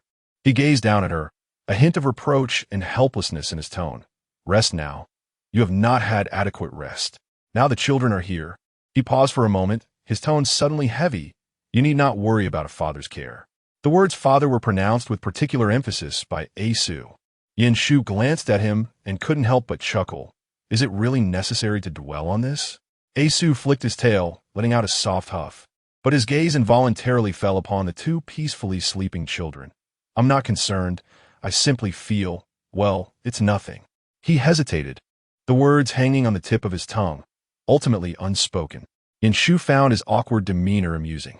Just as she was about to tease Su further, her gaze shifted and she noticed Aho, who was pitifully crouched by the bed, eyes fixed on her like a loyal dog awaiting a treat. Aho! She paused, unable to suppress a laugh. What are you doing? Aho's brow furrowed slightly, his gaze cautious. Are you too tired? Should I fetch you something to eat? Or prepare some hot water for your feet? I'm fine. You needn't be so anxious. Yin Shu gently shook her head. However, Aho hesitated, a flicker of concern crossing his eyes as he spoke softly. You've been working hard these past few days. I just worry you might wear yourself out. Really? I'm all right. Yin Shu looked at his big, dog-like expression and couldn't help but pat his head. I just want to sleep now. You all needn't fuss so much. Aho stiffened at her pat, his ears gradually tinged with a faint blush. Chapter 63. Would you be willing to take my place and become an elder of the tribe? Just as she closed her eyes, A knock echoed from outside the door. Who could it be? Yin Shu rubbed her forehead, unable to suppress her inner complaints. Carrying a child, giving birth, isn't this exhausting? Eho had already gone to open the door. Upon opening it, the tribe's elder entered, his expression as serious and detached as ever. Yin Shu, I need to discuss something with you. As Yin Shu saw the elder, her mind briefly pondered whether to take the opportunity to voice the recent issues surrounding the males at her home, but the elder spoke before she could. I wish to ask you something. What is it? Yin Shu's heart raced at the elder's solemn expression. She was about to rise, but was halted by the elder's raised hand. Stay seated, the elder commanded. Yin Shu was taken aback, still processing, when Asu swiftly grabbed a pillow from the side and expertly placed it behind her back, helping her sit comfortably. Just as she settled, the elder paused momentarily, fixed his gaze upon her, and then slowly spoke. I ask you, would you be willing to take my place and become an elder of the tribe? Yin Shu's mind momentarily froze. After a brief moment, she reacted, her face filled with shock. What? Her voice trembled slightly, unable to believe her ears. Elder, what did you just say? The elder remained calm, nodding before reiterating in a steady tone. I ask you, would you be willing to take my place and become an elder of the tribe? Yin Shu felt as if her head might explode, hastily waving her hands. No, elder, I can't. How could I possibly be an elder? The elder raised an eyebrow, his gaze firm and his tone calm, yet insistent. Why not? Although your constitution is weak, you have successfully given birth to 2 children, both female. Such an occurrence is unprecedented, proving your position in the tribe is immensely secure. With your capabilities, you can undoubtedly fulfill the role of an elder. But I really can't. Yin Shu felt an overwhelming sense of panic, her tone urgent in rejection. I just want to live my life peacefully. You should choose someone more capable. She lamented internally. The issues with the males outside her door were still unresolved. And now to be thrust into such a high position felt like an additional calamity. Yet the elder did not retract his proposal despite her refusal, remaining there with a calm and resolute demeanor. Yin Shu, perhaps you do not understand. The role of the tribe's elder is not merely a position. His gaze bore into her with an unavoidable seriousness. You have given birth to 2 female children. The males in the tribe now see you as their hope. This concern extends beyond your life. It pertains to the future of the entire tribe. But I do not wish to be their hope. Yin Shu blurted out, her tone tinged with helplessness. I am just an ordinary person who happened to have 2 daughters. Such a monumental responsibility is truly not suited for me. The elder did not immediately counter her. Instead, he looked at her with a meaningful expression. Ordinary? Do you truly believe an ordinary person could give birth to 2 females?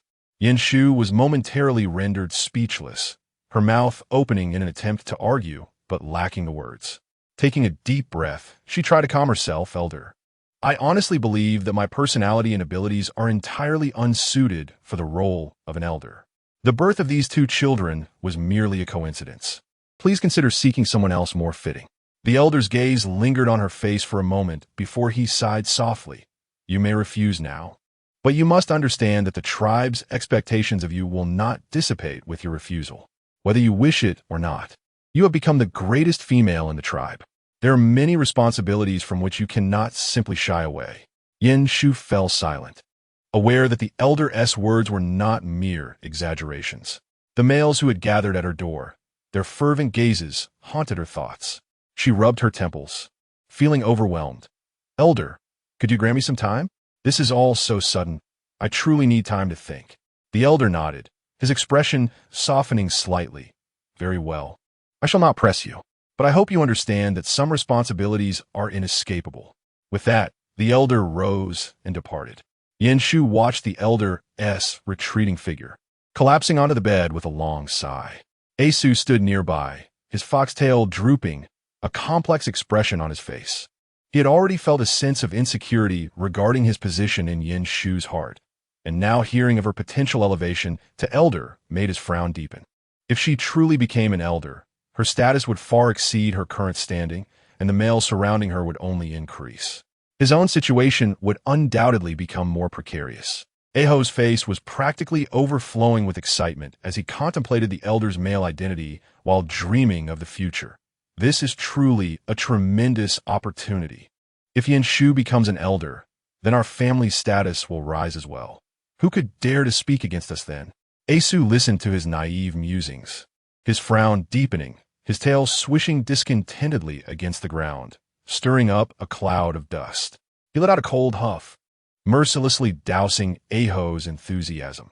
You have quite the optimistic imagination, but have you considered how many suitors will come to seek her hand once she becomes an elder? Will she even have time to pay you any attention? Aho's smile froze on his face, as though doused with cold water. He blinked, hesitantly glancing at Asu. More suitors? Is it even possible for there to be more than there are now? Huh. Asu let out a cold laugh, his fox-like eyes narrowing slightly, his tone laced with deliberate sarcasm. What do you think? The position of elder is not just any title. That is the very essence of the tribe, a confluence of power and status.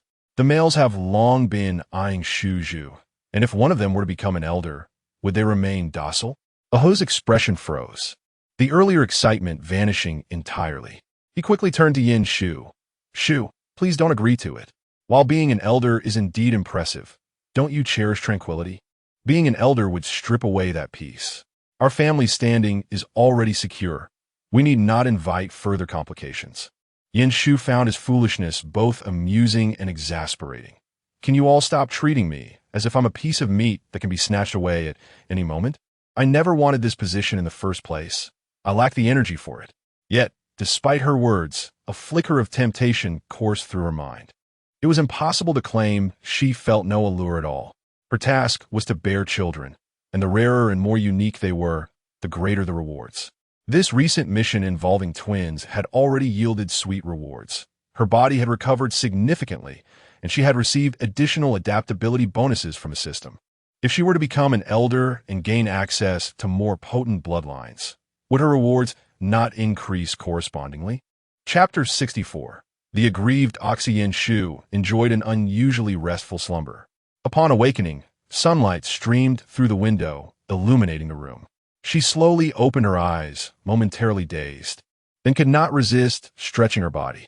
As she moved, a gentle sigh escaped her lips. Remarkably, there wasn't a single discomfort in her body. No aching wast, no sore legs. Instinctively, she raised her hand to touch her face, then glanced at her hands. Even her once parched skin had returned to its former glory, appearing even fairer and more supple. She felt an incredible lightness, as if she were reborn. Reflecting on her recent experiences, Yanshu could not help but feel a surge of emotions. When she first inhabited this body, her health metrics were at a dismal -100. She thought that was already dire, yet as time passed, the numbers continued to plummet. At that point, not only was becoming a normal person a distant dream, she even doubted her survival. But now, her metrics had improved to -90. While it seemed only a 10-point increase, the sensation within her was entirely different. This newfound ease and comfort was almost unbelievable. Yanshu mused that if her metrics had started from -100 and improved, how much more blissful would it have been? Alas, there are no what-ifs. Though the system's tasks could be somewhat lacking, one could not deny that the rewards were truly delightful. Shu, you're awake. Aksu's voice called from the doorway, laced with his usual languor, yet tinged with genuine concern. He stepped inside, just as he caught sight of Yin Shu rolling about on the bed like a sunbathing cat, his brow slightly raised and a smile gracing his lips. What has you so joyful? Upon hearing his voice, Yin Shu promptly ceased her movements, feigning nonchalance as she sat upright, grinning at him. Did you sleep well? Although she felt no discomfort during her pregnancy, her belly had indeed grown. Sleeping at night had become a challenge, restricting her movements. Aksu approached the bedside, his foxtail gently wrapping around Yin Shu's waist, his lips curving upwards as he leaned closer, whispering in her ear, "You seem in good spirits. It appears your condition has improved." "Of course," Yin Shu responded, nodding as if it were a matter of course, lightly tapping his tail to signal him to release her. Without the burden of her pregnancy, sleeping had become much more comfortable. Instead of loosening his grip, Aksu tightened it, leaning in closer. "Since you're feeling so well, perhaps we should consider. Give me a chance as well." Yin Shu paused, immediately sensing the dangerous undertones in his words. She looked up, glaring at him. Aksu, what are you scheming now? What else could it be? Aksu's fox-like eyes narrowed slightly, his gaze fixed upon her with a hint of mischief. Did you not say your condition is good? Let us seize this opportunity and work towards making me a father sooner rather than later. Yin Shu glanced down, noticing his fox tail had stealthily slipped from her waist to her legs, slowly encroaching inward. The soft, plush sensation carried a distinct hint of seduction. Stop it. She swatted his tail away, her cheeks warming. It's only been a few days since I gave birth, and you're already getting greedy? Let's talk once I've had enough rest. Aksu's tail halted, and the playful smile on his face faded, replaced by a hint of grievance in his tone. You are a charmed beast. You shouldn't need rest. He was now convinced that Yin Shu was indeed a charmed beast. From the very beginning, the faint aura surrounding her had left him in a state of half-belief. A charmed beast, a legendary and exceedingly rare female species, possesses an innate allure that compels males to submit unconditionally. The most telling trait was that all her offspring were females, a fact that could not be overlooked. In typical male-female pairings, the offspring are predominantly male. This was a well-known truth within the tribe. Otherwise, females would not be so scarce. All these clues coalesced, erasing any lingering doubts in Aksu's mind. Aksu could not help but sigh.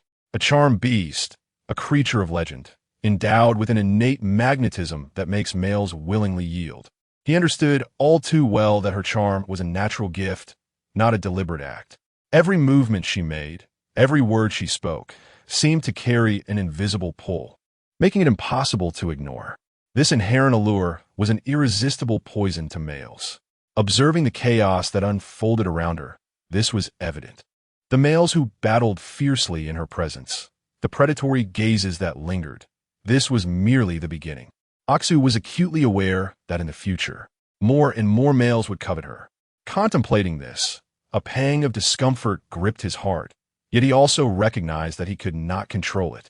Her allure was a gift bestowed by fate, destined to draw countless males to pursue her. What's wrong? Yin Shu instinctively rebuffed him, as he often crossed boundaries. During her pregnancy, he had been quite outrageous on several occasions. She had grown accustomed to him continuing to push his luck after her refusals, engaging in mischief before eventually departing satisfied. Now, seeing Aksu in a state unlike his usual self, brooding and hesitant, she reached out to caress his cheek. All right, stop looking so anxious, as if I might be taken away at any moment. Aksu froze for a moment, as her hand made contact with his cheek. A flicker of emotion surged in his fox-like eyes. Slowly, he lowered his head, pressing his face into her palm. His movement was gentle, tinged with caution, much like a large fox seeking solace, his breath warm against her skin. Yin Shu was taken aback. Such a reaction was indeed rare. Typically, Aksu was quite the pampered one, never shying away from pushing boundaries. Usually, he would have already started to take liberties, his tail wrapping around her without restraint. What's wrong? She asked softly, her tone imbued with tenderness. He appeared as if he had been wronged. Aksu's fox-like eyes narrowed slightly as he gently rubbed his face against her palm, as if savoring this fleeting comfort. He did not respond immediately, yet his tail stirred restlessly, ultimately coiling around her ankle and refusing to let go with a soft grip. Shoo shoo, his voice dropped an octave, laced with a hint of a pout. Even if there are countless males surrounding you in the future, you must not forget me. Yin Shu was momentarily taken aback, then burst into laughter. What are you imagining again? Where would all these countless males come from? I hardly have the energy for that. But they will not spare you, Aksu murmured, tightening his tail around her ankle. You are a charmed beast, so alluring that there will only be more of them. But I was the very first to follow you. His words sounded especially pitiful. Are you foolish? Yin Shu sighed, squatting down to gently pat his face, her tone imbued with a blend of exasperation and comfort. How could I be taken away by them? No matter how many there are, it wouldn't matter if I don't give my consent. You should stop your unfounded worries. Yet, Aksu remained unconvinced, his voice dropping even lower. But you're so kind to everyone, smiling so sweetly at them, Shu Shu. I fear they might sway you. Yin Shu could not help but laugh at his demeanor. And what about you? Aren't you always pushing your luck? I treat you differently. But I am different, Axu said, narrowing his fox-like eyes. His tail brushed lightly against her ankle, his tone now serious and stubborn. I was the first to follow you, unlike them. Yin Shu was momentarily stunned, gazing into his bright fox-like eyes, suddenly at a loss for words. Chapter 65. The entire tribe's males challenge for Yin Shu. Yin Shu gazed into his fox-like eyes, which held an earnestness and determination, as if he were exerting all his strength to convey that he was unlike anyone else. She gently stroked his head with her other hand, as one would soothe a child, her voice tinged with helplessness and a hint of amusement. All right, you are indeed different. You're my first male, and that position cannot be usurped. Axu's eyes brightened slightly at her words, yet he seemed only partially satisfied. His foxtail coiled around her ankle once more, gently tapping it, his tone childish and coaxing. Then you must remember, no matter how many males surround you in the future, I was the first. You cannot forget me. Fine, I won't forget you, Yin Shu replied, bemused by his clinginess. She playfully swatted his tail. Stop being like a little fox and go attend to something important. With that promise, Axu's mood lifted somewhat. Yin Shu, however, had little time to indulge him further. She yearned to see her daughters. After all, they were her firstborn children, and she was currently engulfed in maternal affection. Just when Axu was in good spirits, Yin Shu had anticipated that, following her last round of threats, those males would at least behave for a few days and keep their distance. However, she was mistaken. As she stretched and stepped out of her room, intending to check on her daughters and perhaps hold the two little ones, she was met with a cacophony outside. Lady, female elder, we have come to see you. Don't crowd. I came first. Yin Shu halted, a sinking feeling in her heart.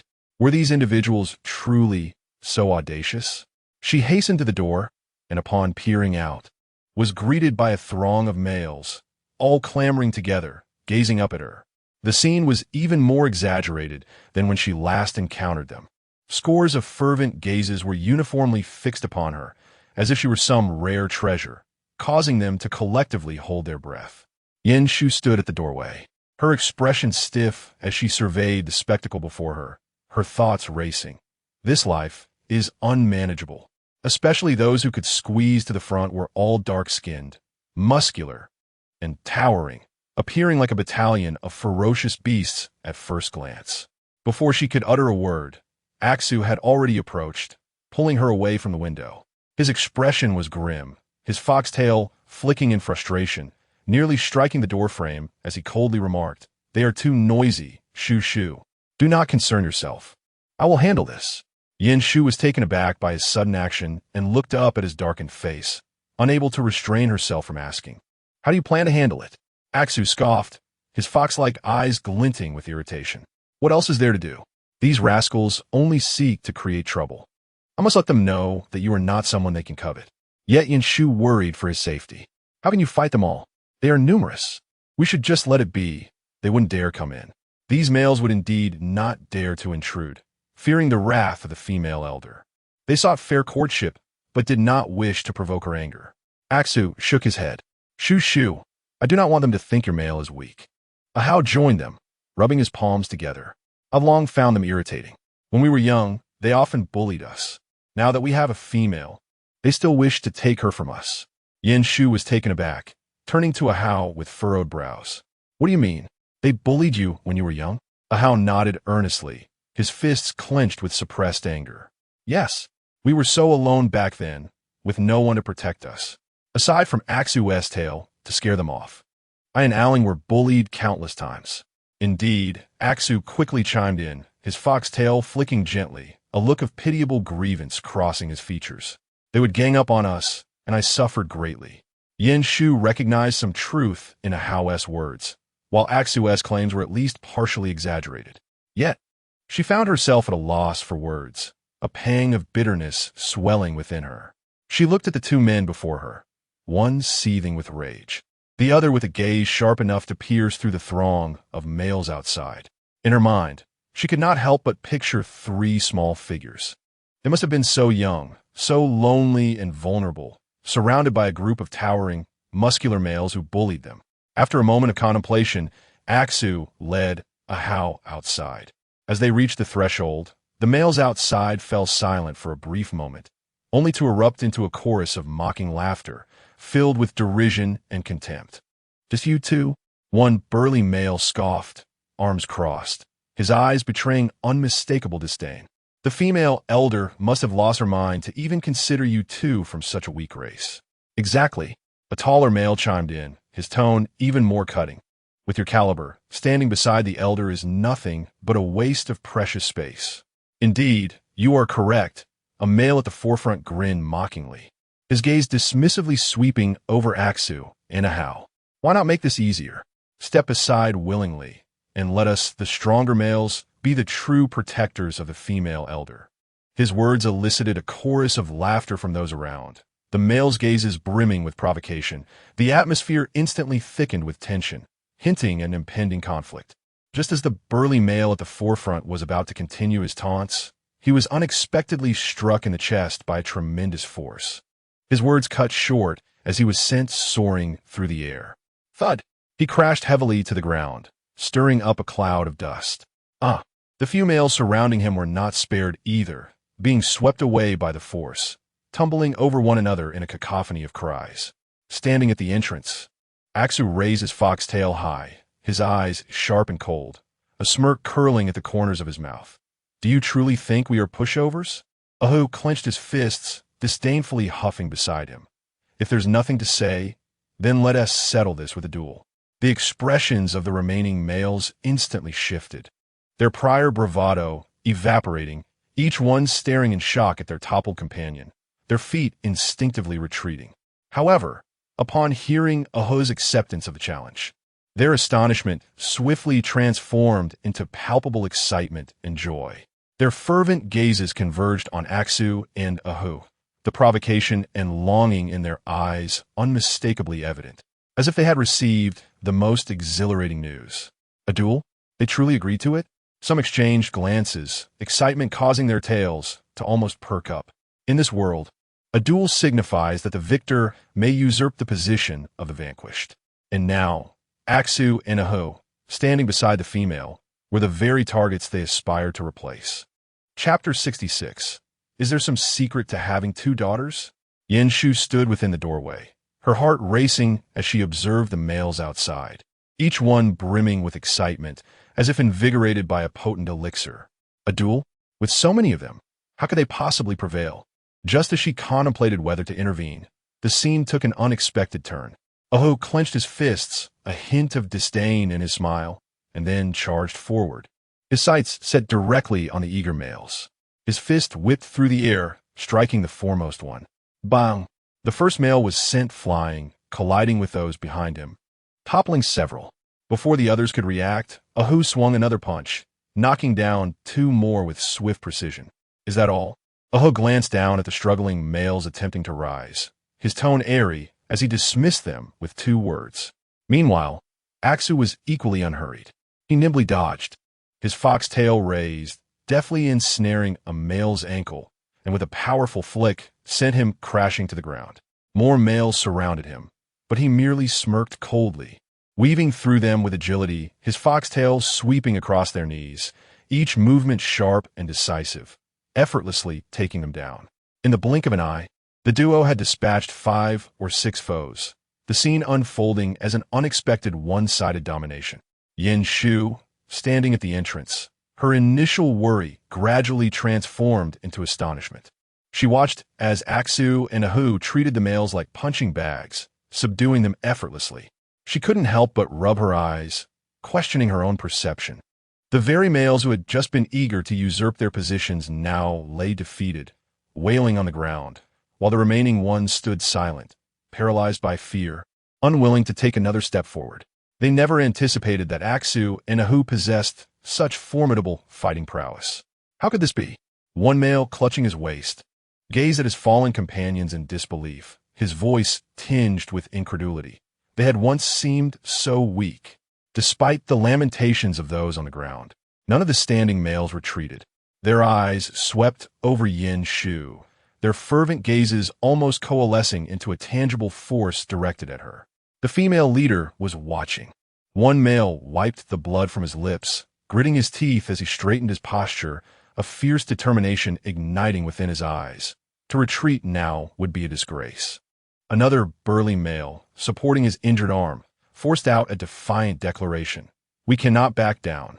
Others echoed his sentiment, their voices brimming with stubborn resolve. Even if they could not win, they must show her how hard they were willing to fight for her. With that, this group of males, leaning on one another, resolutely regained their footing, assuming a defiant stance, as if preparing to charge forward once more. Aksu narrowed his fox-like eyes, his tail flicking sharply, his gaze cutting. "Is this not enough? Shall I send you even further away?" Ahu echoed, a cold chuckle, his fists clenched tightly, his eyes radiating unmasked battle intent. "Bring it on. I'm eager to see who dares to take our shoe from us." The moment those words left his lips, the hesitance on the faces of the males vanished entirely. "Let the female leaders see our resolve," one male shouted as he charged forward. The rest followed suit, a wave of determination surging forth, showing no signs of retreat. Yin Shu stood at the entrance, her mouth agape in shock at the unfolding spectacle. She couldn't help but rub her forehead in confusion. What was happening? How had they found such motivation? Unable to bear witness any longer, Yin Shu turned to leave. As she spun around, she nearly collided with Aling and Aling, each cradling a child in their arms. Aling held a small dragon. The child nestled quietly, its tiny silver scales glimmering in the sunlight. The normally stern expression of Aling softened upon seeing Yin Shu. He spoke in a hushed tone. "My lady, you have yet to recover fully. The wind at the entrance is quite strong." Aling, cradling a small mermaid, felt the child's tail gently tapping against his arm. Initially tense, his demeanor relaxed upon seeing Yin Shu, his eyes filled with tender caution. "My lady, why not rest a while longer?"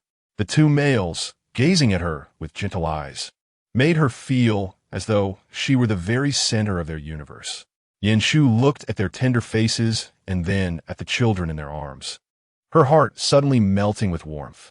Unable to resist, she reached out to stroke the small dragon's head, then caressed the little mermaid's cheek, smiling as she remarked, "I never expected you two to become such attentive fathers." Aling lowered his head slightly, his voice deep and sincere. "They are your children, and our responsibility as well." Deep within, Yin Shu couldn't help but marvel. This primitive tribe truly felt like a paradise for women. Children had fathers to care for them, and the males vied for her attention. Was this not a stark contrast to her previous life as a beleaguered patient in a hospital? She gazed at Aling's stern yet tender face and Aikens' gentle eyes, along with Aksu and Aho, and felt as though she had struck gold in this life. "Very well. Since you all are so considerate, I shall entrust them to you." Yin Shu waved her hand with a carefree tone. "But do be careful not to spoil them. They're still quite young." Aiken nodded vigorously. "Rest assured, my lady, we will take good care of them." Aling echoed softly. "You need not worry. Just relax and recuperate." As Yin Shu was about to indulge in a hot shower, a commotion outside interrupted her. She furrowed her brow, feeling overwhelmed by the incessant waves of events crashing upon her, leaving no respite. "Aling, remember, regardless of who knocks, do not respond," she instructed, already contemplating whether it might be wise to seek a quieter abode. Little did she know, the knocking outside grew increasingly urgent. Achen hesitated to move, recalling Yin Shu's directive. Aling frowned, but remained still. Yet, the knocking intensified, prompting Yin Shu to finally open the door. Before she could fully reveal her presence, a familiar voice resounded. "Yin Shu, we have come to see you." It was Xiao Luoge. Upon opening the door, Yin Shu discovered she was not alone. Xiao Luoge was accompanied by other females from the tribe. With a resigned expression, Yin Shu stepped outside, eager to inquire about their unexpected visit, but was taken aback by the sight before her. Each female bore a massive wild beast on their shoulders, striding in with an air of determination before depositing the creatures onto the ground. "Yin Shu, this is your supplement," Xiao Luoge proclaimed proudly, casting a knowing glance at Yin Shu, which held a hint of ulterior motives. Yin Shu gazed at the heap of beasts on the ground, her lips twitching. "I appreciate everyone's kindness." She managed to force a smile. However, much to her surprise, The females showed no intention of leaving after delivering their gifts. They comfortably settled in the living room, appearing to have no plans to depart anytime soon. "What is this called?" one of them remarked while patting the wooden sofa appreciatively. "You seem to have a wealth of ideas. It must have been you who instructed Su and the others to create this, right?" Xiao Luo inquired. "Your daughters are truly adorable," another female added, their eyes fixating on the two infants nearby, their smiles laden with significance. Despite their reluctance to admit it, they all understood that Yin Shu was the finest female in the tribe. Yin Shu glanced at the lifeless beasts on the floor, and then at their praises for her daughters, and alarm bells rang in her mind. It was evident that these females were being overly accommodating for a reason. Unable to restrain herself, she inquired, "What exactly do you want?" Xiao Luo exchanged glances with the others, seemingly deciding that pretense was unnecessary, and spoke plainly. "Yin Shu, is there a secret to having 2 daughters?" Yin Shu was momentarily dumbfounded. "Secret?" she echoed, bewildered. "Indeed," Xiao Luo replied earnestly, with the other females nodding in eager agreement. "You see, our tribe has many females, yet the probability of birthing female offspring is notoriously low, as everyone knows. But you managed to have 2 daughters." An older female stepped closer, her gaze fervent enough to send shivers down Yin Shu's spine. "You must have a trick, right?" At a loss for words, Yin Shu looked at Xiao Luo and then at the other females, who were unabashedly expressing their desire. She wanted to argue that the gender of offspring was determined by the male, but refrained, fearing they might dismiss their males altogether or even take them away. "Please don't look at me like that. I genuinely do not possess any secret." She waved her hands dismissively, exuding a sense of helplessness. "It's just a matter of going with the flow. Really, don't be so modest," Xiao Luo insisted, clapping a hand on her shoulder with conviction. "If you had no special method, how could you possibly give birth to 2 daughters at once? This has never happened in the entire tribe." "Indeed," the other females chimed in. "If you have any advice, we would be grateful to learn from you." "Yes, we're all sisters here. Why hide anything?" Another female added with a smile, yet her gaze remained intense. Yin Shu felt a prickling sensation at the back of her neck. Were they serious? These individuals had never looked upon her favorably. As they crowded closer, she took a step back and raised her hands defensively. "I truly don't have any secret. It's just a natural occurrence." However, the females were far from convinced. Xiao Luo narrowed her eyes, scrutinizing her with an increasingly unfriendly tone. "Going with the flow? Is it really that simple?" "Yin Shu, do not think we are unaware. Everyone knows that the probability of birthing females is dismally low. Yet you have managed to have 2. Yin Shu opened her mouth, momentarily at a loss for a rebuttal. Furthermore, Xiao Luo moved in closer, lowering her voice, her eyes gleaming with shrewdness. "Where did you come from? You suddenly appeared in our tribe, and no one knows your background. Could it be that you hail from a larger tribe?" "A larger tribe?" Yin Shu blinked in confusion, her eyes filled with bewilderment. "Where did you hear that?" "Stop playing dumb," Xiao Luo scoffed. "We have heard that in larger tribes, there are specific mating positions believed to enhance the probability of producing female offspring. Did you learn such techniques which allowed you to bear 2 daughters right away?" Yin Shu was momentarily rendered speechless by the phrase mating positions, struggling to comprehend the absurdity of the situation. "Are you serious?" she stammered, incredulity etched across her features. "I'm just an ordinary female from a small, rundown village. I know nothing of such nonsense. How could this possibly be related to me?" Xiao Luo and the other females exchanged doubtful glances, their skepticism palpable. "Your response seems rather dismissive." One female crossed her arms, her tone laced with exasperation.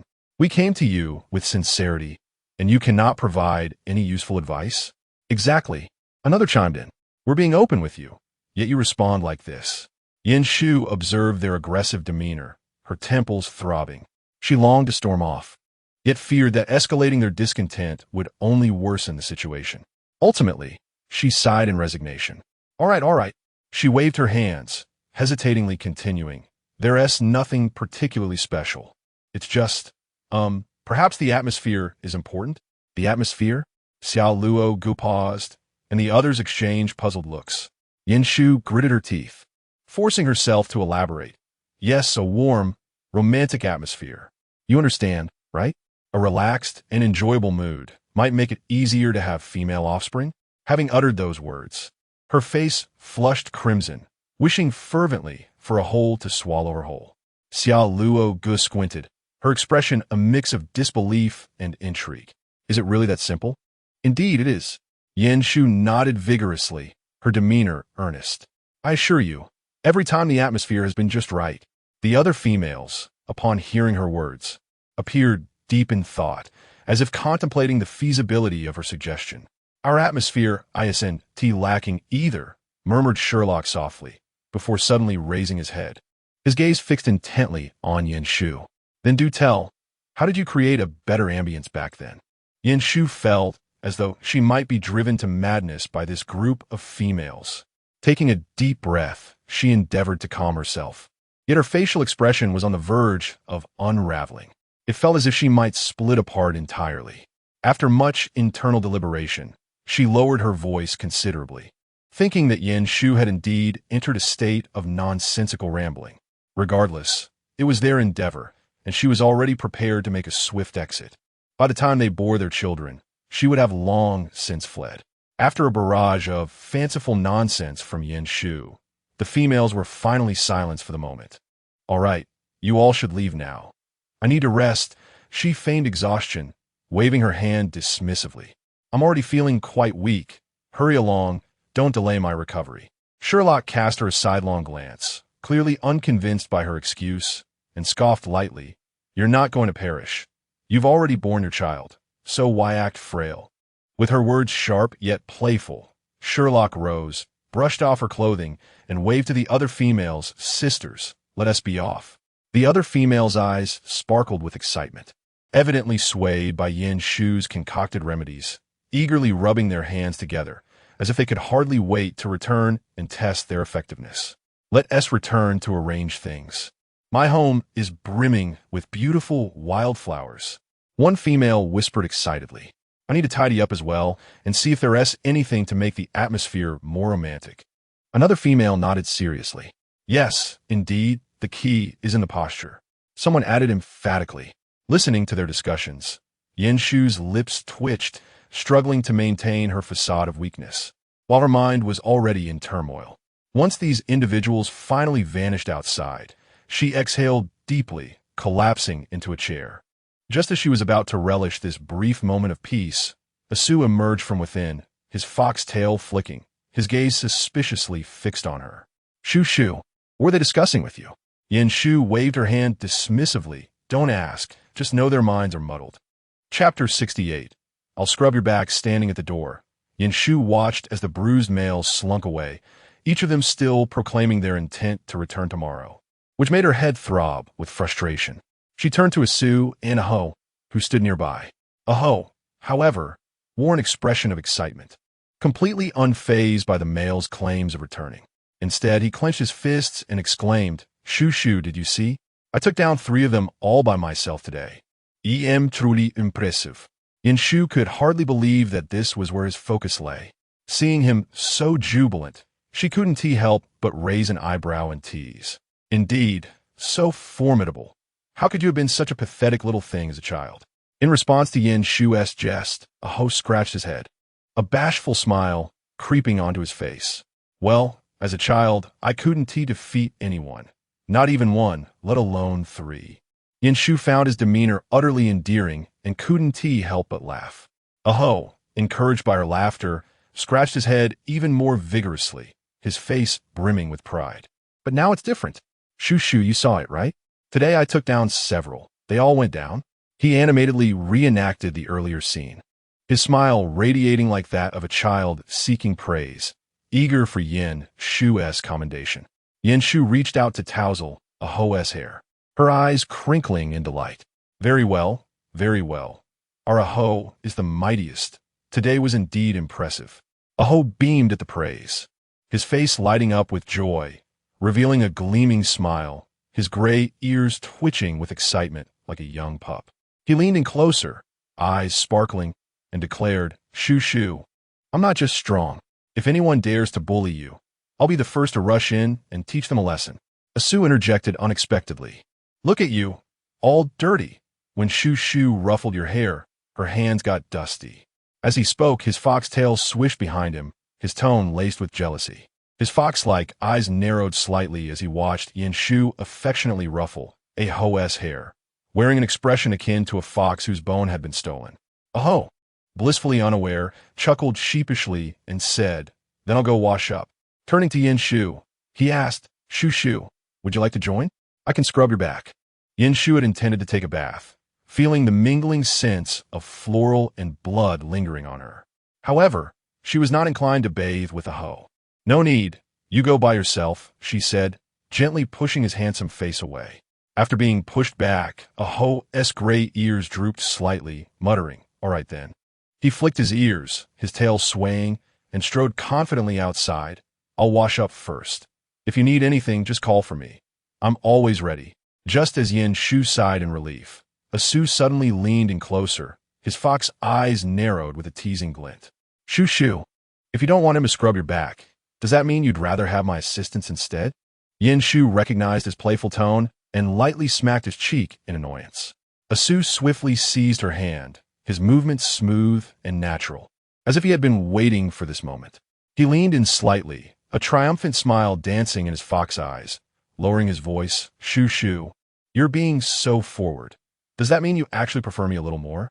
As Shu gazed at his approaching face, particularly the warmth radiating from his palm, and recalling his captivating charm, she instinctively attempted to withdraw her hand. "Stop messing around. Let go of me." Yet Asu would not so easily relent. He tightened his grip, pulling her hand closer, even rubbing it against his cheek with a charming smile. "Actually, I was injured during the fight." Initially intended as a feigned act of vulnerability, Asu was taken aback when Shu's expression shifted, her brow furrowing with concern. "Injured? Where? Let me see." Asu, initially teasing, was caught off guard by her earnestness, blinking in surprise. However, he quickly regained composure, adopting a pitiful expression. It's just my shoulder. It hurts a bit, as if I were bumped." "Shoulder?" Shu promptly drew closer, reaching to lift his shirt. "Don't be stubborn. Let me have a look." Seeing her earnest demeanor, Asu's smile deepened, and he obediently stood still as her hand explored his shoulder. After a thorough inspection, she found nothing but his smooth skin and well-defined muscle lines. Raising her head, she glared at him. "Where are you injured?" "I can't see anything." Finally, Asu chuckled leisurely, his foxtail brushing against her arm, his tone a blend of playful petulance. Shu, with you touching me like this, how could I still feel pain? Your touch is more effective than any medicine." In an instant, Shu realized she had been tricked. Her face flushed slightly as she slapped his shoulder, her tone a mix of irritation and helplessness. "Can you not be so infuriating?" Feeling a sense of being played, she turned to leave. However, Asu did not block her as usual with his playful demeanor. Instead, he stood still, his fox-like tail drooping slightly, a smile lingering on his lips, yet a hint of unnoticed pain flickered in his eyes. Her earlier slap, though seemingly light, had struck a tender spot on his injured shoulder. His brow furrowed ever so slightly before he quickly regained his composure, even making an effort to wag his tail, as if nothing had happened. Shu, you truly are something," he called after her, his tone still laced with jest, his voice unchanged, revealing no hint of his discomfort. Shu chose to ignore the mischievous fox and devoted herself to nurturing her bond with her daughter. At that moment, she was half squatting in front of the little mermaid and the small dragon, her eyes twinkling with maternal warmth. She gently poked the soft cheeks of the little mermaid, her voice tender as if soothing an infant. "Little one, do you recognize your mother?" The little mermaid seemed to respond, grasping Shu's finger with her tiny hands, her grip firm yet gentle. Those glistening eyes locked onto Shu's, and a small smile broke across her face, revealing two adorable dimples. Shu felt her heart melt instantly. "Oh, my darling daughter, you are simply too precious." Beside them, the little dragon, unwilling to be overshadowed, gently swayed its tail on the soft mat, its slender body nuzzling against Shu's arm in a bid for affection. Though it could not yet speak, its obedient demeanor was clearly a silent plea for praise. Yin Shu couldn't help but chuckle, stroking the little dragon's scales and cooing, "My little dragon is also good. Truly. You are both treasures." Asu watched this scene from the side, his fox-like eyes narrowing slightly, a pang of bitterness swelling within him. As the first male in Shu Shu's life, he found himself without a child. Chapter 69. Asu's imposing figure after a brief playtime with her daughters. Yin Shu sat indoors, observing the gathering males outside, the sounds of commotion echoing from beyond the door. She pressed her fingers to her forehead, finally making the decision. It was time to move. Living like this was untenable. As soon as she voiced her thoughts, Ahua was the first to lift his head, his wolf-like eyes glinting with excitement. Moving? Great. Wherever you go, I shall follow. Asu nodded in agreement, his tone matter-of-fact. As long as Shu Shu is there, any place will feel like home. Aling stood a little distance away, his expression calm, yet resolute. I have no objections, my lady. He glanced down at the little dragon nestled in his arms, its soft tail gently coiling around his fingers, silently relying on him. The cool yet delicate sensation stirred an indescribable emotion within him. The last to arrive, a chun, hastily nodded, his tone cautious yet sincere. I have no objections either. Wherever you go, I will follow. He looked down at the tranquil, sleeping little mermaid in his arms, her soft tail slightly curling in his palm, shimmering with a gentle glow, resembling a serene wave. He felt as if something soft had filled the void within his heart, gradually dispelling the dark, cold feelings of being rootless he had once harbored. He had never imagined that someone like him would have a child, one that was his own, bound by blood. More importantly, this child was born of her. Even when the moment of his blood awakening had come, an address had surfaced in his mind, belonging to the homeland of his kind. Yet, he did not wish to return. Yin Shu surveyed the room, noting the unanimous expressions on their faces, and couldn't help but smile. All right then, it's settled. If they did not move, the females would cling to her. The males would pursue her. Even the tribal elders insisted she inherit her position. That evening, the bathroom was shrouded in steam. Yin Shu soaked in the hot water, her body relaxing. The clamor of the day had been replaced by the tranquility of night, a quietude that felt almost foreign. It's quite rare to have such peace, she murmured, scooping a ladle of hot water to pour over her shoulders. However, recalling the day's events, Yin Shu found it peculiar that those usually boisterous individuals were particularly subdued that night. Not even Asu had come to disturb her. She narrowed her eyes slightly, leaning back against the edge of the bathtub, her mind drifting to the way Asu had looked at a Ling and a chun earlier in the day, his gaze tinged with a hint of envy. It was evident he cared about the matter of children. Yin Shu rubbed her temple, unable to suppress a smile. In truth, she had long understood that children would come sooner or later. Moreover, she needed to bear children to enhance her physical attributes, since it was inevitable. As she rose from the water, wrapping herself in a towel and preparing to leave the bathroom, a gentle knock echoed from outside. Shu Shu, a familiar voice called, laced with hesitation and caution. Are you all right? Yin Shu's lips curled into a slight smile. It was indeed him. I'm doing well, she replied, tightening her grip on the towel as she opened the door. As expected, Asu stood outside, his foxtail trailing behind him, his gaze somewhat unfocused, as if he were hesitant to speak. You came to find me this late. Is there something you need? She raised an eyebrow, feigning nonchalance. Asu lifted his head, his expression complex as it rested on her for a moment before quickly shifting away. I noticed you seemed tired after a long day, so I came to see if you needed anything, he said, his tone tinged with uncertainty. Yin Shu couldn't help but smile inwardly. It was rare for the mischievous fox to be so subdued. She found herself somewhat unaccustomed to it. What could I possibly need? She teased, casting him a glance. Are you hoping I'll say I need a massage from you? Asu's eyes brightened slightly, though he dared not make a move, instead remaining in place, his tail swaying gently as he spoke cautiously. Shu Shu, do you truly need me to do something? Yin Shu gave him a sidelong glance, her tone calm, yet tinged with playful mockery. You should take a shower first. Come back clean before entering my room. Asu paused for a moment. Then his eyes sparkled with realization, his tail shooting up as if it might coil around him. Shu Shu, are you serious? His voice dropped an octave, trembling with disbelief. Seeing his reaction, Yin Shu couldn't help but chuckle. Am I the kind to deceive you? Hurry up. Don't dirty the room after you clean up. Asu stood frozen for a moment before suddenly snapping back to reality, turning and rushing out, his steps swift as the wind. All right, I'm going to wash up. He quickly shed his clothes, his eyes alight with excitement, as Yin Shu prepared to turn away. Her peripheral vision caught sight of a patch on Asu's shoulder with uneven colors, and she paused.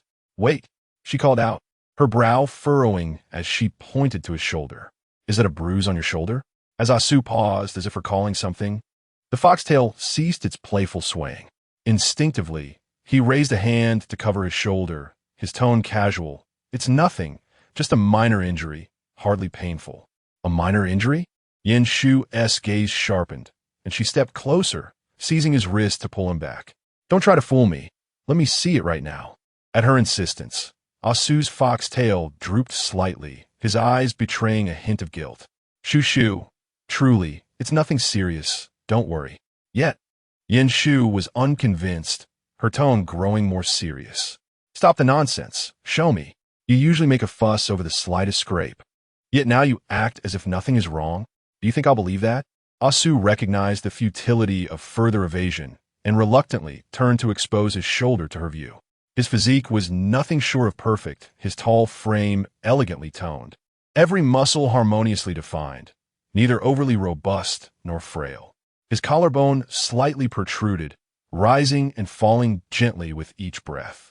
His arms were long and strong, the skin taut and smooth, veins subtly visible, exuding a latent power. Looking inward, one could see a broad and upright chest, with neatly arranged abdominal muscles, the clear lines tapering down to a narrow waist. Yin Shu's gaze involuntarily swept down his body, growing increasingly aware of her lingering stare. She quickly averted her eyes, clearing her throat, attempting nonchalance as she remarked, just the shoulder, keep the rest covered. Are you trying to make things difficult for me? Asu glanced down at her reddening ears, his fox eyes narrowing with a hint of mischief, the corners of his lips curling into a smug smile. Shu, are you shy? Shy my foot. Yin Shu shot him a fierce glare, though her tone lacked its usual firmness, tinged instead with a hint of vulnerability. Enough chatter. Stand still. Asu complied with a teasing "oh," deliberately straightening his posture, fully exposing his long neck and well-defined chest. His languid yet composed movement seemed almost boastful. I certainly heed your words, he stated with mock seriousness, yet his tail playfully brushed against her ankle. Yin Shu nearly laughed at this sly creature, pointing at his shoulder with a scolding tone. No more tricks. If you swing that tail again, I'll toss you out. At last, Asu stood obediently, revealing his injured shoulder. Upon seeing it, Yin Shu's brow furrowed immediately. A significant bruise marred his shoulder, accompanied by several abrasions, a sight that was painful to behold. Chapter 70. Yin Shu begins to be seized after a night of intense excitement. Yin Shu awoke the following day feeling somewhat disoriented. She rubbed her sore back, and as she donned her clothes, her mind began to devise a plan for a discreet escape from this tumultuous place. The atmosphere here was far too chaotic, with male suitors, the incessant meddling of female companions, and the unwelcome affections of the elders. She had truly had enough. However, just as she had gathered her meager belongings and was preparing to sneak away with Asu and the others, a deafening rumble erupted from outside. The sound reverberated from a distance, causing the very ground to tremble beneath her feet. Yin Shu's heart raced, a foreboding sensation taking root within her. She hurried to the door, flinging it open, only to find a mass of dark figures surging towards her from afar. These figures moved with alarming speed and aggression, charging straight for the tribe. The distant echoes of beastly roars mingled with shouts of battle reached her ears. The clamor drew nearer, and she could even discern the sound of massive wings beating against the air, the rush of wind nearly forcing her to step back. What is happening? She murmured to herself. Just then, Asu dashed toward her, an unusual seriousness etched on his face. Shu, we must leave. No sooner had he spoken than Ao, who followed closely behind, his gray wolf ears perked in alertness, his voice urgent. The tribe is under attack. It's the border city tribe. They are already fighting. Yin Shu's expression shifted dramatically, her brow furrowing in confusion. Why has it escalated so suddenly? Wasn't everything fine before? As Asu shielded her while they moved outside, he spoke in a low voice laced with restrained coldness. It's for the females. Recently, the number of females in various tribes has dwindled. If their tribe is nearly devoid of females, they will target others and seize them. Yin Shu was taken aback, completely unprepared for such a rationale. Seizing females? How absurd. Ao, who caught up, his wolf ears raised in tension, a hint of resignation in his tone. Shu. This is quite normal. Weaker tribes cannot retain their females. He snorted, his voice heavy with suppressed anger. Those from the border city tribe have always bullied the weak, claiming it's for hunting grounds, but in truth, they are after our females. This is not the first time. Upon hearing this, Yin Shu felt her heart sink, her complexion paling. She had never imagined that the laws of survival in this world could be so merciless. She had thought she could continue to live happily here. What do we do now? Her voice trembled slightly. Asu sensed her fear and quickly enveloped her in his embrace, whispering, Shu, don't worry. We will protect you. We need to leave this place immediately. It's on the outskirts, and if they attack, we will be the first affected. We must head to the center, where the defenses are stronger and there is a safer perimeter. Aling and Chun followed closely behind, each cradling one of their daughters. Aling held the little dragon with one hand, his expression stern and his thin lips pressed tightly together, clearly on high alert. Chun, with the little mermaid in his arms, felt his steps falter, yet he fought to suppress the fear churning within him, gritting his teeth to conceal any hint of panic. The little mermaid nestled against him, her cool, delicate body adding to the tightness in his heart. His throat constricted slightly, as if a colossal weight pressed upon his chest, making each breath feel laborious. During this time, he had felt as though he were living in a dream, basking in a happiness that once seemed unattainable. But who could have foreseen that this hard-won joy would so swiftly be shrouded by an unknown peril? Yin Shu had regained her composure after an initial panic, her demeanor surprisingly calm, even exuding a sense of cool steadiness. Upon seeing Chin's fearful expression, she suddenly realized that she was the pillar of strength for them all. If she were to falter, these males might lose even their last shred of composure. She could not waver. She had to stand even more firmly. As Yin Shu stepped into the heart of the tribe, she was momentarily taken aback by the scene before her. In front of her stood two factions. One group was comprised of familiar tribesmen, their faces taut with tension, weapons clutched tightly, vigilantly watching the opposition. The other group consisted of foreign invaders, bare-chested, with dark skin and bulging muscles, their expressions fierce, eyes gleaming with unmasked savagery and greed. Instinctively, Yin Shu took a step back. What repulsed her further was that the group of brutal males were leering at the females of her tribe, each displaying a lewd grin, with some even provocatively whistling. The air was thick with an oppressive tension. Yin Shu swallowed hard, her body instinctively tensing as she hurriedly moved behind Asu, her hand unconsciously grasping his clothing, regretting not wearing her cloak. Asu sensed her unease and recognized that the situation was dire. His fox-like eyes narrowed, his tail brushing gently against her hand in a gesture of reassurance, yet the coldness in his gaze deepened. Shu, we cannot remain here. Asu's voice was low and grave. As he spoke, he prepared to turn and leave with her. However, after only a couple of steps, a shout rang out from the opposing group. Those are females. Block their path. A bare-chested male shouted, his voice hoarse yet tinged with excitement. Immediately, several individuals positioned themselves in front of them, effectively sealing off their escape. The eyes of the males gleamed intensely as they fixated on Yin Shu, as though she were a gleaming gem. Where did this female come from? A man who appeared to be the leader smirked dangerously, his gaze lingering on Yin Shu for a moment before shifting to the children in Aling and Chin's arms. His eyes suddenly alight as if he had spotted prey. She is far too beautiful, and with children, two females, no less. He licked his lips, his eyes filled with a predatory thirst. Yin Shu felt utterly uncomfortable under their scrutiny, as if she were ensnared by a pack of wolves, unable to move. Her heart raced, and she grasped Asu's garment tighter, her voice barely above a whisper. Asu, do not be afraid, Asu replied. His voice equally low but laced with frost, his foxtail slightly raised to shield Yin Shu behind him. His eyes narrowed, sharp as a blade poised to strike, aimed directly at the opposition. "She is our female," Isu stated coldly, his tone quiet yet clear enough to reach the ears of the opposing males. The leader's smirk twisted into a sneer, his gaze still fixed on Yin Shu. "Our female? Such a prized possession, and you believe you are worthy to claim her?" He shook his head in disbelief, his eyes brimming with avarice. "You weak males from this little tribe, what right do you have to protect her? It would be better to let us take her. She would enjoy a better life." Achen's fury ignited instantly, his gray ears perked up, fists clenched so tightly that they cracked. "If you have the guts, say that again. Do not act impulsively." Aling's voice interjected from the side, calm yet firm. His little dragon held protectively in his arms, the silver scales glinting in the sunlight. Asu subtly shook his head. "Oh, threatening us?" Another male scoffed, contempt dripping from his tone. "Just a few of you?" Before he could finish, the leader waved his hand, signaling those behind him to encircle them. He laughed mockingly. "It seems you won't understand the rules unless we teach you a lesson." The atmosphere thickened with tension. Yin Shu's heart raced, her grip on Asu's clothing tightening as her mind whirled. "You dare!" A steady, authoritative voice shattered the tension.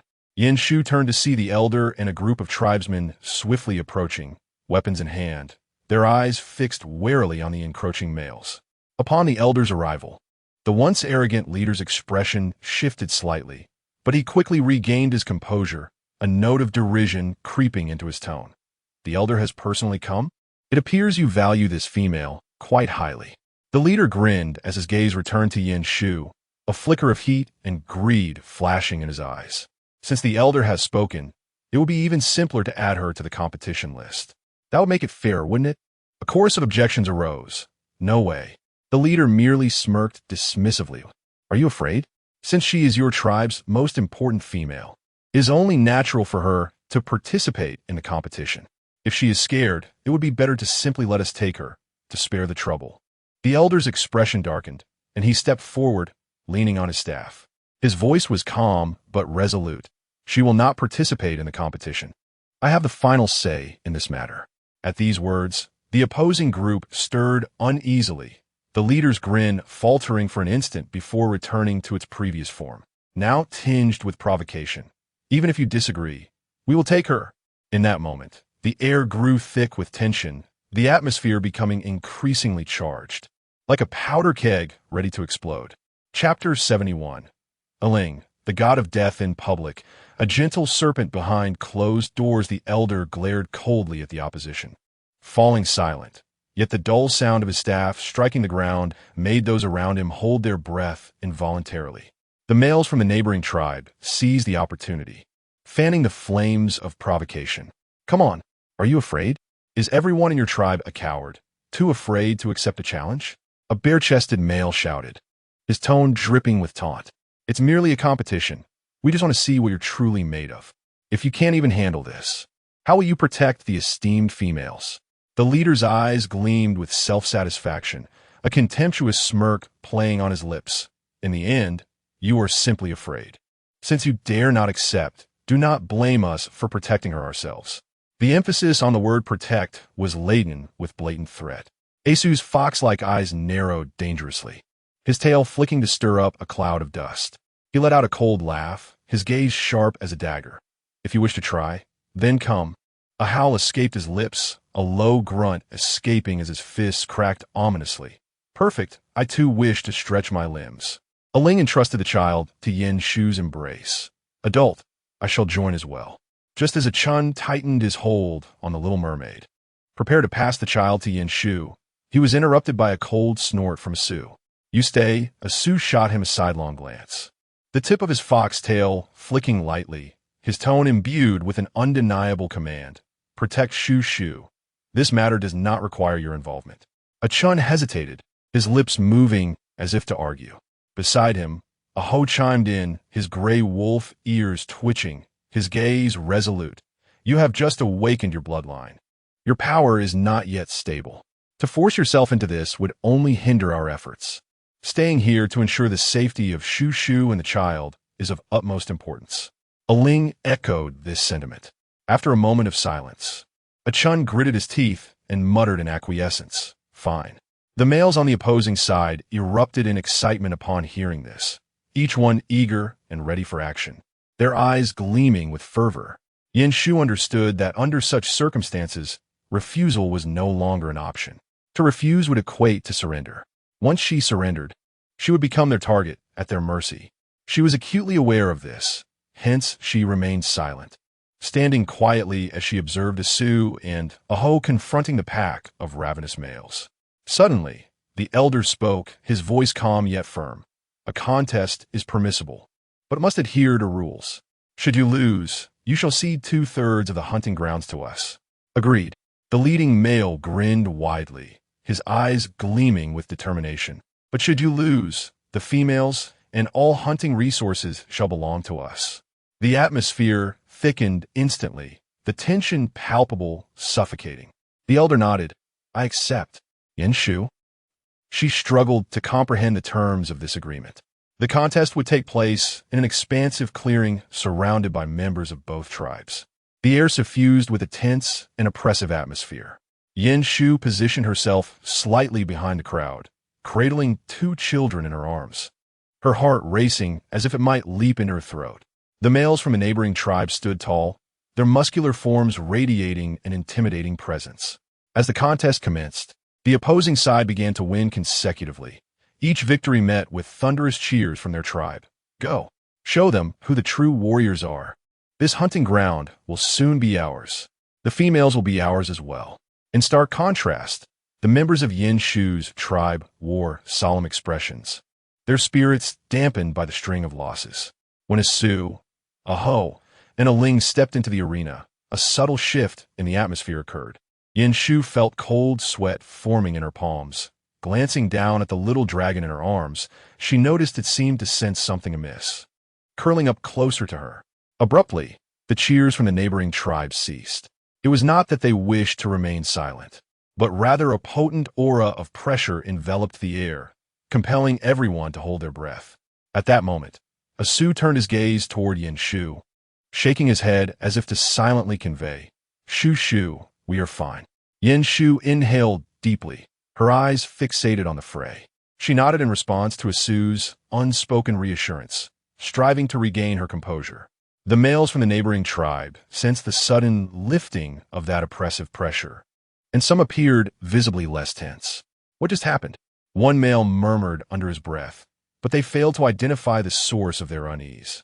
In Yin Shu's mind, the conversation with Asu from the previous night resurfaced. Shu, no matter what happens, do not let them discover your identity. Understand.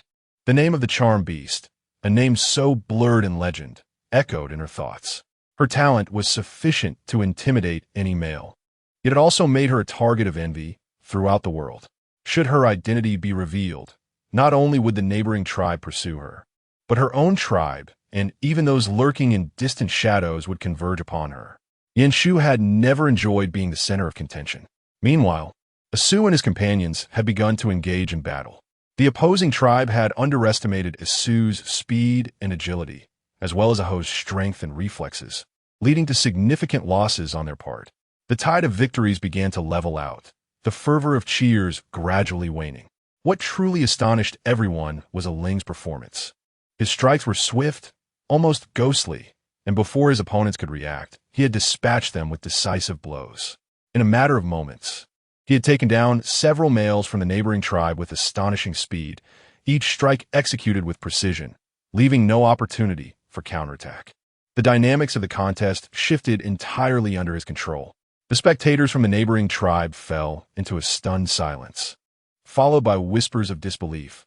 How is he so strong? Which tribe does he belong to? I've never heard of him before. Meanwhile, the members of Yin Shu's tribe gradually emerged from their astonishment, erupting into cheers and applause. Ling is truly formidable. We have hope. Yin Shu stood at the sidelines, her gaze fixed intently on Ling, her mouth slightly agape. Ling, usually so unassuming, was proving to be remarkably powerful in combat. The little dragon in her arms seemed to resonate with her emotions, gently swishing its tail and emitting a soft chirp toward its father. Upon hearing his daughter's sweet sound, Aling instinctively turned his head, his gaze locking onto Yin Shu's. In that instant, Aling's expression softened, warmth radiating from him like the sun melting away the chill. A stark contrast to the icy determination he had displayed moments prior. Yin Shu felt her heart soften as she gazed into his eyes. At that moment, a hulking male from the neighboring tribe emerged, his muscles bulging like iron, his body adorned with old scars, and his eyes sharp as a wolfess. Clearly, he was not an easy adversary.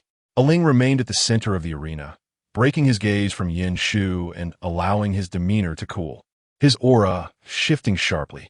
The opposing male smirked coldly, surveying Aling with disdain before stating, "You are impressive, but I shall ensure you do not have another chance to win." Aling remained unresponsive, embodying his characteristic silence and composure. His gaze was fixed unwaveringly on his opponent. Exudino enigmaticoha. The opposing male, seemingly incensed, let out a fierce roar and lunged at Aling like a ferocious beast, his fist cutting through the air, aimed directly at Aling's face. The crowd from the border town tribe erupted in fervent cheers for their champion. However, amidst the focus on the duel, a shadow stealthily approached Yin Shu. Chapter 72. The thunderous roar of the dragon. Yin Shu was entirely absorbed in the contest, her eyes locked onto Aling, scarcely daring to breathe. Suddenly, a rough hand clamped over her mouth from behind, while another arm swiftly encircled her waist, dragging her backward.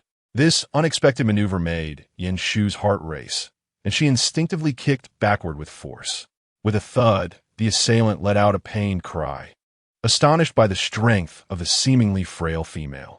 He was sent tumbling several times before crashing to the ground, clutching his abdomen in agony. The spectators, alerted by the commotion, turned their attention to the scene. "Ah, someone is attacking the female. You are scheming." Achin reacted instantly, positioning himself protectively in front of her, his body taut like a blade poised to strike, eyes scanning the surroundings with vigilance. "My lady, are you unharmed?" His voice was low, tinged with concern, yet he remained steadfast in shielding her from view, filled with self-reproach for not having prevented the assault. Meanwhile, Asu and Aho, who were engaged in the contest, swiftly rushed over upon hearing the disturbance. Asu was the fastest, flicking his foxtail in midair to strike the howling male, producing a resounding crack that elicited an even more anguished wail as the attacker scrambled backward. Aho followed closely, fists cracking ominously as he unleashed several punches. Aling approached last, maintaining his silence, but with a gaze as frigid as steel, standing beside Yin Shu and directing a piercing stare towards the border town tribe's assembly. Those who had previously witnessed his fearsome visage now averted their eyes, hesitant to meet his gaze. Nonetheless, a few individuals quickly positioned themselves around Yin Shu, creating a protective barrier. The leader of the border town tribe also took note of the unfolding situation. He glanced at the groaning assailant on the ground, a disdainful smirk curling his lips, his tone dripping with sarcasm. What a waste, unable to even capture a female and reduced to this state. If it weren't for the fear of being discovered, who would allow such a weak male to act? The others from the border town tribe regarded the incapacitated attacker with scorn, as if he were merely a discarded stone. The elder's companion approached, casting a cold glance at the fallen assailant before reprimanding the leader. "Is this your tribe's way? Resorting to such despicable tactics to sabotage the contest?" The leader's smile faltered momentarily before he regained his composure, spreading his hands in feigned innocence. "You do us an injustice. This is merely a wild dog from our tribe, causing chaos, and we are powerless to stop it." His words prompted laughter among the border town tribe, filled with derision and provocation, clearly dismissing the incident. The elder's expression hardened as he struck the ground with his staff, producing a deep echo. "This is a contest ground, not a place for your reckless abandon." The leader's demeanor shifted slightly, but he suppressed his anger, forcing a smile tinged with impatience.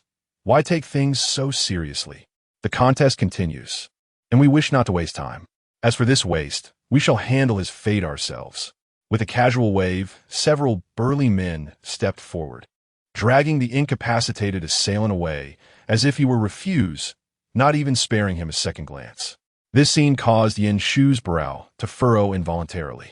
Although the assailants' actions were indeed vile, the border town tribe's treatment of their comrade unsettled her. Their blatant disregard suggested he was not a person, but an object of no worth. The leader remained steadfast, his expression unyielding. Yet his eyes glinted with a deep chill. Let it be known that this contest is for peace, not a pretext for your chaos. Should there be a next time, we shall resort to battle.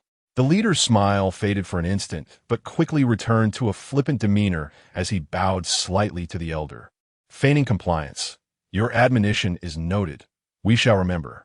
He then turned and strode away, followed by his tribe, casting meaningful glances toward Yin Shu as they departed. Only when they were entirely gone did the tension in the air begin to dissipate. Asu let out a disdainful snort, flicking his tail with force, muttering, "A bunch of useless fools." Aho, fists clenched, clearly still incensed, added, "If the contest were over, I would have relished the chance to thrash them." Aling remained silent, yet his presence radiated an intensity that rendered him nearly unapproachable. Yin Shu found these males utterly repulsive. The glances exchanged indicated that they would not relent, and she feared she might be taken from her companions. Asu and the others shared this sentiment, opting to remain close to her. Only Aling needed to return to the contest, determined to ensure Yin Shu was not claimed by another. As he faced his 11th opponent, Aling found himself physically exhausted. Kneeling on one knee, breath ragged, his body was drenched in sweat, shoulders trembling, yet his gaze remained sharp, fixated on the adversary before him. The opponent revealed a menacing grin, slowly raising his weapon, aiming for Aling's neck. Those surrounding the arena recognized that this strike was not merely an attack, but a lethal intent. Asu and Aho's expressions darkened simultaneously, desperate to intervene, yet they were ensnared by other males from the border town tribe, unable to break free. Aling! Asu growled in frustration, but the more anxious he became, the more the obstructing males reveled in their triumph, intensifying their hold. Seeing this unfold, Yin Shu's heart leapt in alarm, and without a moment's thought, she shouted, "How dare you?" Her voice reverberated across the venue, commanding attention and silencing the chaos momentarily. The male poised to strike hesitated, turning his gaze toward her, his beady eyes glinting with calculation. His grip slackened slightly, as if awaiting her advance. Yin Shu pressed forward, eyes fixed on his movements, her mind a whirlwind, focused solely on one thought. She could not allow Aling to come to harm. Just as she surged onto the stage, a sinister grin crept across the male's lips, and the weapon in his hand was raised once more, aimed directly at Aling. It was evident that he intended for Aling to perish before Yin Shu's eyes. "Aling!" Yin Shu screamed, watching helplessly as the deadly weapon descended. Suddenly, a piercing dragon's roar erupted from her, resonating as if it emanated from the very depths of the earth, causing everyone's eardrums to ache and the surrounding air to quiver with the force of the low growl. The male's movement froze instantaneously, his weapon halting mid-air, his expression shifting from triumph to terror. Not only he, but the entire assembly was rendered speechless, even Asu and Aho momentarily dazed by the unexpected dragon's roar. The roar echoed on, imbued with ancient authority that instilled fear in all males present. Yin Shu stood rooted to the spot, the reverberations of the roar still lingering in her ears. Abruptly, she felt a faint warmth at her ankle, akin to something tearing away her restraints, gradually being set free. She glanced down, and her heart sank. A piece of the sap used to conceal her dragon aura had fallen away, revealing a faintly glowing golden mark, the mark of the dragon clan. Her expression changed instantly. This was a problem, and it had to happen now. At that moment, the leader of the border town tribe stiffened, his previously disdainful and mocking demeanor replaced with a grave alertness. His wolf-like sharp gaze fixated on Yin Shu, as if he had discerned something of great consequence, a hint of trepidation flickering within. His voice was hoarse, as if his throat had been constricted. His subordinates sensed the anomaly as well, their expressions filled with suspicion, retreating a step back, clearly intimidated by the aura that had subtly emerged. Asu furrowed his brow, his fox-like eyes reflecting helplessness. His tail drooped slightly, burdened with frustration. They had exerted every effort to protect her, only to find themselves overshadowed by the dragon's presence. Aho and Aling shared the same sentiment. They were now incapable of safeguarding Yin Shu and required her protection in return. At least we are all safe, Yin Shu murmured softly, breaking the silence among them.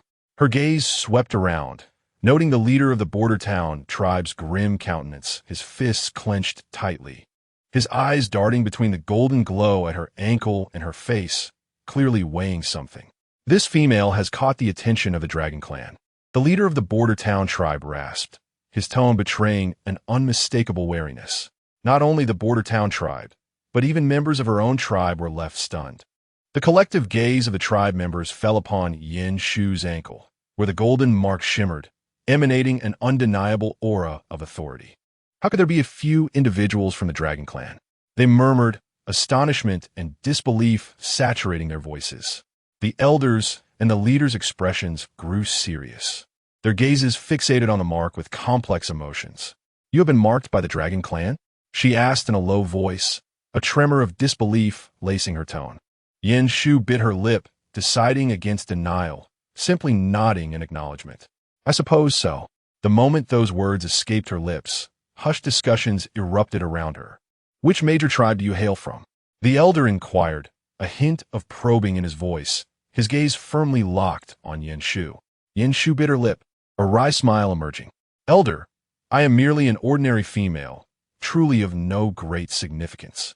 As for this mark," she raised her ankle, glancing at the golden glow, her tone laced with nonchalance and resignation. "To be honest, I am not entirely sure how it came to be."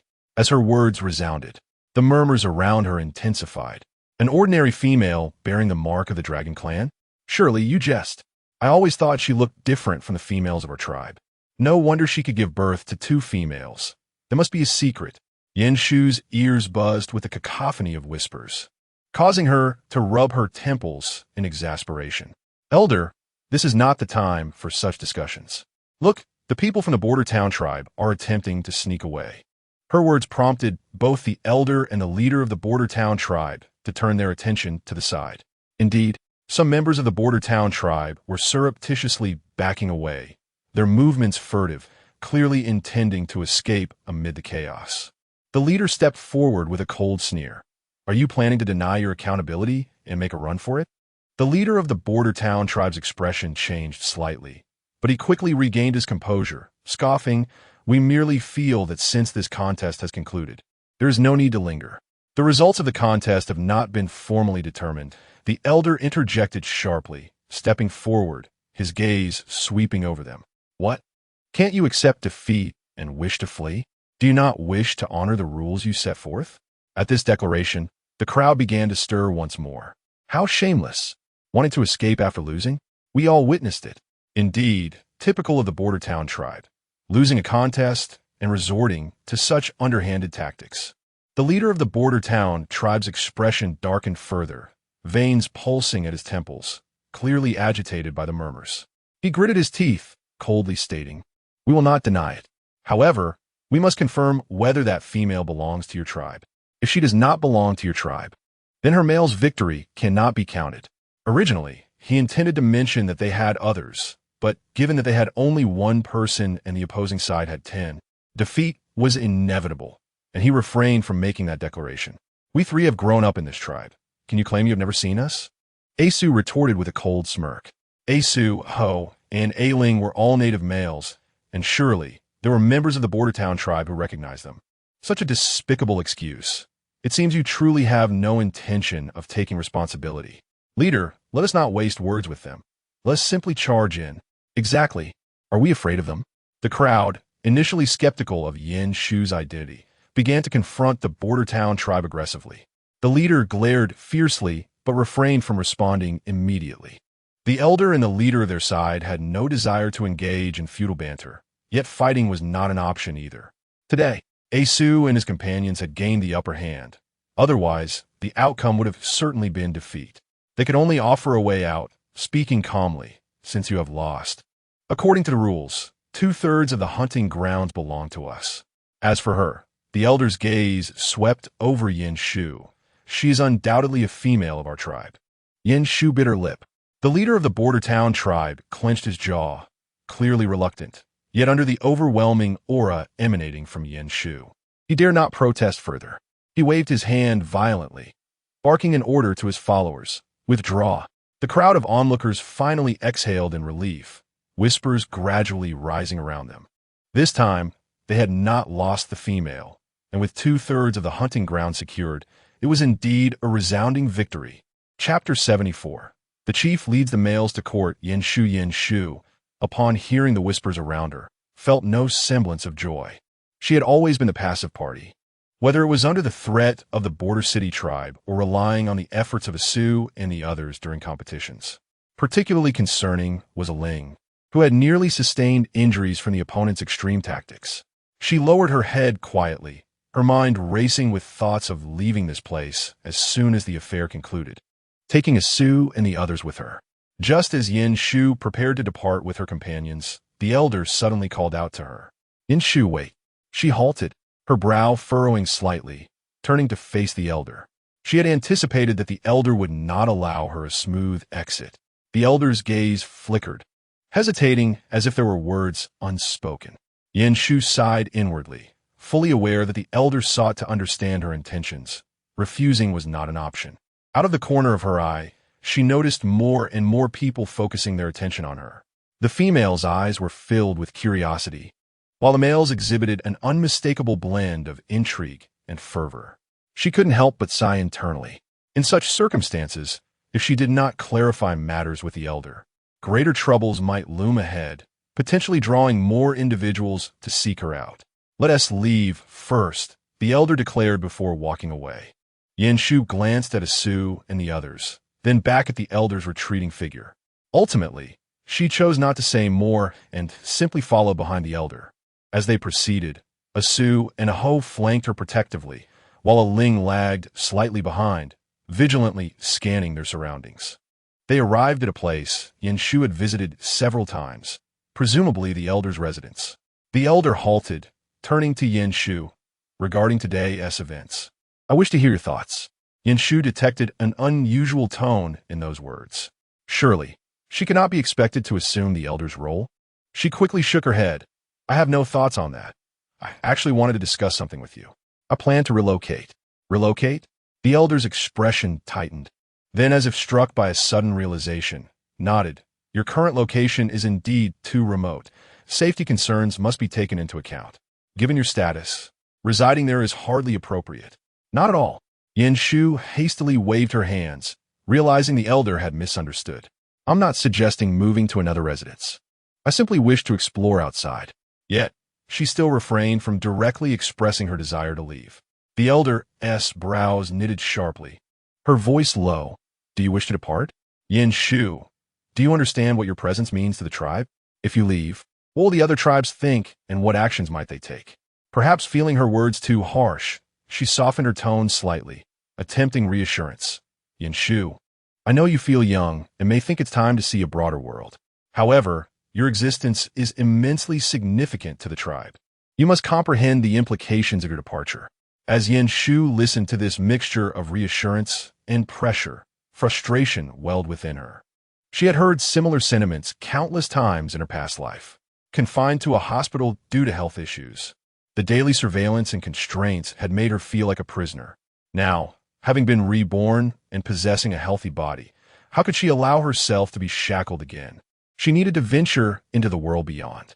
Elder, Yin Shu spoke firmly, I must reject your words, for I cannot remain here forever. Nor will I take your position as elder.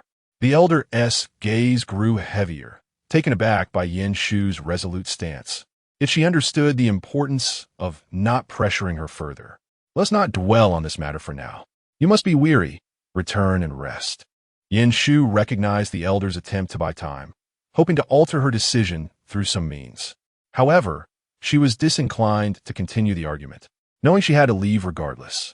Just as she turned to depart, the tribe's chief approached, accompanied by several imposing males.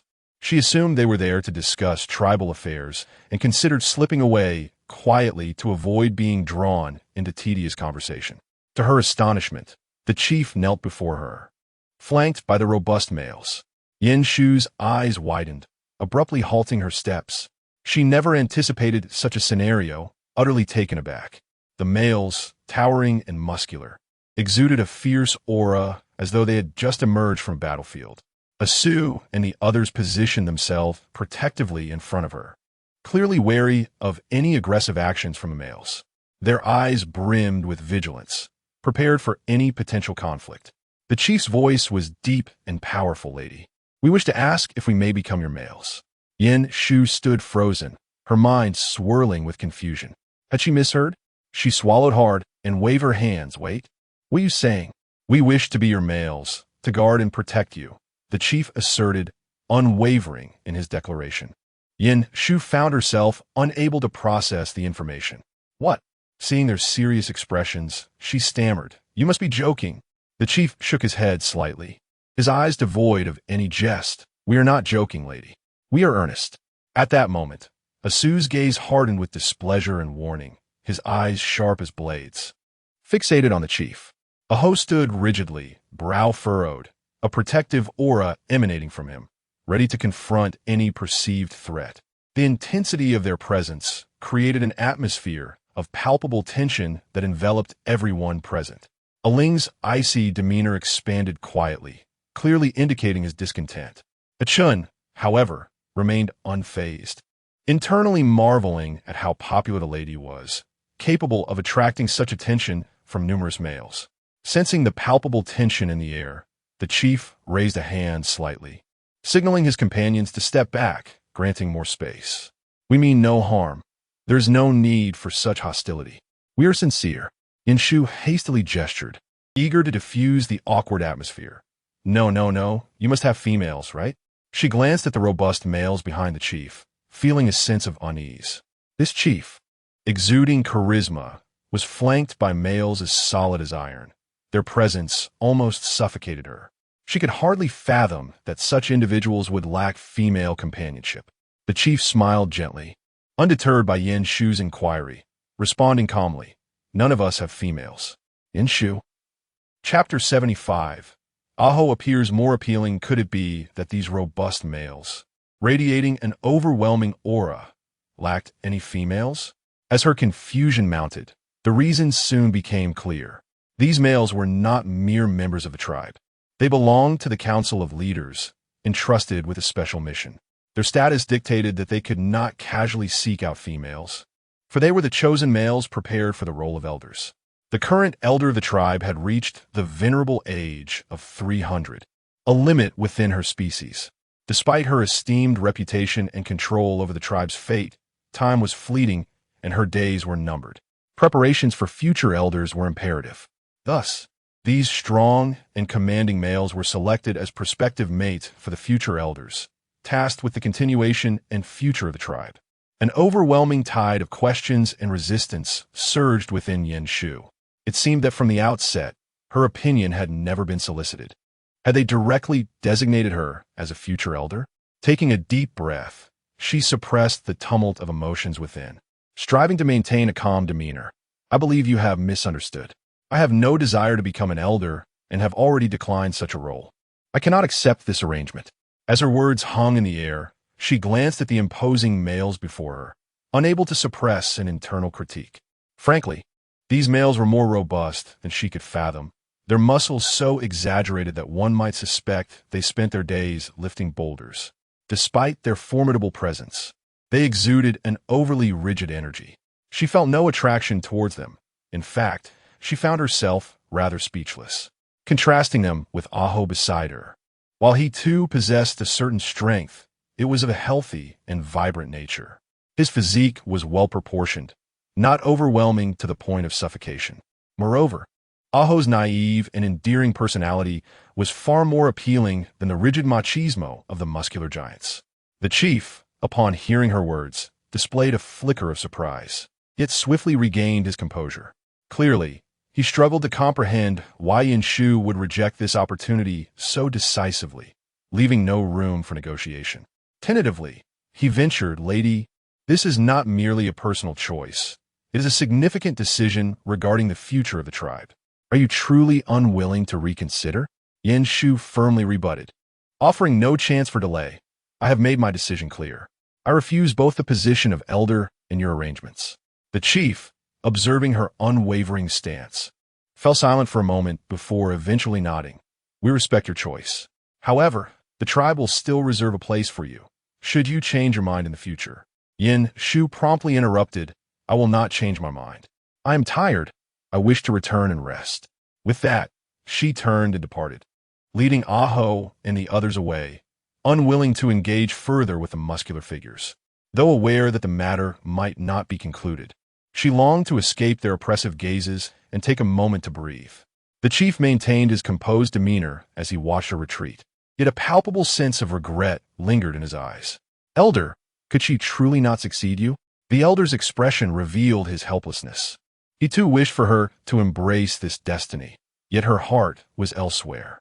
With her dragon clan mark, she was untouchable, even if she ventured out, as the tribe dared not harm her.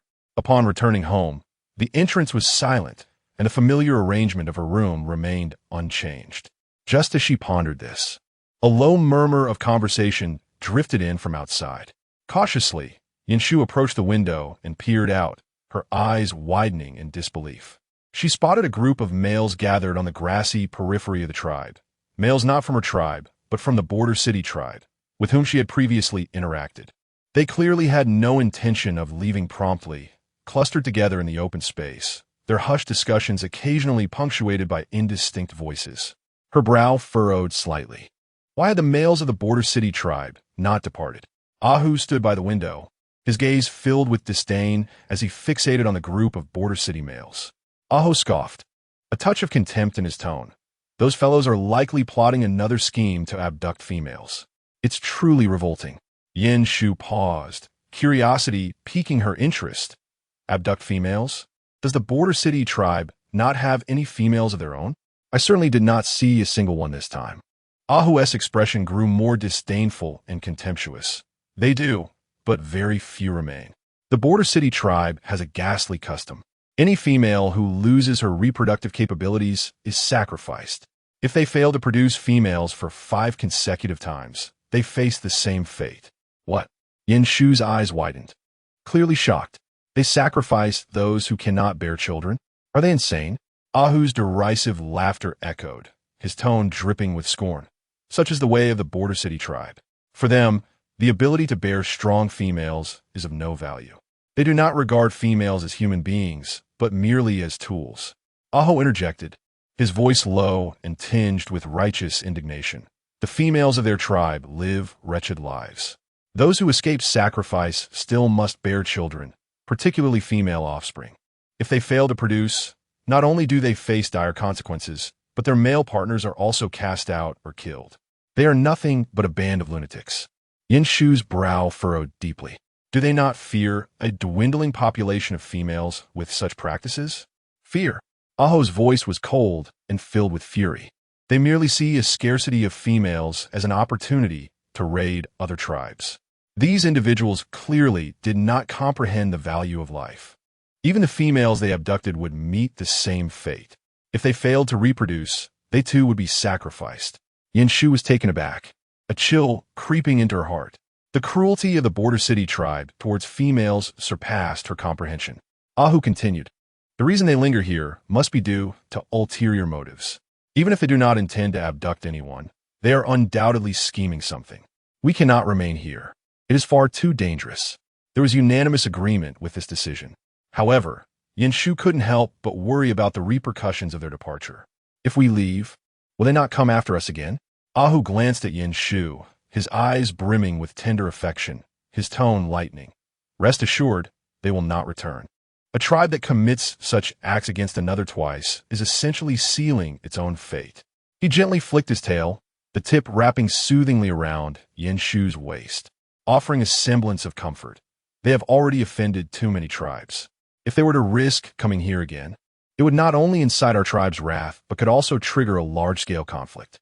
No one wishes to invite such calamity upon themselves, unless they are truly mad." Yin Shu felt a measure of reassurance settle within her heart. Chapter 76.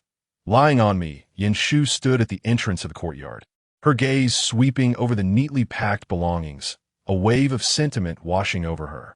It had been half a year since she had arrived here, and now it was time to depart. Just as she prepared to turn away, an unusual humming sound filled the air. What was that noise? She lifted her head, sensing something amiss in the air. Aksu paused momentarily, his ears perked up in alertness, while his tail gently swayed a few times. It seemed to be the sound of insects. Just as Yinshu was about to inquire further, the ground trembled suddenly, and the buzzing in her ears grew increasingly loud. Then, she beheld a mass of shadow surging from the distant woods, rapidly expanding like some colossal, dense black cloud. It was only when she focused that she realized it was not a cloud, but a swarm of insects, an army of ants rushing toward the tribe like a torrent. Ants? Yinshu's eyes widened, her heart racing at the sheer number of them. Aksu and the others stared intently for a moment. Suddenly, their expressions turned pale. These were not ordinary ants. Aksu gripped her arm tightly, his eyes filled with alarm. These are carnivorous ants. What? Carnivorous ants?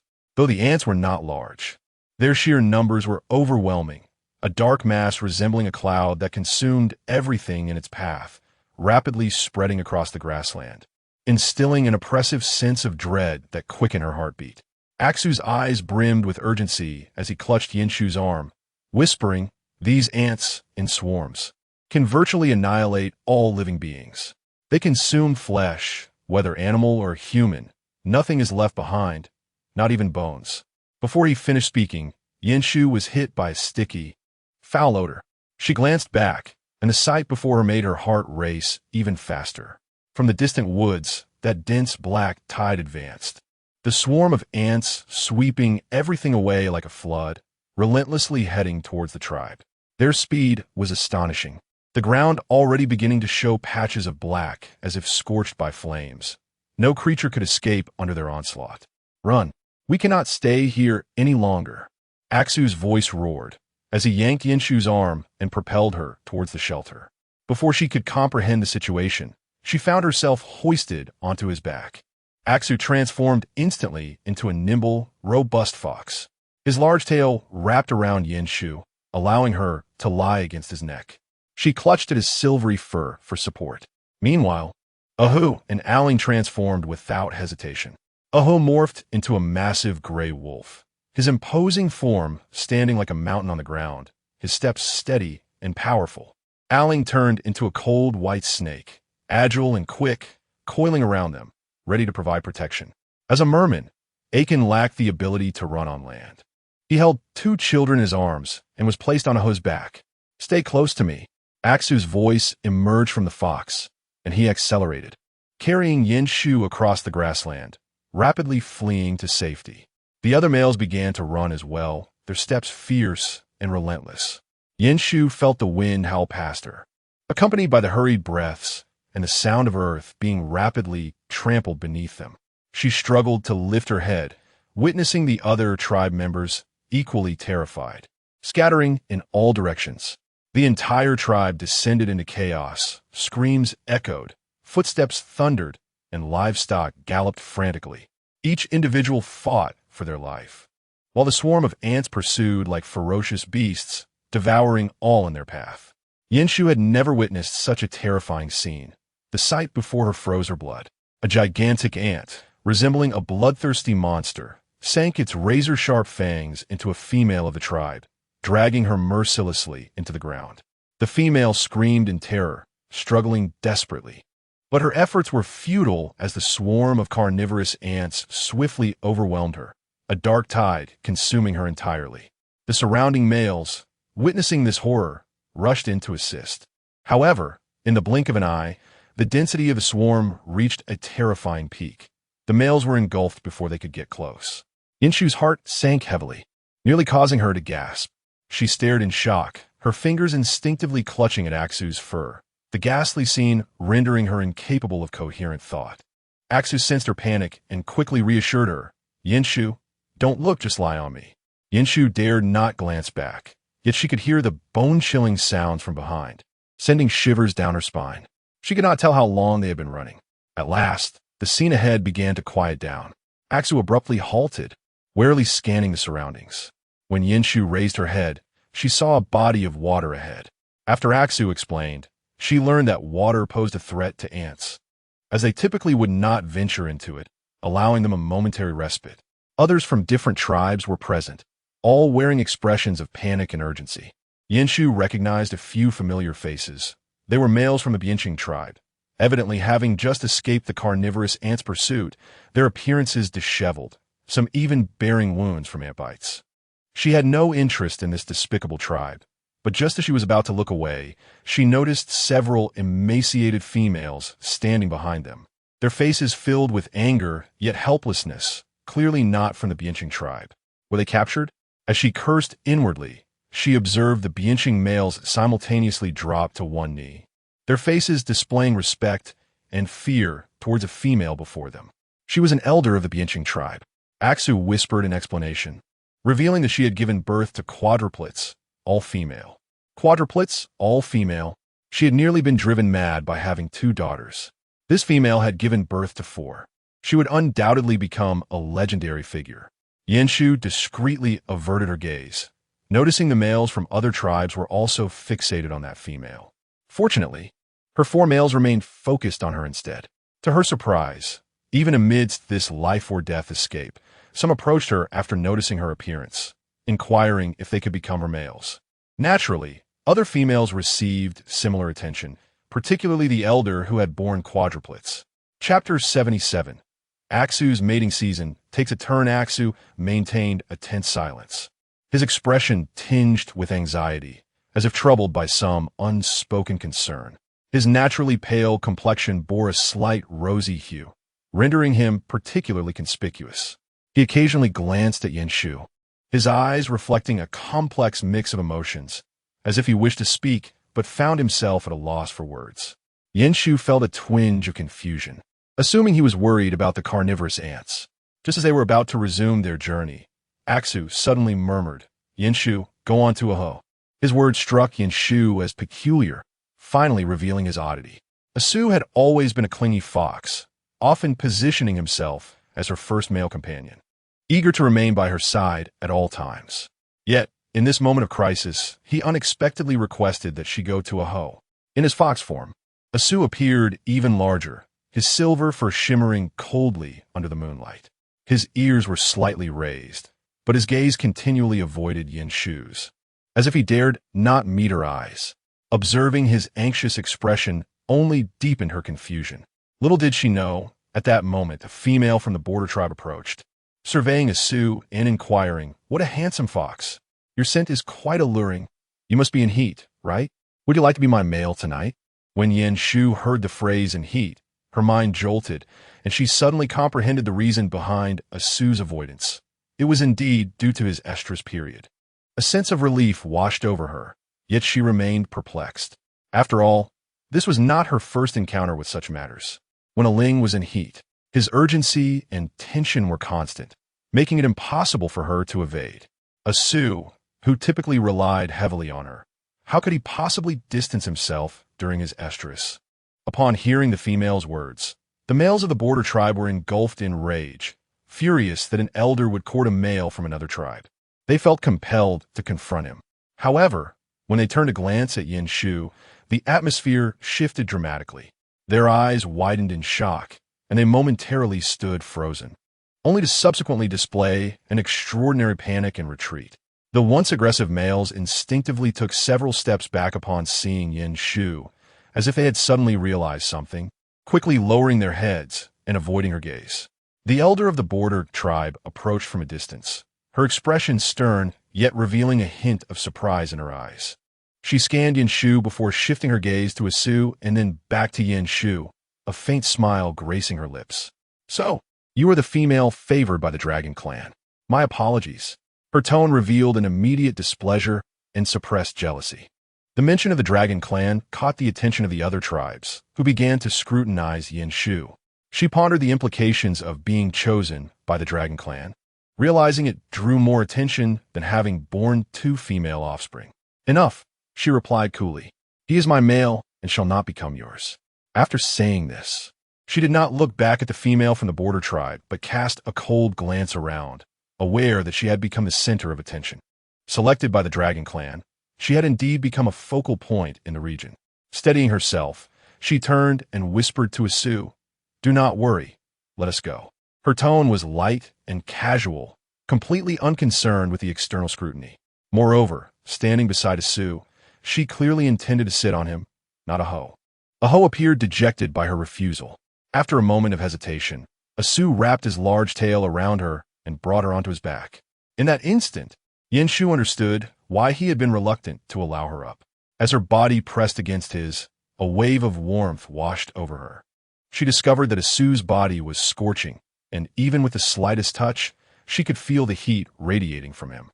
Asu had never been this warm. It was as if he were filled with an uncontrollable fervor. This sensation was familiar to Yin Shu, as she had experienced it with Ling. However, she did not detect the alluring scent the female had mentioned. "Asu?" she called softly. He trembled slightly, his tail tightening unconsciously.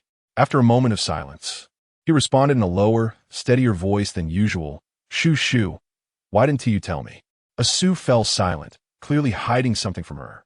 Aho, having overheard their conversation, leaned in. "Shu Shu, Asu is just shy because their fox clan goes into heat."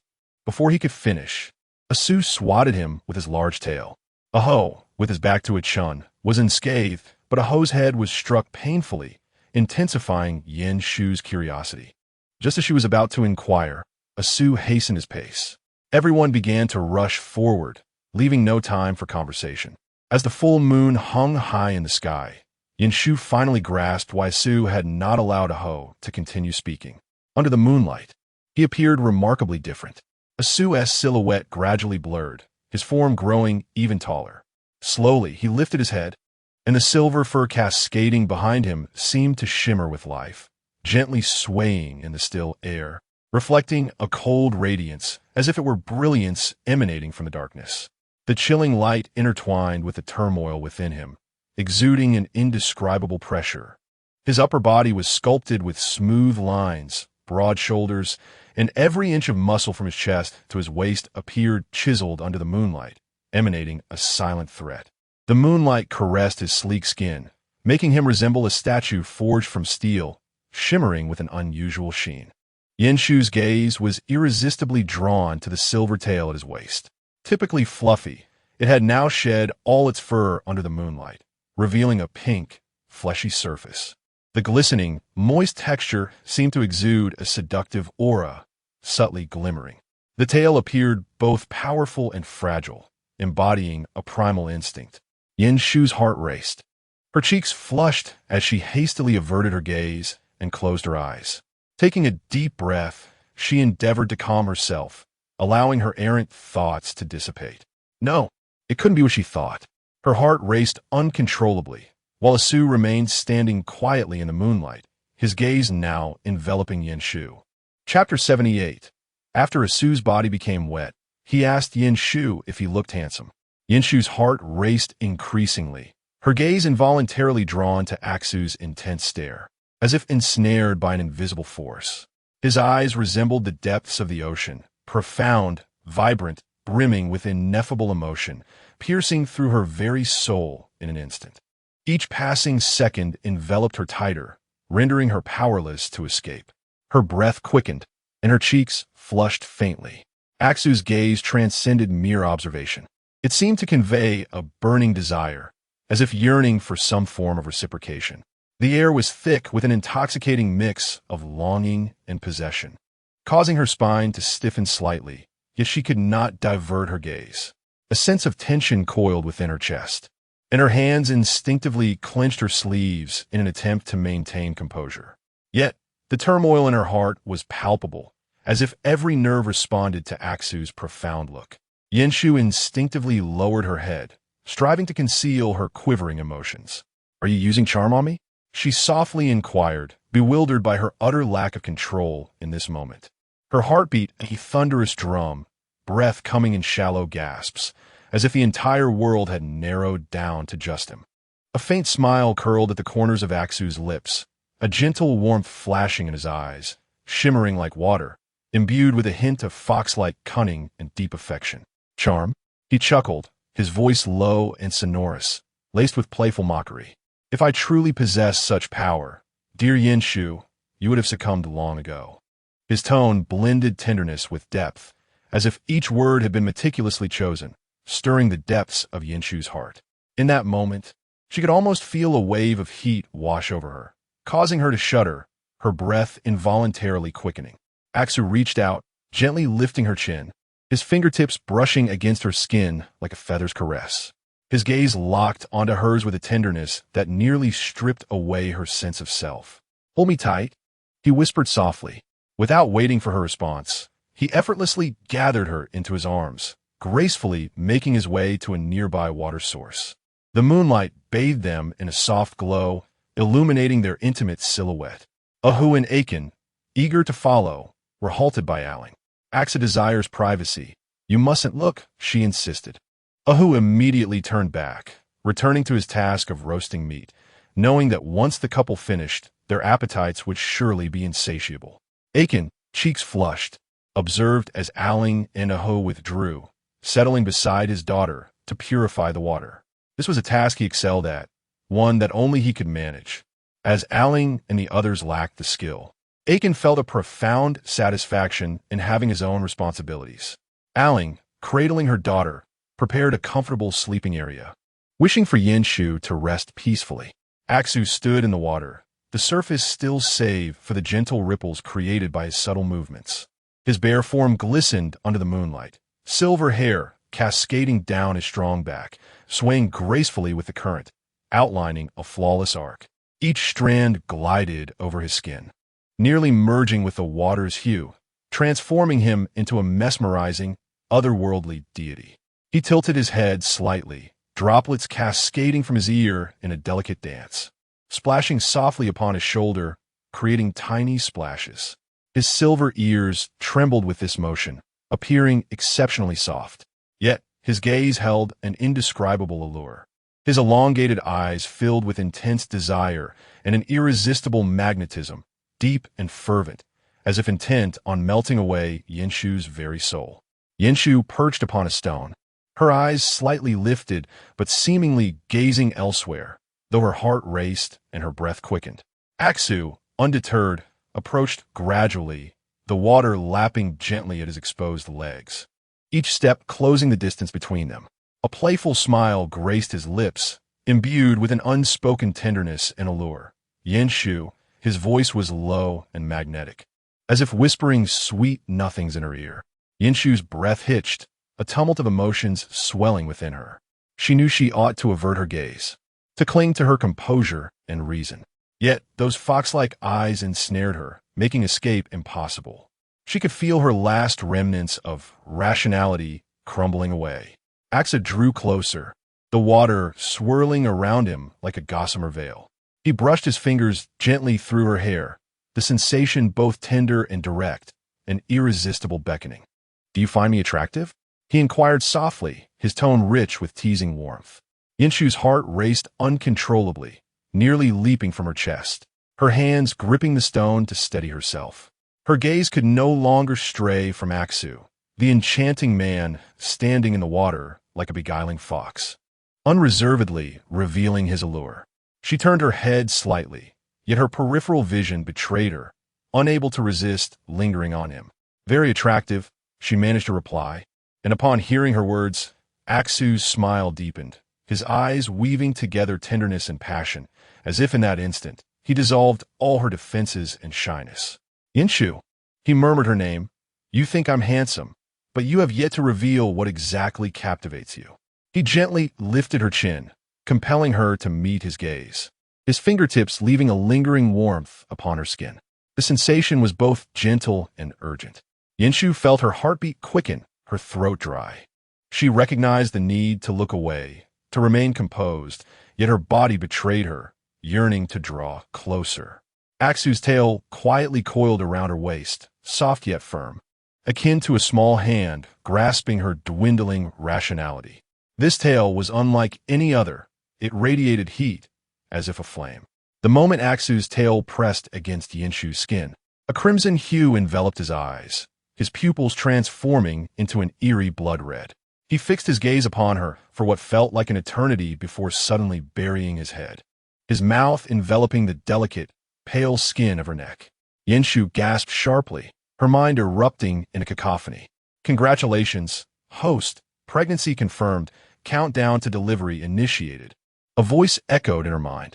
Gradually, her consciousness sharpened, her sore body resetting as if a button had been pressed. The sense of relief and comfort coursed through her, nearly erasing the pain of the past, her breath becoming steady and free. Suddenly, she heard a soft breathing nearby, and as her eyes fluttered open, she instinctively glanced beside her. There lay Aksu, peacefully slumbering, his silver hair tousled, half of his face shrouded in shadow, while the other basked in the gentle morning light. Observing his serene slumber, Yanshu felt as though she were in a dream. The events of the previous night flickered through her mind like a blurred painting, each scene leaving an indelible mark, causing her cheeks to blush involuntarily. A wave of inexplicable shyness surged within her, her lips quivering slightly. Yet she found herself at a loss for words. Chapter 79. The foolish Aho resembled a scruffy dog. Yanshu then recalled the system's reminder about her pregnancy. Pregnant? With Asu's child? She could not help but exclaim. In that instant, Asu slightly opened his eyes, his gentle gaze immediately fixating on her. Shushu, you're awake? His voice was deep and languid, tinged with a hint of sleep-induced raspiness. Yanshu's heart raced anew. Her cheeks flushed. She refrained from answering directly, instead lowering her head to conceal her fluster. After a considerable pause, she softly responded, Observing her reaction, Asu smiled slightly, his eyes shimmering with tenderness and a hint of teasing. Yanshu felt him gently grasp her fingers. His touch was tender, yet possessed an undeniable allure, as if silently urging her to acquiesce. Soon after, he delicately placed her hand against his face, and the moment her fingertips met his skin, a warm and exquisite sensation enveloped her. His complexion seemed more refined than that of any woman. Shushu, Asu murmured her name, his voice husky and languorous, as if just roused from slumber, yet unwilling to fully awaken. He gently closed his eyes, seemingly savoring her touch, while his tail instinctively entwined itself tighter around her waist, brushing softly against her. Yanshu's cheeks reddened, akin to a boiled shrimp, her heart pounding as if it might leap from her chest. She attempted to withdraw her hand, but Asu's warm palm held her firmly, his grip soft yet imbued with an unexplainable assertiveness. What is wrong, Shushu? You appear quite anxious, Asu remarked, a glint of mischief flashing in his eyes, his lips curving into a subtle smile, as if awaiting her response, yet not pressing for an answer. His tail brushed against her leg once more, the gesture both suggestive and playful. Yanshu thought, how infuriating! This beguiling fox spirit is indeed a trickster. Unable to contain herself, she let out a low cry, yearning to escape his embrace. Asu, stop it! Such words to an outsider would sound like sweet whispers shared between lovers. Asu chuckled joyously, his body pressing closer to hers. Yanshu felt her cheeks nearly ablaze as she bit her lip and quietly admitted, I might be pregnant. The moment those words escaped her lips, Asu's movements halted abruptly, his expression shifting to one of bewilderment and disbelief, as if he could hardly fathom what he had just heard. Pregnant? He murmured, his voice hoarse, eyes wide with astonishment and confusion. Yanshu's heart raced as she dared not lift her gaze, lowering her eyes instead, her cheeks still flushed. Appearing somewhat flustered, Asu hesitated for a moment before gently lifting her chin with his fingertips, compelling her gaze to meet his. In that instant, his eyes were not the usual gentle ones. They were filled with profound emotion, as though he sought answers within her gaze. Is this true? He asked softly, his tone trembling. Yanshu nodded. Asu's body trembled slightly, the shock and disbelief in his eyes dissipating almost instantaneously, replaced by an uncontrollable exhilaration. His gaze grew increasingly fervent, the corners of his eyes crinkling into a smile that radiated sheer joy, as if every hope and longing had finally been fulfilled. Really? Really? He repeated, his voice brimming with uncontainable excitement and elation. Yanshu, witnessing his reaction, felt her heartbeat quicken. She observed as Asu's smile morphed into an ecstatic frenzy, as though the entire world was celebrating in that moment. He harbored no doubts, no hesitations. He embraced the reality with unwavering conviction. Then, he abruptly enveloped Yanshu in his arms, the force so strong it nearly stole her breath away. "Ha ha ha, Shu Shu. You're truly carrying my child." His voice was laced with euphoric delight, as if no words could adequately express his overwhelming happiness. "I'm so blissful." His tone crescendoed, his emotions spiraling out of control as he held her tightly. Asu buried his face in her hair, inhaling deeply, relishing her warmth and fragrance. "Shu Shu, I have awaited this day for so long, truly." Yanshu felt his fervor and strength, becoming increasingly affected by his elation. Her initial anxiety gradually eased, her cheeks still slightly flushed, yet now she sensed his profound affection and urgent yearning. "Asu," she softly called, her gaze gentle.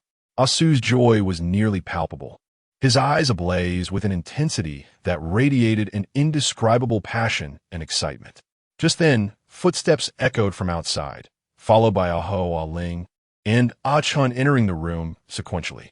Given that last night was Asu's period of heat, the others had tactfully left the space to the two of them. "Did I just hear that Shu Shu is expecting again?" Aho inquired, peeking in. Aling and Chun were present as well, each cradling their daughters. The little girls, still asleep, could only emit soft sounds in Yin Shu's direction. Seizing the opportunity, Yin Shu extricated herself from Asu's embrace. Since she was pregnant again, Asu dared not engage in vigorous actions with her. "The babies are hungry," she declared, heading toward the girls. Having given birth to a daughter, she should have cherished the time with her. Yet, these men were more clingy than her daughter, and she had not cultivated a proper bond with her child. Aho suddenly leaned in, his eyes crescent-shaped with a mischievous grin. "Well, since Shu Shu is already pregnant with Asu's child, does that mean I can too?" Yanshu intended to refuse. Thankfully, Asu had maintained his composure last night. Despite the fervor of his heat, he had managed to control himself and not harm her. The thought of Aho, recalling the last time he had pinned her down and frolicked with her, made Yanshu's head throb. But upon seeing his puppy-like demeanor, she could not help but reach out to touzle his fluffy head, gently replying, "You'll have your chance." As soon as she finished speaking, Aho planted a kiss on her lips. How bold of him! Yanshu's eyes widened in shock, bewildered by his sudden audacity. Aho, however, wasted no time waiting for her reaction, continuing to embrace and kiss her. Asu and the others stood by, observing without intervening. Yanshu swiftly slapped Aho, causing his face to turn slightly askew. A faint red mark appeared at the corner of his eye, yet he did not appear angry. Instead, he wore a foolish grin, his eyes sparkling as if he had just seen his master, brimming with a hint of pride. Lowering his head, he grasped her hand, concern evident in his gaze. "Shu Shu, does your hand hurt?" Chapter 80. I sense the child within you. Its bloodline is exceptionally strong. Yanshu's face flushed crimson, her frustration mounting as she attempted to shake off Aho's hand, only to discover her strength was no match for his stubbornness. She glanced down at her hand, firmly held in his grip, feeling a sense of helplessness. "It's fine, my hand doesn't hurt," she replied with a mix of anger and shyness, attempting to withdraw her hand from his grasp, only to find her efforts met with a tighter hold. Aho did not relent. Instead, his gaze grew more concerned, and his tone softened considerably. "Shu Shu, when can I have it? Tonight?" His words, imbued with innocence, bore a smile that seemed capable of melting away any lingering coldness. Yanshu, feeling a sudden wave of weakness, quickly shook her head, saying, "No, we must hurry. The army of carnivorous ants is closing in." Both Asu and Aling nodded in agreement, their expressions turning grave. Asu, with a hint of worry in his eyes, quietly reminded, "Yanshu is right. We need to find a safe place as soon as possible." Aling remained silent, scanning their surroundings with a sharp gaze, as if assessing their precarious situation. He nodded, stating, "The ant swarm is fast. They will be upon us shortly." Despite his cool demeanor, Yanshu sensed a flicker of tension in his expression. Standing quietly to the side, Chun listened attentively, refraining from interjecting. He dared not question any decisions, merely following along cautiously. At that moment, a singular thought echoed in his mind, He was grateful to have found a female companion, relieved that they were kind-hearted and had not abandoned him. Without their presence, he feared he would have already been devoured by the ants. Now, he felt a sense of security. As long as the female adult was with him, his safety was assured. Moreover, he had a daughter to protect, nestled in his arms, alongside Aling's tightly wrapped daughter. He made a conscious effort not to touch Aling's daughter, wishing to avoid leaving his scent on her. As they traveled, Yanshu encountered several individuals fleeing from various tribes, all seeking refuge from the onslaught of the carnivorous ants. They exchanged plans for survival. And as Yanshu engaged in conversation, she learned that the people from the Border City tribe had previously competed against her tribe. It came to light that the Border City tribe not only triumphed in the competition, acquiring numerous females, but also forcibly took several from her tribe. A flicker of realization ignited within Yanshu, her mind racing with thoughts. The actions of the Border City tribe were clearly not mere challenges or resource grabs. She began to recall the earlier competition, her suspicions sharpening into clarity. The Border City tribe had always been known for their arrogance, brazen disregard for convention, and their unscrupulous tactics to the point of being universally loathed. Yet, after their defeat in the recent competition, they had lost 2/3 of their hunting grounds, yet exhibited no signs of anger or dissatisfaction, swiftly cleaning up the aftermath and leaving the arena in silence. Throughout the ordeal, there was not even a hint of retaliation. Moreover, they had consistently sought opportunities to capture her, their eyes fixated on her, as if they could not afford to overlook any chance to approach her. They must have been acutely aware of the imminent threat posed by the carnivorous ants. Yanshu voiced her speculation softly, and a Su, a Hua, a Ling, and a Chun fell into a momentary silence before nearly simultaneously nodding in agreement. Indeed, a Su frowned, noting that their behavior had been irrational from the start, indicating premeditation. They had not returned home after the competition. Instead, they gathered around their tribe, seemingly preparing for an unforeseen crisis. Exactly, that's what I think too. Ahua eagerly nodded, relishing the opportunity to showcase his cleverness. He believed Ling was exceptionally astute, which was why Shu had chosen to bear his child first. While a Chun was not counted, a Su was also clever, hence Yanshu's pregnancy with him. Ahua feared Yanshu might think him dull, and thus refrained from bearing his child. Yanshu regarded Ahua with amusement. His current demeanor resembled that of a child who had just uncovered a truth, eager to exhibit his newfound intelligence. She could surmise his thoughts, and his innocence made it difficult for her to dampen his spirits, especially since he was so earnestly trying to impress her. However, the prospect of that was unlikely in the near future. The events of the previous night with a Su flashed through her mind, and she quickly shook her head to dispel the thought. This was not the time for such memories. The imminent crisis took precedence. She resolved to stabilize their situation before addressing Ahua's concerns, promising herself that they would each receive their due. After several days of travel, Yanshu felt utterly exhausted, not anticipating an encounter with a messenger in this desolate wilderness. Initially, she had only wished to find a place to rest briefly, but was taken aback by this unexpected visitor. As she prepared to greet the messenger, she sensed the latter's gaze piercingly fixate on her abdomen.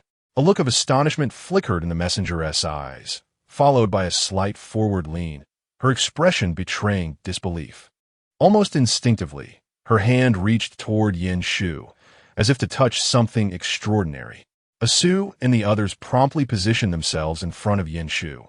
The messenger hesitated for a moment, seemingly realizing her breach of decorum, retracting her hand with an embarrassed expression. "I apologize for my rudeness," she said, her voice low and tinged with a barely perceptible tension, quickly diverting her gaze from Yanshu's abdomen to elsewhere. "However, I sensed a powerful aura emanating from the child you carry." "A powerful aura?" Yanshu echoed softly, her mind racing with thoughts as her heart began to race. "Is my child truly so extraordinary?" The messenger nodded solemnly, her tone growing more serious. "Indeed, I can sense an unusual strength from your child, one that is exceptionally rare even within our tribe." Yanshu instinctively touched her belly, a wave of unease washing over her. Asu's lineage should not possess such strength. She quickly inquired, "What do you mean by powerful?" The messenger elaborated, A powerful lineage signifies that this child will possess remarkable talents and potential. Such bloodlines not only suggest raw strength, but also denote an innate ability to lead and influence. With each word, Yanshu felt a growing sense of significance. Chapter 81. Another set of twins? A fleeting sense of unease swept through Yanshu's heart as her hand instinctively intensified its caress over her abdomen. The words of the messenger echoing relentlessly in her mind. Talent, potential, dominion, influence. The gravity of these terms deepened her discomfort. She lifted her gaze towards Asu, who mirrored her confusion, his eyes sparkling with a complex light. To be candid, Asu had never felt an innate sense of dominion or influence as a fox. His instincts leaned more towards cunning and wisdom rather than leadership.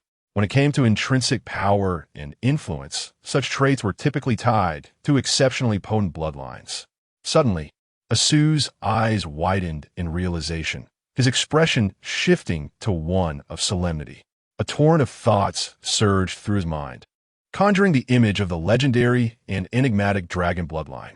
His demeanor grew increasingly intricate, filled not only with astonishment, but also with an indescribable sense of loss.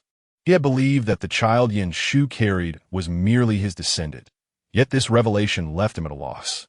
Yanshu soon sensed the wave of grievance and disappointment radiating from Asu. She hesitated, caught in the throes of uncertainty, unsure of how to voice her thoughts. She felt like a villain in this narrative. Meanwhile, Asu slowly closed his eyes, inhaling deeply in an effort to regain his composure. Is it the bloodline of the dragon? He finally spoke, his tone tinged with gravity. Upon hearing the mention of dragons, the messenger suddenly felt a shift, her gaze falling upon Yanshu's ankle. There were traces of green liquid smeared there, yet faint markings were discernible.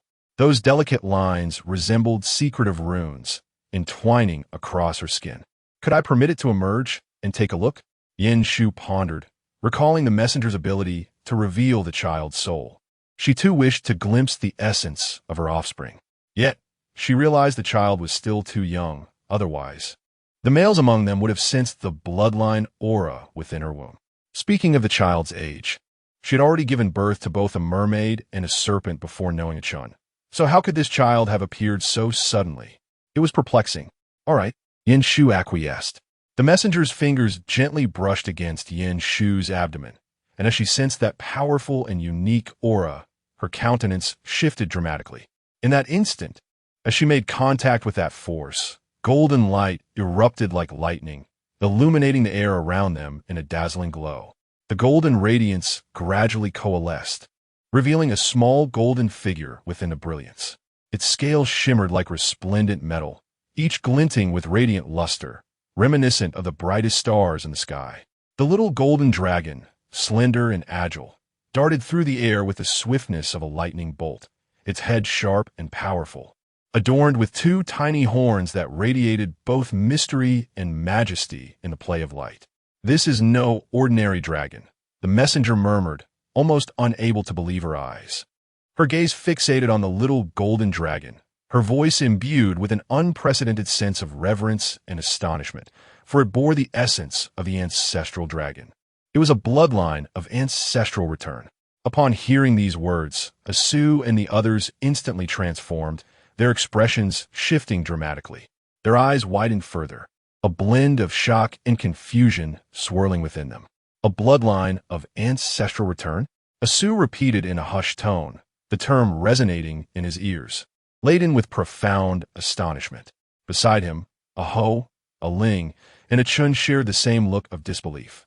Yanshu soon grasped the significance of this term for them, particularly for the male species. Each race's ancestors originated from exceedingly rare bloodlines. Yet through millennia of heritage and evolution, these rare bloodlines became increasingly diluted in their descendants. Conversely, the bloodline of ancestral return signified that, under extraordinarily rare circumstances, certain descendants would awaken that ancient and potent bloodline power once more. Such bloodlines emerged only once every few thousand years. At that moment, the little golden dragon seemed to sense the atmosphere surrounding it, its eyes fixated on Yanshu. Lifting its small head with a glimmering gaze of depth, before soaring toward her. It spiraled gracefully through the air, its movements agile and swift.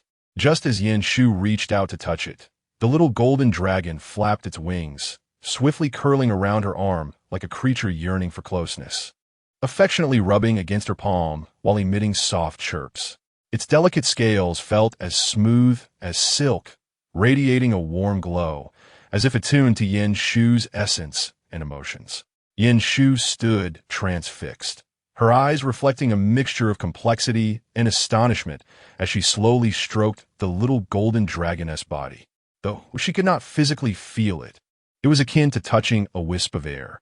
Nevertheless, the little golden dragon, sensing her touch, nestled comfortably in her embrace, its eyes narrowing slightly, emitting a low, satisfied hum, as if an invisible bond connected them, intimate and natural. "It seems to take a liking to me," Yin Shu murmured softly. The messenger remained beside them, her gaze still riveted on the little golden dragon, her expression unusually solemn, as if processing the extraordinary nature of the situation. "This is an extraordinary inheritance of bloodline," she remarked, her voice tinged with disbelief. "It not only inherits the powers of the dragon race, but also merges with the essence of the ancient ancestral dragon. Such a bloodline's existence is scarcely seen even in legends." Yin Shu inquired, "But I only had a single encounter with the dragon race prior to my conception. I felt no prior indication. How did I suddenly become pregnant?" The messenger chuckled softly. "The dragon race's reproductive process differs from that of ordinary species. It is quite normal for you to conceive at any time." At this moment, her demeanor towards Yin Shu shifted to one of warmth and approachability. Yin Shu, taken aback by the sudden gentleness in the messenger's manner, felt somewhat disoriented.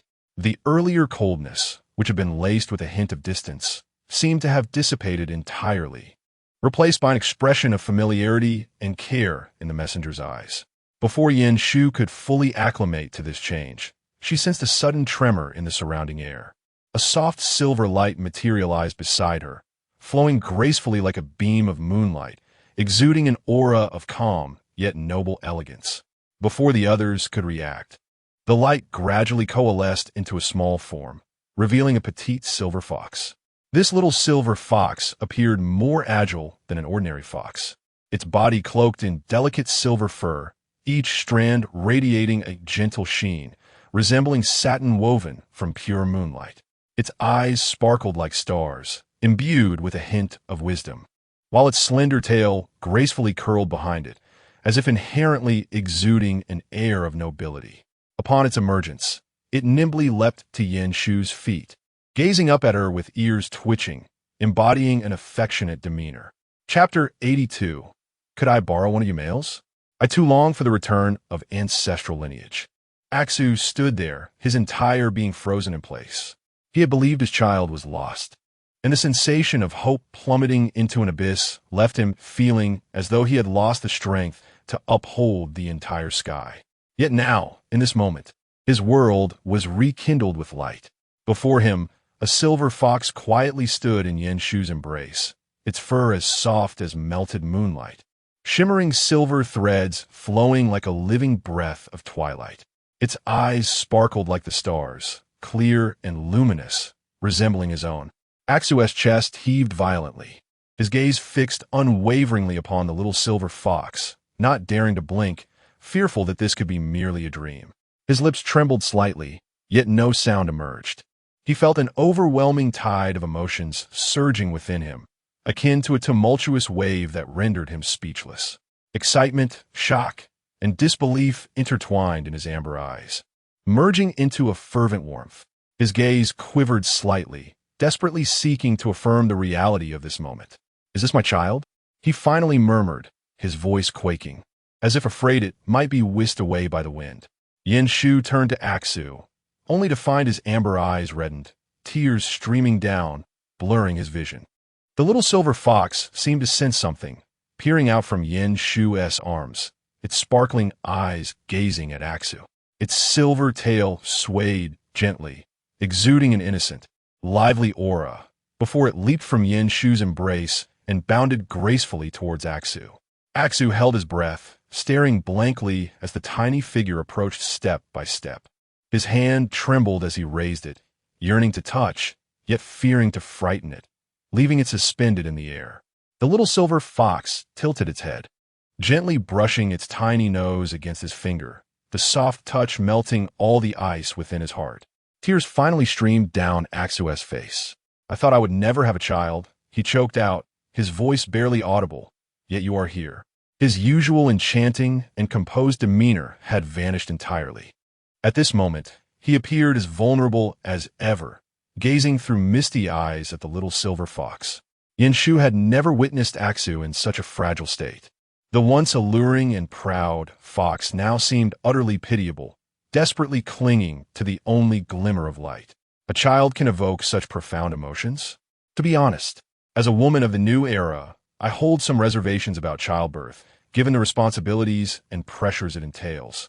However, now, glancing at the little golden dragon surrounding her, and then at the silver fox in Aksu's arms, she mused that childbirth comes with painless benefits and systematic rewards. Not to mention, raising a child requires little worry. If it is both effortless and rewarding, then having several more would not be an issue. She stepped closer, patting Aksu's shoulder playfully, teasing lightly. "If you keep crying, the child might think you, as its father, despise it." Aksu looked at her, his silver eyes still glistening with tears. He stepped closer, enveloping her in his arms once more before she could react. "Shoo! Thank you," he murmured, his voice hoarse and laden with emotion. "Thank you for bringing it to me." Just as Yanshu felt a sense of accomplishment, the little golden dragon and the little fox returned to her womb. The messenger stood beside them, panting heavily, looking considerably pale. She leaned on her knees, breath ragged as if she had run several miles uphill. "The return of ancestral bloodline is quite exhausting," she gasped. Yanshu snapped back to reality, observing the messenger's weakened state, feeling a twinge of guilt. "I'm sorry for the trouble. Are you all right?" The messenger smiled faintly, shaking her head. "It's nothing. I feel honored to have encountered the return of ancestral bloodline." Yanshu caressed her belly, contemplating that bearing such a remarkable child would surely yield rewards exceeding those of her firstborn. With the thought of her improved health, she felt an exhilarating urge to leap. She hurried to check when the children would be born. Fox cub, 69 days, 10 hours, 57 minutes, 13 seconds. Golden dragon cub, 309 days, 6 hours, 46 minutes, 13 seconds. Yanshu. She thought her eyes were deceiving her. Upon confirming the figure of 309 days, she quickly inquired of the system, "Is the delivery time displayed above accurate?" "Yes," the system replied coldly. Yanshu recalled the system's previous statement that regardless of the lineage's quality, the maximum gestation period was 10 months. Clearly, this little golden dragon possessed truly exceptional bloodline strength, extending to the utmost limits. The messenger, feeling reluctant about the children in Yanshu's womb, asked, "May I trouble you with a request?" Yanshu nodded. "Of course, speak. Could I borrow one of your males? I too wish to bear a child of the ancestral bloodline." Yanshu. She was taken aback, convinced her ears had malfunctioned. Blinking, she confirmed with the messenger, "What did you just say? Borrow a male?" The messenger nodded earnestly, her expression grave, almost pleading. "Yes, I desire a child of the ancestral bloodline. Such lineage emerges only once every few millennia. I cannot afford to miss this opportunity." Yanshu quickly waved her hands. "Firmly hejecting. No, no, no. I cannot lend him. What nonsense is this? My man cannot be shared with others." Her tone was resolute, leaving no room for negotiation. Reflexively, her gaze swept over her several beastly husbands. Aksu stood nearby, brow furrowed, his expression clearly conveying disapproval. Ahu crossed his arms, lips pursed, his eyes betraying a hint of wariness. Aling maintained a cold gaze on the messenger, revealing his discontent. Akin shrank behind Ahu, refusing to show his face. Each of them, upon her scrutinizing gaze, instinctively recoiled slightly, evidently unpleased. Moreover, conceiving a child of high lineage does not necessarily hinge on the male factor. Perhaps, before she could finish her thought, Aksu suddenly covered her mouth. Yanshu struggled, glaring at him with eyes sharp as daggers. Her gaze questioned, "What do you mean?" Do you truly wish to go and serve as a male for someone? Aksu, sensing her misunderstanding, quickly shook his head, his expression a mix of helplessness and grievance. He removed his hand from her mouth, whispering, "Shu, do not think too much." He then turned to the messenger, his tone growing colder. "We have matters to attend to. We shall take our leave." He paused, his gaze turning serious. "I also hope, esteemed messenger, that you will keep the matter of Shu bearing ancestral bloodline confidential, revealing not a word to anyone. The offspring of the dragon clan do not appreciate being pursued, and we, even more so, wish to avoid unnecessary troubles." The messenger's expression shifted, and she nodded solemnly. "Rest assured, this matter will not escape my lips. However, you must remember, the allure of the ancestral bloodline far surpasses your imagination. Safeguarding her and the child is your most crucial responsibility." Chapter 83. A familiar encounter. Eyes brimming with tears, Aksu swiftly scooped up Yin Shu, his movements both agile and decisive, leaving her no time to react. "Hey, Aksu, what are you doing?" Yin Shu, in a fit of anger, smacked his shoulder, yet Aksu paid her no heed, clutching her tightly as he sped away. Aho and Aling trailed closely behind, while Achan cautiously brought up the rear, the group swiftly evading the gaze of the envoy. They halted at a tranquil waterside, where a crystal-clear stream meandered through. Encircled by lush trees, the serenity punctuated only by the gentle sound of flowing water. Yin Shu leaped from Asu's embrace, her expression darkening as she glared at him. "Asu, what do you mean by this? Why did you silence me earlier?" Asu raised his hands in surrender, a look of helplessness crossing his features. Shu, please listen to me. This matter is not to be discussed.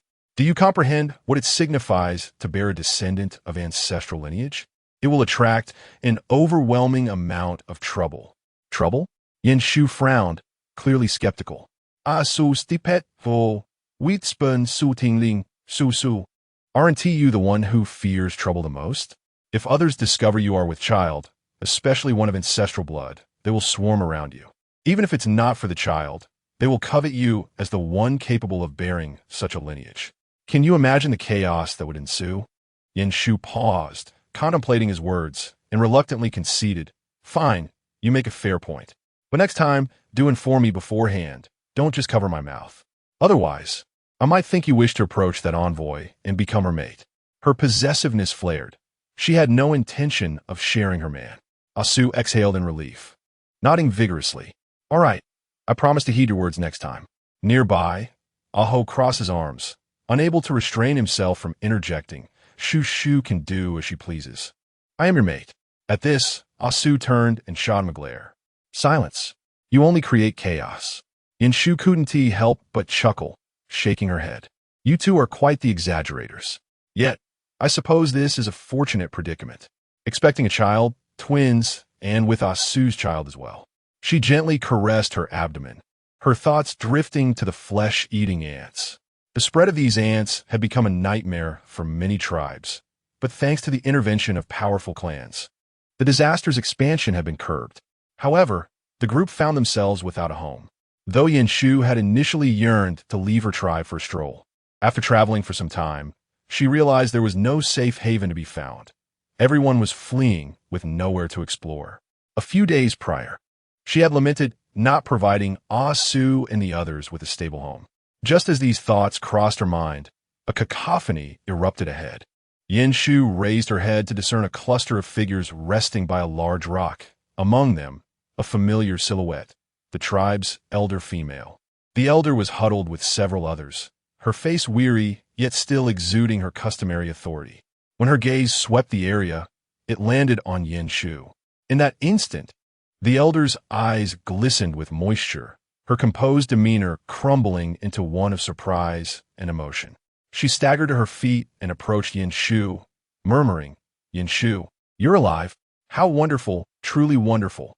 This heartfelt sentiment momentarily took Yin Shu aback. It was the first time she had witnessed the usually resilient elder display such vulnerability.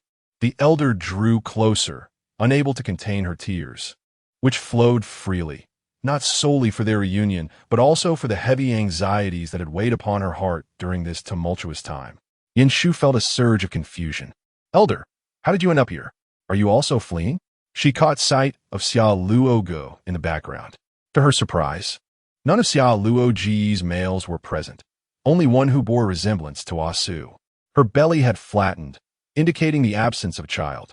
Upon seeing Yin Shu, Xia Luogu's expression shifted, particularly when she noticed Asu and the others at her side, her eyes widening in disbelief. Yin Shu quickly learned of their circumstances from the elder and heard of Xia Luogu's plight. Empathy washed over her. Xia Luogu had always been proud and strong-willed. Yet now, her face was etched with exhaustion and desolation. One by one, her males had perished while defending her, leaving only the one resembling Asu. Tragically, her child had been lost during their escape. Yin Shu, standing beside her, found herself at a loss for words. In the face of such profound suffering, comforting words felt utterly inadequate. She gently approached, attempting to offer a reassuring pat on Xia Luogu's shoulder, only to have Xia Luogu suddenly lift her head and grasp Yin Shu's wrist, her gaze filled with an indescribable complexity. Why don't you send Asu my way? Though her voice was low, Yin Shu froze, nearly doubting her own ears. You must be dreaming. She yanked her hand back, her tone brimming with caution and displeasure, tinged with a hint of anger. After all, she had merely intended to console her. And yet this woman was coveting her mate. Xia Luogu accepted the rejection with a quiet sigh, her expression tinged with resignation and a hint of melancholy. Very well. If you don't wish it, so be it. I was merely making an offhand remark. Her calm demeanor struck Yin Shu as oddly unsettling, as if she had relinquished all hope and fervor, speaking out of mere habit. Yin Shu observed her forlorn expression, her initial annoyance at the suggestion tempered by an understanding of Xia Luogu's plight. The woman before her was no longer the haughty female she once knew. Her brilliance and pride had been all but extinguished through relentless suffering. What happened to your former ambition? You once claimed that switching mates was as trivial as drinking water. Now, you crumble at this minor setback? Xia Luogu scoffed. If your males were reduced to just one, would you not feel heartache? Yin Shu found herself momentarily speechless, caught off guard by Xia Luogu's words. She lowered her gaze, mulling over the silence. Though she didn't voice her thoughts, she reflected on whether she could withstand the loss of Asu and the others. The answer was painfully clear. She could not. Ling and Chun were her pillars in this world, accompanying and protecting her through every trial. If they were to depart one by one, like Xia Luogu's males, her entire world would surely collapse. With a sigh, her tone softened slightly, yet retained an edge of defiance. But that doesn't mean you can target my mate. Xia Luogu regarded her with a hint of mockery, a slight smile gracing her lips. Who said I was targeting your mate? I was merely making an offhand comment. Look at how fiercely you protect him. You truly refuse to suffer any loss. Yin Shu rolled her eyes in response. If I don't protect my mate, should I wait for others to snatch him away? The two engaged in a lively exchange, their banter sharp yet tinged with an underlying familiarity. In Chapter 84, Yin Shu is not exactly a virtuous person. Ultimately, she chose to follow the elder, not out of desire to remain, but rather because the current circumstances felt uniformly bleak. Despite her yearning for freedom and aversion to constraints, she found herself compelled to seek stability amidst the chaos of the world. The elder seemed to sense her reluctance and refrained from further persuasion, instead reassuring her, "Rest assured, I will not compel you to do anything against your will. If you do not wish to be an elder, I shall not insist. You need only accompany us until we find a place of refuge." After much hesitation, Yin Shu finally nodded in agreement. The elders' group was heading toward a safer location, rumored to resemble a modern-day relief station, an assembly point established by several nearby tribes to welcome the displaced. The path was fraught with signs of flight, shattered pottery, abandoned tents, and even collapsed structures. As they approached the aid station, Yin Shu spotted a cluster of rudimentary tents and shelters in the distance, bustling with individuals busily transporting supplies. Although the atmosphere there was not entirely relaxed, it exuded a rare semblance of order compared to the tumult outside. "This is the place," the elder glanced back at her, his tone remaining gentle. We can rest here for a few days. Yin Shu nodded. Just as she prepared to help Asu and the others find a suitable spot to settle, a familiar voice pierced through the air. Achun? The voice, laced with disbelief and curiosity, came from a nearby male figure. He stood before a makeshift tent, flanked by 3 or 4 similarly attired males. Resembling a band of wandering tribesmen, Achun instinctively turned, his eyes lighting up. His gaze swept over the group before settling on a slender, pale-skinned man among them. You all escaped? Achun's eyes brimmed with joy. Yin Shu observed Achun's reaction, arching an eyebrow as she quietly inquired, Do you know them? Achun nodded vigorously, a radiant smile gracing his face. Yes, they're my friends. It has been so long since we last met. His tone was imbued with sincerity and excitement. Yin Shu noted his genuine happiness. The slender man stepped forward, his voice tinged with surprise. It really is you. We thought you. Though his gaze remained fixed on Achun, it swiftly shifted to Yin Shu, scrutinizing her with a mix of curiosity and assessment. Yin Shu furrowed her brow, sensing an unsettling undercurrent. Achun, however, remained oblivious, immersed in the euphoria of reuniting with his friends. He stepped forward, barely concealing his exhilaration. Where have you all been these years? I thought I would never see you again. The slender man flashed a warm smile, his voice sounding familiar and natural. After we escaped, we wandered aimlessly, never expecting to find you here. Yet, his gaze frequently darted between Yin Shu and the child in Achun's arms. A subtle scrutiny that did not escape Yin Shu's notice. The other males gradually edged closer, their seemingly casual movements imbued with an air of secrecy. Especially when their eyes fell upon the child in Achun's embrace. They exchanged glances filled with shock and an indiscernible complexity. The slender man's gaze fixated on the child, incredulity lacing his tone. Is it a female? Achun hesitated for a moment before beaming with pride and joy. Yes, this is my daughter. The slender man's astonishment was palpable. He looked up at Achun, his voice rising in disbelief. Your daughter? A female? The other males stepped forward, their eyes glued to the child, as if fearing to miss a crucial moment. Their expressions reflected disbelief, yet bore a hint of something strange, an instinctive yearning, perhaps. Yin Shu stood by, narrowing her eyes as she observed the exchange, her gaze flitting between the men. She discerned that their expressions were less about shock and more akin to unmasked calculation. This probing and concealed intent heightened her alertness. Achun, why don't you go play with them? Just make sure you return before it gets too late. Yin Shu extended her hand toward the child, gently lifting her into her arms and patting her softly, her tone soothing. You old friends must have much to discuss. Go ahead and catch up. Achun, momentarily taken aback by Yin Shu's unexpected acquiescence, beamed with uncontainable joy. He had not anticipated such trust from her, leaving him pleasantly surprised. Really? Can I? He asked cautiously. Observing his reaction, Yin Shu recognized the significance of these friends to him. Of course, she replied with a smile, but remember, do not stay out too late. Achun nodded gratefully, his face radiant. Thank you. I will be back soon. The group of wandering males exchanged glances, their expressions subtle, yet revealing a fleeting tension. Though they quickly masked it, Yin Shu noted every nuance. Holding the child, she maintained a composed exterior, her lips curving into a subtle smile. She playfully engaged with the child, seemingly indifferent to Achun and the others, yet her peripheral vision remained keenly aware of their every move. Once the group departed, Asu leaned closer to Yin Shu, his voice low and cautious. Their attitude towards Achun and his friends lacked sincerity. Yin Shu gently patted the child's back, her tone unhurried. I noticed. Their excitement is not due to Achun's return, but rather her presence. Aho, overhearing, approached them with a solemn expression. Sister, should I follow and keep an eye on them? They do not seem trustworthy. Achun alone might be vulnerable.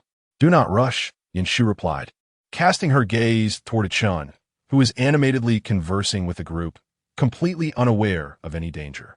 After all, they were Chen's friends. Asu observed Yin Shu's calm demeanor and tilted his head, a smile breaking through. All right, Yin Shu, unaware of Asu's gaze, chuckled lightly and kissed the child's soft forehead. As long as they are in our sight, There is no need for concern. Her tone remained airy. Asu regarded her with a gentle expression, his lips curling slightly in a fond smile. Yes, I will heed your words. Yen Shu remained oblivious to his expression, her focus solely on the child cradled in her arms. She gently patted the child's small back, a tender and serene smile gracing her face. As she lowered her gaze, her hair fell to one side, partially obscuring her features, yet failing to conceal her calm demeanor. Asu exchanged glances with his companions, and they silently positioned themselves around her, forming a discreet protective circle, all the while quietly observing the person before them. Chapter 85. Worthless Gum. Achun was overwhelmed with excitement upon reuniting with these old friends. A radiant smile illuminated his face, exuding the joy of long-awaited camaraderie. He had hoped to seize the opportunity to discuss their recent circumstances and share their experiences, but was met with immediate praise from his companions. Achun, you've been fortunate this time, not only escaping disaster, but also being accepted by the esteemed one. Just look at how comfortable you are now, remarked a lean male, his tone laced with envy and admiration. Achun quickly waved his hands, a hint of embarrassment coloring his cheeks. Not at all. I merely had good fortune. If it weren't for the esteemed one's intervention, I would have perished long ago. His words brimmed with humility and gratitude, devoid of any hint of pride. When speaking of Yen Shu, his eyes reflected an uncontainable reverence, as if everything he possessed was a gift bestowed by this female dignitary. You are truly humble. Another male clapped Achun on the shoulder, half-jokingly saying, if only we had encountered such a benefactor, we wouldn't have to endure the hardships we face out here. Achun scratched his head, his tone earnest. It is the esteemed one's compassion. The old friends observed him, their expressions subtly shifting as they noted he still bore the same naive quality as before. Their earlier levity dissipated, replaced by a somber cloud. Ah, I truly envy you. The lean male spoke first, his voice heavy with resignation.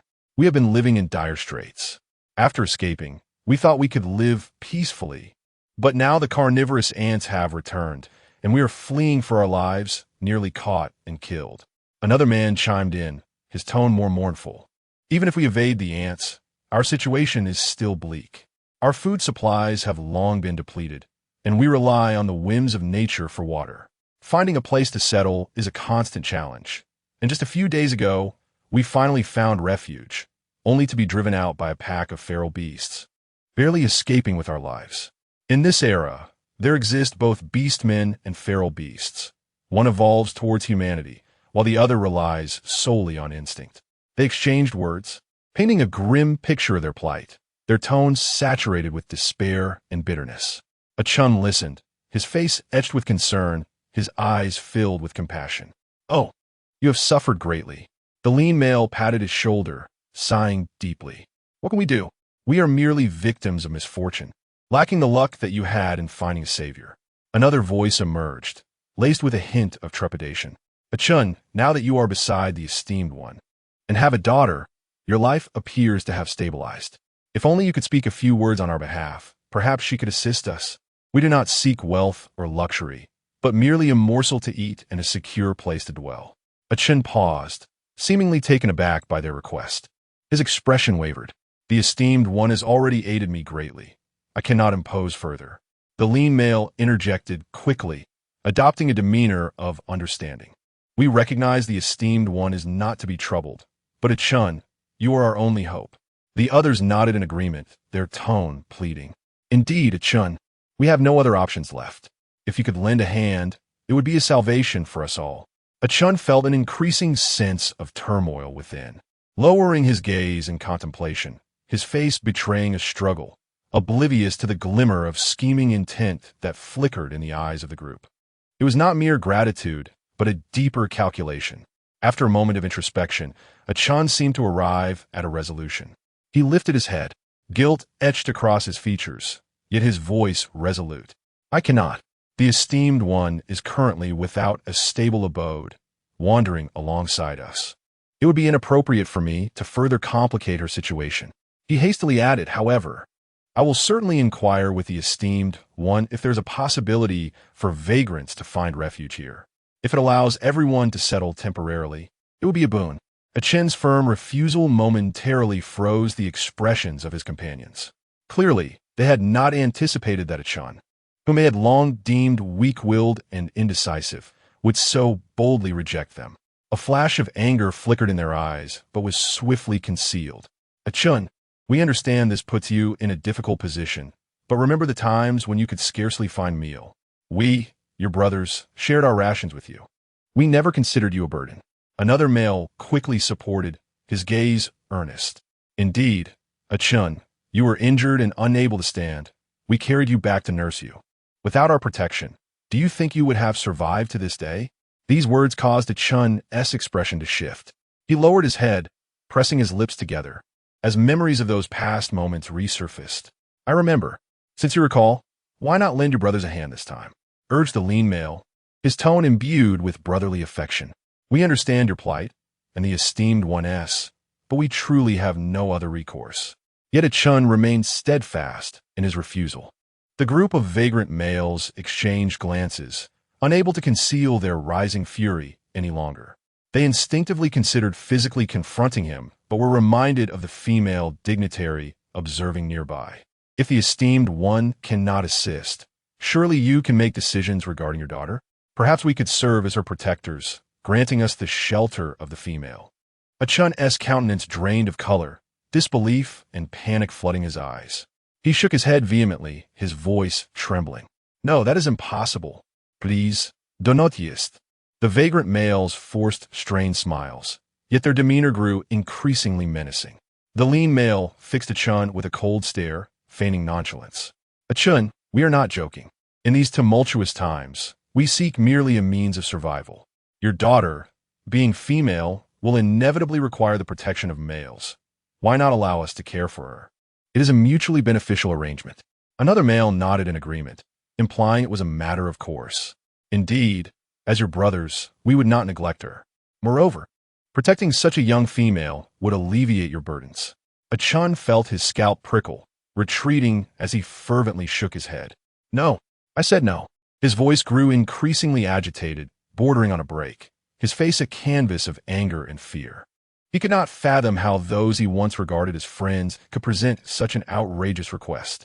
Chapter 86. The cause of this farce, Aken's voice intensified, a tumult of fury and trepidation intertwining within him. He retreated incessantly, his hands gripping his garments tightly. Never did he anticipate that these former allies would make such absurd demands. The individuals before him were no longer the comrades who had faced adversity together, but rather revealed their grotesque visages. At that moment, Yanshu's gaze was drawn to the scene. She heard Aken's vehement refusal and raised an eyebrow slightly. Her intention in allowing him to reminisce was to discern the true nature of his so-called friends. Following Aken's outright rejection, the feigned gentleness in the demeanor of the others dissipated, revealing their underlying fury. They stepped towards Yanshu, and a gaunt male nearly fell to his knees. Adopting a pitiful tone, "My lady, we truly find ourselves without options. We beseech your assistance, as we have no other recourse but to implore your protection. Consider us Aken's friends. Should you allow us to stay, we shall repay your kindness with utmost sincerity." As his words faded, the others echoed his sentiments, their expressions earnest and contrived, feigning wretchedness. They believed that Yanshu, as a compassionate female, would undoubtedly soften and find it difficult to deny their appeal. Given her youth and delicate demeanor, they perceived her as one who could not bear to witness suffering, easily moved by compassion. Particularly, upon seeing her expression of distress and slight panic, they gradually convinced themselves they had gained the upper hand. With condescension and confidence in their eyes, they seemed to envision Yanshu succumbing to their pleas. The gaunt male, sensing their momentum, taunted further. "My lady, you are such a kind soul, witnessing our plight. Surely, you cannot bear to turn a blind eye. Grant us an opportunity, and you shall not be disappointed." The other males nodded in agreement, their eyes glimmering with veiled calculations and anticipation, convinced she would acquiesce. Meanwhile, a Su, a Ho, and a Ling stood seething, their faces ashen with rage, as if they could feel the simmering anger within them threatening to erupt. The flames of fury in their eyes made it intolerable for them to witness these shameless males belittling Shu and exploiting her kindness for their gain. They longed to crush these worthless beings. Unable to contain himself any longer, Assu finally spoke, his voice low yet brimming with uncontainable ire. Shu, do not heed their words. These individuals are spouting nonsense. They do not deserve your protection. His gaze was a blade, fixed upon the males with derision and scorn. Aho followed suit, his fists cracking ominously as he coldly added, "These worthless creatures only know how to feign pity. Do they truly believe such tactics will prevail? Dream on." Though Ling remained silent, the coldness in his eyes and the faint glimmer of his white scales betrayed his murderous intent. He stepped forward, positioning himself protectively in front of Shu. The gaunt male was momentarily taken aback by their attitude, yet he quickly mustered a strained smile. Speaking softly, "Why must you all be so enraged? We merely seek a means of survival. We would never dare offend you, my lady. Besides, we are appealing to the lady. Can you truly decide for her?" As soon as his words fell, Aho's expression darkened significantly. He scoffed, fury and contempt radiating from him. "Ah, it seems you are tired of living." He strode forward, not allowing them a moment to react, and struck the gaunt male squarely in the face with tremendous force, sending him staggering backward, clutching his face in agony. The other males attempted to intervene, but they too were savagely beaten. Spare us," they cried, clutching their bruised faces, collapsing pathetically to the ground. The gaunt male, face in his hands, was overwhelmed with terror, having never anticipated that these seemingly composed males would suddenly resort to such merciless violence. Before long, the once proud group was reduced to wails of despair, utterly humbled. Realizing that brute force had failed them, they quickly shifted to a more conciliatory approach, crawling and sobbing at Shu's feet, pleading for mercy. "My lady, please. We only seek a chance at survival. They are too brutal, attacking us without cause." The gaunt male, while lamenting, tried to grasp at Shu's garment, only to be coldly kicked away by Assu. Shu, cradling a child, lifted her gaze slightly towards Achun. "Achun, what are your thoughts?" Achun abruptly looked up, his gaze lingering on the gaunt male and the others who were now hoarse from their cries, his expression hardening. He took a deep breath, as if steeling himself, and spoke in a low yet resolute tone. "My lady, I do not wish for them to remain." His declaration stunned the gaunt male, who widened his eyes in anger and urgency. "Achun, what do you mean? We are your brothers." Achun did not respond to the gaunt male's inquiry, merely lowering his head, his fists clenched tightly. His silence only fueled the gaunt male's fury, who pressed on with increasing aggression. "Achun, now that you are faring so well, do you look down upon us? Have you forgotten the goodwill of your brothers?" Shu stood by, her demeanor calm. The child nestled quietly in her arms, remaining inscrutable. Her decision to prolong this farcical spectacle was not without purpose. She recognized that since Achun had come to her side, he had exhibited a weak disposition, appearing subservient to all, living in constant trepidation, as if each day were uncertain. Today, Shu aimed to provide Achun with the opportunity to confront his past, to face those he once relied upon who had, in truth, become his shackles. Her gaze swept over the pitiful figures on the ground, ultimately resting on Achun, her tone tranquil yet imbued with profound concern. "Achun, do you truly believe these individuals are your brothers?" Achun lifted his gaze towards Shu. His lips moved, yet no sound emerged, as if he had yet to grasp the depth of her words. Shu sighed softly, her expression calm, yet edged with a quiet intensity. Her voice was gentle, yet laced with undeniable authority. "Assu, inquire of them whether their intentions towards Achun were genuine or otherwise." Upon the utterance of those words, not only did a look of confusion and uncertainty flicker in Akin's eyes, but even Aksu, Aho, and Aling, who stood nearby, could not help but furrow their brows, their hearts brimming with astonishment. Their gazes flitted among the gaunt men, seeking any clue that might emerge from the expressions etched upon their faces. Chapter 87. Asu's sensitive point is his tale in her previous life. Shu indeed spent many years in the hospital, lying in bed day after day. gazing through the window with envy at those accompanied by family in the corridors, yearning for the enduring bonds of kinship. However, this did not imply that she was a feeble-hearted or benevolent individual. Her existence had never been smooth sailing. Those years in the hospital exposed her to the capriciousness of human emotions. Although her parents repeatedly professed their commitment to care for her, the medical expenses were not always remitted punctually. Occasionally, the financial strain led to delays in payments, inviting disdainful glances from the nurses, an experience Yanshu vividly remembered. Such cold and silent discrimination felt far more suffocating than the affliction of illness itself. She recalled the ward's perpetual desolation, the air thick with an inescapable sense of despair.